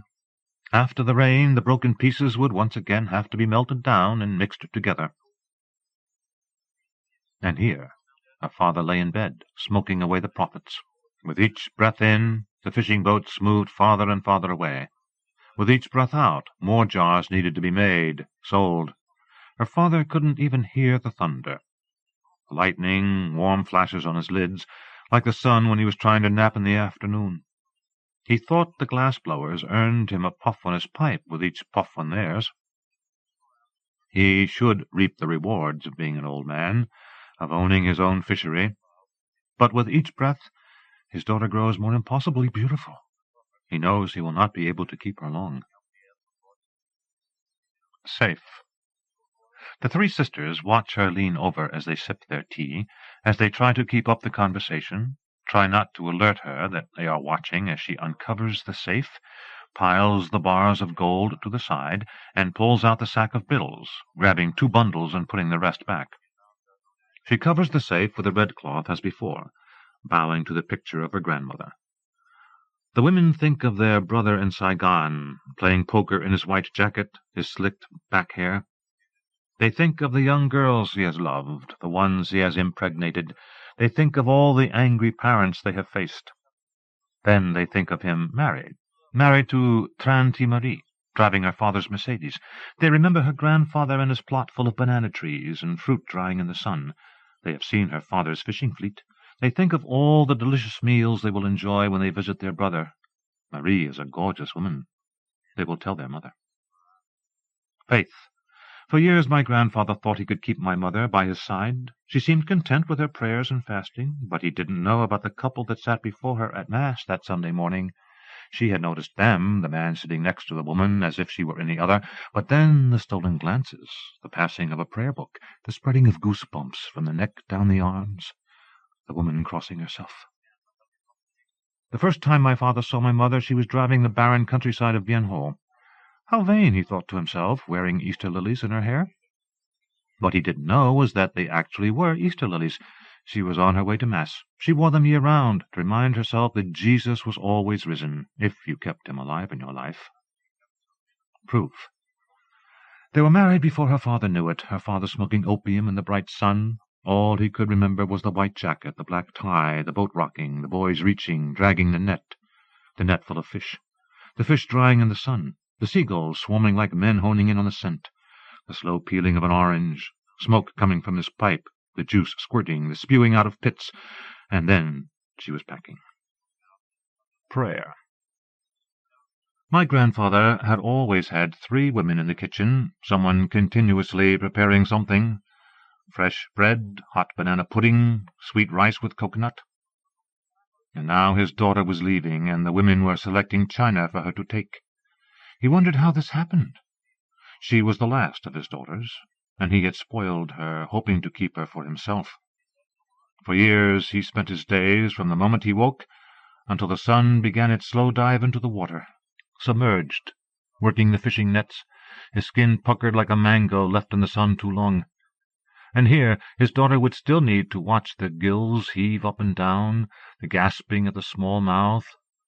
Still, she'd need to chop the head off, blood running down the sides of the cutting board, her hands covered with scales.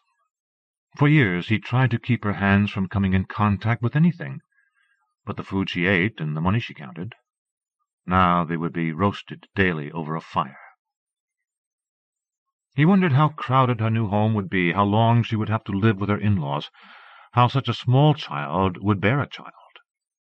He knew she would find it difficult to breathe in the smog-filled streets of Saigon. He closed the trunk for her, knelt down beside her, pressed a bar of gold into her palm. He wanted her to write as often as possible. She nodded. She wanted to stay, to hold her father's hand, to watch the fishing boats come in, to listen to the seagulls like hungry beggars outside. Hope. It all began with her driving the barren country roads, barren because the men were too fearful to walk them. Knife blade to the neck, my mother still refused to hand over the pearls her father gave her for her first Christmas as a teen, as a target for unmarried men. Really, what she hoped they wouldn't find was the pearl rosary her mother left behind. She felt the blade bite deeper into her neck, the same place her husband would often bite her the first year they were married. The last year she would think of love as something shared between 2 people. After the first child, she would think of duty and responsibility in mirrors. She cared for herself, and so her child. Love remained between her and God. Husbands were meant to be fathers, children to be married off. Her mother's rosary was proof she agreed. The cross was melded from her wedding ring. It was crooked from being slammed in the door as she ran from her husband. One day my mother would hide the same beads beneath her pillow, as if to ward her own husband away, as if, after 7 children, he might somehow stop. Hunger. In Saigon, a daughter on each hip, she began to wonder where the rice was going. Leaving one child home, sucking her thumb, the other holding her empty belly, my mother hailed a taxi.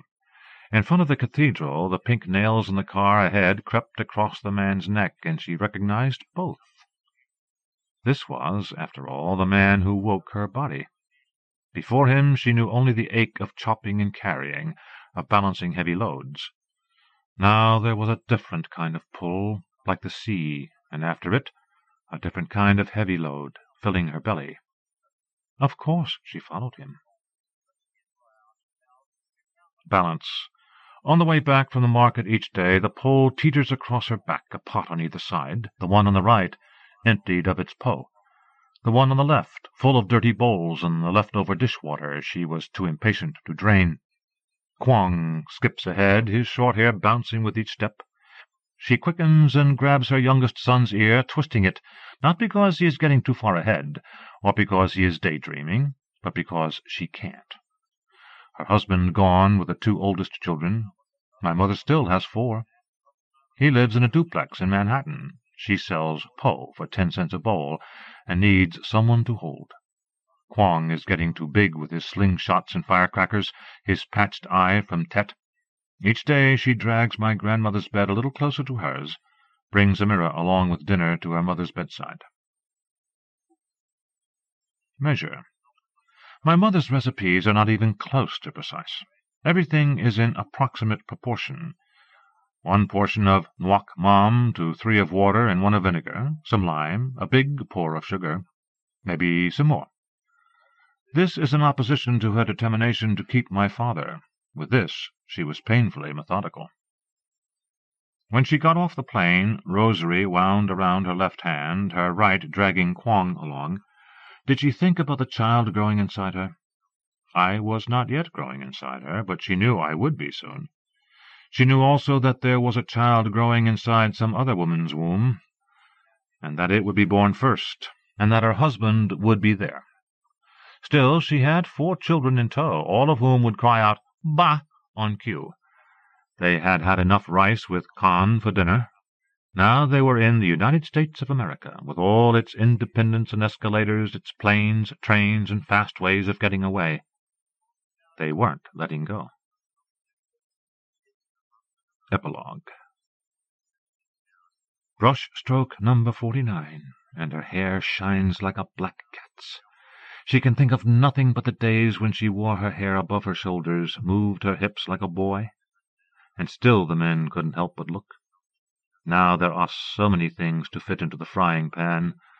The daughter with the red lingerie rolled inside her dirty school uniform, the son with a twisted jaw and a constant longing for a cold beer, the husband she chased in taxicabs, holding her extended belly only to finally say, "Please take me home." At 17, my mother counted her Hail Marys on the little white beads of her rosary.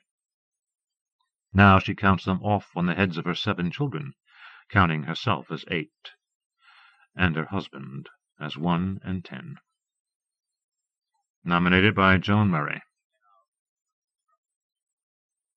Girls Like You. Fiction by Jennifer Moses. From Ontario Review. "This your second, baby?" New white lady say. She make a pursed-up face like she taste something bad. Pink lipstick lips all squished together like some worm.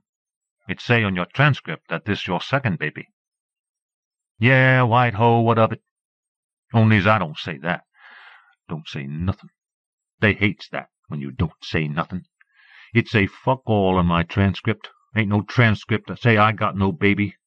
First white lady go and tell her. First white lady even uglier than new white lady. Teeth all yellowish, dent down her forehead like she hit with a truck. Big butt and no tits. Titless wonder, I called her. Full name? But I just gives her more nothing. Say on my transcript full name. Okay, Risa, she say. You want to play dumb, play dumb. Your life. Fuck right about that, bitch. Only I got a piece of paper here from the school board say it my job to educate you while you pregnant. Would you like to see it? All I like to see is Oprah. On any minute, Mama and Jensine, that my baby girl, sitting in the front room right now, warming up to watch. Peoples gets on say the stupidest thing. And old Oprah sleek and fat like a hog and rich too, but still no man wants her. I like to know why. Maybe she secretly like the women's? Still, I like to get on the Oprah show. Say, where I come from's, the mama do it in fronts of the children's, see? That way we knows how to give good pussy. See old Oprah's mouth drop open. Hear her talking all that feeling shit. That a good one. New white lady snort, wrinkle up her nose. Say, says on your transcript you in the 7th. Read real good, don't you? Say on your transcript you 15 years old. How come you still in the 7th? You know everything, bitch, so you tell me. Only again I don't say that. I don't say nothing. Let her guess. Okay, she say, after a little bit more time pass. Now I can hear the TV real good. The Oprah song has come on, and the clapping from the audience. Shit! So hot in this kitchen, feel like I stuck in somebody's bad breath. New white lady sweating too, only she acting like she pretending she ain't sweating, like it beneath her. Whole lot of no talking going on here. Sure wish I had a Coke and a slice. You think you the first pregnant teenager I ever taught? New white lady finally say. You leave 'em be long enough, they always start blubbering. You think you so tough? You think at 15 you seen everything? Ooh, my, but she worked up now. Face red, forehead shiny, ugly old gray-yellow hair frizzing. Probably dried up inside, that's why she's so mean, no juice left. That what happens when you get old. Fine, Risa, we'll just sit here for an hour while you think about it. Then tomorrow I want a paper on the subject. That when I get mad. Bad enough being bossed at school from that snot-nosed liver-lips, real name Miss Milton. Bad enough sitting through algebra with that fat-assed Miss Giraud. I calls her Miss Girdle. But this my kitchen, this my house, this my baby. You got a booger hanging out, I finally say. What? A big gooby one, hanging out your nose? New white lady swiped at her nose with the back of her hand and reached down to a pocketbook looking for a tissue. Then she wiped her nose real careful-like. Tissue all wadded up like it used before. Some of these people, their hygienic care ain't too good.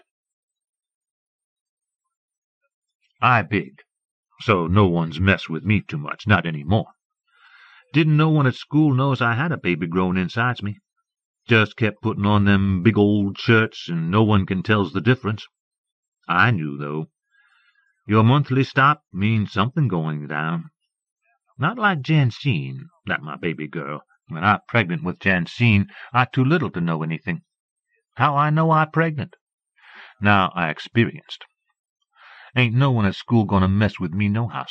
Then one days it's so hot, and in the middle of social studies class, teacher droning on and on, she won't never shut up, that liver lips, and then she looks right at me and she say, Miss Lamont, are you with us today?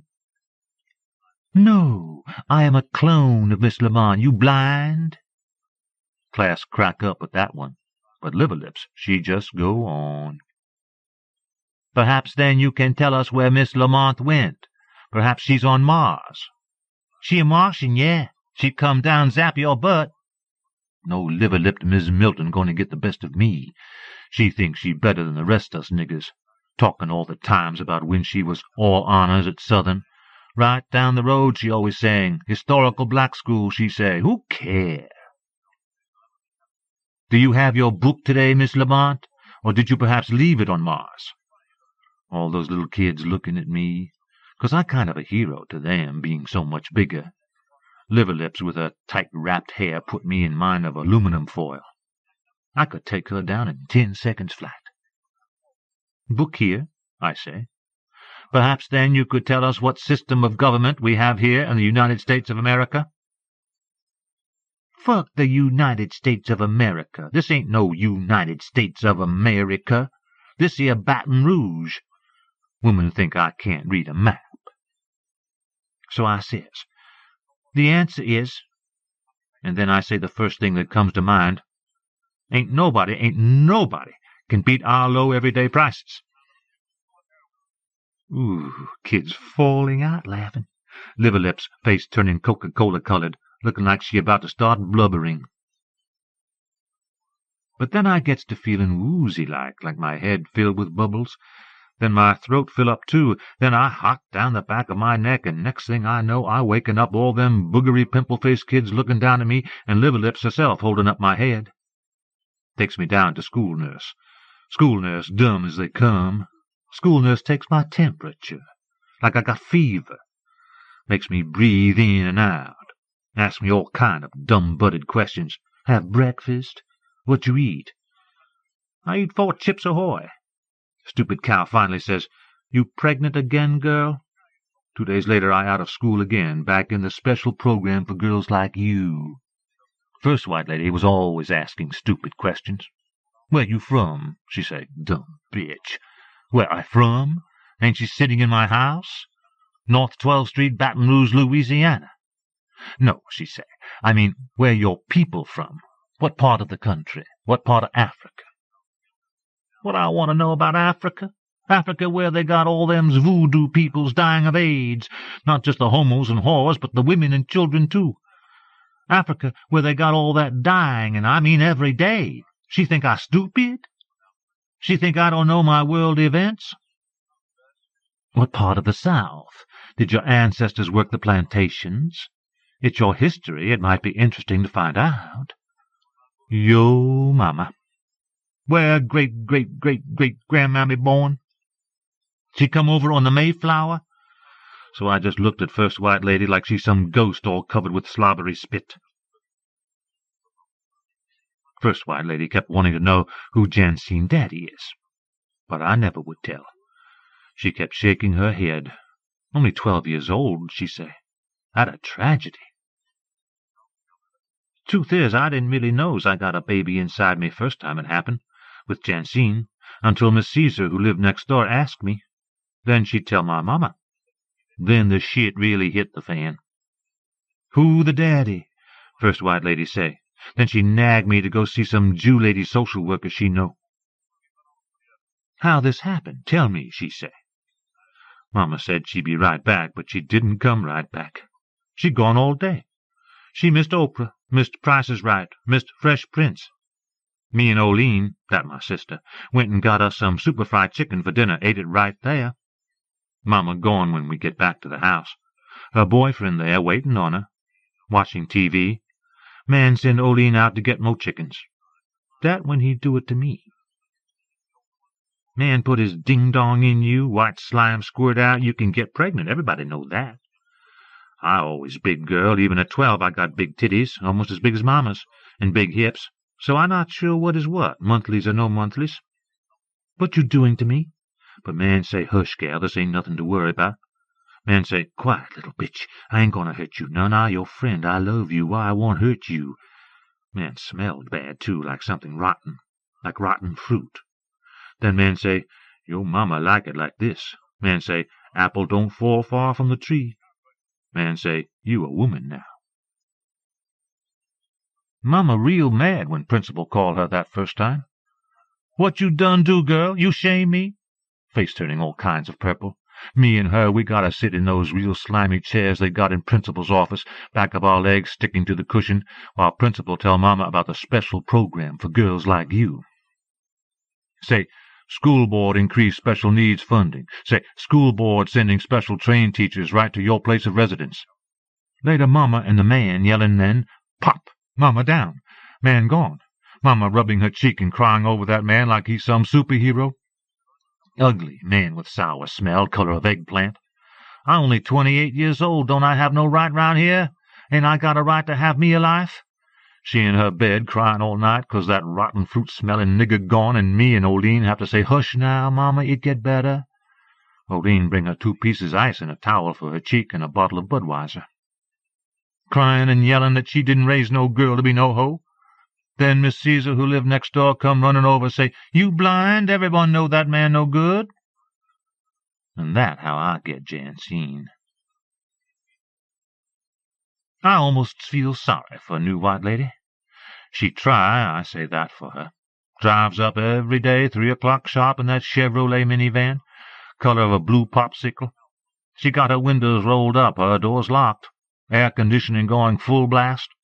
Looks right and left, then walks right up to the front porch, calls through the screen, Risa, it's me, Mrs. Wharton.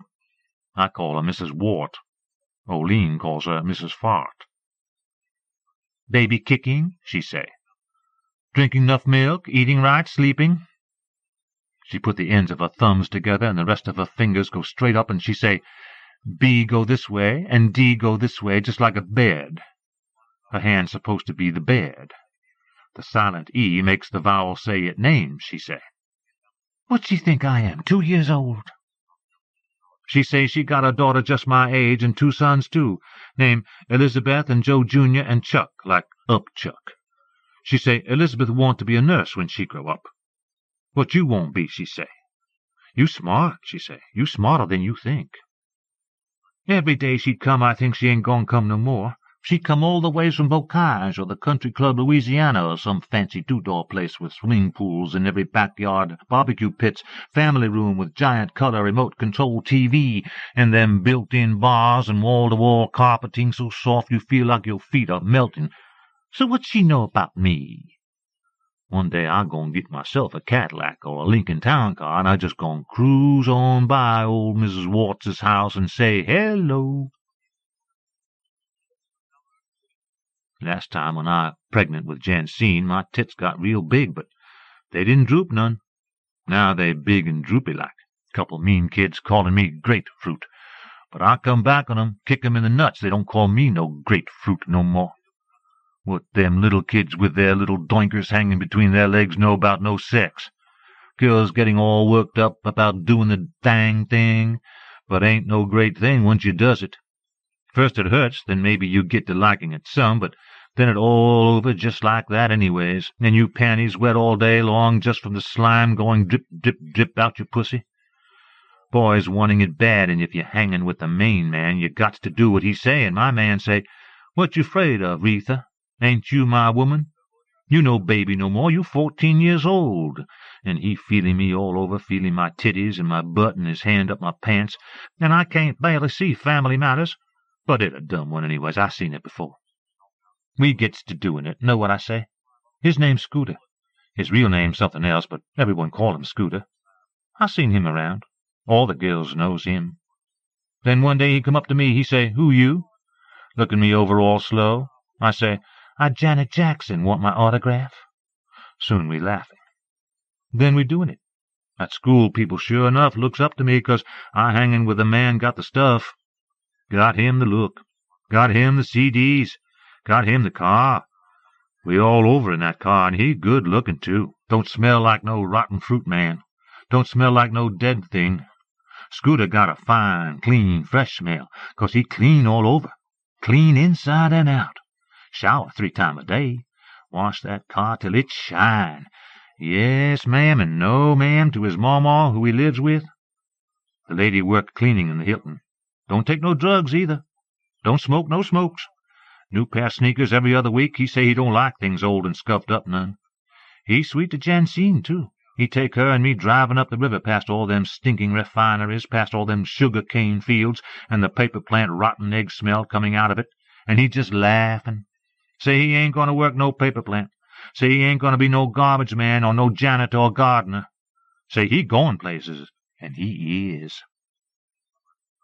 I feel like somebody now. I sure does. Come home, Mama sucking on that can of Budweiser. Oline going up and down the street on that fancy new bicycle with the Pocahontas wheels, her little girl butt tight and high in the air. Gotta keep an eye on Mama now when she in these mean mood, sucking on Budweiser and no man about. She say she off men for good. She and Miss Caesar from next door talking late at night, and Miss Caesar shaking her old head. She's so old, nothing left but bone, saying, "You give yourselves a while, honey. You ain't the first woman gonna make it by herself." But Mama getting meaner and meaner. One day she throws all my new clothes that Scooter done buys me out the closet, calling me ho this and ho that. Another day, Jensine and I in bed sleeping, she started whapping me with the back of her hairbrush. Why she go do that for? I sock her. She crumpled down. I in deep shit now, but what she got go bust my butt with her hairbrush? So I say goodbye. I don't need you. Gonna go where I want it. But over North Street, Mama says, "No teenage slut staying around here with no crying baby." So now I got no place to go but Scooter say it okay. You come back when the old lady go to work. She work late shift. And that just what I did. And that very night we do it in her bed, and he just laugh and laugh. That was the happy time. New white lady got some of the dog ugliest clothes I ever seen. Shoes like them nurses wear, rubber wavy soles. Glasses make her look like a frog. Hair like a dirty gray mop. And them legs, ugly blue veins sticking out of them. She don't even notice. She tell me she got a degree in education and another in social work, like she's some kind of genius. You can trust me, Risa, she say. I just give her the look. She don't even blink. You wants to go back to school, you got to keep plugging away, she say. Give me a book. Book about nigger talking to God. Turn into Lesbo at end and make these clothes. Lady nigger wrote it, her picture on the back. I hates that book, I tell new white lady. Book called Color Purple. What color purple? Ain't 'bout no purple. What kind of dumbass title? Should be called Nigger Get Fucked by Stepdaddy Turned Dyke. How it make you feel, she say. Just like on Oprah. Wants to know my feelings. Make me good and angry. Make me want to throw that there book into the toilet. Nigger lady wrote it, but wouldn't never happen that way. Girl never would get rich making no clothes, doing the thang with women, rubbing their pussies together, make me sick. She give me another book, this one called Bluest Eye. She say, what you think? I don't tell her it make me cry. When Jensine come, thought I on fire. Hurt like I never done hurt before, hot pain in my spine, water rushing between my legs. Who the daddy, nurse want to know. But I tells then what? Then mama come kill me for sure. Who the daddy? This child ain't old enough for no baby. She barely out of diapers. 12 years old. Ain't that a damn shame? Where her mama? It Olsen call 911 'cause mama cold out on the bed. Hospital nice, though. Where they put me after Jensine got born, prettiest room I ever saw, with pink curtains and flowery wallpaper. Could have stayed there forever. Chocolate and vanilla ice cream. All I got to do is ring a button on my bed. Nurse come give me a Coke. But they make me leave. Then Jensine, she up screaming all night, and me bleeding out my privates, and mama saying she too young to be nobody's grandmother. It gonna hurt again, I guess. Time coming. I try not to think about it too much, all that hot pain. But the thing hurt most of all was when Scooter, he start taking up with this bitch calls herself Raven. Cow more like it. One of them girl cows always mooing after him. Tell me I a slut and a whore. Then I kicked out of school and no one talks to me no more. I in the program for girls like you.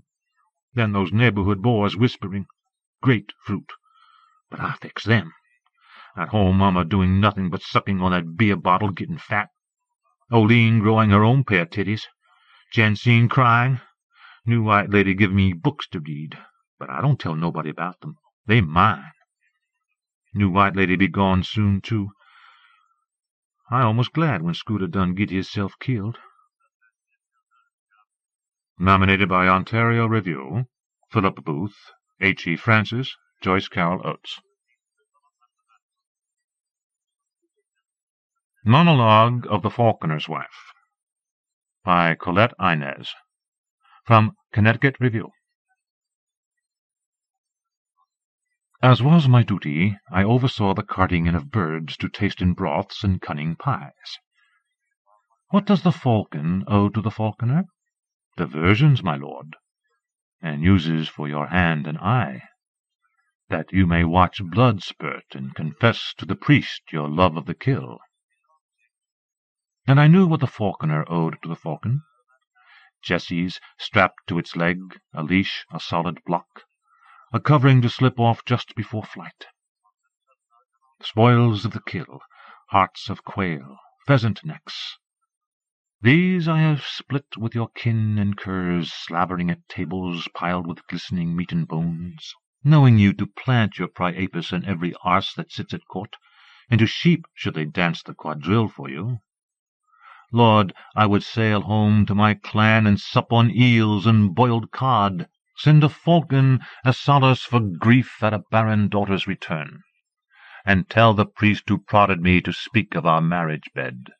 Say to him, I am released from that vassalage. Nominated by Joan Murray, Pamela Stewart. Ernie's Ark, fiction by Monica Wood, from Glimmer Train Stories.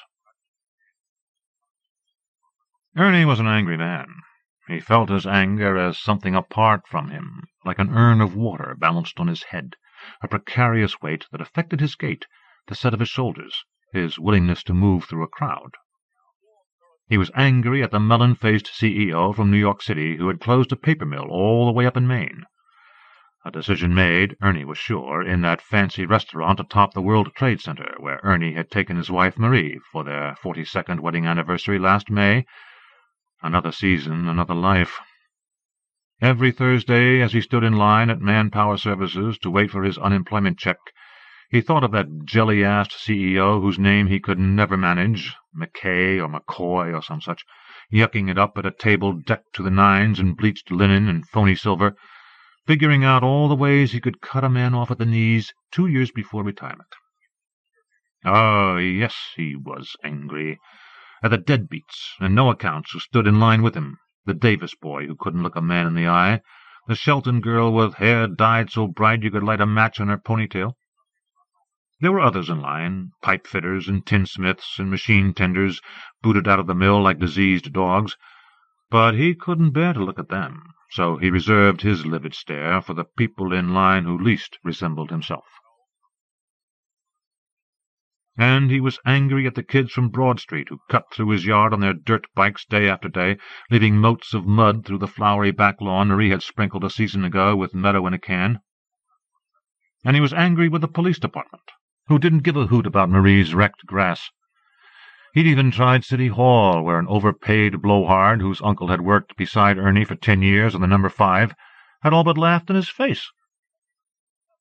When he arrived at the hospital after collecting his weekly check, Marie was being bathed by a teenaged orderly. He had seen his wife in all manner of undress during their 42 years together, yet it filled him with shame to see the yellow hospital sponge applied to her diminishing body by a uniformed kid who was younger than their youngest grandchild. He went to the lobby to wait, picking up a newspaper from among the litter of magazines. It was some sort of college paper, filled with mean political comics and smug picture captions fashioned to embarrass the president, but it had a separate section on the arts, Marie's favorite subject. She had dozens of coffee-table books stowed in her sewing-room, and their house was filled with framed prints of strange objects, melted watches and spent shoelaces and sad, deserted diners, that he never liked but had nonetheless come to think of as old friends. In 42 years he had never known her to miss a community concert or an exhibit at the library, and every Sunday of their married life Ernie had brought in the paper, laid it on the kitchen table, and fished out the arts section to put next to Marie's coffee cup. The college paper was printed on dirty newsprint, paper from out of state, he surmised. He scanned the cheap see-through pages, fixing on an announcement for an installation competition, whatever that was. The winning entry would be displayed to the public at the university. Pictured was last year's winner, a tangle of pipes and sheet metal that looked as if somebody had hauled a miniature version of the number 5 machine out of the mill, twisted it into 1,000 ugly pieces, then left it to weather through 500 hailstorms. Not that it would matter now if somebody did. The Burden of Life, this installation was called, by an artist who most likely hadn't yet moved out of his parents' house. He thought Marie would like it, though. She had always been a woman who understood people's intentions. So he removed the picture with his jackknife and tucked it into his shirt pocket and faltered his way back up the hall and into her room, where she was sitting up, weak and clean. "Can you feature this?" he asked, showing her the clipping. She smiled. "The burden of life?" "He should have called it the burden of my big head." She laughed, and he was glad, and his day took the tiniest turn. "Philistine," she said. "You always were such a Philistine, Annie." She often referred to him in the past tense, as if he were the one departing. That night he hung the clipping on the refrigerator before taking Pumpkin Pie, Marie's doddering Yorkshire Terrier, for its evening walk. He often waited until nightfall for this walk, so mortified was he to drag this silly-named push-broom of an animal at the end of a thin red leash. The dog walked with prissy little steps on pinkish feet that resembled ballerina slippers. He had observed so many men just like himself over the years, men in retirement walking wee, quivery dogs over the streets of their neighborhood, a wrinkled plastic bag in their free hand. They might as well have been holding a sign above their heads, "Widower." The night was eerie and silent. this end of town strangely naked, without the belching smokestacks of Atlantic pulp and paper curling up from the valley, an upward, omnipresent cloud rising like a smoke signal, an offering to God. Cancer City, a news reporter once called this place. But gone now was the steam, the smoke, the rising cloud, the heaps and heaps of wood stacked in the rail yard, even the smell. The smell of money, Ernie called it. All gone. Every few weeks there was word of negotiation, another fancy restaurant meeting between McCoy's boys and Atlantic's alleged union, but Ernie held little hope of recovering the bulk of his pension. For sale signs were popping up even in this neighborhood of old people. The city, once drenched with ordinary hopes and good money, was beginning to furl like an autumn leaf. As he turned up his walk, he caught the kids from Broad Street crashing again through his property, this time roaring away so fast he could hear a faint shudder from the backyard trees. "Sons of bitches!" he hollered, shaking his fist like the mean old man in the movies. He stampeded into the backyard, where Marie's two apple trees, brittle and untrained, sprouted from the earth in such root-like twists that they seemed to have been planted upside down. He scanned the weedy lawn, dotted with hopeful clumps of Marie's wildflowers and the first of the fallen leaves, and saw blown down everywhere spindly parts of branches scattered like bodies on a battlefield. Planted when their son was born, the trees had never yielded a single decent apple, and now they were being systematically mutilated by a pack of ill-bred boys. He picked up a branch and a few sticks, and by the time he reached his kitchen he was weeping, pounding his fist on the table, cursing a God who had let a woman like Marie, a big-boned girl who was sweetness itself, wither beneath the death-white sheets of Maine Medical, 12 long miles from home. He sat in the kitchen deep into evening. The dog curled up on Marie's chair and snored. He remembered Marie's laughter from the afternoon and tried to harness it, hear it anew, make it last. The sticks lay sprawled and messy on the table in front of him, their leaves stalled halfway between greenery and dust. All of a sudden, and oh, it was sweet, Ernie had an artistic inspiration. He stood up with a shock of it, for he was not an artistic man. The sticks, put together at just the right angle, resembled the hull of a boat. He turned them one way, then another, admiring his idea, wishing Marie were here to witness it. Snapping on the floodlights, he jaunted into the backyard to collect the remaining sticks, hauling them into the house, a bouquet at a time. He took the clipping down from the fridge and studied the photograph, trying to get a sense of scale and size. Gathering the sticks, he descended the stairs to the cellar, where he spent most of the night twining sticks and branches with electrical wire. The dog sat at attention, its wet eyes fixed on Ernie's work. By morning the installation was finished. It was the most beautiful thing Ernie had ever seen. The university was only 4 blocks from the hospital, but Ernie had trouble navigating the maze of one-way roads on campus, and found the art department only by following the directions of a frightening girl whose tender lips had been pierced with small gold rings. By the time he entered the office of the university art department, he was sweating, hugging his beautiful boat to his chest. "Excuse me," said a young man at the desk. This one had a ring through each eyebrow. "My installation," Ernie said, placing it on the desk, "for the competition." He presented the newspaper clipping like an admission ticket. I don't think so." "Am I early?" Ernie asked, feeling foolish.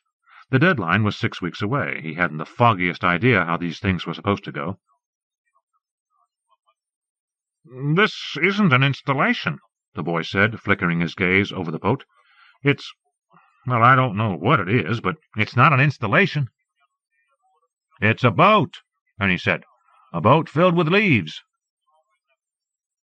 "Are you an elder hostel?" the boy asked. "They're upstairs, 5th floor." "I want to enter the contest," Ernie said, and by God he did. He had never won so much as a cake raffle in his life, and didn't like one bit the pile-up of things he appeared to be losing. "I like your boat," said a girl, stacking books in a corner. "But he's right, it's not an installation." She spread her arms and smiled. "Installations are big." Ernie turned to face her, a freckled redhead. She reminded him of his granddaughter, who was somewhere in Oregon sharing her medicine cabinet with an unemployed piano player. "Let me see," the girl said, plucking the clipping from his hand. "Oh, okay, you're talking about the Corthell competition. This is more of a professional thing." "Professional? I myself wouldn't dream of entering, okay?" offered the boy, who rocked back in his chair, arms folded like a CEO's. "All the entries come through this office, and most of them are awesome. Museum quality." He made a small, self-congratulating gesture with his hand. "We see the entries even before the judges do." "One of my professors won last year," the girl said, pointing out the window. "See?" Ernie looked. There it was, huge in real life, nearly as big as the actual number 5, in fact, a heap of junk flung without a thought into the middle of a campus lawn. It did indeed look like a burden. "You couldn't tell from the picture," Ernie said, reddening. "In the picture it looked like some sort of tabletop size, something you might put on top of your TV." The girl smiled. Ernie could gather her whole face without stumbling over a single gold hoop. He took this as a good sign and asked, "Let's say I did make something of size. How would I get it over here? Do you do pickups, something of that nature?" She laughed, but not unkindly. "You don't actually build it unless you win. What you do is write up a proposal with some sketches. Then, if you win, you build it right here on site." She shrugged. "The process is the whole entire idea of the installation, okay? The whole entire community learns from witnessing the process." In this office, where process was clearly the most important word in the English language, not counting OK, Ernie felt suddenly small. "Is that so?" he said, wondering who learned what from the heap of tin Professor Lifeburden had processed onto the lawn. "Oh, wait, 1 year a guy did build off-site," said the boy, ever eager to correct the world's misperceptions. "Remember that guy?" "Yeah," the girl said. She turned to Ernie brightly. "1 year a guy put his whole installation together at a studio and sent photographs. He didn't win, but the winner got pneumonia or something and couldn't follow through, and this guy was runner-up, so he trucked it here in a U-Haul." "It was a totem," the boy said solemnly, "with a whole mess of wire things sticking out of it." "I was a freshman," the girl said, by way of an explanation Ernie couldn't begin to fathom. He missed Marie intensely, as if she were already gone. Ernie peered through the window, hunting for the totem. "Kappa Delts trashed it last homecoming," the girl said. "These animals have no respect for art." She handed back the clipping. "So anyway, that really wasn't so stupid after all, what you said." "Well," said the boy, "good luck, okay?" As Ernie bumbled out the door, the girl called after him, "It's a nice boat, though. I like it." At the hospital, he set the boat on Marie's windowsill, explaining his morning. "Oh, Ernie," Marie crooned, you old surprise, you." "They wouldn't take it," he said. "It's not big enough. You have to write the thing up and make sketches and whatnot." "So why don't you?" "Why don't I what?" "Make sketches and whatnot." "Ha! I'd make it for real. Nobody does anything real any more. I'd pack it into the back of my truck and haul it there myself. The guy did that once." "Then make it for real." "I don't have enough branches." "Then use something else." "I just might." "Then do it." She was smiling madly now, fully engaged in their old intimate arguing, and her eyes made bright blue sparks from her papery face. He knew her well, he realized, and saw what she was thinking. "Ernie, there is some life left after everything seems to be gone.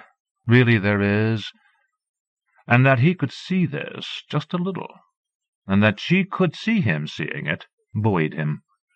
He thought he might even detect some pink fading into her cheeks. He stayed through lunch and was set to stay for supper until Marie remembered her dog and made him go home.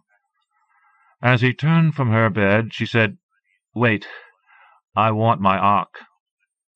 She lifted her finger to the windowsill, where the boat glistened in the cheesy city light. and he saw that she was right. It was an ark, high and round and jammed with hope. He placed it in her arms and left it there, hoping it might sweeten her dreams. When he reached his driveway, he found fresh tire tracks rutted by an afternoon rain, running in a rude diagonal from the back of the house across the front yard. He sat in the truck for a few minutes, counting the seconds of his rage, watching the dog's jangly shadow in the dining-room window.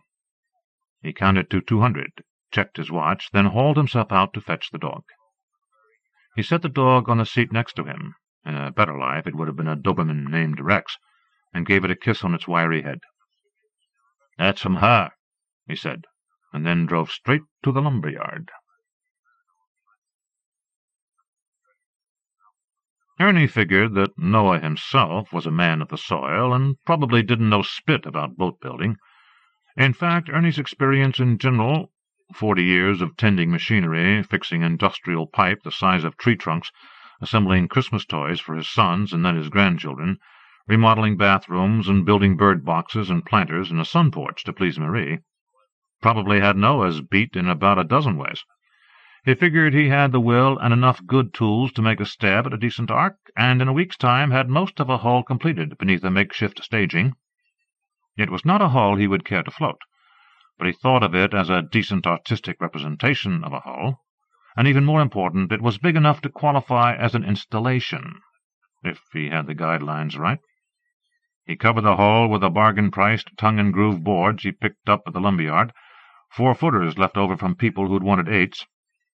He worked from sun-up to noon, then drove to the hospital to give Marie a progress report.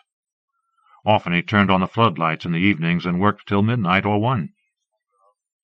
Working in the open air, without the iron skull of the mill over his head, made him feel like a newly sprung prisoner.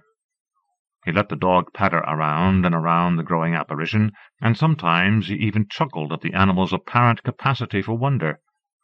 The hateful boys from Broad Street loitered with their bikes at the back of the yard, and as the thing grew in size, they more often than not opted for the long way round. At 11 o'clock on the second day of the second week, a middle-aged man pulled up in a city car.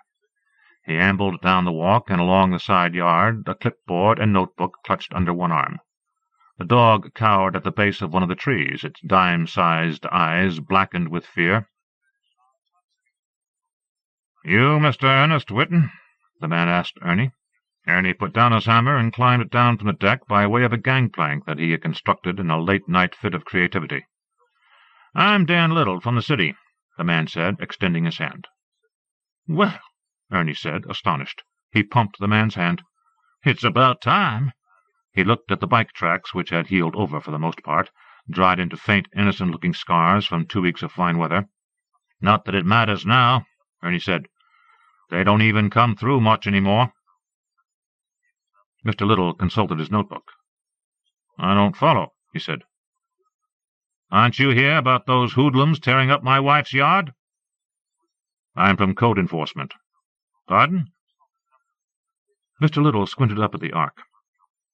"You need a building permit for this, Mr. Whitten. Plus, the city has a 25-foot setback requirement for any new buildings." Ernie twisted his face into disbelief, an expression that felt uncomfortably familiar. Lately, the entire world astonished him. "The lot's only 50 feet wide as it is," he protested. "I realize that, Mr. Whitten." Mr. Little shrugged apologetically. "I'm afraid you're going to have to take it down." Ernie tipped back his cap to scratch his head. "It isn't a building. It's an installation." "Say what?" "An installation. I'm hauling it up to the college when I'm done. Figure I'll have to rent a flatbed or something. It's a little bigger than I counted on." Mr. Little began to look nervous. "I'm sorry, Mr. Whitten, I still don't follow." He kept glancing back at the car. "It's an ark," Ernie said, enunciating, although he could see how the ark might be mistaken for a building at this stage, especially if you weren't really looking, which this man clearly wasn't.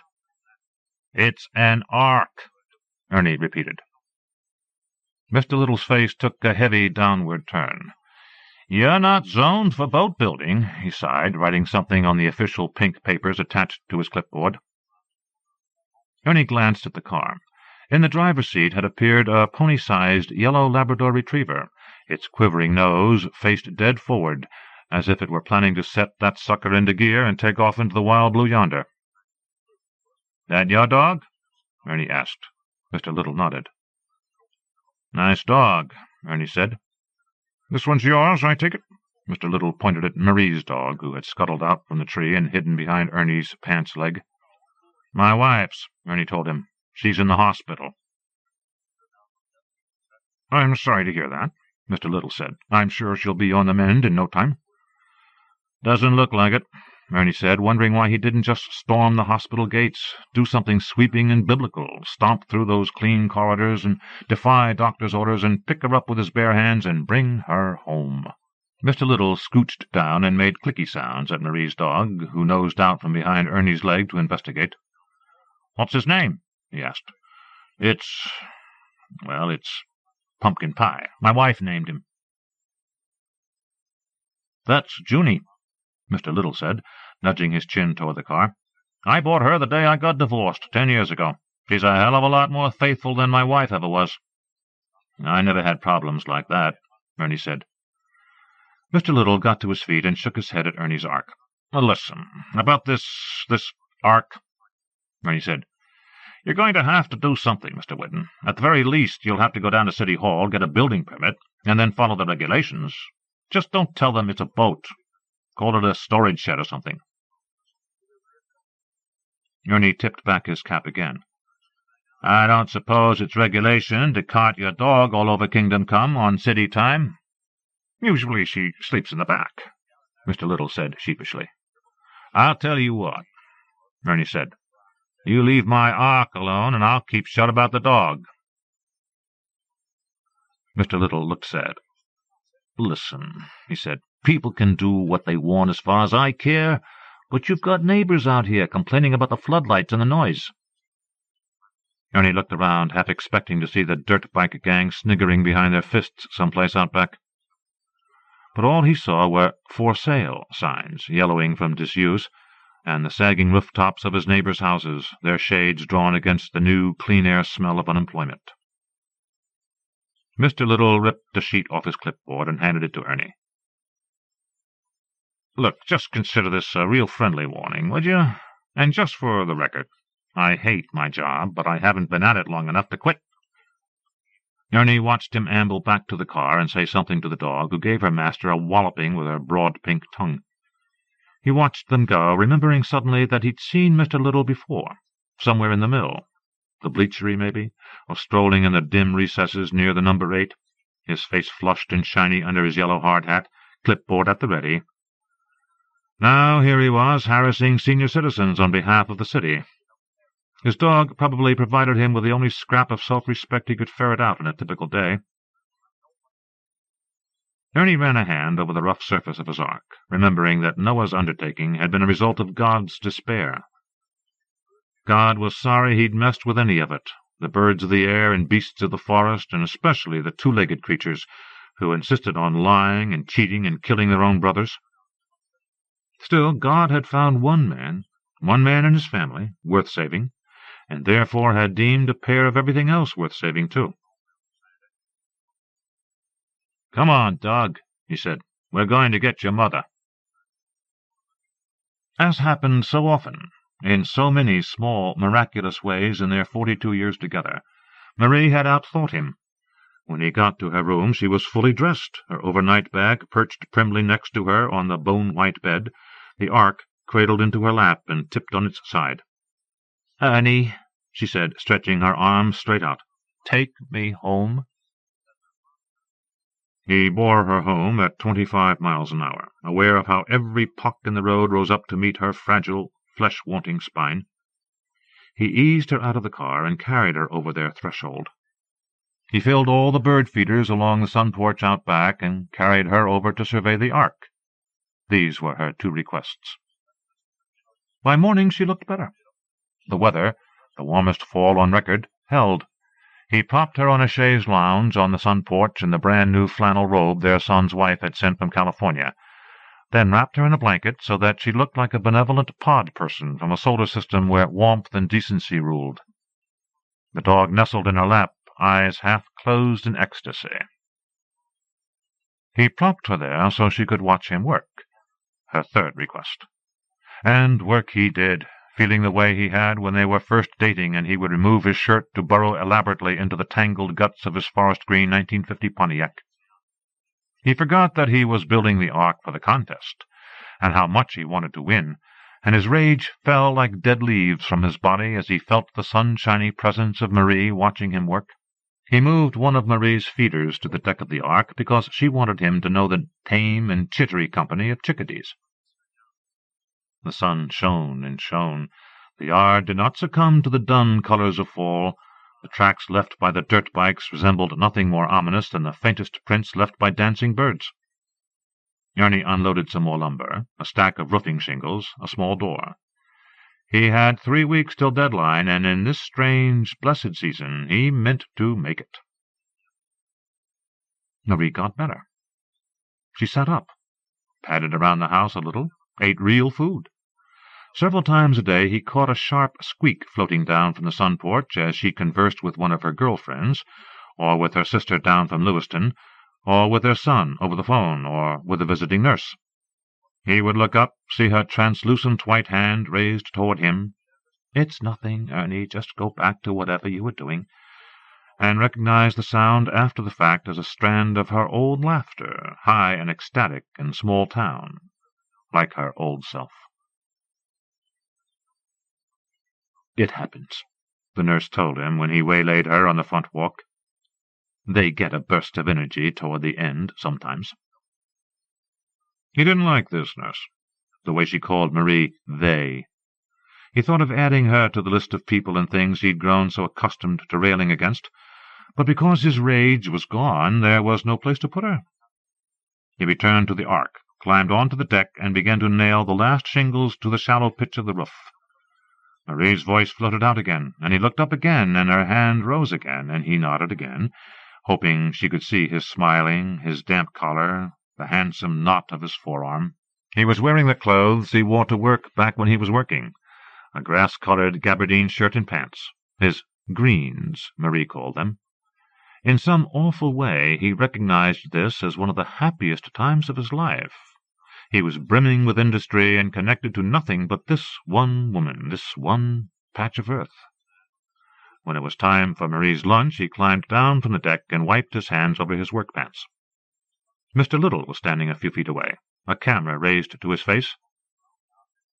"What's this?" Ernie asked. Mr. Little lowered the camera. "For our records." Ernie thought on this for a moment. "I'm willing to venture there's nothing like this in your records." "Not so far," Mr. Little said. He ducked once, twice, as a pair of chickadees flitted over his head. "Your wife is home, I see." Ernie glanced over at the sun porch, where Marie lay heavily swaddled on her chaise lounge, watching them curiously. He waved at her, and waited many moments as she struggled to free her hand from the blankets and wave back. "As long as you've got that camera," Ernie said, "I wonder if you wouldn't do us a favor?" "I'm going to have to fine you, Mr. Whitten. I'm sorry." "I need a picture of my Ark," Ernie said. "Would you do us that favor? All you have to do is snap one extra." Mr. Little looked around uncertainly. "Sure, all right." "I'm sending it into a contest." "I bet you win." Ernie nodded. "I bet I do." Mr. Little helped Ernie dismantle the staging, such as it was, and soon the Ark stood alone in the sun, as round and full-skirted as a giant hen nestled on the grass. The chickadees, momentarily spooked by the rattle of staging, were back again. 2 of them. A pair, Ernie hoped. "Could I borrow your dog?" he asked Mr. Little, whose eyebrows shot up in a question. "Just for a minute," Ernie explained. "For the picture. We get my wife's dog over there, and bingo, I got animals 2 by 2. 2 birds, 2 dogs. What else would God need?" Mr. Little whistled at the city car, and out jumped Junie, thundering through the open window, her back end wagging back and forth with her tail. Marie was up now, too, hobbling down the porch stairs, Pumpkin Pie trotting ahead of her, beelining toward Junie's yellowtail. As the dogs sniffed each other, Ernie loped across the grass to help Marie navigate the bumpy spots. "Didn't come to me before now," he told her, "but these dogs are just the ticket." He gentled her over the uneven grass and introduced her to Mr. Little. "This fellow's donated his dog to the occasion." Marie held hard to Ernie's arm. She offered her free hand to the pink-tongued Junie and cooed at her. Mr. Little seemed pleased, and didn't hesitate a second when Ernie asked him to lead the dogs up the plank and order them to sit. They did. Then Ernie gathered Marie into his arms. She weighed nothing, his big-boned girl all gone to feathers, and struggled up the plank next to the dogs. He set Marie on her feet and snugged his arm around her. "Wait till the birds light," he cautioned. Mr. Little waited, then lifted the camera. Everybody smiled. In the wintry months that followed, Ernie consoled himself with the thought that his ark did not win because he had misunderstood the guidelines, or that he had neglected to name his ark, or that he had no experience putting into words that which could not be put into words. He liked to imagine the panel of judges frowning in confusion over his written material, and then halting in awe at the snapshot, holding it up, their faces all riveted at once. He liked especially to imagine the youngsters in the art office, the red-headed girl and the boy with rings, their lives just beginning. Perhaps they felt a brief shudder, a silvery glimpse of the rest of their lives as they removed the snapshot from the envelope. Perhaps they took enough time to see it all. Birds lighting on a gunnel, dogs posed on a plank, and a man and woman standing in front of a little door, she in her bathrobe and he in his greens, waiting for rain. Nominated by Glimmer Train Stories. Lies by Martha Collins. From Field. Anyone can get it wrong, laying low when she ought to lie. But is it a lie for her to say she laid him when we know he wouldn't lie still long enough to let her do it? A good lay is not a song, not any more. A good lie is something else. Lyrics, lines. What if you say, "Dear sister," when you have no sister? What if you say, "Guns," when you saw no guns, though you know they're there? She laid down her arms. She lay down, her arms by her sides. If we don't know, do we lie if we say? If we don't say, do we lie down on the job? To arms! In any case, dear friends, if we must lie, let's not lie around. Nominated by Lloyd Schwartz. Peace Plan. Meditation on the 9 Stages of Peacemaking as Tribute to Senator Claiborne Pell, 1997. By Michael S. Harper, from Green Mountains Review. Define problem. You and me against the problem. Shared concerns versus what you don't share. Work on what is doable. Work on listening skills. Have a peace plan. Work on forgiveness. Purify your heart. The trident in Nightmare sits on the ocean floor. The canopy of education, as an active verb, is sometimes schizophrenic, its lessons lost in reflex of the congressional record. Behind the iron and rice curtains, you wonder what language the French spoke in pronouncing Dien Bien Phu. What part of our menu still Hungarian goulash? On what government menu Kiev appears, or Riga, or the Asian side of the Bosphorus. A Pell poem should have a panel in the civic square. It should hold a pelican, who dines always alone in the cemetery pyres of the Revolutionary War Black Regiment, which is near his neighborhood. It might strive in perfect diction for clarity on the issues of sport. At every hospital dance and shuffling move to the whistles of the territory bands. It is didactic in its rhythms, and it tells the truth.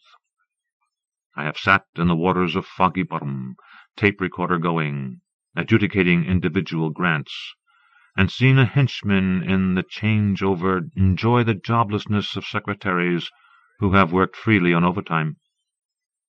I have appeared to the public late Saturdays, slightly afraid of the punster who has marked our regional comings and goings in the transfer of op-ed and logarithm, and seen this calculus reduced to novel synod or tabernacle, and personal justification. I have seen your principle in the gait and habit or staff, gallery, protocol. It is a difficult peace plan, prayer, service, non-violence. You are strong in the broken places. We could win a war or an earthquake if we embraced, in close quarters, ethical teachings, the only answer to a violent culture, in Trident, in Nightmare. Might protect even the aquifers, conifers. Our seas are idea-rich as plankton, as honest as pantomime, and we will find the intuitive organ, the heart, and find the peace organ, and not let the year 2000 be compass alone, but compassion, and know victims understand violence best. And cultivate the peace gene, the conflict resolution by example of clay-born Pell. Read at the first annual Pell Award for Excellence in the Arts, January 9th, 1997, nominated by Green Mountains Review, Rita Dove, Reginald Gibbons. Descending. Fiction by Mark Wisniewski. From the Gettysburg Review. There are thousands of would-be novelists in Manhattan, most of them lacking talent outright, a portion of this majority blessed with the inkling that they need assistance. A few from this portion affluent enough to pay someone, like me, to raise their manuscripts toward publishable quality. Without me, my clients write barely disguised autobiographies rife with passive voice verbs, run-on sentences, and forced usages of the word shards. With me, they think they have a chance. I know that all of them vie for a shred of chance regardless, because the bottom line these days is that, thanks to the personal computer, more people write books than read them. I am trying to ignore this 90s form of illiteracy as I walk down Central Park West, completing an appointment with the 200-pound editor-in-chief of a commercially successful women's pornographic magazine. Minutes earlier, in a pub beside one of 4 thriving coffee houses just off 68th and Columbus, we discussed my suggestions for her latest work of, as she put it, erotica, and she is now, as we walk, telling me of her contact with a member of the cast of Gilligan's Island, and of the fact that he has designed for her an intense exercise program that has tripled her appetite for sex. I nod, and she continues talking about how she, as a result of her position at the commercially successful women's pornographic magazine, has seen more penises than a Times Square whore, and that, as a result, the only thing that stimulates her sexually of late is intellectual conversation. She falls silent for 3 strides, I slightly ahead of her, she significantly out of breath. And I wish that her exercise program were more intense, because I need to relieve myself of the lager I gulped before we discussed her wording of the policeman's orgasm on page 10. I surge ahead to beat traffic just released by a green light, and she grabs my left triceps, stopping me, squeezing me, telling me, between breaths, "I saved your life." "Thank you," I say. Had I been alone, I tell myself, I'd have made it across easily. She does not let go of me until the signal we're facing turns green, and we walk on, again abreast, she resuming our conversation, referring to either male or female genitalia in every other sentence, until I finally glean subtext. She is suggesting I lead us to my apartment to have sex. Can't do, I think. I just want to get home to my bathroom. I endure 2 blocks of monologue about her expertise in assisting the male multiple orgasm, the phenomenon itself news to me, and then we finally reach Columbus Circle, where, trusting she'll take Central Park south to her apartment on Madison Avenue, I slow down to prepare for goodbyes. "Why are you stopping?" she asks. I point east, and she says, "No, I'll walk you home and cab to my place whenever." "Whatever," I say. No way, I think. I can't let her know where I live. For the record, I am not turned off by her girth. In fact, Florida, my former and only serious girlfriend, with whom I shared no small amount of pleasure, outweighed the editor-in-chief by the heft of a large bag of dog chop. It's just that the editor-in-chief, to be blunt, bugs me, probably because she enjoys significant remuneration, publication, and celebrity on account of her position, while I, unknown author of 12 unpublished novels, edit her work at $1 a page to afford rent. I've got to find an ATM machine, I say, and I head east on Central Park South, my need to urinate reaching a density I've never felt, not even in kindergarten, enough to make me grimace. I shout over my shoulder, "Are you coming?" "I guess," she says, catching up. "Listen," she says, again winded, "I just remembered I have an appointment right now. But on Thursday I'm going to the Romance Writers' Ball. If you'd go, I could introduce you to people who'd publish your novels." I stop walking to make sure I've heard right. Facing a hansom cab's horse's ass, I ask, "Are you serious?" "Sure. If you'd wear a tux. You'd be my date." This, I think, is how books get in print.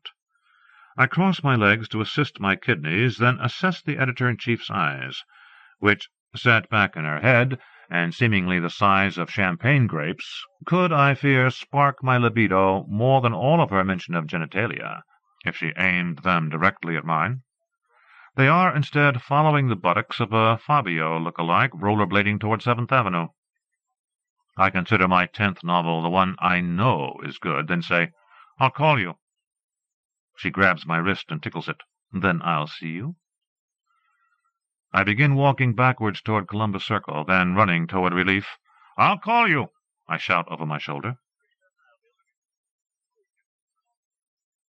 Half an hour later, preparing to meet my last client of the evening, brightening my expression, stiffening my hunched musculature, and clearing my throat, I ride an elevator up a 6-story building in Hell's Kitchen.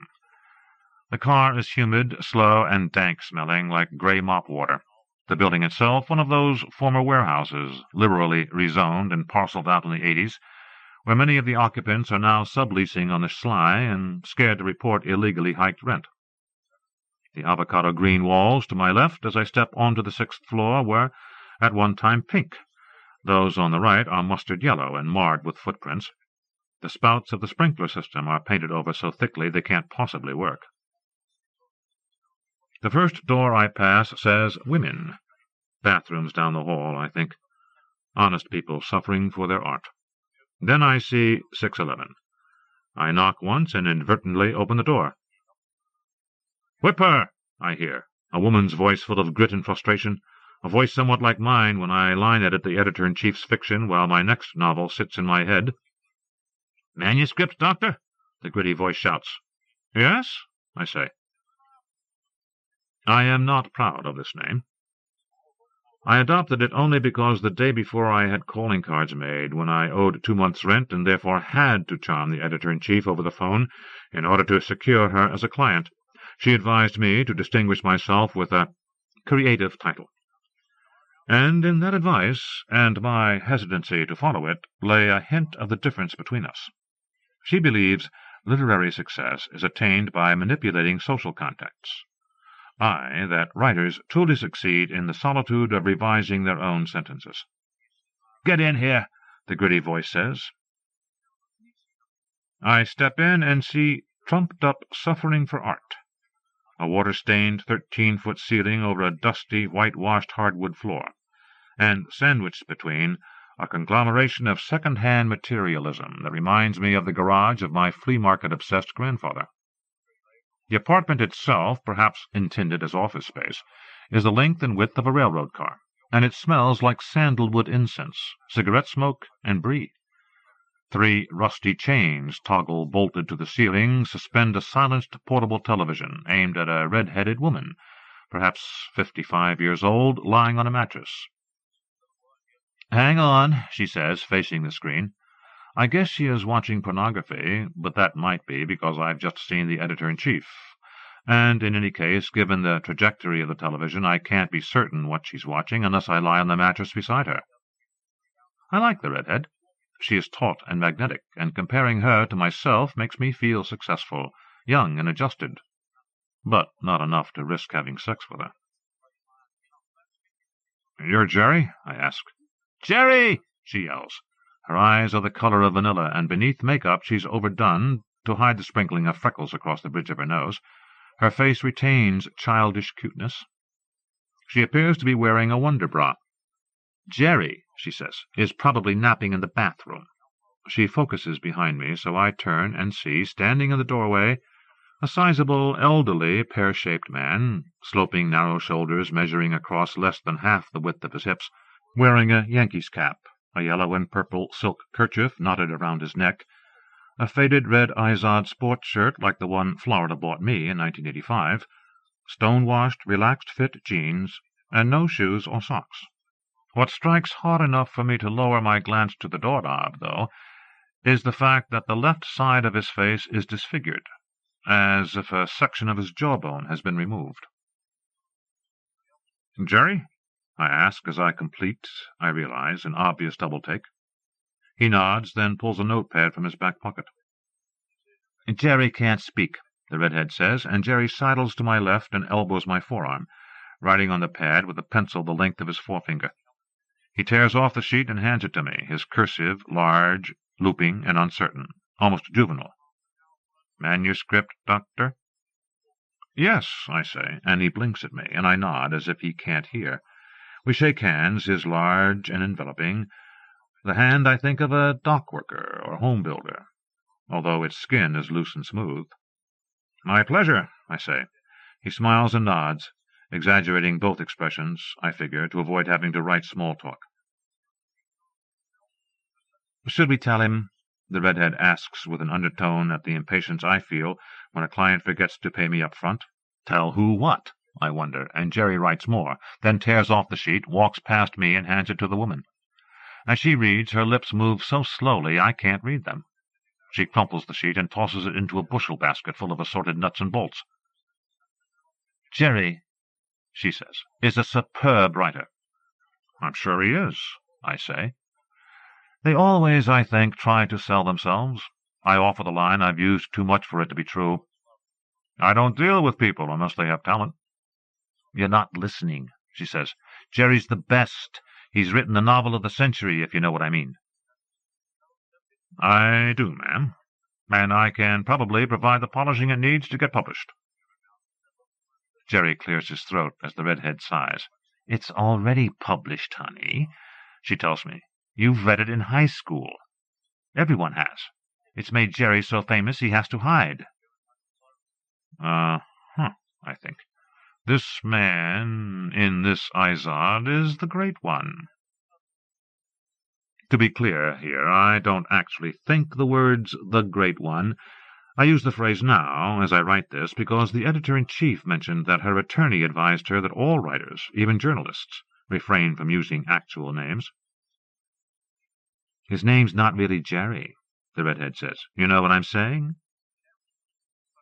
I nod, and Jerry, or the Great One, begins scribbling on his pad. He crosses a T, then taps the tip of his pencil under his message. "Don't mind Joyce. She likes to tell stories." I consider reading this aloud, reconsider, then smile, and he reciprocates, and the stiffness of his smile, conveying faint discomfort, jars me into believing that he, rather than she, is being fictitious here. After all, I remind myself, the Great One did, according to recent literary history, choose to avoid public exposure, presumably to keep intact his personhood, and by now that personhood has doubtlessly aged. The speechlessness and the problem with the left side of his face can be explained, I imagine, by cancer surgery, as well as the possibility that he, without the pressure of exposure, without the agents, the public relations gurus, the managers, the plastic surgeons, decided, perhaps for health reasons, against reconstruction. I am about to speak to him as if I am not affected by these possibilities. That is, begin my canned spiel on my array of services as manuscript doctor, when the lights in the apartment flicker. "Shit," Joyce says. Then the lights go out altogether. I hear traffic outside, but nothing in the apartment. No refrigerator hum, no sound from the television. We have not only lost light, we've lost power. And the loss, the darkened doorway tells me, has cost the whole building. "Find a candle, Jerry," Joyce says, and to make sense of what I have seen, heard, and smelled here, I theorize that the Great One has allowed this apartment to deconstruct in order to construct a setting for his next novel, and befriended Joyce for the sake of creating an edgy female character, and in the process fallen in love. Theory aside, his ability to inhale sounds troubled as he opens what sounds like a steel bureau drawer to the left of the door. He is obeying the command to find the candle, it seems, and the troubled inhaling sounds not unlike the wheezing of someone recovering from strangulation, and I am bombarded, as I listen to it and his rifling through silverware, with thoughts about my forthcoming decision regarding the romance writer's ball. I think about this decision as one does any life crisis, quickly and simply, yet struck by all its complexity and horror, and the wheezing falls silent. "Jerry," Joyce says, "are you all right?"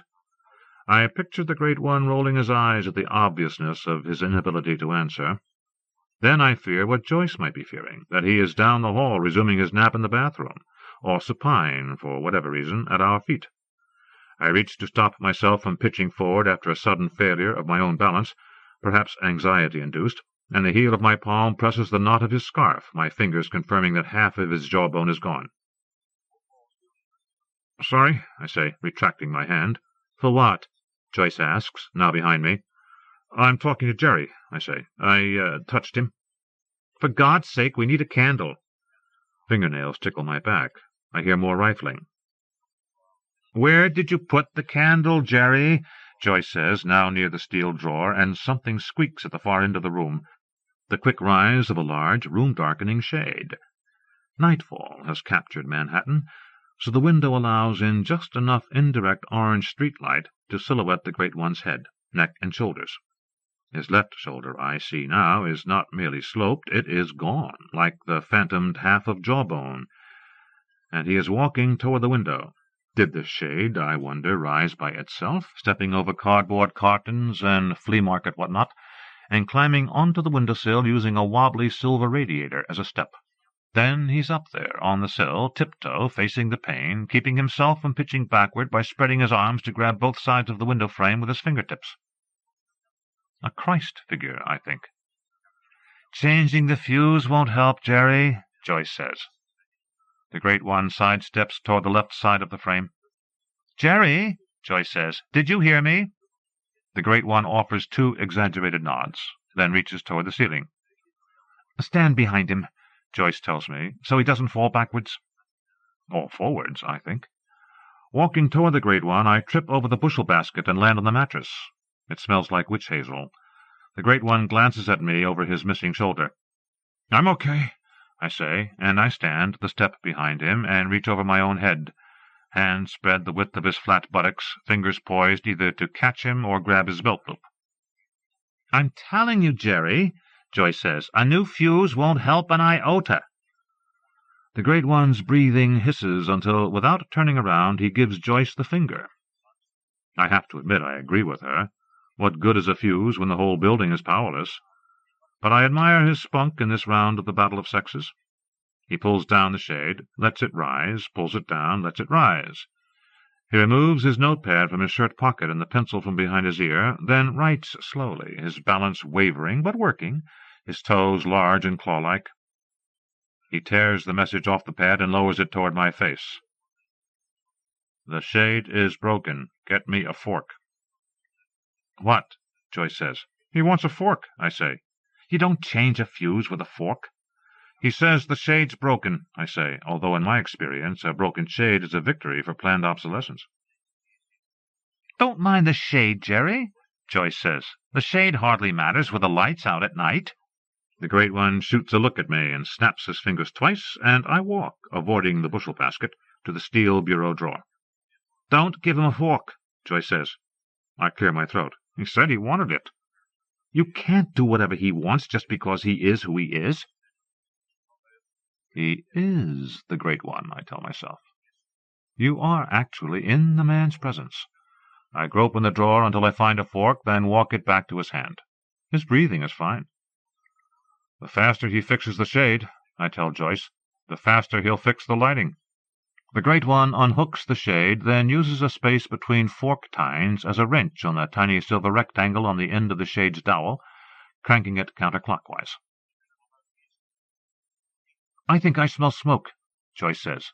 And she's right. And it's not from cigarettes, either. It smells like the exhaust of a campfire, and it's growing stronger, more palpable. The Great One must smell it, I decide, and the fact that he keeps cranking the fork-handle calms me. This is the man who, in all situations, knows what he's doing. And if he is indeed the Great One, I don't want to be the wuss who says, "Fire!" Then I remember the sprinkler system's painted over spouts, and my own breathing begins to feel taxed. "And these are non-smoking hallways," Joyce says. "Is that right?" I say. The Great One continues to crank. "I'm going downstairs," Joyce says, "to see where it's coming from." I feel compelled to answer her, but then, given her silence, I gather she's left. The Great One's silence has taught me a lesson. Bitching by one's partner is best addressed quickly, then ignored. He hangs the shade and pulls it down, returning us to absolute darkness. "Fixed," I say, as he steps to the floor, and the shade, on its own accord, rises an inch. "Damn it," I say. I wonder if speaking for the Great One is causing me to feel what he feels. "We're not going to burn," Joyce's voice says from the doorway. A veneer of streetlight hangs over the mattress. "Zevin said smoke descends, so if there is a fire it's coming from the roof, which means we won't have a problem getting out." Smoke descends? I think. Who's Zevin? "Our super. He lives in the basement. I saw him on the stairs." "He just checked the roof?" "I don't know." I cough. "Don't you think someone should check it?" "Let me ask you something, Mr. Manuscript Doctor. You live in the city?" "Yes." "And you never smelled smoke in your building?" "Not like this."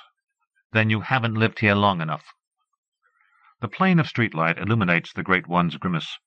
He is apparently sitting on the mattress and, given several grunts and the aim of his eyes, putting on socks or shoes. He gestures his notepad toward my hand. I take it and use the light to read, "Let's get out of here." "What?" Joyce says. "He's leaving," I say. "If you think there's a fire, Jerry," she says, "take your manuscript." I trust, given my experience with clients, that he'll heed her advice. I hear the door creak. I grope for the doorway, find it without touching Joyce, then follow the squeaking of sneakers down the hall. "Jerry?" Joyce's voice calls from behind us. The squeaking leads me down a smoke-filled staircase. Wooden, I realize, as I descend. Finally, I see more orange light, the ground floor. Then we're out, standing on the sidewalk, the Great One and I. He sports red and black Air Jordans. "You didn't bring your manuscript?" I ask. He pulls his notepad from his front pocket and writes, "I just wanted to breathe." "Oh," I say, "and I'm not talking about the smoke, either." "You don't think there's a fire?" He shakes his head, and I nod to show I understand, unintentionally suggesting that I agree, and he leads me across the street where we stand facing his building beside a grocery store brightened by a sidewalk display of lemons, tomatoes, pomegranates, ugly fruit, cactus pears, and red and white grapes. No champagne grapes, I think. I picture myself dancing cheek to cheek with the editor-in-chief at the romance writers' ball. I hear a siren growing closer, apparently a fire engine's. Wanting to tell Joyce that I know sirens are as meaningless as distant gunshots, I study the Great One's building and notice that enlarged headshots of personalities I'm probably supposed to recognize, one to a window, line the second floor. A photography studio. Then a fire engine rounds the corner and stops at the Great One's building. Firemen armed with extinguishers, hatchets, axes, and bags of sunflower seeds lope toward its door. One of them pushes a button to buzz up as the Great One writes on his pad, "A precaution." "A precaution," I say aloud. I believe I am feeling what the Great One feels, a sense of calm salted conservatively with panic. I wonder if this burgeoning skill of mine, the ability to put into words what others are feeling rather than coerce them into believing what I think, is the key to today's literary success. "Listen," I say. I tell myself I'm diverting the Great One's thoughts from the fireman. "You want me to look at your manuscript, and I will. But I think I know who you are, and I'm hoping you can answer a question." The Great One flashes the OK sign. Aside from all the stuff about structuring plots and sentences, how does one write to make it big? He smirks and hunkers down on his pad. Please everyone. But everyone says writers can't please everyone. I did. But that was a different era, I say. I mean, everything is different now, don't you think? If so, I am finished. So am I think, because I've spent my writing life trying to revive the spirit of the Great One's work. One more question, I say, if you don't mind. Shoot. What do you think about sleeping with editors? The Great One raises one finger, acknowledging, I am sure, that his answer will be worth both my weight and his effort. He writes hard, blinking repeatedly, then hands over the notepad. Doing that doesn't make you a writer, just a whore. A headshot in a second-floor window explodes, glass raining onto the sidewalk across the street, a hatchet retracted from the punctured, blown-up nose, smoke twisting out and rising past the 3rd, 4th, and 5th floors, past the window on the 6th floor without a drawn shade, behind which a television hangs from 3 chains. Joyce better get out of there, I say. The Great One writes, There's a fire escape in back. Good, I say. The Great One nods. I ask, What was on your television, anyway? Cable horse racing. Another headshot explodes, this one female, and then they are exploding from left to right in lockstep fashion, male, female, axes popping through smiles like stuck-out metallic tongues. This is serious, I almost say, but the escaping smoke tapers.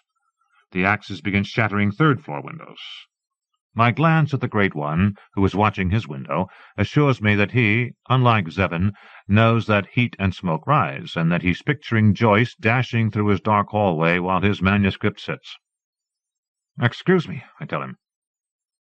I walk past the fire engine, head for the Great One's building, and a fireman yells, Numbskull, where are you going?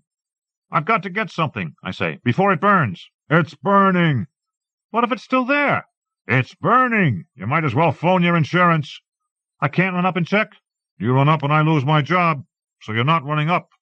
He lifts an industrial-sized crowbar. Got it? I nod and walk back to the Great One. We stand side by side, wordless, watching the smoke blacken, until a hand squeezes my triceps. Joyce, I think, and I turn and see the editor-in-chief flanking my left as closely as the Great One is my right. Hey there, she says. What's up? A tragedy, I say. It's just a fire, homeboy, she says, and that bugs me. Did you follow me here? I ask. She pins back her shoulders. Yeah. How? They're called cabs. You actually got in a cab and said, follow that guy? What, is that a crime? I turn toward the fire. It's kind of like stalking. Do you want me in handcuffs now? Or later? The Great One is dotting an I. He hands his notepad to me, and I read it as the editor-in-chief does. This is your woman? I wouldn't put it that way, I say. She's an editor. The editor-in-chief elbows me. What's with the notepad? The Great One faces her, then draws a fingertip across his throat. Who is this guy? The editor-in-chief asks me. Another fire truck rounds the corner. Ask him politely, I say, and he might tell you. Why? He's obviously a sexist simpleton. The Great One and I exchange glances. He shrugs. Then his window explodes, without the help of an axe. Inside his apartment, the tip of a flame stretches high enough for us to see yellow. His breathing grows troubled, then vexed.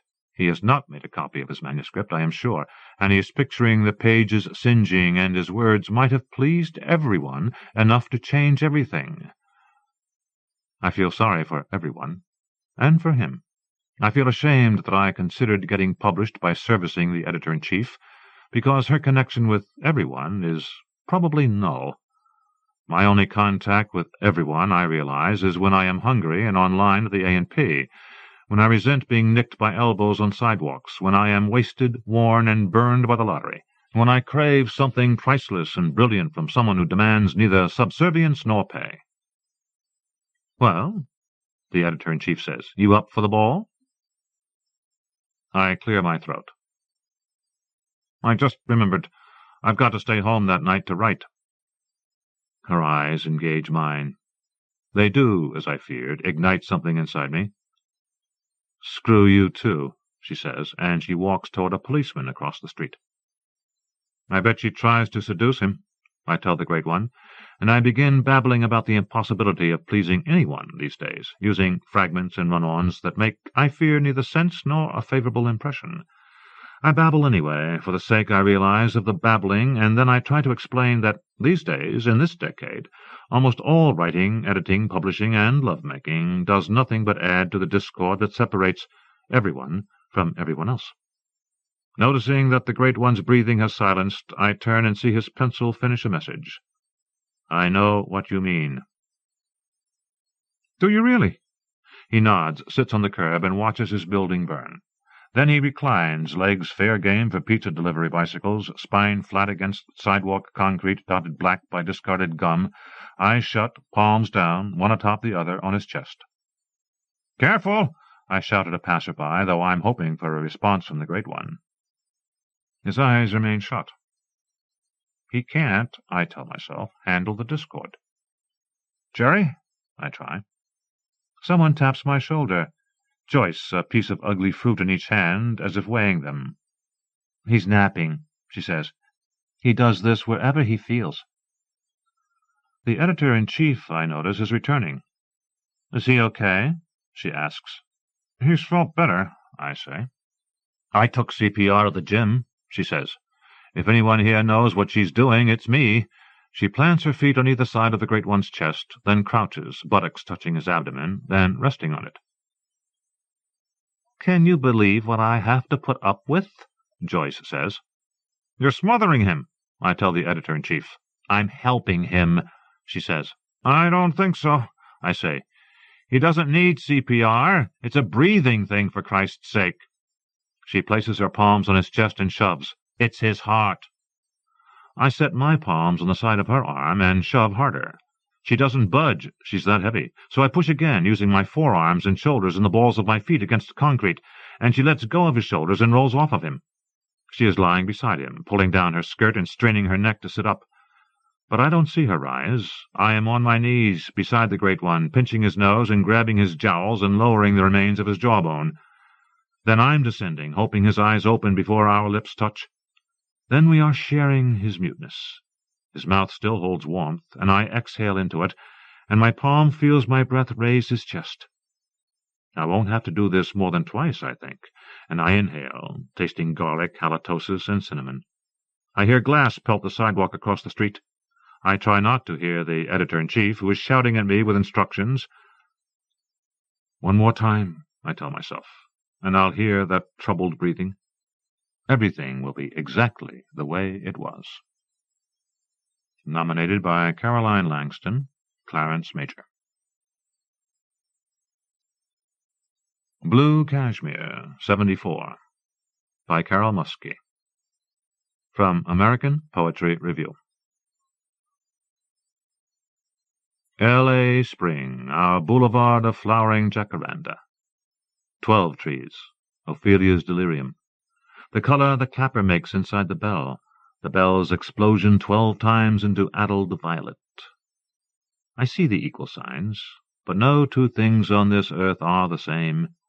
The symbol of wings that follows me is the real maker of equations, blue rain, and my dogs panting beside me. See, that's my dark expressionist painting the first extraneous cross, dying Christ as just an element of landscape.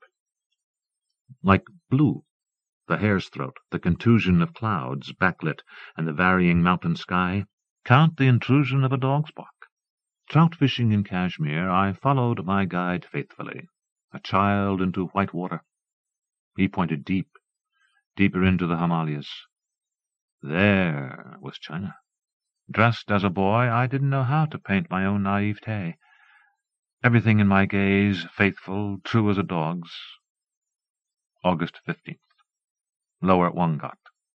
Below us, the Jhelum was flooding into Srinagar. Consequences dark as blood mixed with cerulean, the color in the skull as the head dips under water. The beggars' long-gone cry like the floating arias of the peddlers, little boat-sleighs crisscrossing Dal Lake, loaded with gold and bones stolen from Tibetan temples. The hotel houseboats capsized, but not everyone. Woe is the woman who walks in blue. It's her ecstasy. She cannot see it. At the Oberoi, the Hindu female doctor I had placed in the book of strong women pulled me aside, veiled, hissing, "They will kill me." I stepped into the white water. The dogs looked back at me, raced the wave-colored hill. She undressed the Moslem women, which was forbidden. Eyes turned sideways above the veil, then a downward glance. She saw that they required the cautery blade, biopsy. He pointed out a trout, done flesh.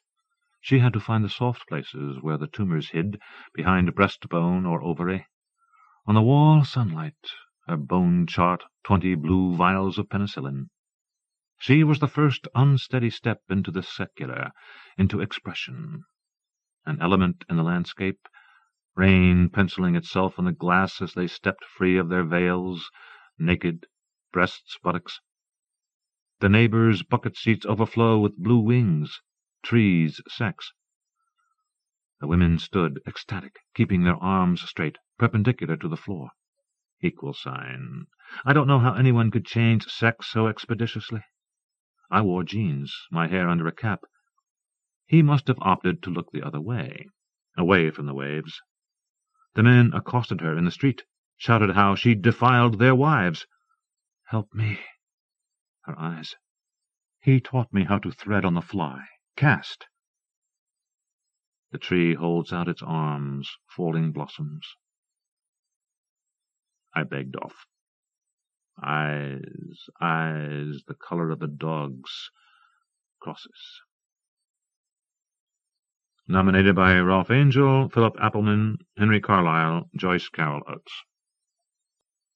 Special mention. The editors also wish to mention the following important works published by small presses last year. Listing is in no particular order. Poetry. Augury. Lynn McMahon, The Kenyon Review. Position of Strength. Elaine Rawlings, Tri-Quarterly. One is the Hardest Ice. Cal Bedient, Volt. Arcady, 10. Donald Revell, New American Writing. Ring Out Wild Bells. James Rice, New Letters. Report from the Interior, A Swan Song. Erin Murray, Denver Quarterly. Island Life, Mark Levine, Fine Madness. The Rosemaker's Fever, Peter Richards, Colorado Review. El Compadre Again, Cecilia Wallach, Cahuenga Press. The Black Jacket, Henri Cole, New England Review.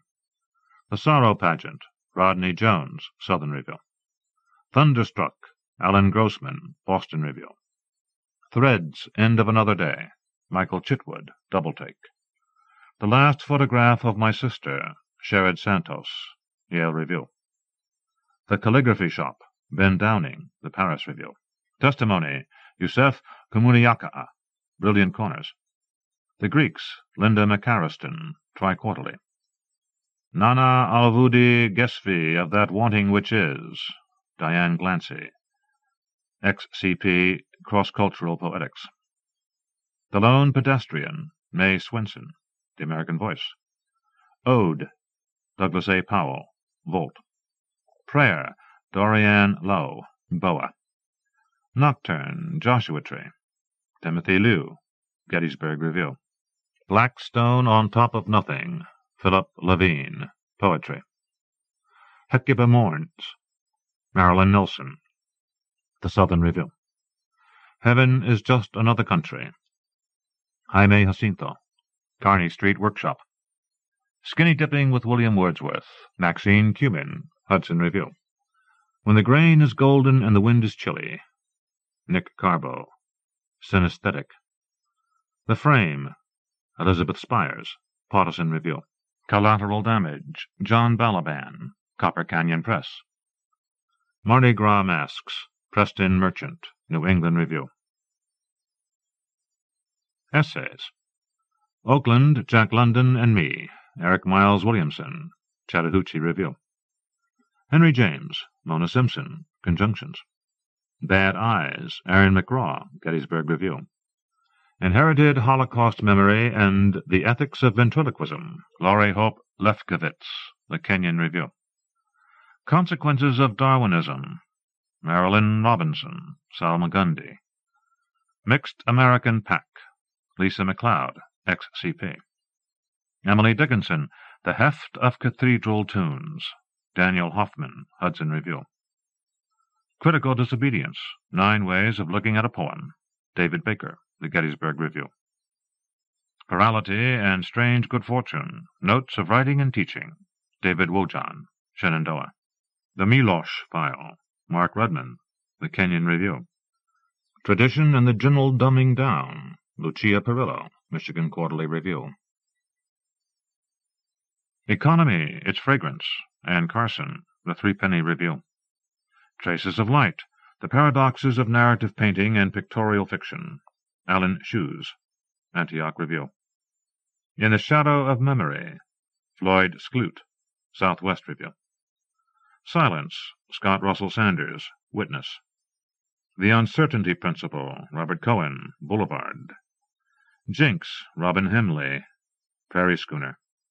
The Barn, Suzanne Whedon, Massachusetts Review. After the War, Tessa Dratt, Northeast Corridor. Fiction. The Rain and Kilrush, Michael Collins, Tri-Quarterly. Dead Man's Fuel, Mike McCormick, Conjunctions. Midrash, Sandal Morse, New England Review. Jessie, Lex Williford, Glimmer Train Stories. Among the Azores, David W. Lavender, Georgia Review. 7 Stories for All the Animals, George Clark, White Pine Press. The Marriage, Elizabeth Kemper, Story Quarterly. The End, Josip Novakovich, New Letters. The Weekend Girl, Marie Shepard Williams, Alaska Quarterly. The Oboist, Anne Miano, Missouri Review. What exactly about the word no don't you understand? Ron Carlson, Red Rock Review. Chauffeur's Song, Peter LaSalle, Press. Captain Midnight and the Code of the West, Steve Heller, South Dakota Review. Aliens of Affection, Paget Powell, Paris Review. Marrying Jerry, Margaret Benbow, Wisconsin Fiction, Transactions. Spaniards on the Sea, Catherine Shearer, Another Chicago Magazine. Young Lion Across the Water, Thomas E. Kennedy, Prism International. The Woman from New York, Ha Jean, Boston Book Review. Kol Nidre, Garth Wolkoff, Indiana Review. In the Small World of a Warehouse, David Newman, Fuel. Whatever's Out There, D.R. MacDonald, Southwest Review. A Friend of Mine, Wendell Berry, Kenyon Review. Starlings, Kent Nelson, Gettysburg Review. Oregon, Jessica Treadway, Boston Book Review. Mercy, Gene Thompson, American Short Fiction. My Gun, Tess Gallagher, Kenyon Review. Pinch Hitter, Robert Cohen, Tikkun. Love Somebody, Todd Goldberg, Timber Creek Review. Parking Lot Hams and Other Acts of God, Becky Higginston, Press. Waste, Lisa Glatt, Columbia. Badlands, Diane Glancy, Carolina Quarterly. Salt Lake, Lisa Wieland, North American Review. Ashes, D.R. MacDonald, Epic. A Gram of Mars, Becky Higginston, Antietam Review. Whir of Satisfaction, Lara J.K. Wilson, American Fiction. Third World Wolf, Jess Mowry, Ziziva. Roses, Sharon Booker Brooks, Writers Forum. Like Never Before, Ehud Avazalit, Southern Review. The Myths of Bears, Rick Bass, Southern Review. White Butterflies, C. L. Rawlins, North American Review. The Letters of Heaven, Barry Lopez, Georgia Review. Sailor's Valentine, Carrie Holliday, Southern Review. Love Story Without Words, Luis Sepulveda, Grand Street. Ropa Rimwe, George Clark. Zoetrope, All Story. Live Bottomless, Lee Smith, Southern Review. The Solitary Twin, Wally Lamb, Missouri Review. Faitzini Must Have You Ever at Her Side, Leon Rook, American Voice. Moonlight, Marion Thurm, American Voice. El Pulgarcito Express, Hector Tobar, Bilingual Review. Cojones, Adam Berlin, Bilingual Review. The Rest of Our Life, Steve Yarbrough, Missouri Review. What's Left Behind, Karen Outen, Glimmer Train Stories. 20, Tessa Bridle, The Tree of Red Stars, Milkweed Editions. Turn On, Turn Off, Jim Miller, Fiction International. The Source, Elaine Romero, Alaska Quarterly Review. The Blue Hour, Kate Walbert, Paris Review. The Sin of Elijah, Steve Stern, Prairie Schooner. Death Valley, Susan Moon, Witness. Icarus, Susan Power, Story. The Kitchen Window, H. E. Francis, Quarterly West. On Balance, Tim Farrington, Ziziva. African Queen, Alice Miller, Kenyon Review. Self-Storage, Mary Helen Stefaniak, Iowa Review. The Shepherdess, Sam Roberts, Press. Tilt-A-Whirl, Mark Jude Poirier, Laurel Review. Street of Swans, Anne Harleman, Southwest Review.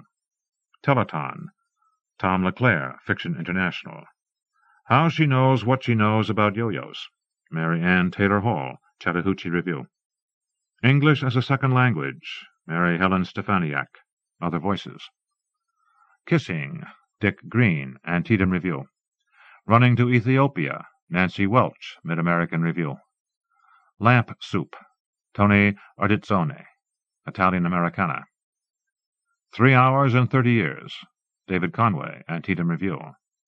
Field Notes, Jason Wilson, Northeast Corridor. The Brilliance, Diane Williams, Gargoyle. Squaring Up, L. G. Bateson, Whetstone. Hunters, Laura Migdal, Other Voices. Auden's Toothbrush, Lucinda Ebersole, Gargoyle. Little Fur People, T. C. Boyle, Antioch Review.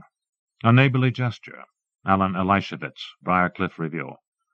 Kindness, Tamara Jane, Berkeley Fiction Review. Rule of Snowman, Stephen St. Francis Decky, Literal Latte. The Friction Point, Gretchen Kumba, Greensboro Review. Presses featured in the Pushcart Prize editions since 1976. Acts, Agni Review. Asata Press, Ailanthus Press, Alaska Quarterly Review. Altsaringa Ethnopoetics, Alice James Books, Ambergris, Amelia, American Letters and Commentary, American Literature, American Pen, American Poetry Review, American Scholar, American Short Fiction, The American Voice, Amicus Journal, Amnesty International, Anesthesia Review, Another Chicago Magazine, Antaeus, Antietam Review, Antioch Review, Appalachie Quarterly, Afra, Aurelia Press, The Ark, Artword Quarterly, Ascensius Press, Ascent, Aspen Leaves, Aspen Poetry Anthology, Assembling, Atlanta Review, Autonomedia, The Baffler, Bakunin, Bamboo Ridge, Barlinmer House, Barnwood Press,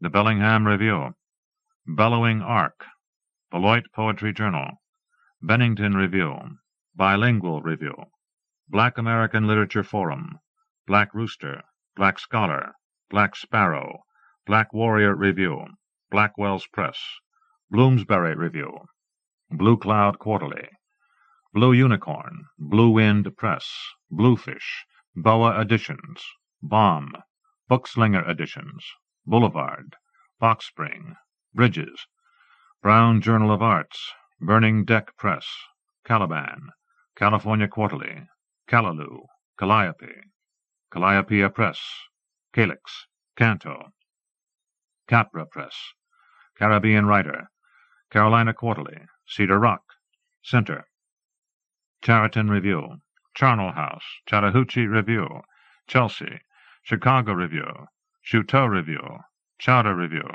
Cimarron Review, Cincinnati Poetry Review, City Lights Books, Cleveland State University Press, Clown War, Cold Mountain Press, Co-Evolution Quarterly, Colorado Review, Columbia, a magazine of poetry and prose, Confluence Press, Confrontation, Conjunctions, Connecticut Review, Copper Canyon Press, Cosmic Information Agency, Countermeasures, Counterpoint, Crawl Out Your Window, Crazy Horse, Crescent Review, Cross-Cultural Communications, Cross Currents, Crosstown Books, Cumberland Poetry Review, Curbstone Press, Cutbank, Dakota Territory, Daedalus, Dalkey Archive Press, Decatur House, December, Denver Quarterly, Domestic Crude, Doubletake, Dragon Gate Incorporated, Dreamworks, Dryad Press, Duck Down Press, Durack, East River Anthology, Ellis Press, Empty Bowl, Epic, Ergo, Event, Exquisite Corpse, Fault Line, Fiction, Fiction Collective, Fiction International, Field, Fine Madness, Firebrand Books, Firelands Art Review, Five Fingers Review, Five Trees Press, The Formalist, Frontiers, a Journal of Women's Studies, Gallimaufry, Genre, The Georgia Review, Gettysburg Review, Ghost Dance, Gibbs Smith, Glimmer Train, Goddard Journal, David Godine Publisher, Graham House Press, Grand Street, Granta, Grey Wolf Press, Green Mountains Review, Greenfield Review, Greensboro Review, Guardian Press, Gulf Coast, Hanging Loose, Hard Pressed, Harvard Review, Hayden's Ferry Review, Hermitage Press, Hills, Homegangers Press, Holy Cow, Home Planet News, Hudson Review, Hungry Mind Review, Icarus, Icon, Iguana Press, Indiana Review, Indiana Rights, Intermedia, Intro, Invisible City, Inwood Press, Iowa Review, Ironwood, Jam Today, The Journal, The Kanchenjunga Press, Kansas Quarterly, Kayak, Kelsey Street Press, Kenyon Review, Latitudes Press, Laughing Waters Press, Laurel Review, L'Epervier Press, Liberation, Linquist, Literal Latte, The Literary Review, The Little Magazine, Living Hand Press, Living Poets Press, Logbridge Roads, Louisville Review, Lowlands Review, Lucille, Lynx House Press, Magic Circle Press, Malahat Review, Manoa, Manroot, Marlborough Review, Massachusetts Review, Moe and Moe Works, Micah Publications, Michigan Quarterly, Mid-American Review,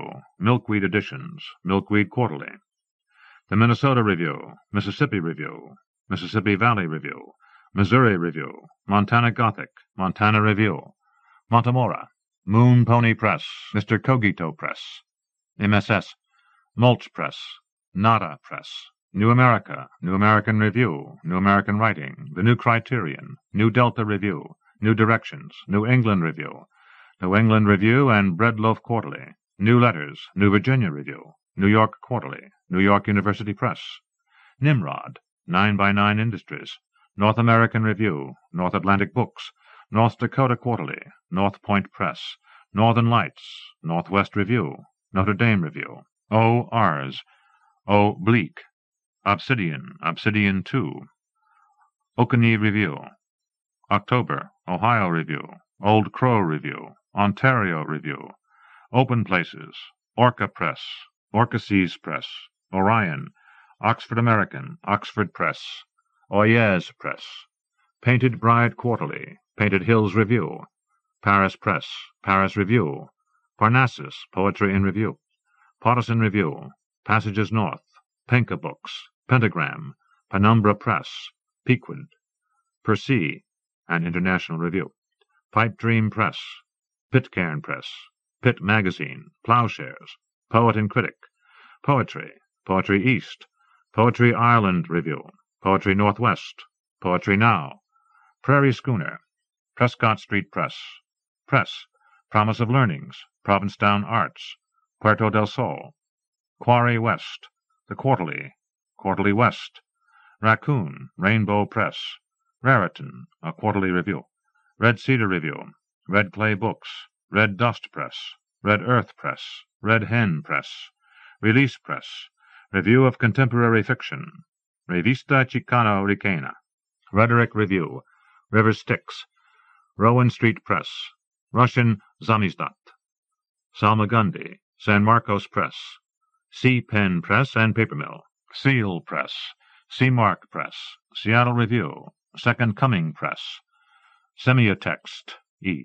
Seneca Review, 7 Days, The 70s Press, Sewanee Review, Shank Painter, Shanti, Sheep Meadow Press, Shenandoah, A Shout in the Street, Sybil Child Press, Sideshow, Small Moon, The Smith, Solo, Some, The Sonora Review, Southern Poetry Review, Southern Review, Southwest Review, Spectrum, The Spirit That Moves Us, St. Andrew's Press, Story, Story Quarterly, Street Fair Journal, Stuart Wright Publisher, Sulphur, The Sun, Sun and Moon Press, Sun Press, Sunstone, Sycamore Review, Tamagua, Tar River Poetry, Teal Press, Telephone Books, Telescope, Tembler, Tendril, Texas Slough, The MacGuffin, Third Coast, 13th Moon, This, Thorpe Springs Press, Three Rivers Press, Threepenny Review, Thunder City Press, Thunder's Mouth Press,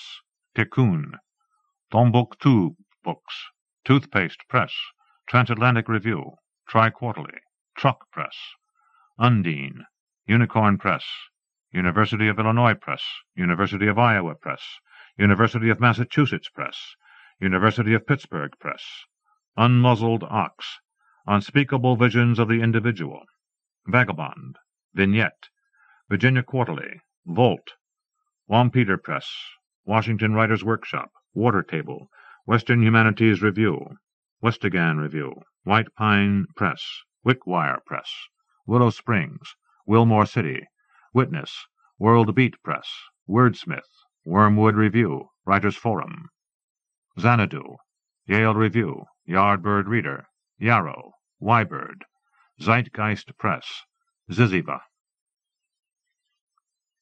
Contributors' Notes. Richard Bausch is the author of 12 volumes of fiction. He was recently elected to membership in the Fellowship of Southern Writers. He teaches at George Mason University. Marvin Bell is roving editor of this series and a past poetry co-editor. His books include Ardor, Copper Canyon, Wednesday, Selected Poems, 1966 to 1997, Salmon Publishing, Ireland, and Poetry for a Midsummer's Night, 74th Street Productions. Louis Burney is the author of The Road to Bobby Joe and Other Stories, Harcourt Brace. His fiction has appeared in The New Yorker, The Antioch Review, Plowshares, and elsewhere. Melvin Jules Bouquier teaches at Sarah Lawrence College. His most recent novels are After and Signs and Wonders. Richard Bergen is the editor of Boulevard and the author most recently of Fear of Blue Skies, Johns Hopkins. Frederick Bush's most recent novel is Girls, Harmony Books, 1997. He teaches at Colgate and directs the annual Shenango Valley Writers' Conference. Joshua Clover is author of Madonna Anno Domini. He lives in Berkeley. Gordon Cavanale is a part-time writer who lives in Vancouver, B.C., Canada. Beth Chimera lives in New York City. July is her first published story. It began as a writing exercise modeled on Joy Williams' Summer. John J. Clayton is the author of What Are Friends For? Little Brown, and a collection of short fiction, Bodies of the Rich, University of Illinois Press. He lives in Amherst, Massachusetts. Martha Collins' fourth collection of poetry, Some Things Words Can Do, is just out from Sheep Meadow Press. Toy Derricott is the author of Tender, a book of poetry from the University of Pittsburgh Press, and The Black Notebooks, a literary memoir from W. W. Norton and Company. With Cornelius Eady, she co-founded Cave Canem, a workshop for African-American writers. Thomas M. Dish is the author of many books. He lives in New York State, close to the site of the Slaughter Rock battlefield. He says that his story belongs to a long tradition of fictions about inmates taking over the asylum, all descending from Poe's The System of Dr. Tar and Professor Feather. Stephen Dixon's The Burial is part of a long work that Henry Holt is about to publish. 2 collections are due soon from Coffee House Press, and Rain Taxi Press will do Story of a Story and Other Stories, a novel. Andre Dubusse received the 1996 Ray Award for the short story. His collection of fiction, Dancing After Hours, is out in paperback from Vintage, and his essays collection is just published also, Knopf. Stuart Dybek's short story collection, The Coast of Chicago, is available from Knopf. He teaches in Kalamazoo.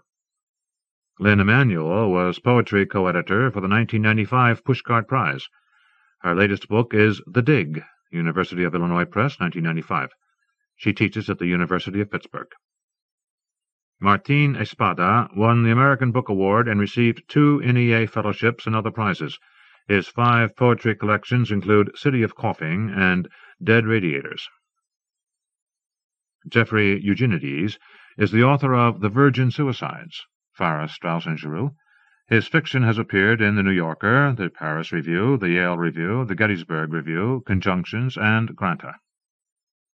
Kathy Fagan's second collection, Revisionary Instruments, will be published soon. It won the Vassar Miller Prize for Poetry. Edward Falco lives in Blacksburg, Virginia. He is the author of Winter in Florida, Soho, a novel, and 2 short story collections. Beckian Fritz Goldberg's poems have appeared in the American Poetry Review, Field, Harper's, and elsewhere. She is the author of 2 poetry collections, Body Betrayer and In the Badlands of Desire, both from Cleveland State University Press.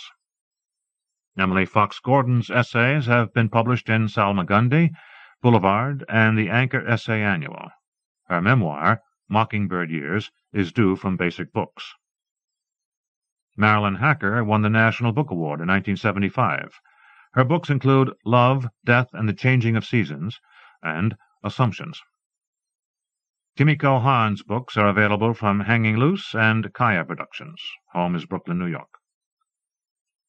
Patricia Hampel's book of essays on memory and imagination, I Could Tell You Stories, is due from W. W. Norton Company in 1999. She has published 2 volumes of poetry and the memoirs A Romantic Education and Virgin Time.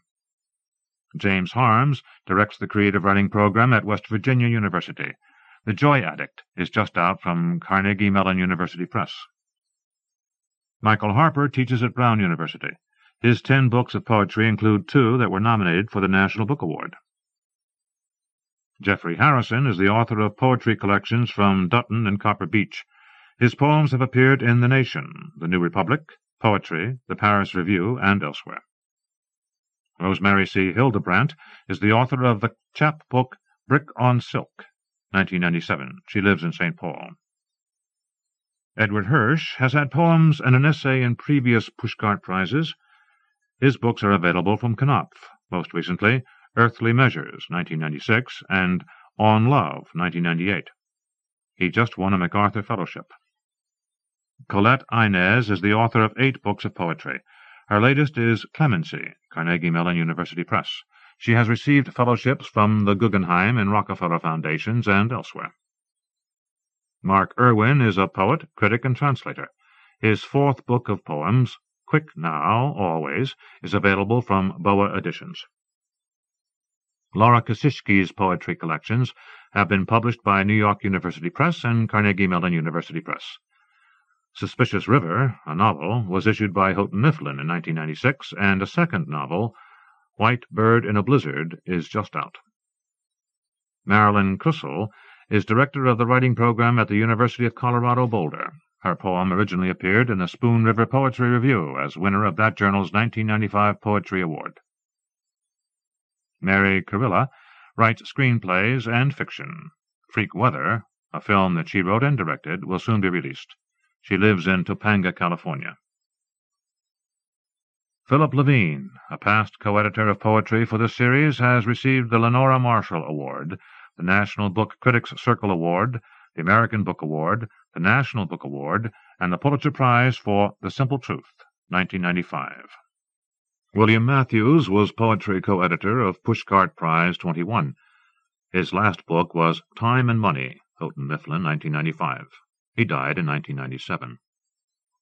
Jane McCafferty is author of Director of the World and Other Stories, University of Pittsburgh Press, 1992, which won the Drew Hines Prize.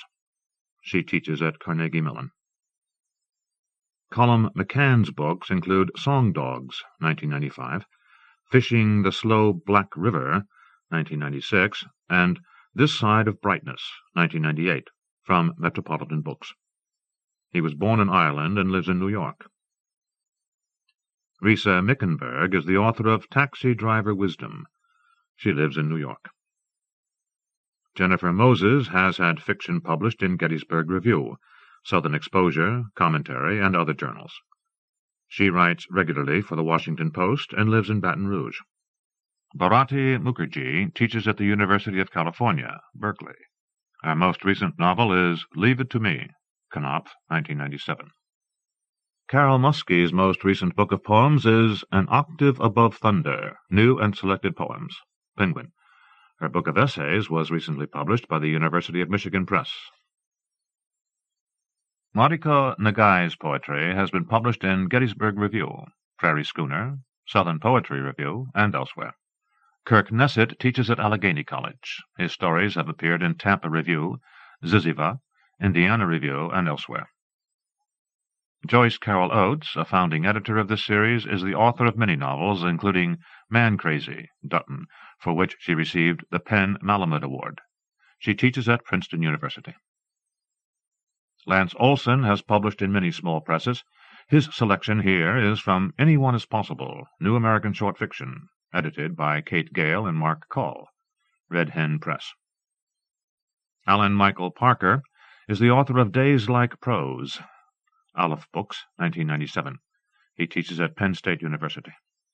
Lucia Perillo is the author of 2 books of poetry from Northeastern and Purdue.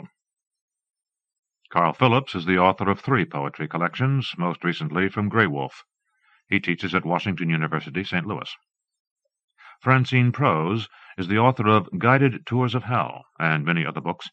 She lives in New York. Nancy Richards' stories have appeared in Prairie Schooner, Greensboro Review, and Crescent Review. She lives in Metairie, Louisiana. Katrina Roberts is a poet and freelance journalist.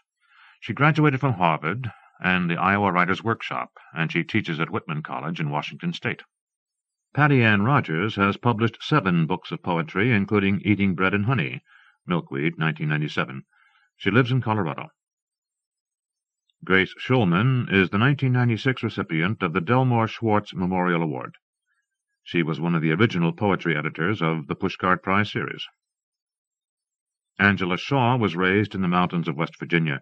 She is working on her first collection of poems. Orwell Sheehan's story collection, Jack Kerouac is Pregnant, was published by Dalkey Archive Press in 1994. Her new book of essays will be The Easy Blue Road to Love. Judy Showalter's stories have been broadcast on PBS Radio's Fresh Air, This American Life, and Your Radio Playhouse. Her work has also appeared in Calyx, ACM, Other Voices, and Marilyn Review. Marcia Southwick teaches at the University of New Mexico. Her books include Why the River Disappears and The Night Won't Save Anyone. Maxine Swan lives in Paris, France. She is writing her first novel, Flower Children, is her first published story. Judith Taylor teaches and lives in Los Angeles. Her work has appeared in Nimrod, The Plum Review, and Crab Orchard Review. Taryn Towers is a freelance writer and editorial consultant. She lives in San Francisco. Barbara Tran is co-editor with Monique T.D. Truani and Luu Thuong Qua of Watermark, Vietnamese American Poetry and Prose. Asian American Writers' Workshop, 1998. Alec Wilkinson is a staff writer at The New Yorker. His books include Big Sugar and A Violent Act. Mark Wisniewski is the author of the novel Confessions of a Polish Used Car Salesman. His stories have been issued by the Missouri Review, American Short Fiction, Indiana Review, and dozens of other publications. Meg Wollitzer's novel, Surrender Dorothy, is due soon. Her other books include Sleepwalking and This Is Your Life. She lives in New York. Monica Wood has been published in Manoa, North American Review, Tampa Review, and elsewhere. Her novel is Secret Language, and another, My Only Story, is almost finished. She lives in Portland, Maine, and grew up in Mexico, Maine. Contributing small presses for this edition. These presses made or received nominations for this edition of the Pushcart Prize. See the International Directory of Little Magazines and Small Presses, Dust Books, P.O. Paradise, CA 95697, for subscription rates, manuscript requirements, and a complete international listing of small presses. A. About Time Press, P.O. Box 529, Redwood Estates, CA 95044. The Acorn, P.O. Box 1266, El Dorado, CA 95623.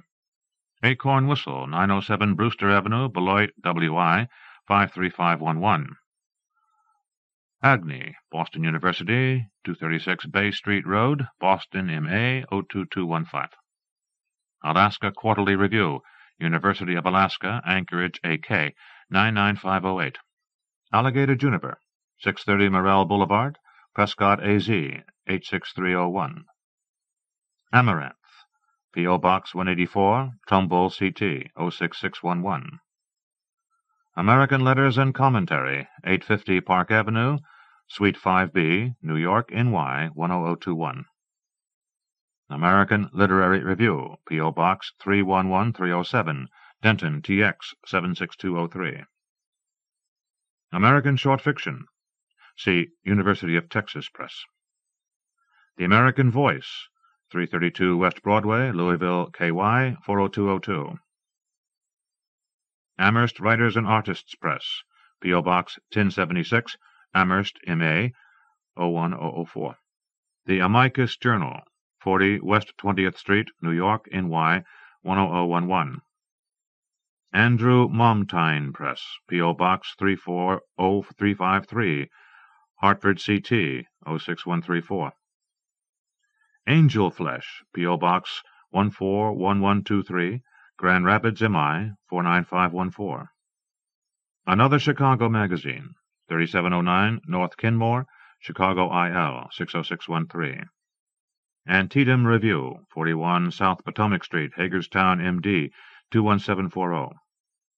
Antioch Review, P.O. Box 148, Yellow Springs, OH 45387.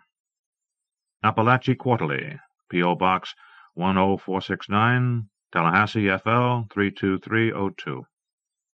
Arkansas Review, English Department, Arkansas State University, AR 72467. Otteson, P.O. Box 157, Wilmette, IL 60091. Artward Quarterly, 5273 Portland Avenue, White Bear Lake, MN 55110. Asian Pacific American Journal, 37 St. Mark's Place, New York, NY 10003. Atlanta Review, P.O. Box 8248, Atlanta, GA 30306. Aurorian, P.O. Box 219, Sagamore Beach, MA 02562. Avec Books, P.O. Box 1059, Pengrove, CA 94951. Axe Factory Review, P.O. Box 40691, Philadelphia, PA 19107. B.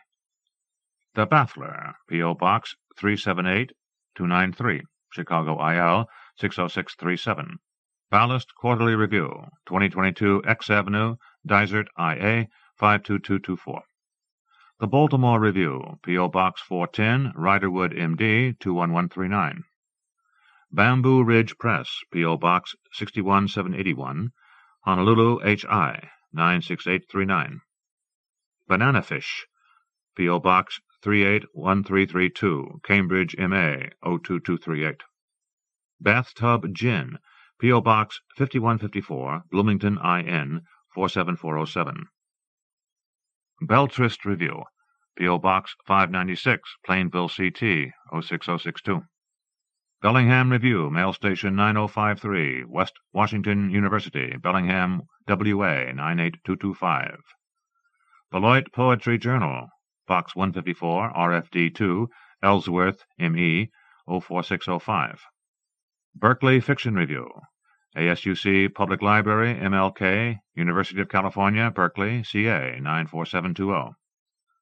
Bilingual Review Press, Arizona State University, P.O. Box 872702, Tempe, AZ, 85287. The Bitter Oleander, 4983 Tall Oaks Drive, Fayetteville, NY, 13066. Bookmark Press, University of Missouri, 5101 Rock Hill Road, Kansas City, MO, 64110. Black Belt Press, P.O. Box 551, Montgomery, AL, 36101. Black Warrior Review, P.O. Box 862936, Tuscaloosa, AL, 35486. Blythe House Quarterly, address unknown. Boa Editions Limited, 260 East Avenue, Rochester, NY, 14604. Bordighera Incorporated, Foreign Language and Literature, Purdue University, West Lafayette, IN, 47907. Borf Books, Box 413, Brownsville, KY, 42210. The Boston Poet, 7 Spiridakis Terrace, Cambridge, MA, 02139. Boston Review, E53-407, Massachusetts Institute of Technology, Cambridge, MA, 02139. Bottom Dog Press, Firelands College, Huron, OH, 44839. Bottom Fish, De Anza College, 21250 Stevens Creek Boulevard, Cupertino, CA, 95014. Boulevard, 4579 Laclede Avenue, number 332, St. Louis, MO, 63108. Briarcliff Review, 3303 Rebecca Street, Sioux City, IA, 51104. Brickhouse Books, Incorporated, 541 Piccadilly Road, Baltimore, MD, 21204. Bridgeworks, Bridge Lane, Box 1798, Bridgehampton, NY, 11932. Brilliant Corners, English Department, Lycoming College, Williamsport, PA, 17701.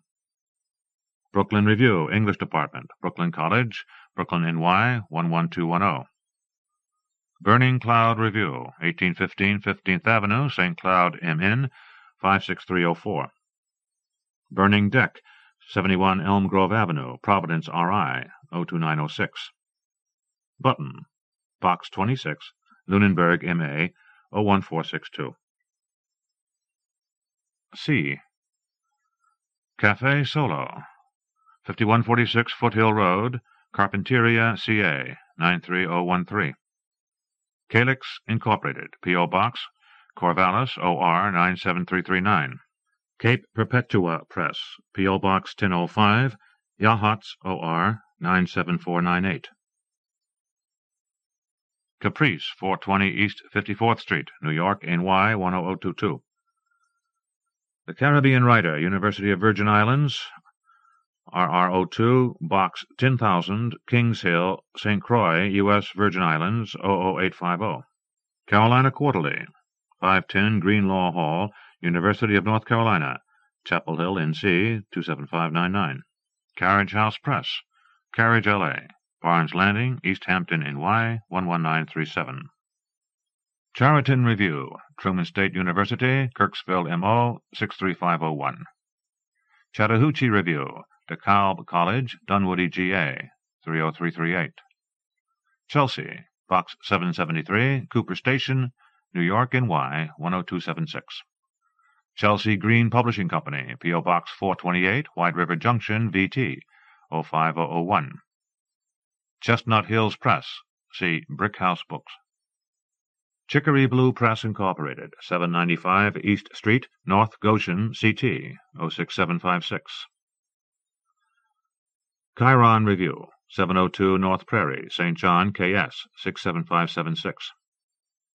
Cities and Roads, P.O. Box 10886, Greensboro, NC, 27404. Clackamas Literary Review, 19600 South Molalla Avenue, Oregon City, OR, 97045. Clearwood Publishers, P.O. Box 52, Bella Vista, CA, 96008. Cleveland State University Poetry Center, English Department, 1983 East 24th Street, Cleveland, OH, 44115. Coal City Review, English Department, University of Kansas, Lawrence, KS, 66045. Confluence, P.O. Box 336, Belpre, OH, 45714. Confrontation, English Department, C.W. Post of LIU, Brookville, NY, 11548. Conjunctions, Bard College, Annandale-on-Hudson, NY, 12504. Connecticut Review, English Department, South Connecticut University, New Haven, CT, 06515. Coracle, 1516 Euclid Avenue, Berkeley, CA, 94708. Crab Orchard Review, English Department, Southern Illinois University, Carbondale, IL, 62901. The Crescent Review, P.O. Box 15069, Chevy Chase, MD, 20825. Crow and Coyote Press, P.O. Box 10886, Greensboro, NC, 27404. Cutbank, English Department, University of Montana, Missoula, MT, 59812. D. John Daniel and Company, P.O. Box 21922, Santa Barbara, CA, 93121. Denver Quarterly, University of Denver, Denver, CO, 80208. Dominion Review, English Department, Old Dominion University, Norfolk, VA, 23529. Double Star Press, 1718 Sherman Avenue, Suite 203, Evanston, IL, 60201. Double Take, Duke University, 1317 West Pettigrew Street, Durham, NC, 27705. Duke University Press, 905 West Main Street, Durham, NC, 27704. E. Ekphrasis, P.O. Box 161236, Sacramento, CA, 95816. Epicenter Press, Box 82368, Kenmore, WA, 98028. Eureka Literary Magazine, Eureka College, P.O. Box 280, Eureka, IL, 61530. Event, P.O. Box 2503, New Westminster, BC, P3L, 5B2, Canada. The Ever-Dancing Muse, P.O. Box 7751, East Rutherford, NJ, 07073. Exit 13 Magazine, Box 423, Fanwood, NJ, 07023. F. Fault Line, P.O. Box 599-4960, Irvine, CA, 92716. Fiction, CCNY, Convent Avenue, 138th Street, New York, NY, 10031. Fiction International, English Department, San Diego State University, San Diego, CA, 92182. Field, Oberlin College Press, 10 North Professor Street, Oberlin, OH, 44074. Fine Madness, P.O. Box 31138, Seattle, WA, 98103. First Intensity, P.O. Box 665, Lawrence, KS, 66044. Fish Stories, 3540 North Southport Avenue, Suite 493, Chicago, IL, 60657. 5 Points, English Department, Georgia State University, University Plaza, Atlanta, GA, 30303. Florida Review, English Department, University of Central Florida, Orlando, FL, 32816. Fly-by-Night Magazine, P.O. Box 101, Harveyville, KS, 66431. Flying Horse, P.O. Box 445, Marblehead, MA, 01945. Flyway, English Department, Iowa State University, Ames, IA, 50011. The Formalist, 320 Hunter Drive, Evansville, IN, 47711. Four-Way Books, P.O. Box 607, Marshfield, MA, 02050. Free Lunch, P.O. Box 7647, Laguna Niguel, CA, 92607.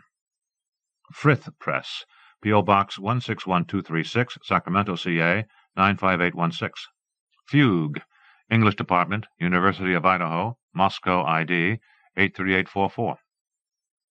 G. Gargoyle, 1508 U Street, Northwest, Washington, D.C., 20009.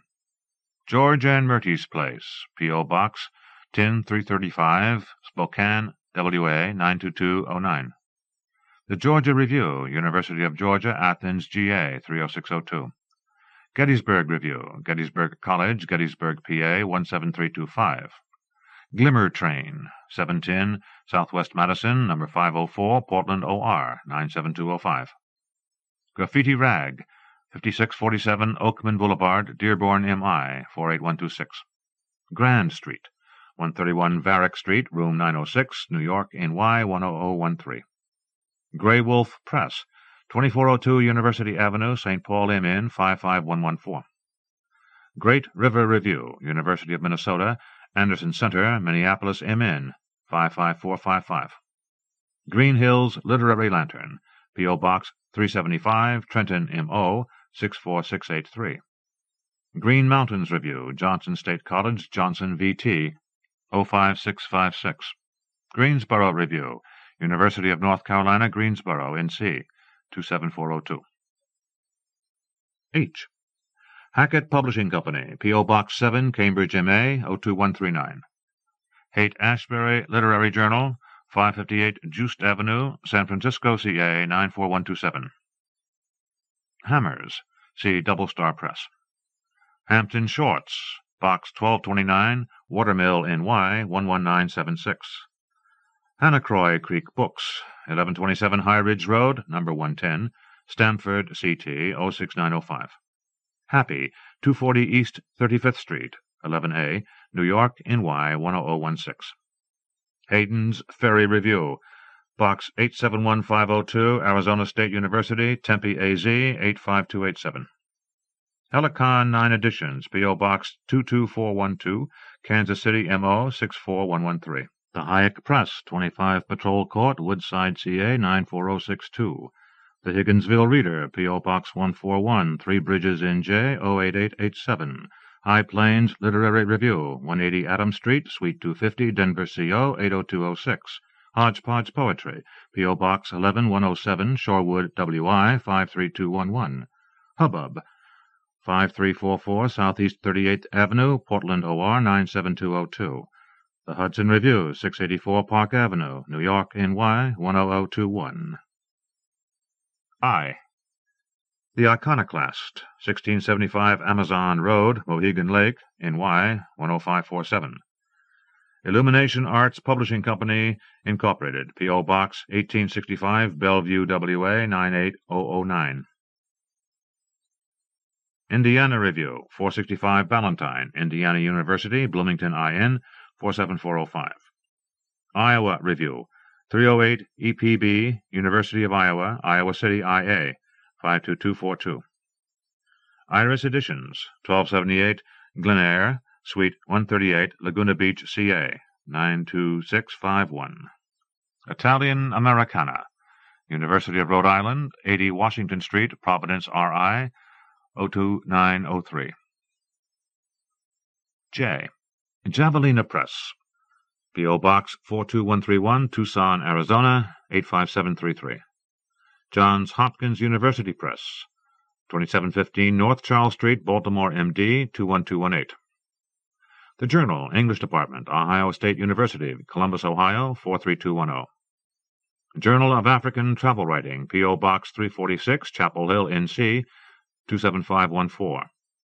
Journal of New Jersey Poets, County College of Morris, 214 Center Grove Road, Randolph, NJ, 07869. Jumbo Shrimp, 852 South Logan Street, Denver, CO, 80209. Junction Press, P.O. Box 40537, San Diego, CA, 92164. K. Kaya, 133 West 25th Street, New York, NY, 10001. Kelsey Review, Mercer County Community College, P.O. Box B, Trenton, NJ, 08690.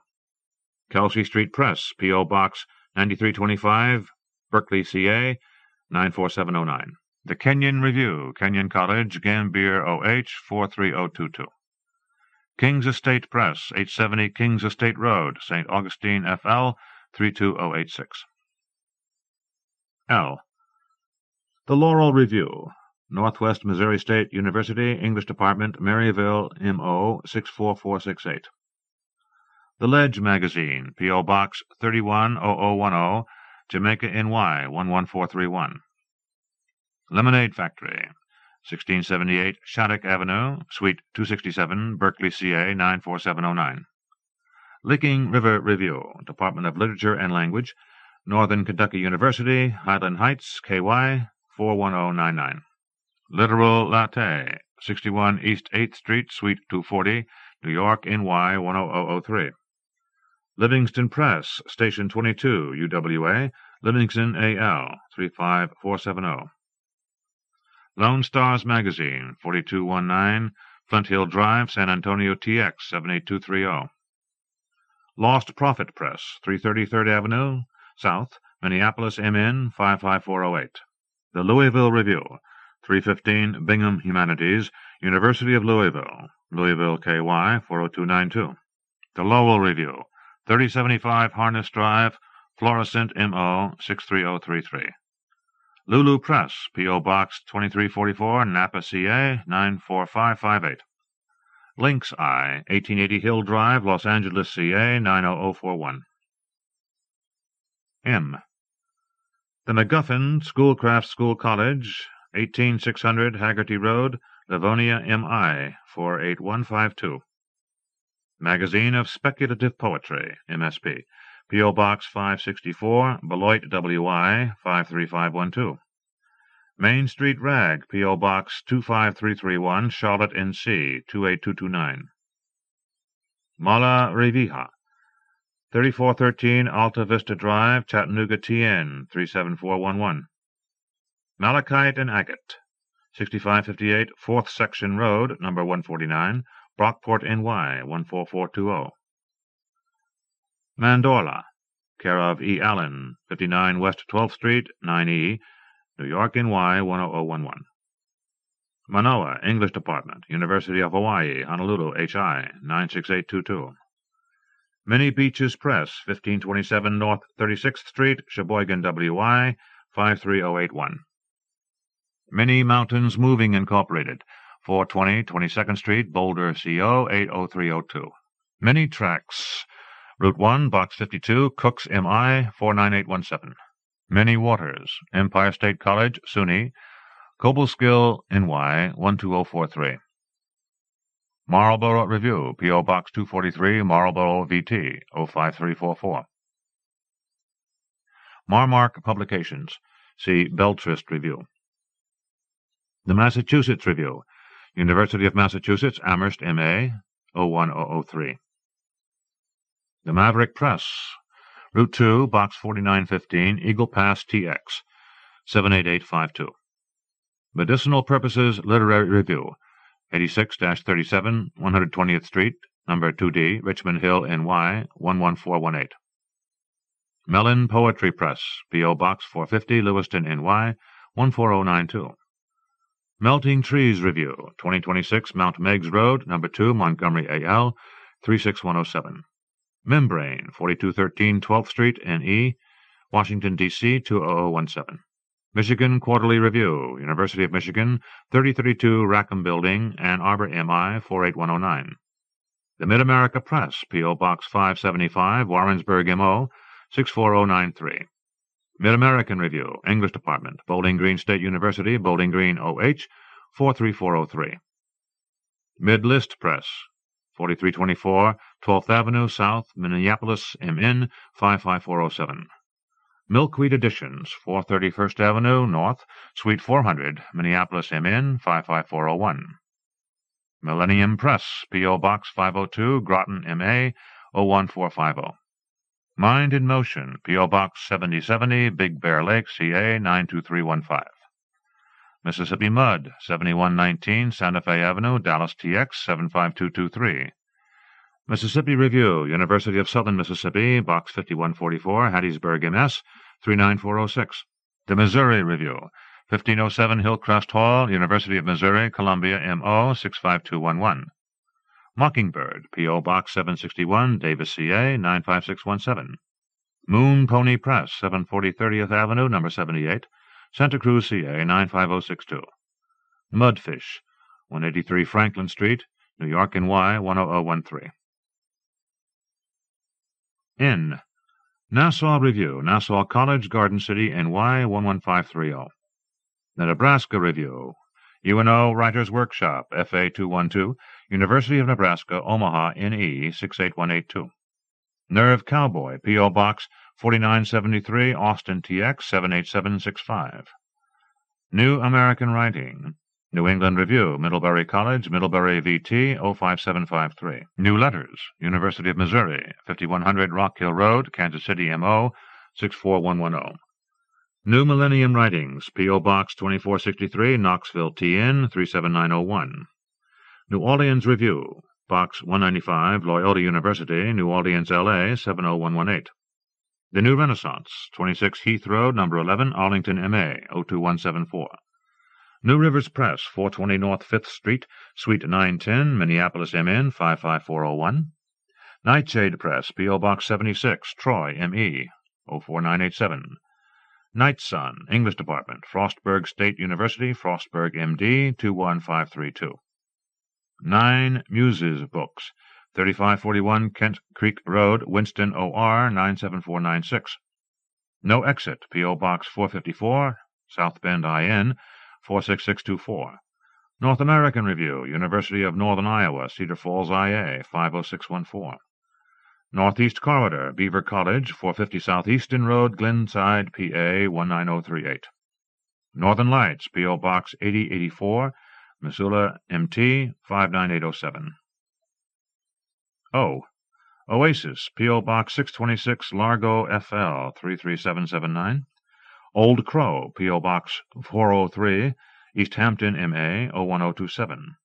One Trick Pony, P.O. Box 11186, Philadelphia, PA 19136. Ontario Review, 9 Honeybrook Drive, Princeton, NJ 08540. Orcases Press, P.O. Box 20602, Alexandria, VA 22320. Orion, 195 Main Street, Great Barrington, MA 01230. Osiris, P.O. Box 297, Deerfield, MA 01342. Other Voices, English Department, University of Illinois, 601 South Morgan Street, Chicago, IL 60607. P. Palo Alto Review, Palo Alto College, 1400 West Villaret, San Antonio, TX 78224. Pangolin Papers, Box 241, Nordland, WA 98358. Paper Mache Press, 627 Walker Street, Watsonville, CA 95076. Paris Press, P.O. Box 487, 117 West Road, Ashfield, MA 01330. Paru Review, 541 East 72nd, New York, NY 10021. Pearl, 3030 East 2nd Street, Long Beach, CA 90803. Peregrine, see Amherst Writers and Artists Press. The Permanent Press, 4170 Noyak Road, Sag Harbor, NY 11963. Percy Books, 171 Madison Avenue, New York, NY 10016. Phoebe, George Mason University, MSN 2D6, 4400 University Drive, Fairfax, VA 22030. Phoenix, P.O. Box 317, Berkeley, CA 94701. Pine Grove Press, P.O. Box 85, Jamesville, NY 13078. Pivot, 250 Riverside Drive, number 23, New York, NY 10025. Plains Press, P.O. Box 6, Granite Falls, MN 56241. Pleiades, English Department, Central Missouri State University, Warrensburg, MO 64093. Plowshares, Emerson College, 100 Beacon Street, Boston, MA 02116. Poems and Plays, P.O. Box 70, Middle Tennessee State University, Murfreesboro, TN 37132. Poet Lore, 4508 Wall Street, Bethesda, MD 20815. Poetry, 60 West Walton, Chicago, IL 60610. Poetry Miscellany, 3413 Alta Vista Drive, Chattanooga, TN 37411. The Poetry Project, 131 East 10th Street, New York, NY 10093. The Poets Guild, P.O. Box 161236, Sacramento, CA 95816. Porcupine, P.O. Box 259, Cedarburg, WI 53012. Portable Plateau, P.O. Box 755, Joplin, MO 64802. Potato Eyes, see Nightshade Press. Potomac Review, Box 354, Port Tobacco, MD 20677. Potpourri, P.O. Box 8278, Prairie Village, KS 66208. Prairie Schooner, 201 Andrews, University of Nebraska, Lincoln, NE, 68588. Press, 125 West 72nd Street, Suite 3M, New York, NY 10023. P.S. 169 Garin Road, Middletown Springs, VT, 05757. Puerto del Sol, Box 3E, New Mexico State University, Las Cruces, NM, 88003. Q. QECE, 406 Main Street, number 3C, Collegeville, PA, 19426. Quarterly West, 317 Oplin Union, University of Utah, Salt Lake City, UT, 84112. R. Raritan, Rutgers State University of New Jersey, New Brunswick, New Jersey, 08903. Red Moon Press, P.O. Box 2461, Winchester, VA, 22604. Ridgeway Press, P.O. Box 120, Roseville, MI, 48068. River King Press, P.O. Box 122, Freeburg, IL, 62243. River Oak Review, P.O. Box 3127, Oak Park, IL, 60303. River Sedge, CAS 266, University of Texas Pan American, 1201 West University Drive, Edinburgh, TX, 78539. River Styx, 3207 Washington Street, St. Louis, MO, 63101. Ronsdale Press, 3350 West 21st Avenue, Vancouver, BC, Canada, V6S, 1G7. Rosebud, P.O. Box 459, Cambridge, WI, 53523. S. Salt Hill, English Department, Syracuse University, Syracuse, NY, 13244. Saraband Books, 2234 Dundee Road, Suite 200, Louisville, KY, 40205. Satire, P.O. Box 340, Hancock, MD, 21750. Savannah Literary Journal. See Savannah Writers Workshop. Savannah Writers Workshop, P.O. Box 9561, Savannah, GA, 31412. Seal Press, 3131 Western Avenue, number 410, Seattle, WA, 98121. Seneca Review, Hobart and William Smith College, Geneva, NY, 14456. Sarah Publishing, 2685 Marine Way, Mountain View, CA, 94043. 7 Days, P.O. Box 1164, Burlington, VT, 05402. Sheila Nagig, 23106 Kent Avenue, Torrance, CA, 90505. Shenandoah, Washington and Lee University, Lexington, VA, 24450. Singular Speech Press, 10 Hilltop Drive, Canton, CT, 06019. Skylark, Purdue University, 2200 169th Street, Hammond, IN, 46323. Slipstream, Box 2071, Niagara Falls, NY, 14301. SLUG Fest, Limited, P.O. Box 1238, Simpsonville, SC, 29681. Snowy Egret, P.O. Box 9, Bowling Green, IN, 47833. Solo, 5146 Foothill Road, Carpinteria, CA, 93013. Sonora Review, English Department, University of Arizona, Tucson, AZ, 85721. The Southern Anthology, 2851 Johnson Street, number 123, Lafayette, L.A., 70503. Southern Methodist University Press, P.O. Box 750415, Dallas, TX, 75275.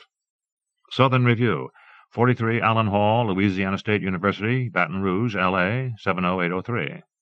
Southwest Review, P.O. Box 750374, Southern Methodist University, Dallas, TX, 75275. Southwester, Southern Illinois University, Edwardsville, IL, 62026. Spinsters, Inc., 32 East 1st Street, Duluth, MN, 55802. Sport Literate, P.O. Box 577166, Chicago, IL, 60657. Stonewall, see Brickhouse Books, Incorporated. Story, 1507 Dana Avenue, Cincinnati, OH, 45207. Story Quarterly, P.O. Box 1416, Northbrook, IL, 60065.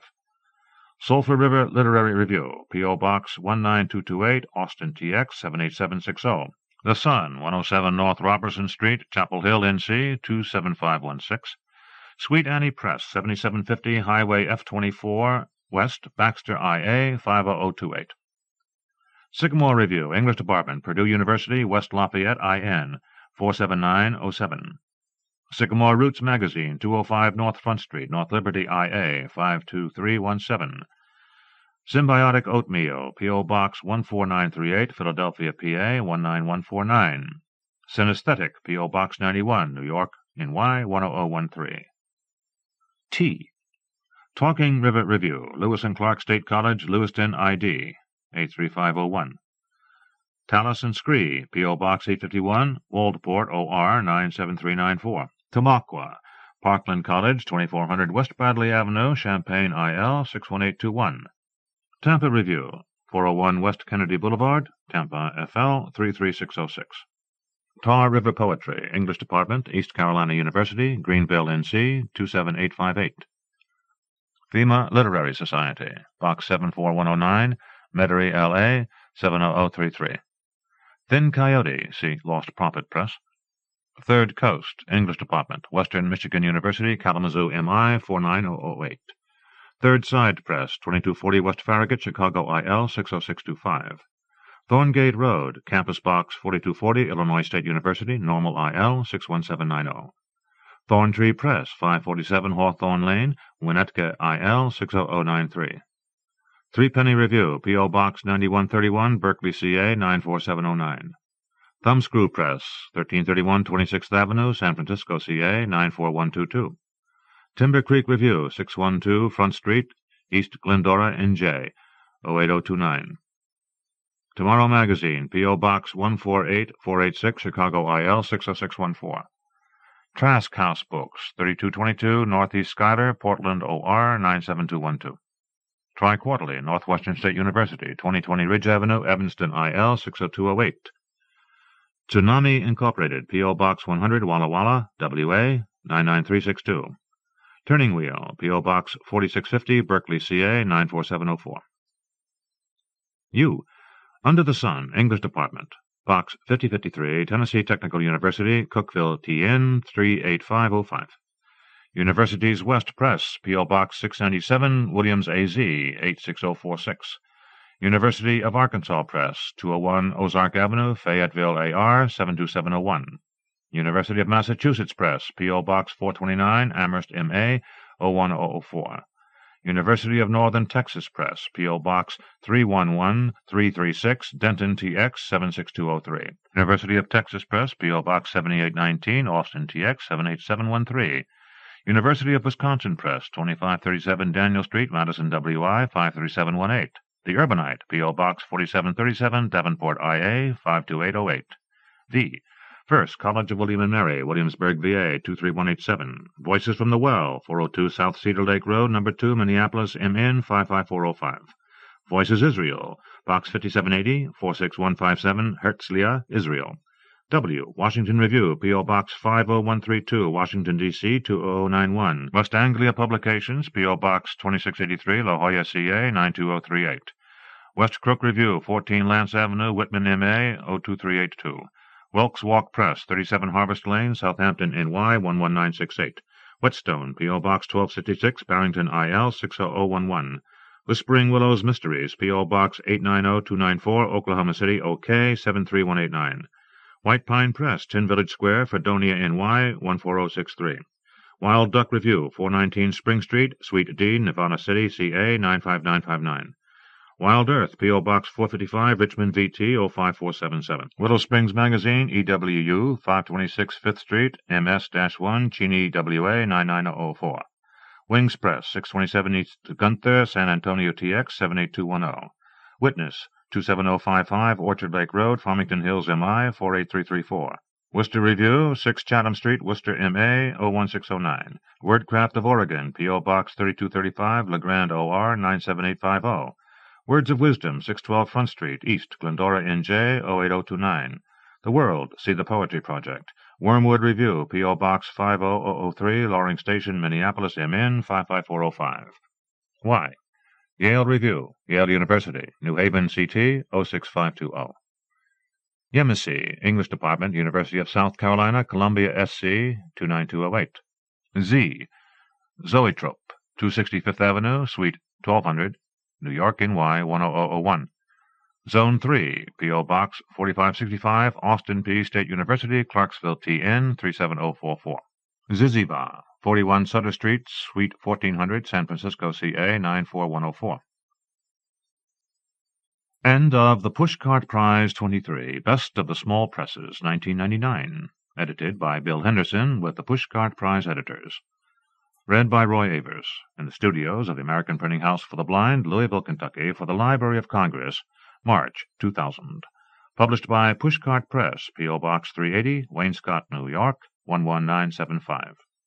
Further reproduction or distribution in other than a specialized format is prohibited. End of book.